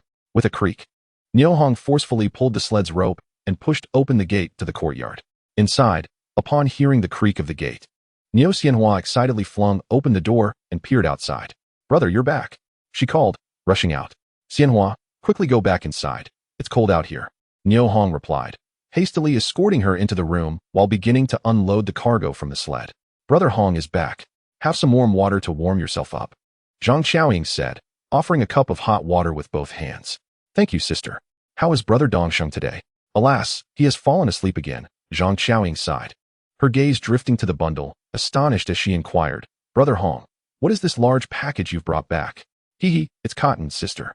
Today I bought 3 pounds of cotton, 6 feet of patterned cloth, and 5 pairs of leather cotton boots from the county supply and marketing cooperative. Come, everyone. Try them on and see if they fit.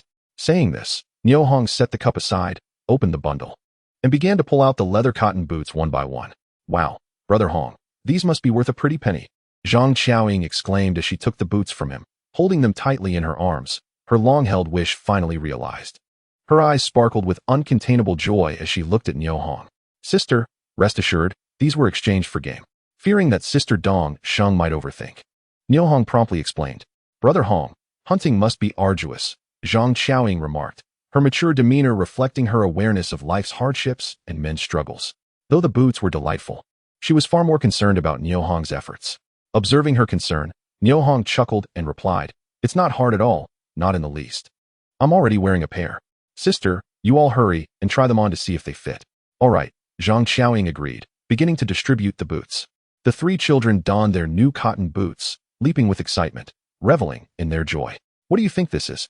Niu Hong said, pulling out some Dabatang milk candies and biscuits from the bundle, shaking them at Niu Xianhua, Xuanbao, and Area. Brother, it's Dabatang milk candy. Godfather, I want biscuits. Candy, I want candy. Area exclaimed, pointing at Niu Hong's left hand, bouncing with enthusiasm. Zhang Xiaoying watched this scene, her eyes misting with emotion. Sister, these are for you, Niu Hong said, handing her a box of snowflower cream. Ah, snowflower cream, Zhang Xiaoying exclaimed, setting down the cotton boots in her hands to accept the box, inhaling its fragrance with delight. It smells wonderful. Thank you, Brother Hong. With that, she opened her arms and embraced Niu Hong tightly. Taken by surprise, Niu Hong found himself in her embrace, unsure whether to return the gesture or not, feeling quite awkward. After a moment, he gently reminded, Sister, the children are watching, don't frighten them. Hong. Thank you, Brother Hong. Zhang Xiaoying blushed, quickly releasing him. Her own joy evident as she opened the box of snowflower cream. Sister, here are 3 boxes of matches, 2 bottles of liquor. As Niu Hong continued to pull out goods, Zhang Xiaoying could no longer focus on the snowflower cream. Her gaze fixated on the bounty sprawled across the floor, staring in shock. After a long pause, she slowly asked, Brother Hong, is it very difficult to buy grain outside? Chapter 73, an important matter. In response to Sister Dong Sheng's inquiry, Niu Hong pondered for a moment before replying. The county supply and marketing cooperative indeed has no grain for sale. I didn't have time to visit the black market today, so I am not very familiar with the situation there. Indeed, it seems grain is quite hard to procure. Zhang Xiaoying's tone was laced with profound helplessness. A hint of desolation crossed her features, reflecting her lingering fears from past experiences of hunger. Niu Hong noticed this and felt a pang of sorrow, quickly offering reassurance. Sister, do not fret, I am here after all. If I cannot buy grain in the county, I shall venture to the provincial city. I believe there will be grain available there. Upon hearing the mention of the provincial city, Zhang Xiaoying seemed to recall something, her expression turning anxious as she looked at Niu Hong. Brother Hong, today Sister Zuihua visited our home. She mentioned encountering Niu Mantang and Niu Yutong in the courtyard of the Hongxing commune. When she asked them what they were doing there, they hesitated and couldn't explain. Later, Secretary Chu inquired about your situation from Sister Zuihua, and it seemed he was quite displeased with you. According to Sister Zuihua's analysis, it appears that those 2 miscreants reported you to Secretary Chu. Otherwise, how would he know about your affairs? Reported me? What could they possibly report?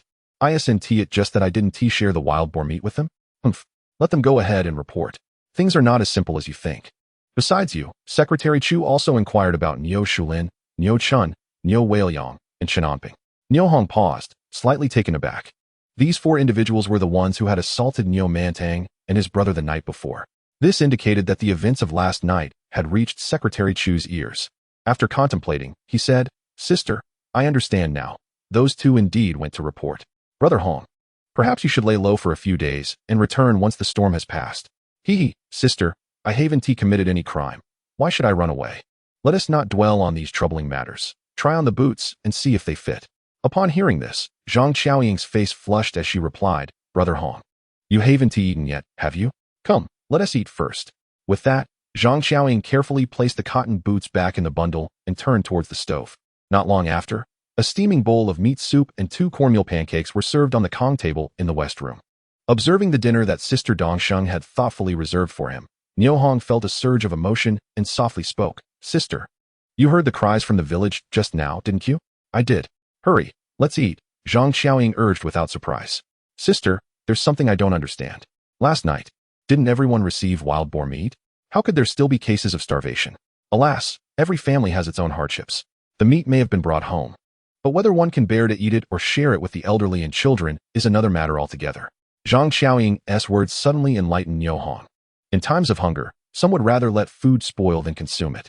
There are even some unfilial individuals who seek only their own pleasure, indifferent to the plight of others.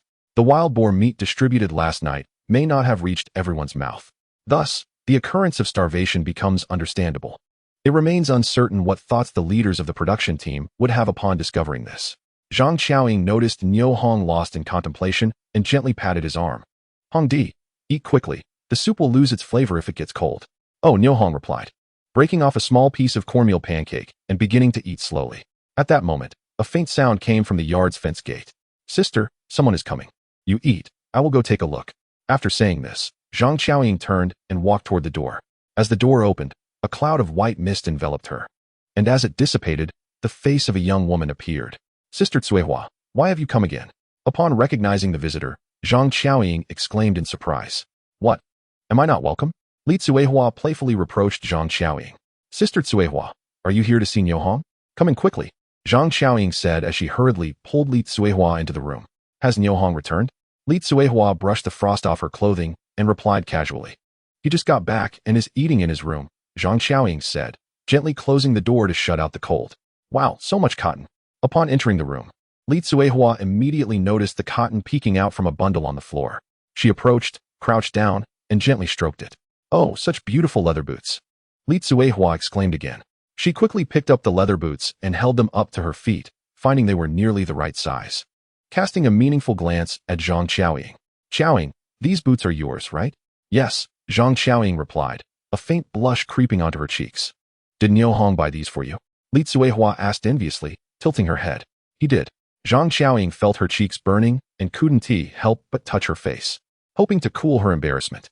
These leather boots are truly well made. They look so warm. How wonderful it would be if someone could gift me a pair, Li Cuihua praised. Entirely oblivious to Zhang Xiaoying's discomfort, completely enamored by the boots. Is Director Li here? Hearing the commotion, Niu Hong emerged from the kitchen with his bowl in hand, still holding a pair of chopsticks. Niu Hong, how come I never noticed before that you have such great skills? You truly surprise me. Haha, Director Li. Please don't tease me. It's so cold and late. What made you think of visiting alone? Aren't you afraid of encountering wolves or other wild beasts at night? Upon hearing Niu Hong's reminder, Li Cuihua's face turned pale as she realized the danger. She recalled that Nijiatan was situated on the outskirts of Mauritian, where wild animals often roamed at night, making it quite perilous to walk alone. Sister Cuihua, why not stay the night? I would be quite worried about you going home alone, Zhang Xiaoying said, stepping forward to grasp Li Cuihua's hands. Is it appropriate for me to stay? Li Cuihua murmured. Xiaoying, if I stay, where will I sleep? In the West Room. There is plenty of space on the Kong for 5 people without feeling cramped, Zhang Xiaoying replied, wearing a half-smile as she looked at Li Cuihua. Me, a widow, sharing a Kong with Niu Hong? Xiaoying, have you lost your mind? A hint of anger appeared on Li Cuihua's face. Realizing she had gone too far with her jest, Zhang Xiaoying quickly explained, Sister Cuihua, I meant to place the Kong table in the middle. Niu Hong can sleep on one side, and I'll sleep with you on the other side. That is certainly safer than you risking a night walk home. Director Li, Sister Dongsheng is right. You know me well, I'm just an honest child. You honest? Well, let us get back to the matter at hand. I came here tonight to discuss something important with you. Chapter 74-2 requests. Upon hearing that there was something important to discuss, Niu Hong's expression immediately turned serious as he warmly invited Li Cuihua to sit. Director Li, please have a seat on the Kong in the West Room. It's warm there. All right. Li Cuihua agreed and stepped toward the West Room, with Zhang Xiaoying following closely. While Niu Hong brought up the rear, the kerosene lamp flickered as they approached, its light swaying as if about to extinguish. The 3 settled on the Kong, and Niu Hong gazed at Li Cuihua's beautiful face, saying, Director Li, did you come so late to discuss the matter of Niu Mantang and Niu Yutong reporting me to the commune? Li Cuihua blinked and replied seriously, no. It's about something else. Oh, something else? Niu Hong was taken aback, pondering what this other matter could be. Li Cuihua seemed to recall something. Her brow slightly furrowed as she looked toward the corner of the room. After a moment, her brow relaxed as she spoke. Brother Niu Hong, today I went to the commune with the talented captain to report to Secretary Chu about your dedicated assistance to the Nijiatan Primary School, your voluntary hunting on the mountain, and your generous distribution of the game to every household in the commune. We hope to have your deeds reported to the county to secure you a model honor title. Unexpectedly, Niu Mantang and Niu Yutong went to the commune to report you. They claimed you were abusing collective resources for personal gain and organizing individuals with poor morals in the village to beat them up. They even alleged that your personal character is extremely poor and morally corrupt, requesting the commune to take action against you, Niu Shulin, Niu Chun, Niu Weiliang, and Shenanping, and restore justice for their brothers. At this point, Li Tsuhua paused briefly before continuing. After my and the captain's patient explanations, Secretary Chu changed his view of you, but raised objections regarding the request for your model honor title. Upon hearing this, Niu Hong grasped the general situation and quickly responded, directly, "Thank you, and the captain. As for the model honor title, I truly have no interest. Regarding the hunting, that was simply a trade agreed upon by the village, where they promised to exchange 2 rifles and 1,000 rounds of ammunition for my labor. I am not as noble as you suggest. The assistance from Nijiatan Primary School is hardly worth mentioning. My younger sister attends that school, and I simply wish for her and the other children to have a proper meal at noon, so as not to hinder their growth. Niu Hong, please do not interrupt. Allow me to finish my thoughts first, if you would."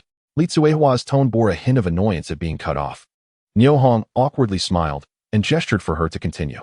"Secretary Chu has not given up on you. After all, having a model figure emerge from the community he oversees would bring him prestige and demonstrate his accomplishments.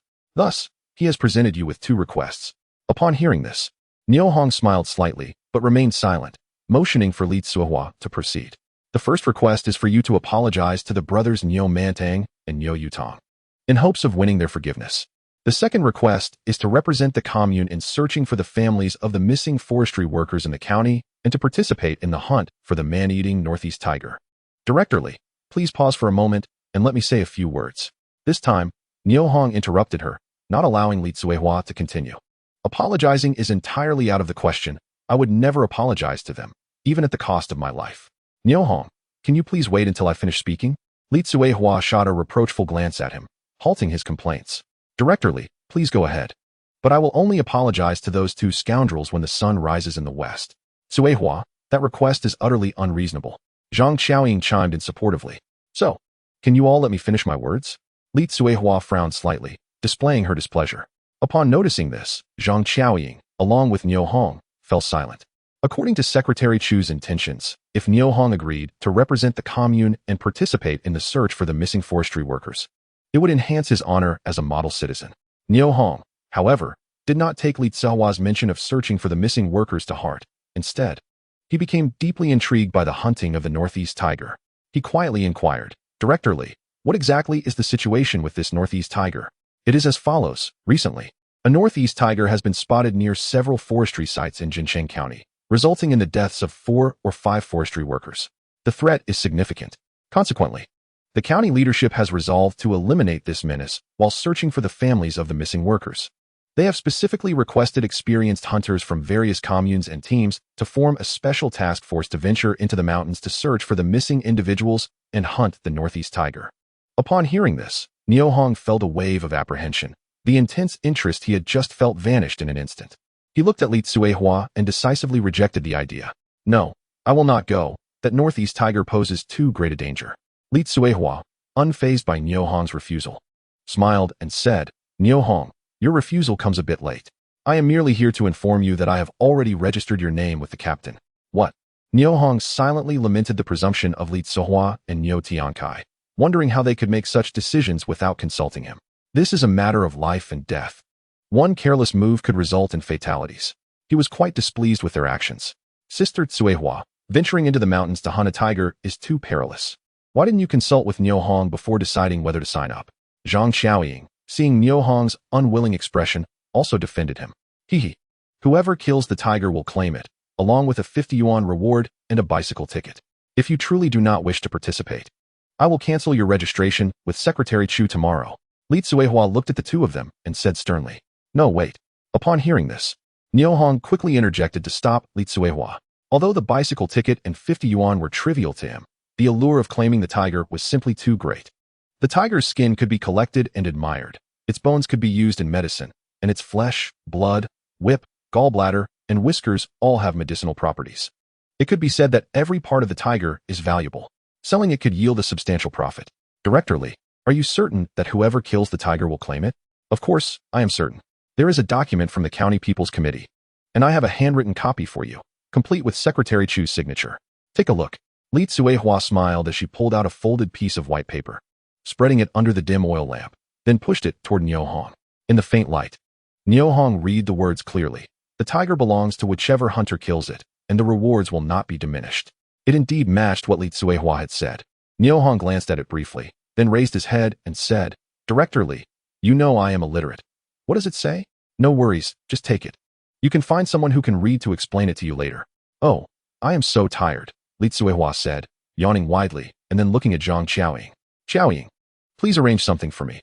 I am feeling fatigued. Chapter 75, The Worries of Two Women. Zhang Xiaoying glanced at Li Tsuehua, chuckled, and said, Sister Tsuehua, please hold on a little longer. Let Hong finish his meal first. All right then. Li Tsuehua covered her mouth and stifled another long yawn. Zhang Xiaoying turned to Niu Hong, expressing concern. Hong, are you truly going to hunt the tiger? Niu Hong paused his chopsticks, contemplated, and replied, Sister, a tiger is merely a beast, unlike wolves. They appear individually, making them relatively easier to confront. Upon hearing this, Li Tsuehua could not help but admire Niu Hong's courage and fortitude. Knowing the mountain harbors a tiger, yet daring to venture toward it, now that is the mark of a true man. Meanwhile, Zhang Xiaoying felt that Niu Hong was still too young and impetuous, showing no awareness of the considerable risks associated with hunting a tiger. She thought it necessary to remind him. She quietly advised, Hong, do not be foolish. The tiger is the king of the forest. It is not easy to hunt. I advise you to extinguish any thoughts of hunting the tiger at once.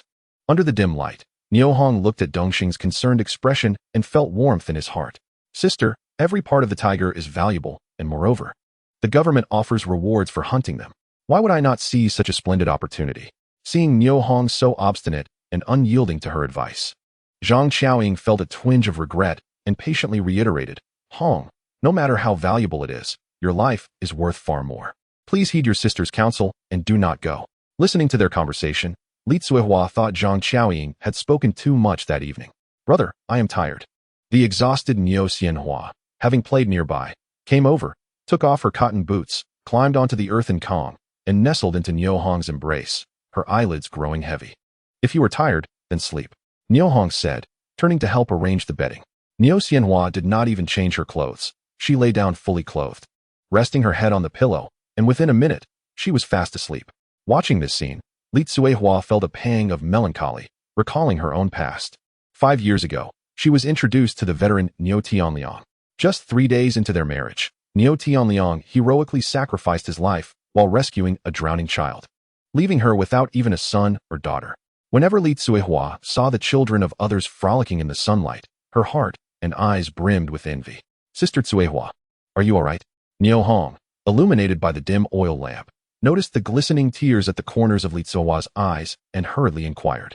Oh, I'm fine, Li Tsuehua replied, brushing aside the disheveled hair from her forehead and discreetly wiping away her tears. In the depths of the night, on one side of the Kong table, Niu Hong snored evenly, sleeping soundly. On the other side, Zhang Xiaoying and Li Tsuehua, as close friends, lay side by side whispering secrets. Xiaoying, has your man's health improved lately? There seems to be no change. He has been sleeping longer and eating less, and with him lying in bed all the time. I truly worry he won't survive this winter. Zhang Xiaoying's voice was filled with sorrow and sadness. But you have Niu Hong helping out at home, and there is no shortage of food or drink. Logically, your man should be recovering. How could he not survive this winter? Who knows, it's troubling, Zhang Xiaoying replied. Then changing the subject, she asked, Sister Tsuehua, do you really intend to remain a widow for life? Li Tsuehua fell silent for a moment before responding, Xiaoying, isn't it good like this? One person eats enough, so the whole family isn't hungry. What would it matter if I found another man? To have a bunch of children only to watch them all starve? The heavy topic left both women in silence. Feeling the somber atmosphere, Zhang Xiaoying thought that since Li Tsuehua had come to her home, they shouldn't discuss such weighty matters. After a moment of contemplation, she leaned close to Li Tsuehua's ear and whispered softly, to be honest, how was Niu Tianliang with you? Hush, Li Tsuehua hushed, carefully listening for any sounds from Niu Hong on the other side of the table. Noticing his even snoring and deep slumber, she finally felt at ease to whisper. He was a silver wax head. He barely even got started before it was all over. Ah, he is that useless? Indeed, don't mention me, what about you? You still haven't won him over? Li Tsuehua teased, poking Zhang Xiaoying's arm and gesturing towards Niu Hong. Alas! Upon hearing Zhang Xiaoying's sigh, Li Tsuehua exclaimed in surprise. "Oh, Xiaoying, you two are under the same roof every day. Don't tell me you still Haven tea captured his heart." Li Tsuehua cursed softly under her breath. Feeling quite astonished. "Hongdi has someone in his heart. It's impossible for us," Zhang Xiaoying replied with a tone of resignation. "Why is it impossible? A girl chasing a boy is like a thin veil. Once the clothes are off." Li Tsuehua rolled over and embraced Zhang Xiaoying, whispering her experiences into her ear. The next day, when Niu Hong awoke, he found Li Tsuehua still asleep beside him, her clothes half undone, a glimpse of spring light escaping. He quickly averted his gaze and called out to Niu Xianhua. "Brother, let me sleep a little longer." Niu Xianhua mumbled, reluctant to rise. "If you sleep longer, you'll be late for school. Don't you want to be a good student?" Niu Hong emphasized the word don't.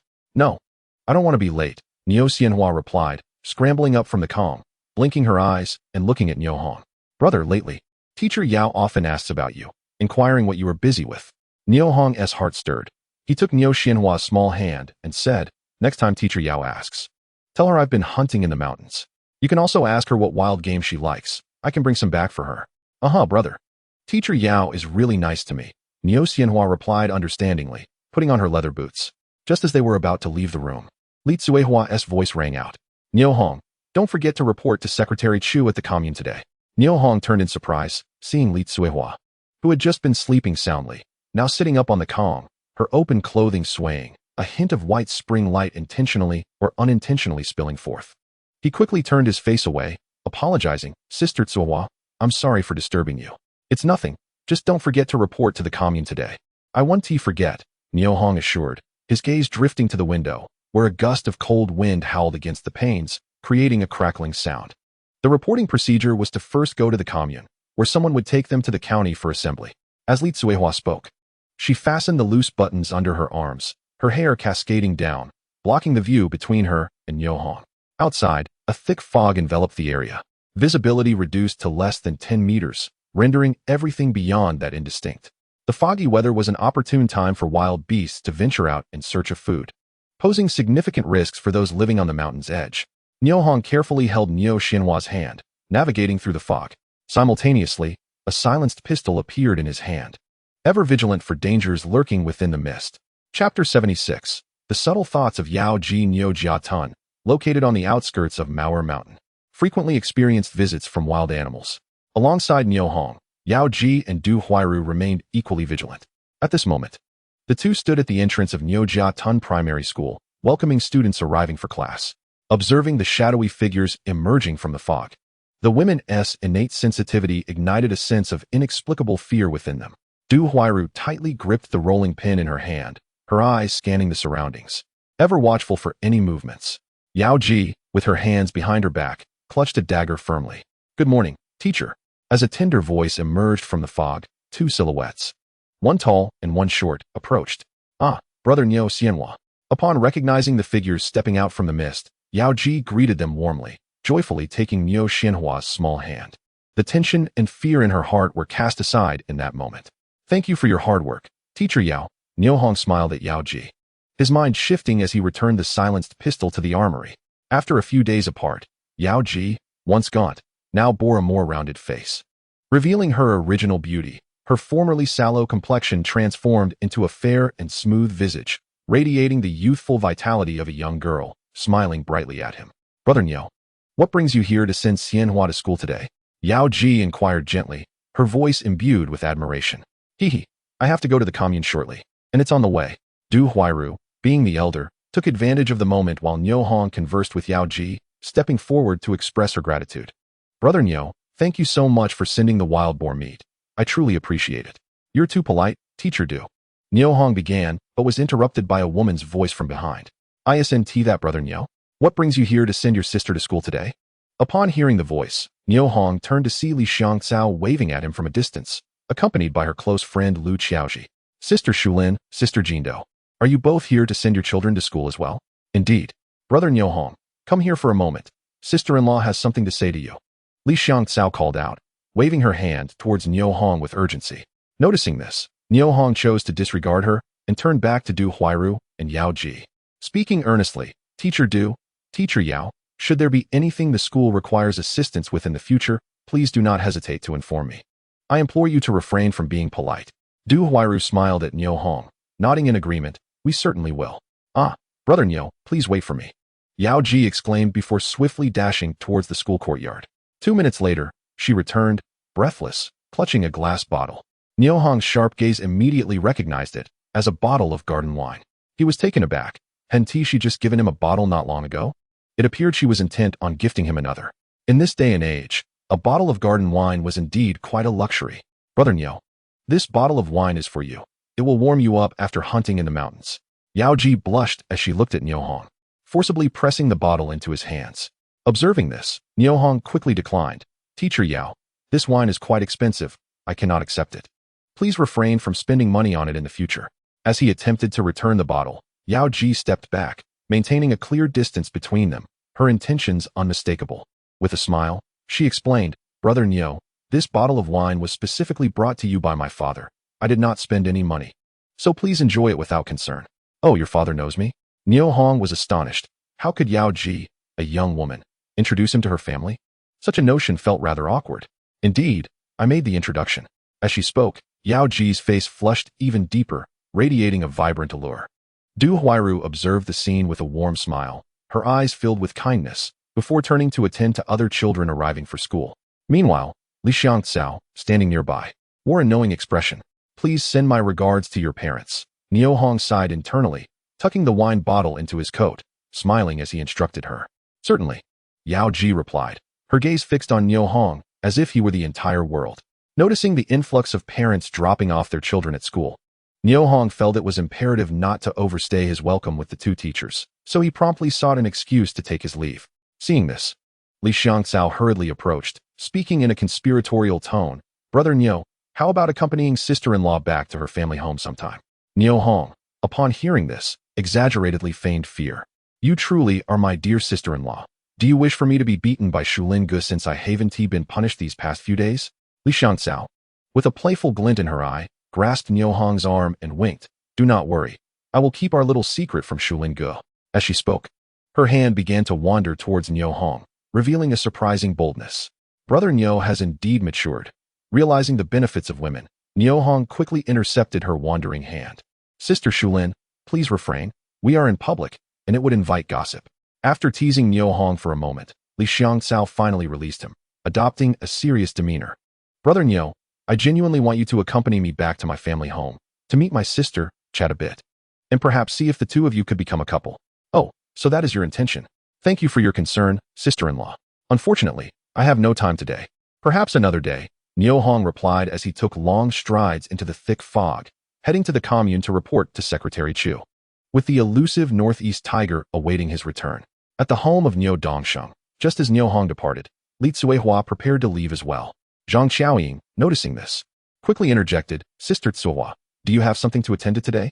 Li Tsuehua glanced at the fog outside, contemplating before responding. What is it? Is there something I can assist you with? Help me with some work. After saying this, Zhang Xiaoying turned and brought in a roe deer. Ah, a roe deer. It looks rather plump. Did Niu Hong hunt it? Li Tsuehua exclaimed in surprise. Who else could it be? Zhang Xiaoying replied, a proud smile gracing her face. Wow.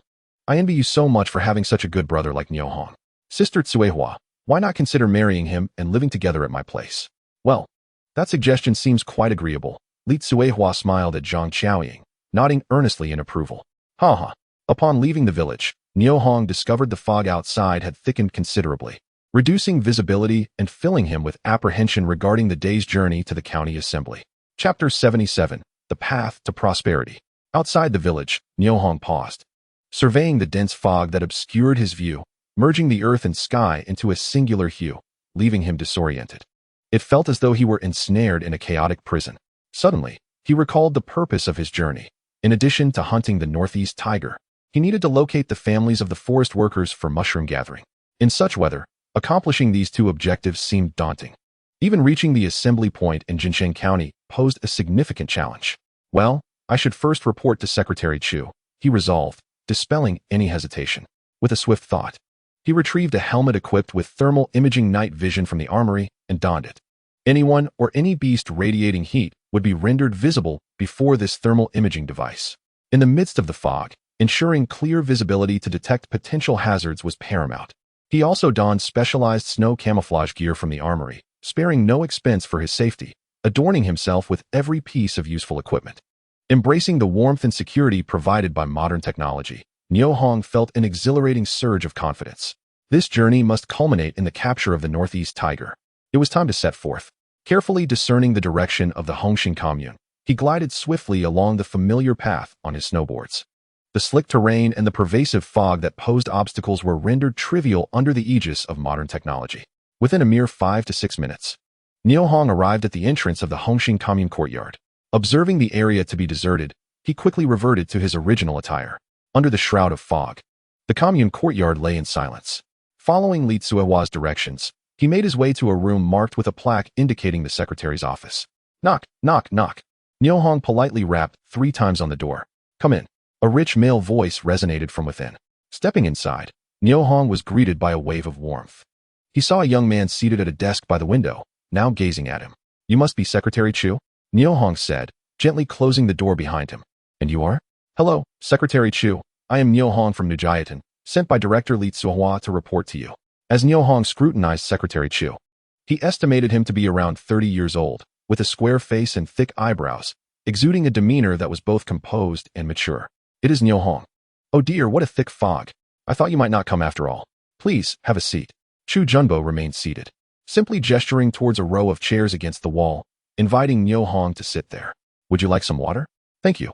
I just had a meal and am not thirsty. Niu Hong's response instantly piqued Chu Junbo's interest, a smile gracing his face. What did you have for breakfast? 3 cornmeal pancakes and 2 bowls of pork stew with vermicelli. Oh, your living conditions seem quite favorable. Chu Junbo offered a compliment that felt somewhat insincere.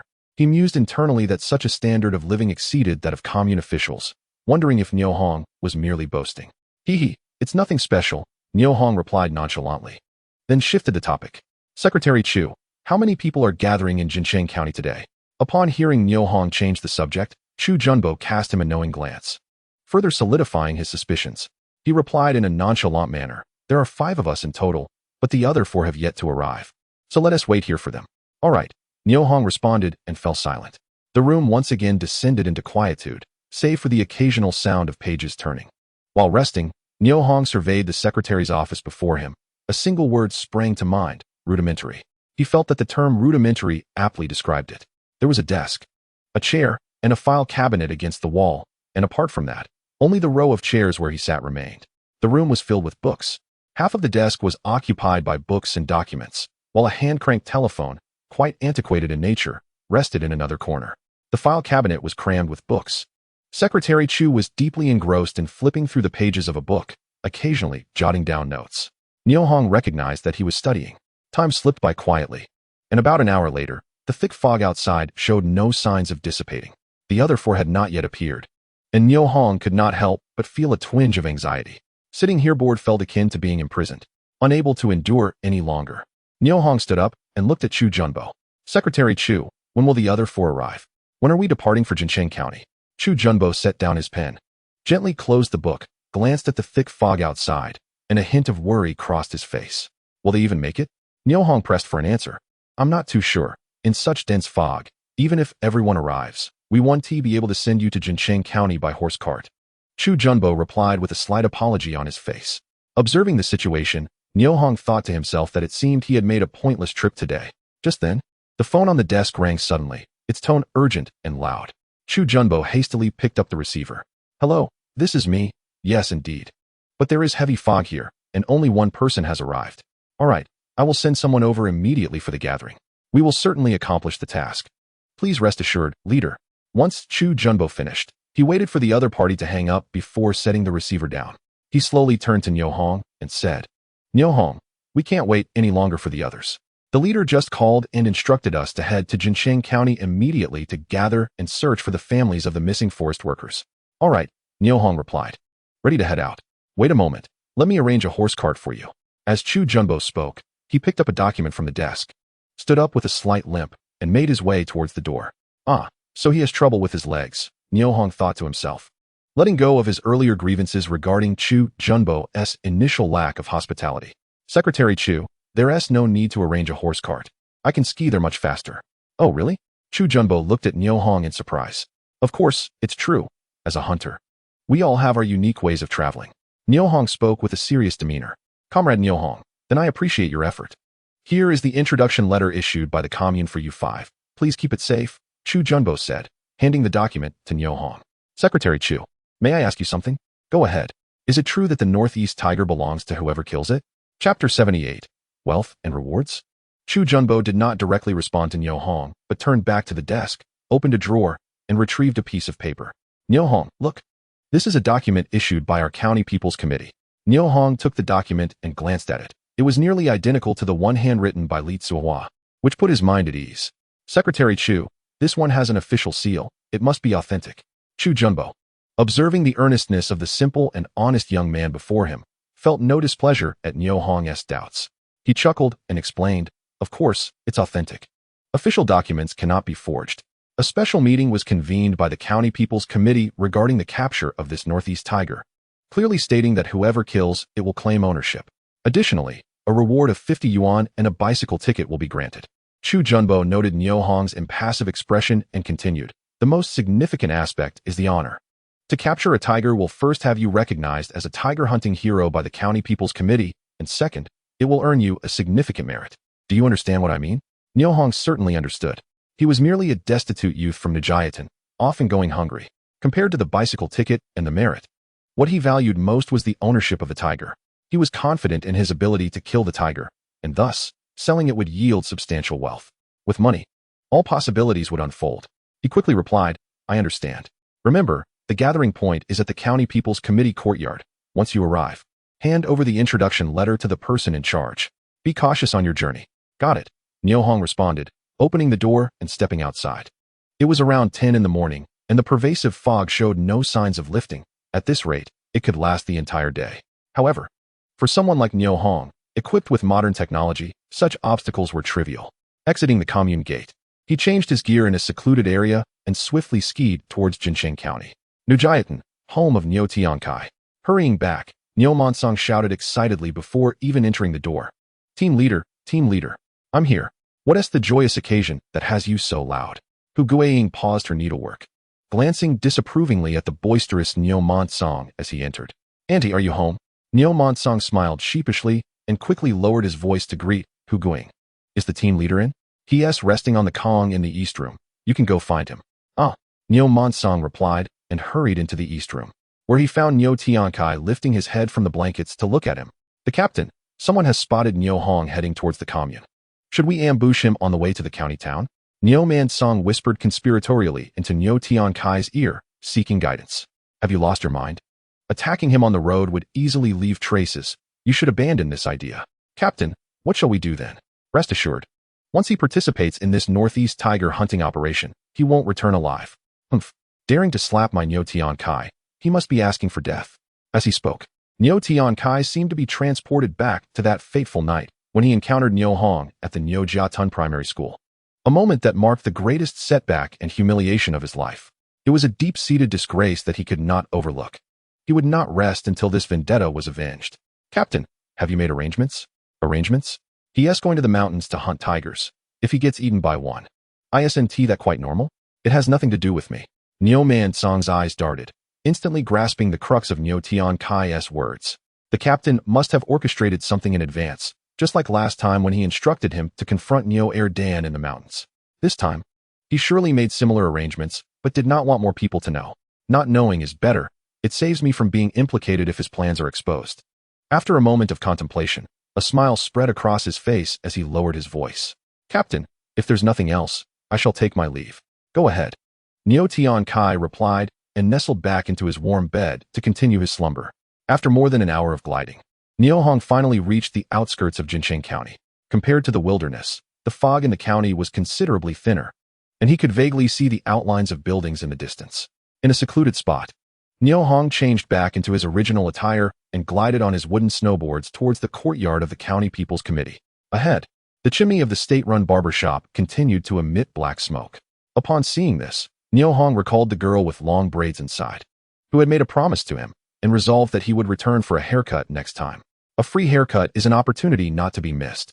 Further ahead lay the county supply and marketing cooperative, and he wondered if there would be any grain available for sale today. Niu Hong was tempted to stop and take a chance inside, but ultimately dismissed the thought and glided past. The courtyard of the County People's Committee was located 50 meters east from the intersection in Jincheng County, directly opposite the supply and marketing cooperative. Just as Niu Hong was about to step inside, he was halted by a sentry. "Comrade, who are you looking for?" Niu Hong was taken aback and quickly produced his introduction letter. "Comrade, I am a hunter reporting from Hongxing Commune." The sentry took the letter, hurried into the courtyard, and returned shortly, handing the introduction letter back to Niu Hong. "You may enter, the third room on the left of the main door." "Thank you." Niu Hong carefully held onto the introduction letter and entered the courtyard. Following the instructions, he soon arrived at the door of the third room on the left, which was slightly ajar. With a gentle push, the door opened, revealing over 10 individuals seated on benches inside, presumably fellow hunters like himself preparing to venture into the mountains to hunt tigers. "Comrade, come here to register." Behind the desk facing the door, a middle-aged woman with a bobbed haircut waved at Niu Hong. "Hello, I am Niu Hong from Hongxing Commune," Niu Hong said as he swiftly approached the desk. "Your introduction letter." Jin Zishan extended her hand, indicating that Niu Hong should pass the letter to her. "Here you go." Niu Hong promptly handed over the introduction letter. Jin Zishan opened it, visibly surprised. "Niu Hong, why have you come alone? Where are the other four?" "They haven't arrived yet. The fog is too dense. So I came ahead." "What a mess. What is Junbo thinking?" Jin Zishan lightly chided, then turned and handed the introduction letter to the deputy county chief. "Wang Mingyi." "Deputy Chief Wang, what do you think? The Hongxing Commune is the farthest from the county town, and it's commendable for them to send someone in this weather. Junbo has his reasons." Wang Mingyi replied slowly, taking the introduction letter and examining it closely. "Since a person from Hongxing Commune is here, notify the kitchen to prepare a meal. After eating, we must promptly commence our operation." "Understood, Deputy Chief Wang," Jin Zishan answered, hastily exiting the room. Standing aside, Niu Hong sensed the urgency and unusual nature of this mission from Wang Mingyi's tone and demeanor. He realized that among the missing individuals, there might be extremely important figures. "Niu Hong, come, press your fingerprint next to your name." "All right." Niu Hong complied, pressing his fingerprint heavily next to his name as indicated by Wang Mingyi. This marked the formal commencement of his participation in the hunt for the Northeast Tiger and the search for the missing family members. Wang Mingyi looked at the rosy-cheeked, calm, and composed young man before him, feeling an inexplicable sense of reassurance, as if nothing in this world could pose a challenge to him. This feeling perplexed him. After a moment of contemplation, he asked, "Niu Hong, can you tell me why you wish to join this operation?" "Why?" Niu Hong murmured, contemplating briefly before replying softly. "Deputy Chief Wang, doesn't the document state that whoever kills the tiger claims it?"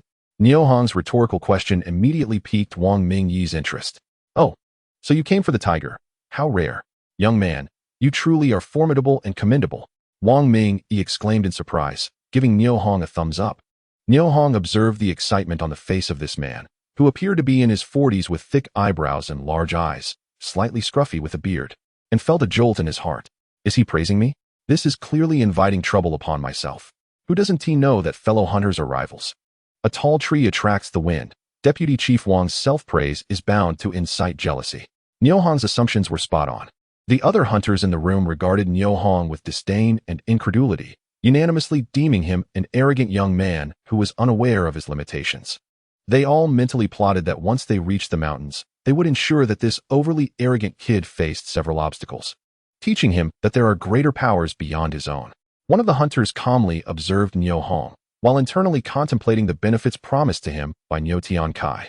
If Wang Mingyi had known that his offhand remarks would cause Niu Hong such significant trouble, he would never have publicly praised him.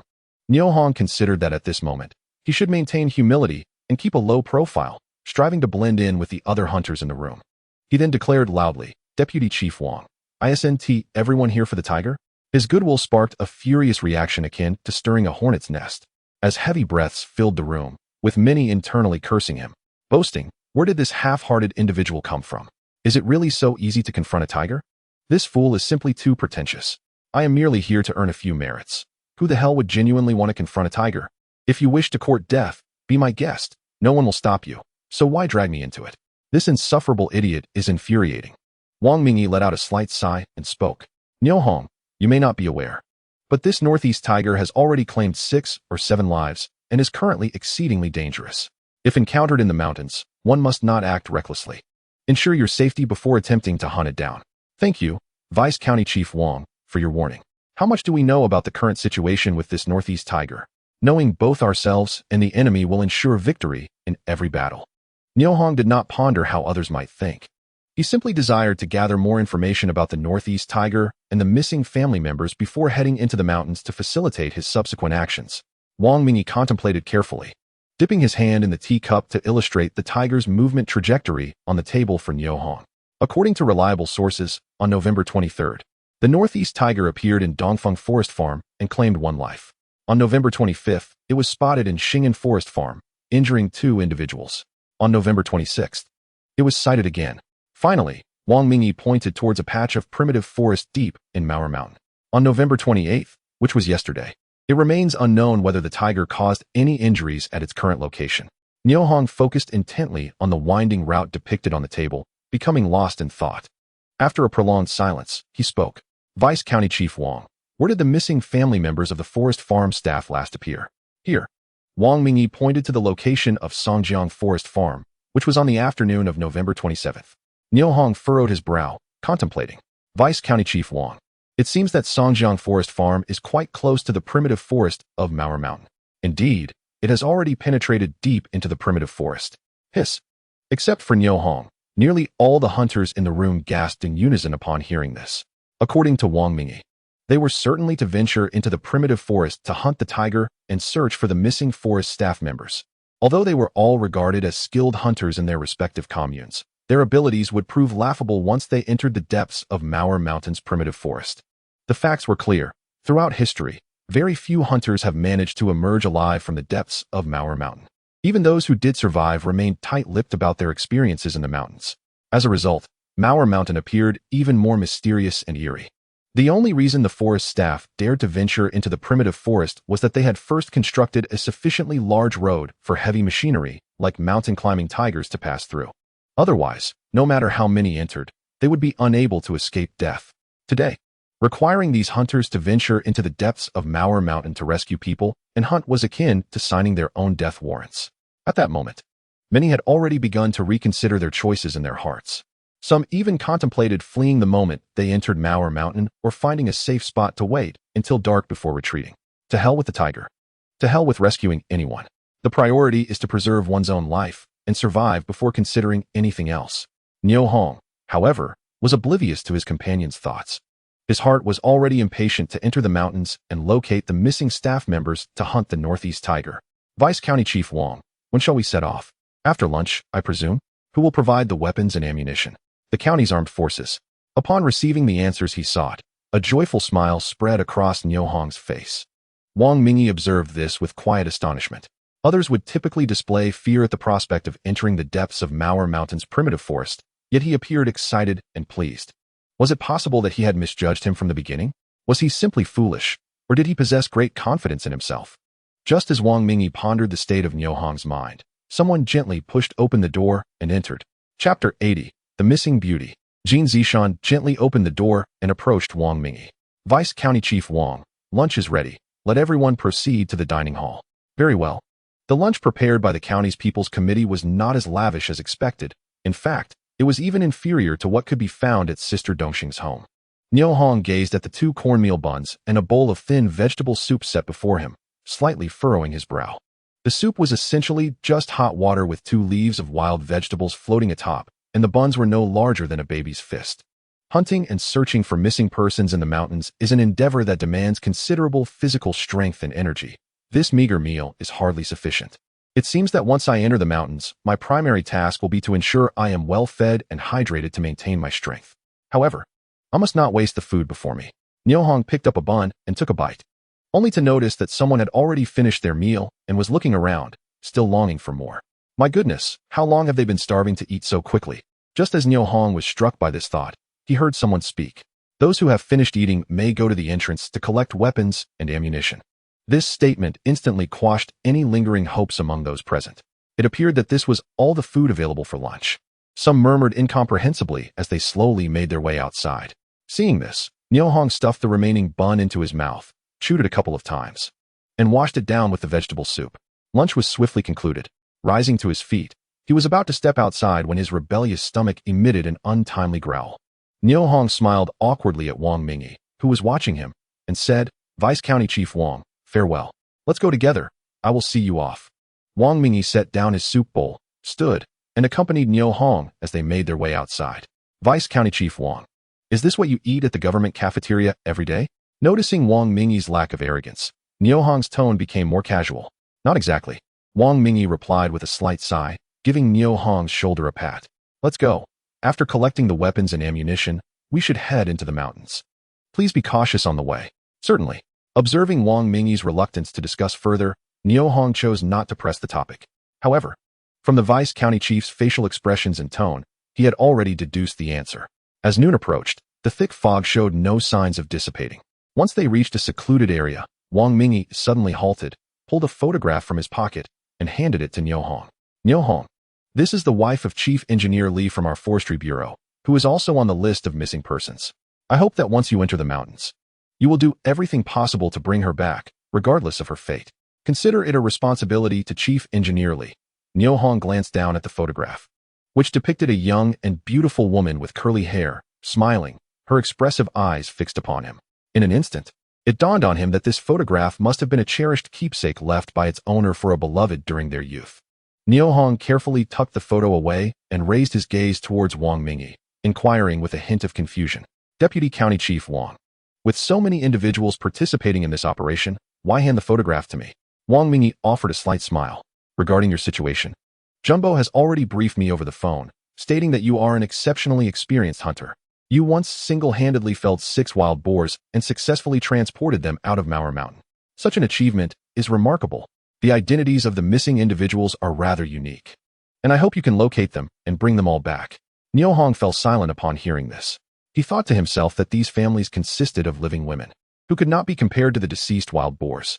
Moreover, his expedition into the mountains was primarily motivated by the pursuit of the Northeast tiger, which promised a substantial reward. Yet, Deputy County Chief Wang was now urging him to shift his focus towards finding the missing individuals and bringing them back, a request that felt utterly misplaced and difficult for him to accept. Observing Niu Hong's slight frown, Wang Mingyi quickly reassured him, "Rest assured, Niu Hong. As long as you can locate them and bring them out of Mauer Mountain, I will commend you. I will endorse you as a model representative of the Hongxing Commune, promoting your deeds throughout the county.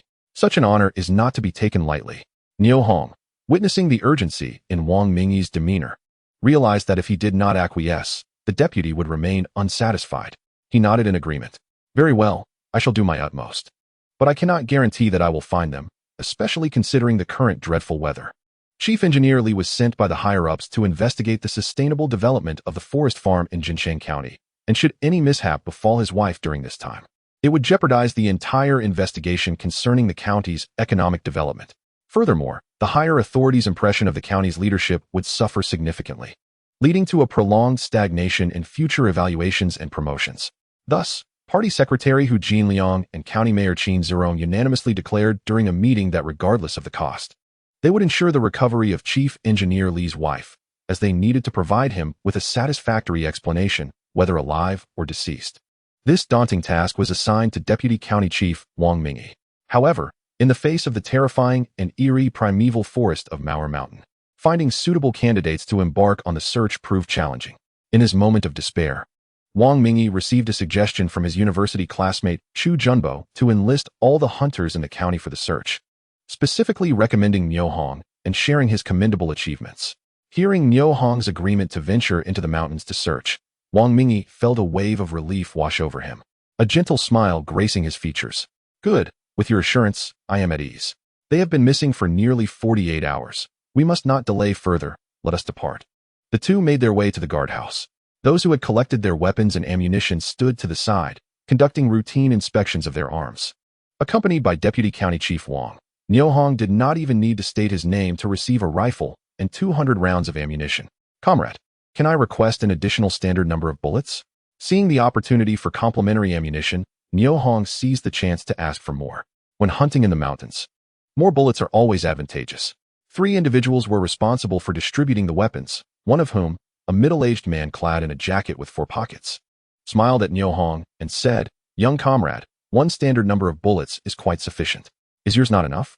Minister Yang, grant him an additional standard number. This operation is rather exceptional. Upon hearing Deputy County Chief Wang advocate for Niu Hong, Yang Jintang could not help but reassess the young man before him. Niu Hong was not particularly tall, standing around 180 meters, his attire ordinary, with numerous patches and some stains. However, his complexion was rosy, his breath steady, and his eyes bright, complemented by a pair of brand new leather boots, all of which set him apart. In these lean times, when most faces were sallow and malnourished, the young man before him radiated health, suggesting he possessed exceptional abilities that others could not match. Yang Jintang felt a surge of admiration for talent and smiled warmly. Young comrade, what is your name? Niu Hong, as in the Niu of Niu Mo Wang, and Hong meaning grand. Ah, a fine name indeed, grand and expansive. I am Yang Jintang, the Minister of the County Armed Forces Department. Have you considered joining the military? Niu Hong observed the man's cheerful demeanor and shook his head. Minister Yang, I have an 8-year-old sister at home who requires care. I cannot enlist. What of your parents? Can't they look after your sister?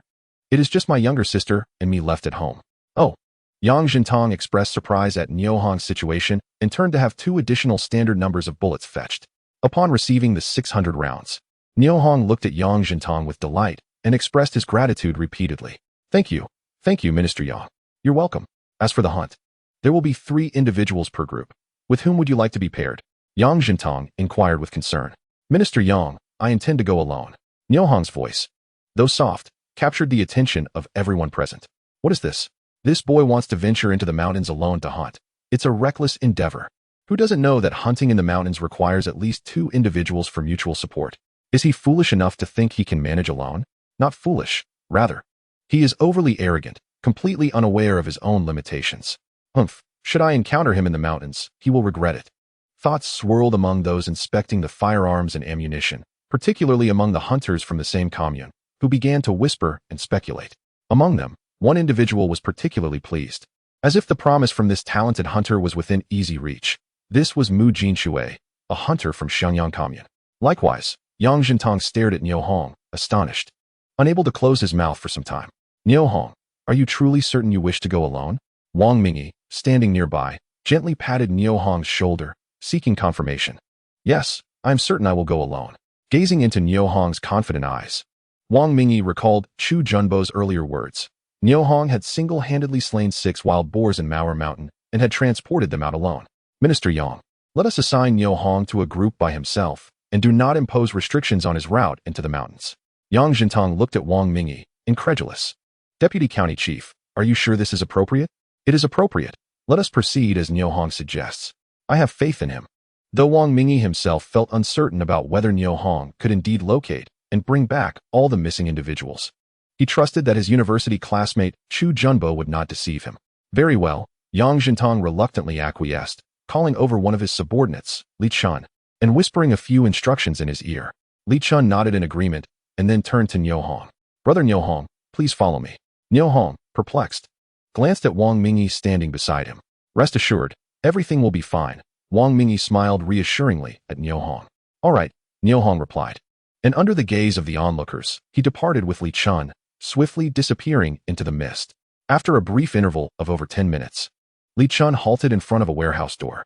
Brother Niu Hong, please wait for me here. Sure. Niu Hong understood that he had been brought here for a specific purpose, and seeing as this was a restricted area, only authorized personnel were allowed entry. Shortly thereafter, Li Chun emerged carrying a large package. Brother Niu Hong, follow me. I will take you to the dormitory to change your clothes. Thank you so much. You should express your gratitude to Minister Yang. It was he who specially approved this for you. However, we must be swift. Understood. As he spoke, Niu Hong's gaze fell upon the 56 type semi-automatic rifle in Li Chun's hand, along with a 3-edged military dagger attached. Noticing Niu Hong's interest, Li Chun chuckled. Brother Niu Hong, this gun is also for you. Please return your 53 type rifle to me. Of course. Niu Hong promptly removed his 53 type rifle from his shoulder and handed it to Li Chun.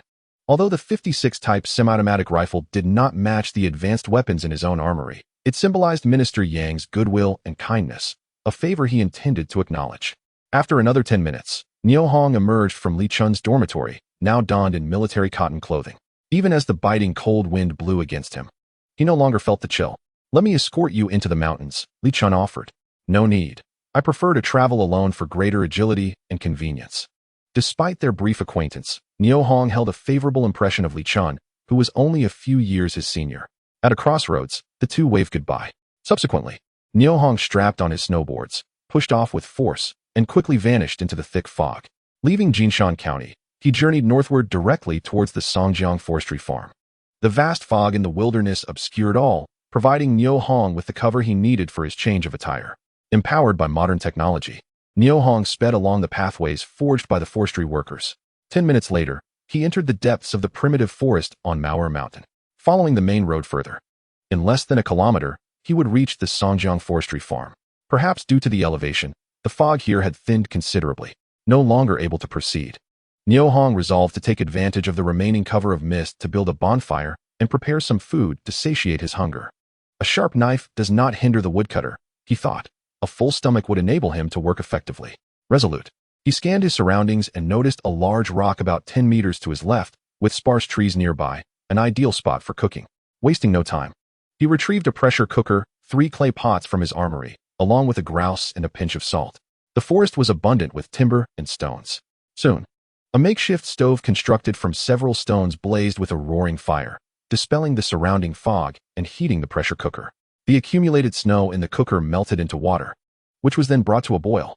While waiting for the water to heat, Niu Hong proceeded to bleed the grouse and remove its entrails. Having practiced cooking in the wild a few times, he now handled the grouse with ease. As the snow water reached a boil, he swiftly tossed the grouse into a clay pot, pouring in the scalding hot water, with continuous stirring using a wooden stick. The feathers of the grouse began to fall away, revealing its tender, fragrant flesh. The remaining hot water in the pressure cooker was not wasted.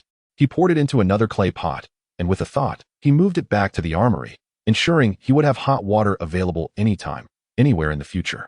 The pressure cooker was once again filled with fresh snow, along with the cleaned grouse and a bit of salt.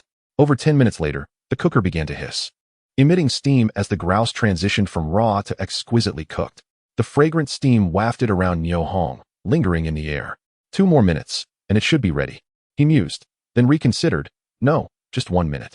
Based on the intensity of the steam and the sounds emitted by the pressure cooker, Niu Hong continually adjusted his expectations. The thought of a meal made his stomach audibly rumble.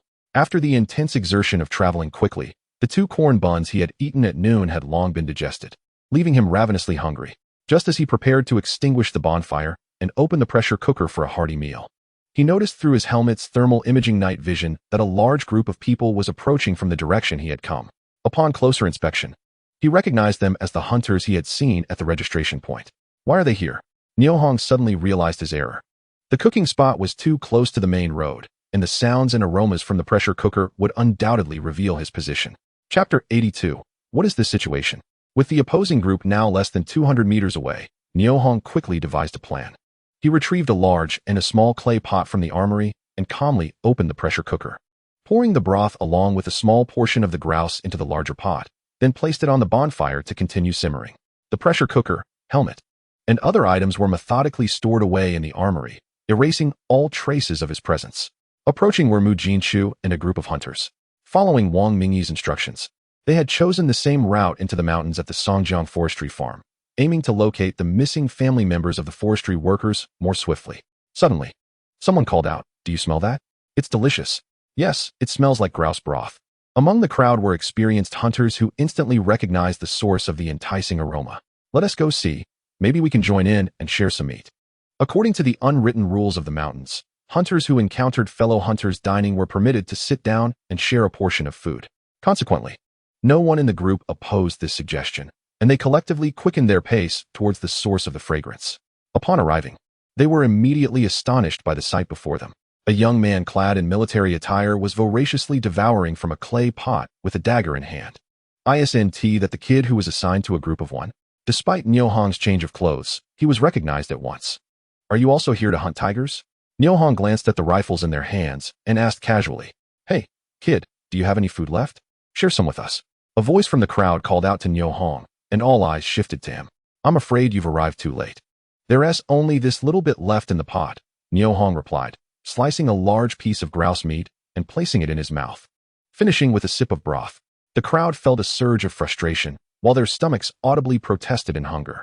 The small portion of the wood grouse had never contained much flesh, and after Niu Hong's voracious consumption, the remaining meat in the earthen pot was woefully scant. The thin broth and leftover scraps lay cold and uninviting. Niu Hong's nonchalant demeanor was perceived by those present as arrogance and disrespect, igniting a fire of indignation within their hearts. Those who already harbored grievances against him could no longer contain their ire, exclaiming, "Umph! What an ill-mannered scoundrel!" In this desolate wilderness, surrounded by strangers, Niu Hong could not tolerate the insults directed at him. With a sweeping gaze over the crowd, he icily inquired, "Which scoundrel has an issue? Step forward, I shall impart some lessons." Before his words could settle, a middle-aged man closest to him raised the butt of his gun, bringing it down forcefully towards Niu Hong's head. "Damn you, acting all high and mighty. I'll show you." With that, another joined in the fray against Niu Hong, and the scene rapidly escalated to a 2-on-1 confrontation. Niu Hong swiftly retreated, then abruptly thrust the earthen pot filled with soup towards the first assailant, striking him squarely in the face. The pot connected with a resounding crash, the soup splattering into his eyes, incapacitating him in an instant. Against the second attacker, Niu Hong ducked to evade a punch and seized the opportunity to deliver a powerful blow to his abdomen. The impact echoed, and the man let out a pained cry, collapsing to the ground, clutching his stomach and writhing in agony. The entire altercation concluded in the blink of an eye. It was swift and decisive.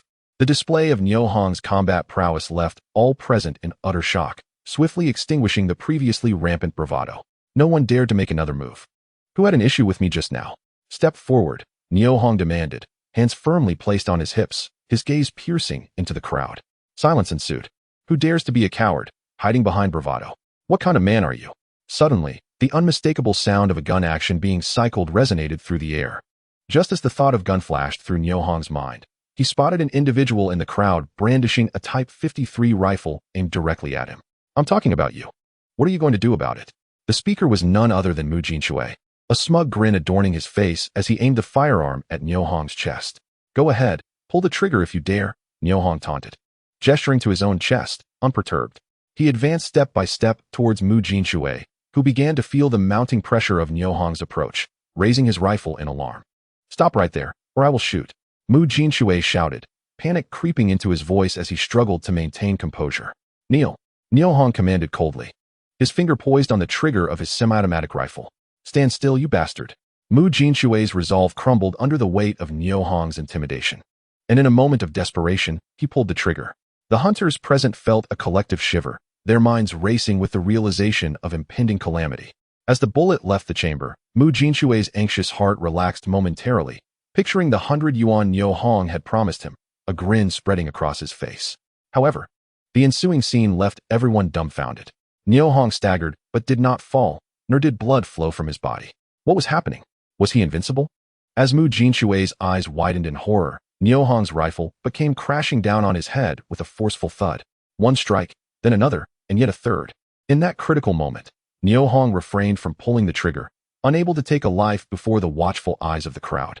Even though he had been fired upon first, blood erupted from Mu Jinshui's head, streaming down his face, blurring his vision as he stared into the enraged countenance of Niu Hong, fear reaching its zenith within him. Overcome with terror, Mu Jinshui muttered incoherently about ghosts as Niu Hong prepared to deliver a fourth blow. Unable to bear the fear any longer, he discarded his rifle and fled into the dense fog, his form vanishing without a trace, his panicked voice echoing in the distance. "He's gone mad. Mu Jinshui has completely lost it." This became the final judgment of those present regarding Mu Jinshui, the last remnant of his reputation. "It's your turn," Niu Hong stated, pointing his gun at the two men who had initially attacked him, both of whom now appeared utterly bewildered. What was happening? They had assumed a position of overwhelming superiority, yet the victor was their adversary. This was a bitter pill to swallow. Zhang Shan and Li Si, crouched on the ground in a daze, suddenly regained their senses as Niu Hong leveled his weapon at them. Zhang Shan immediately knelt before Niu Hong, trembling. "My apologies, I beg your forgiveness." "I too apologize," Li Si echoed, following suit. In that moment, the two were more submissive than ever, utterly bereft of the boldness they had exhibited when confronting Niu Hong, gazing at him as if he were a demon. The other hunters who had accompanied them stood frozen, too frightened to breathe. "Leave your guns and ammunition, and get out," Niu Hong ordered coldly. Zhang Shan and Li Si exchanged glances, realizing that surrendering their firearms in such an environment was tantamount to signing their own death warrants. To comply or not? The impatience in Niu Hong's tone was palpable. Hand them over immediately, Zhang Shan exclaimed, placing his rifle and ammunition on the ground. Li Si, seeing this, hurriedly followed suit. Now leave, and do not let me see you again. The two complied, scrambling to their feet and racing back up the mountain path. Aren't you here to hunt tigers? Why are you still standing around? Upon hearing Niu Hong's dismissal, the onlookers hastily dispersed. A bunch of cowardly fools, Niu Hong muttered, contemplating the 3 rifles and 400 rounds of ammunition left behind, which he promptly moved to the armory. His chest throbbed where the bullet had struck, and upon inspecting the damage, he retrieved a bullet from his bulletproof vest, gazing down at the hole with a pang of regret. The new cotton jacket bestowed upon him by Minister Yang had only been worn for less than an hour before being marred by a dark hole. At this moment, Niu Hong seethed with resentment towards Mu Jinshui, wishing fervently to track him down and deliver a bullet to his forehead.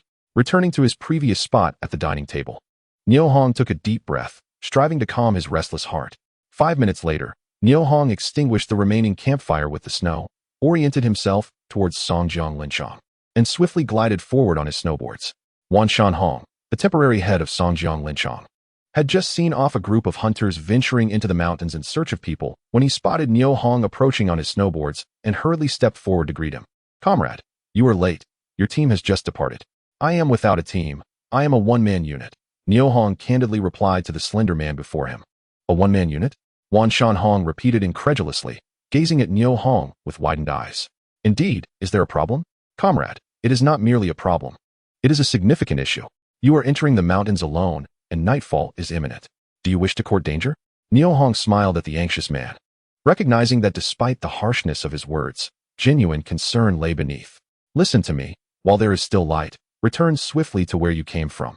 The sooner, the better, Wan Shanhong urged, pushing Niu Hong's shoulder in an attempt to redirect him back. Hey, uncle, do you not know my purpose here and simply wish to send me away? Are you not here to search for someone? Yes, given that you are aware. Why do you insist on sending me away? Oh, you young comrade, how ungrateful. I see you are quite young and do not wish to see you perish in the primordial forest. Wan Shanhong tightened his grip on the rifle in his hands. Niu Hong observed the agitated middle-aged man, pondered momentarily, and then slowly spoke. Uncle, could you inform me from which direction the family members of the Linchang staff entered the forest on the afternoon of November 27th? I am unaware. Had I been present, I would have certainly prevented them from entering the mountains. No one should be allowed in, Wan Shanhong lamented, shaking his head in regret over the unfortunate events. Niu Hong remained unfazed by the man's words, looking at him with utmost respect. Uncle, could you assist me in locating someone knowledgeable about this situation? Those who are aware have returned to Jingxian County. Only I and Lao Kong remain here to guard the supplies at the Linchang. Wan Shanhong gestured towards a row of thatched houses in the center of the Linchang. Lao Kong is in that room, right? Yes, he is guarding the Linchang with me, but he is also unaware of this matter, understanding that further inquiries would yield no fruitful results. Niu Hong chose to disregard him and proceeded directly towards the row of thatched houses at the heart of the Linchang. Oh, young comrade, why do you refuse to heed my advice? Nightfall is upon us. Uncle, I intend to inspect the quarters where the Linchang staff's families resided, Niu Hong stated nonchalantly. Glancing back at the persistent Wan Shanhong, his pace unwavering as he approached the thatched houses. Just as he reached to push open the door of the first room, a cold voice emerged from behind him. Kid, this is a restricted area of the Linchang. No unauthorized persons are allowed inside. Please leave. Niu Hong turned to see the once warm middle-aged man now transformed, his demeanor icy and forbidding. Uncle, I am here on the orders of Deputy County Chief Wang to search for the missing family members of the Linchang staff. You may be a Linchang staff member, but if you refuse to cooperate with my work, you cannot be allowed to enter the rooms to investigate leads. I reiterate, unauthorized individuals are prohibited from approaching. You must leave. As he spoke, Wan Shanhong's right hand moved swiftly towards the trigger of his rifle. This scene heightened Niu Hong's vigilance. The man before him posed a significant threat. With this thought, Niu Hong smiled slightly. Uncle, I merely wish to take a look inside. May I do so without disturbing the items within? As he spoke, Niu Hong pointed to the right side of the thatched house. And the moment Wan Shanhong's gaze followed his finger, Niu Hong swiftly kicked him in the abdomen, while simultaneously aiming the rifle, previously slung over his shoulder, at Wan Shanhong's head. Do not move. Any movement will result in your demise. You young comrade, how ungrateful. Wan Shanhong's face turned pale as he stared into the dark barrel aimed at him. Drop your weapon, quickly. Just as Wan Shanhong feigned dropping his rifle, it felt as though his head had been struck by a heavy object, and he collapsed, unconscious, on the ground. Chapter 84. Lao Kong. Could you elaborate further? Niu Hong wasted no time, swiftly removing Wan Shanhong's belt and binding his hands behind his back, dragging him beneath the eaves.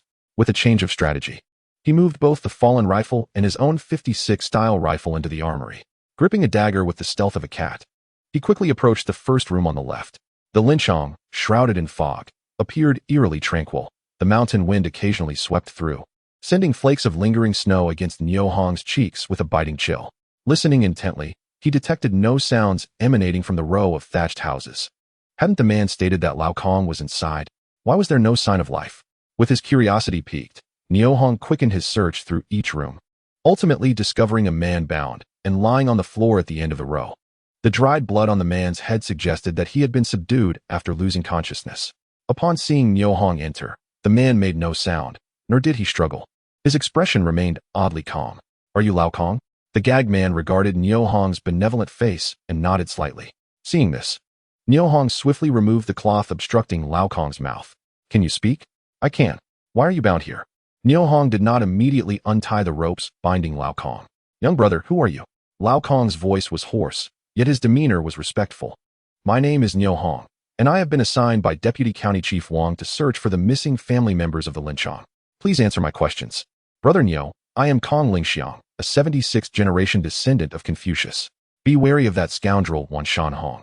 I fell victim to his treachery and was bound here." Upon realizing Niu Hong was one of his own, Kong Lingxiang sighed in relief. "That scoundrel is called Wan Shanhong.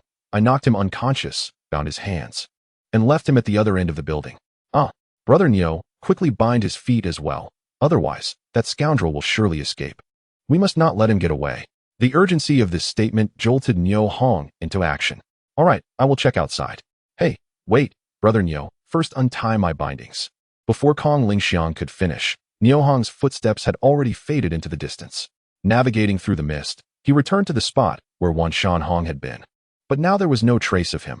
The awakened Wan Shanhong had long since fled. "Damn it, thinking to escape?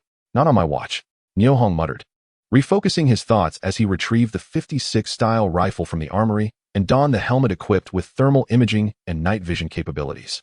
Before the thermal imaging night vision device, the thick fog lingering in the air became merely a backdrop, while the footprints of Wan Shanhong left in the snow served as distinct markers.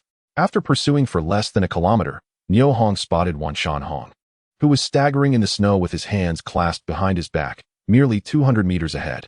"You little brat, I told you to keep running," Niu Hong muttered under his breath, raising his 56-style rifle and firing 2 shots. Following the 2 gunshots, Wan Shanhong let out a wretched scream, as bullets struck his legs, causing him to collapse into the snow. Niu Hong's thoughts shifted as he stowed his helmet into the arms depot and swiftly approached with his rifle in hand. As Niu Hong emerged from the fog, a look of terror spread across Wan Shanhong's face, staring vacantly at Niu Hong, momentarily at a loss for words. He could not fathom how, amidst such dense fog, this young man could have accurately shot him in the legs. Well, those little legs were quite quick, weren't they? "Keep running." Niu Hong squatted down, a mocking expression on his face as he observed the agonized Wan Shanhong on the ground. Who are you?" Wan Shanhong gazed at Niu Hong as if he were a demon from hell, especially with the sinister smile adorning his face. "I am Niu Hong, assigned by Deputy County Chief Wang to search for the missing families of the logging workers. Do you understand my words? Now tell me, who are you?" "I am Wan Shanhong, a logging worker, and I will report you for intentional harm to the County People's Committee," Wan Shanhong retorted defiantly. "I found Lao Kong. He is still alive. I believe he will tell me a few things." "Come on, you're coming back with me," Niu Hong declared, seizing Wan Shanhong by the collar as though dragging a lifeless dog, leading him towards the row of grass houses at Songjiang Linchong. Not long after, Niu Hong threw Wan Shanhong back to his original position. "Behave yourself. If you run again, you won't be so fortunate next time." Wan Shanhong stared at Niu Hong with wide eyes, struggling to comprehend the meaning of his words. Returning to the room where Kong Lingxiang was detained, Niu Hong discovered that Lao Kong had managed to lie down on the bed despite being bound. "Well done, Lao Kong. You can still lie down even with your hands and feet tied. Ha. Good fortune brings a cheerful spirit." "Brother Niu, what was the commotion with those 2 gunshots just now?" Kong Lingxiang inquired, ignoring Niu Hong's jest. "Wan Shanhong tried to escape, so I fired a couple of shots," Niu Hong explained, pulling out a knife to cut the ropes binding Lao Kong. "Lao Kong, Do you know anything about the missing families of the logging workers? Oh, those women. How shall I describe them? They knew full well the dangers of the primitive forest in Mauer Mountain, yet they insisted on venturing in. Now look, they've been lured into the mountains by that good-for-nothing Wanshan Hong and can't get out, Lao Kong replied. Niu Hong, intrigued, realized he had stumbled upon a significant lead in the search for the missing individuals and quietly asked, Lao Kong, could you elaborate? The story is quite simple. Several families of logging workers came from the county to the camp nearby to gather hazel mushrooms. They insisted on having Wanshan Hong take them into the deep mountains, claiming the mushrooms were larger and more plentiful there, but none of them came back. I sensed trouble and quickly reported to my superiors. Who would have thought that this morning, Wanshan Hong returned alone and attacked me from behind when I was off guard? The rest is unclear to me. Hazel mushrooms are renowned as medicinal delicacies in the mushroom realm and are a primary ingredient in the famous Northeast dish, chicken stew with mushrooms. Wild hazel mushrooms are considered the fourth treasure of Northeast China, following ginseng, deer antlers, and mink fur, due to their high nutritional and economic value. It is no wonder that the wife of Engineer Li could not resist the temptation to gather them in the mountains. Since Wanshan Hong was the last person to know their whereabouts, it would be prudent to extract information from him. Promptly locating Madame Li and the other workers' families would certainly provide Deputy County Chief Wang and Minister Yang with a satisfactory explanation. With this thought in mind, Niu Hong turned to Lao Kong and said, Thank you for the information. Let us go meet that good-for-nothing Wanshan Hong. Certainly, when I meet him, I will give him a proper lesson. I never expected him to want to kill me, Kong Lingxiang responded, as he moved his numb limbs while expressing his anger. Niu Hong felt a wave of silence wash over him. Regardless of who it was, encountering a colleague and friend like Wanshan Hong could only lead to misfortune. As Niu Hong and Kong Lingxiang approached Wanshan Hong, he was nearly unconscious from blood loss and the biting cold. Hey, wake up. Tell me the whereabouts of the missing workers, and I will save your life. Otherwise, prepare to freeze to death in this icy wilderness, Niu Hong urged. Wanshan Hong, weakly glancing at Niu Hong, remained silent. Stop pretending, you little scoundrel. I have no grievances against you, so why would you want to harm me? Kong Lingxiang shouted angrily, stepping up to Wanshan Hong and delivering 2 swift slaps. After being struck, Wanshan Hong's awareness visibly sharpened, and he glared at Kong Lingxiang, spitting at him defiantly. You think you can kill me? Seeing Wanshan Hong spit at him ignited Kong Lingxiang's fury. In a fit of rage, he raised his hand to strike Wanshan Hong again, but Niu Hong intervened. Old Kong, stop hitting him. You'll genuinely kill him. That bastard is not human. I will eventually take care of him, Kong Lingxiang retorted. Old Kong, could you please build a fire in the courtyard to warm us up? Of course. I will gather some wood right away, he replied, turning to leave. Niu Hong then had a thought and retrieved a syringe filled with morphine from the arms depot. With deft hands, he unwrapped the syringe, drew the liquid from the ampoule with practiced ease. Wanshan Hong watched intently, though he did not recognize the plastic syringe. He could tell it was for injections. Unaware of the substance being drawn, a wave of inexplicable terror surged within him as he looked at Niu Hong and stammered. What are you going to do to me? Without a word, Niu Hong tore open Wanshan Hong's cotton-padded jacket and plunged the needle into his abdomen. Ah! Wanshan Hong screamed in agony. Coward, it's just a simple injection. Why the fuss? Niu Hong scolded vehemently. As the medication slowly entered his body, Wanshan Hong felt the pain receding like a tide, and he began to feel rejuvenated. It was a remarkable sensation, even leading him to contemplate that another injection might make him feel even better. Niu Hong calmly stored the syringe and packaging waste, gazing coldly at Wanshan Hong as he said, Now tell me, where are the missing families of the logging workers? How would I know where they are? Wanshan Hong retorted without hesitation. You don't know? Lao Kong remarked that you had brought the family members of the workers from the Linchong to the forest. Do you not know where they are now? Wanshan Hong blinked solemnly a few times and replied, Upon entering Mauer Mountain, that group of women seemed to have gone mad, scattering in all directions in search of wild produce. Some ventured east, others west. None were particularly easy to manage. Ultimately, everyone became separated. How could I possibly know their whereabouts now? Niu Hong cast a disdainful glance at Wanshan Hong, comprehending that he was not being truthful. He then coldly demanded, Tell me your route into the mountain. Brother Niu, I am aware of their entry route. At that moment, Kong Lingxiang, clutching a bundle of dry firewood, happened to approach and, overhearing Niu Hong's inquiry, responded loudly. Upon hearing this, Niu Hong questioned, filled with skepticism. You know their route into the mountain? Brother Niu, they entered the mountain through the northwest gate of the Linchong. Beyond that, I cannot say which path they took. Kong Lingxiang admitted, his face flushing as he realized he had spoken too boldly. That's of no concern, Niu Hong replied dismissively, yet secretly rejoiced that with Kong Ling Xiang's corroboration, the direction to search for the missing individuals would be accurate. Now tell me, which route did you take into the mountain? Niu Hong demanded, his gaze fixed intently on Wan Shanhong's eyes. I do not know, Wan Shanhong replied bluntly. Niu Hong, observing this obstinate middle-aged man, felt his anger intensifying. It seems you are not as simple as you appear. Speak. What was your purpose in bringing this group of women into the mountain? And why did you not lead them out? As he spoke, Niu Hong drew a sharp dagger from his pocket, weighing it in his hand as if delivering an ultimatum. If you do not speak the truth, I shall make you suffer dearly today. Do you intend to force a confession? Wan Shanhong's eyes filled with terror as he beheld Niu Hong's dagger. Without further ado, Niu Hong seized Wan Shanhong's left ear, pressing the dagger against it as he murmured, 1, 2, 3. Before Wan Shanhong could utter a word, Niu Hong's arm exerted force, and with a sharp slice, his ear was severed. Blood immediately cascaded down his neck, perhaps due to the recent injection of morphine.